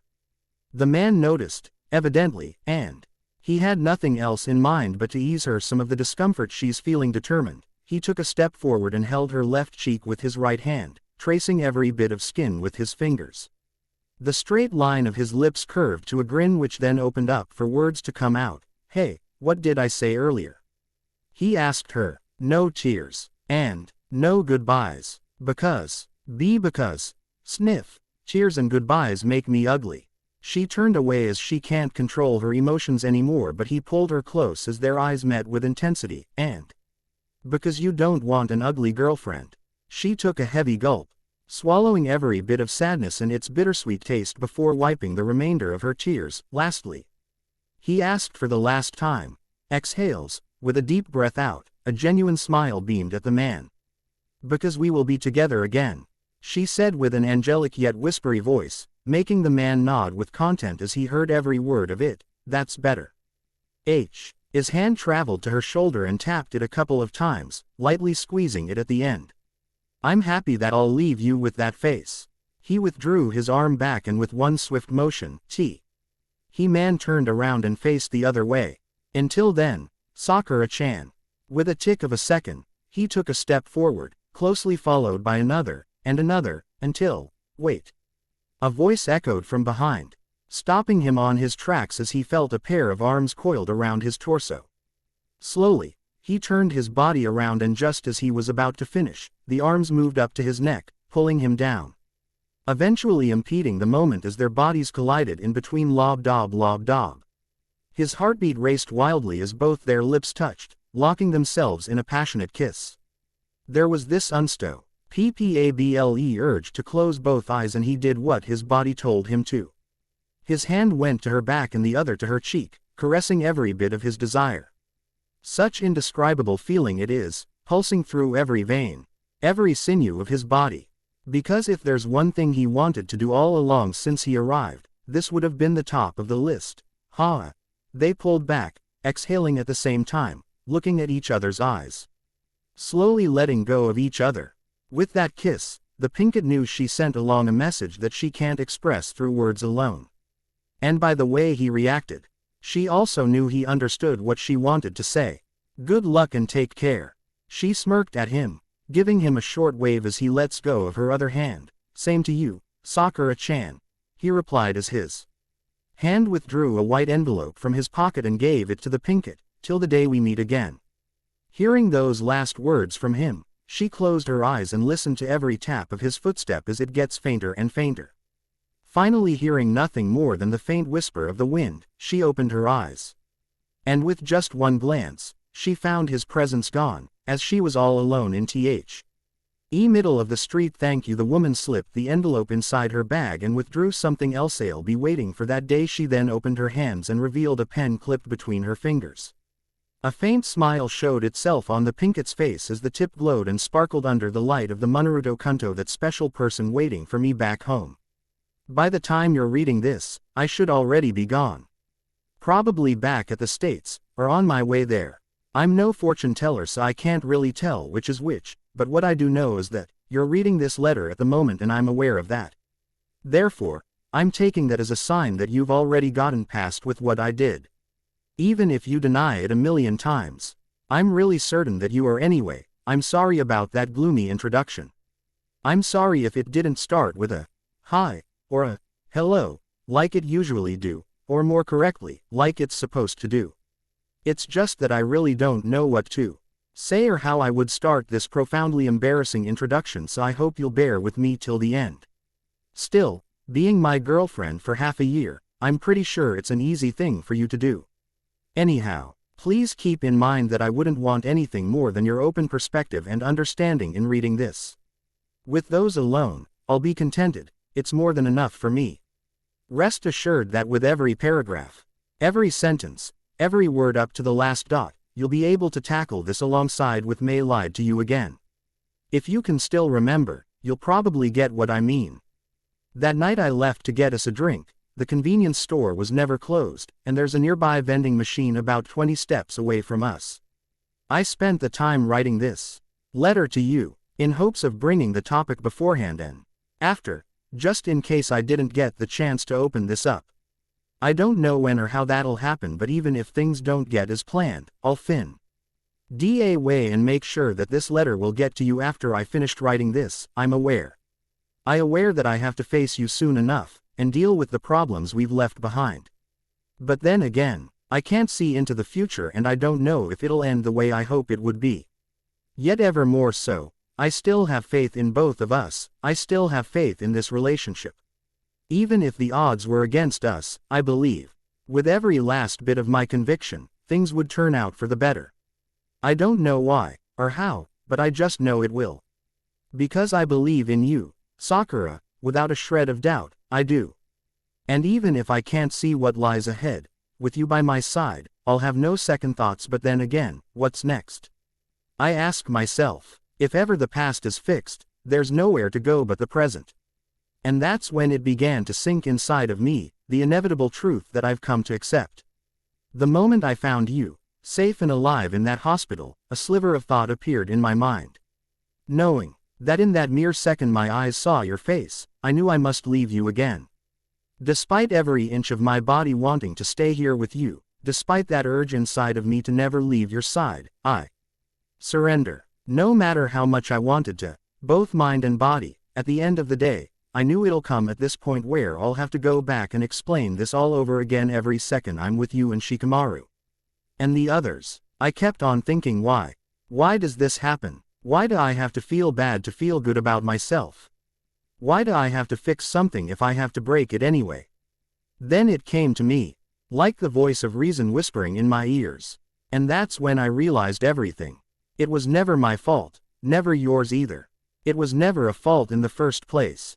Because it was nothing more than a chance to do this correctly.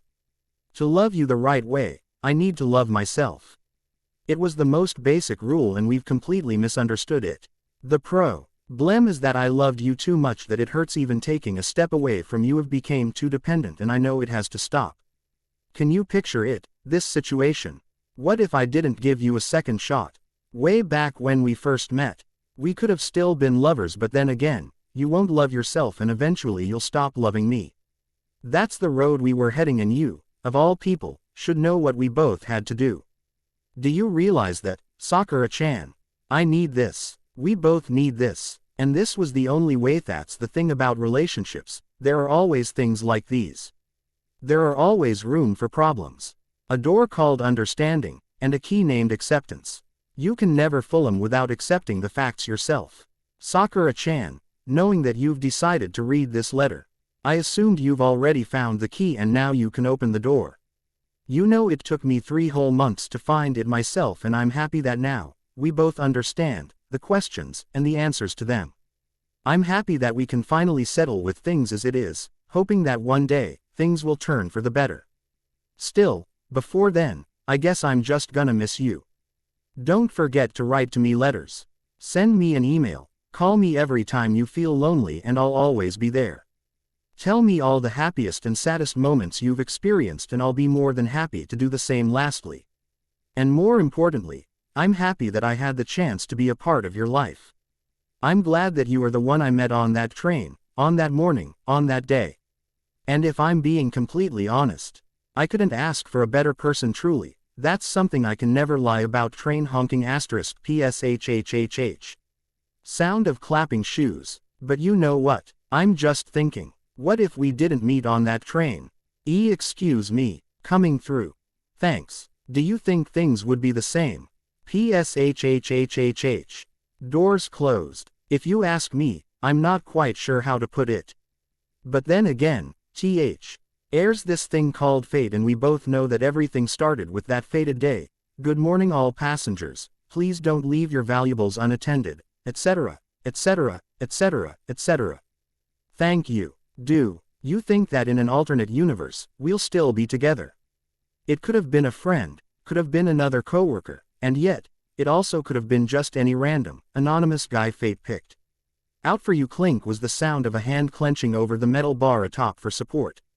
A pink-haired lady was the owner of such hand and she's only one of the many, many passengers on board as the train drove with speed towards its next destination. And if I ever had an opportunity, I would gladly cross over to that realm. I'm willing to be that anonymous guy just so I'll have the chance to do as all over again. With you, excuse me, a voice called onto the Pinkett, prompting her to listen to such familiar tone and words. Mind letting me through? She turned around and saw a young man with spiky yellow hair. He's wearing a long-sleeved shirt with a bright red tie, black pants and a small briefcase that he carries alongside him. Her eyes rounded up, in surprise, quivering a bit before she closed them both as she took a deep inhale and out, forming a smile on her face. Anyway, this letter's getting too long. I'm afraid you'll get suspicious if I didn't return with a valid reason and 2 cans of cola in my hand, so I guess this has to be it, you. She softly sniffed through her handkerchief. He gave her one quick glance before he took a step forward and pulled her for a tight embrace. Yes, what about me? A smirk ran across his lips after feeling her nudging him closer. Thank you for reading this, Sakura-chan. Hope this letter will get to you at the right time. You're back. Missed me. Until that day you, the same woman I met, the same woman I left, the same woman I'll return to, and I, will be together again. Not a chance, you deranged pighead pervert. Yours truly, Anonymous. This is Imgood 12, God bless and take care. Were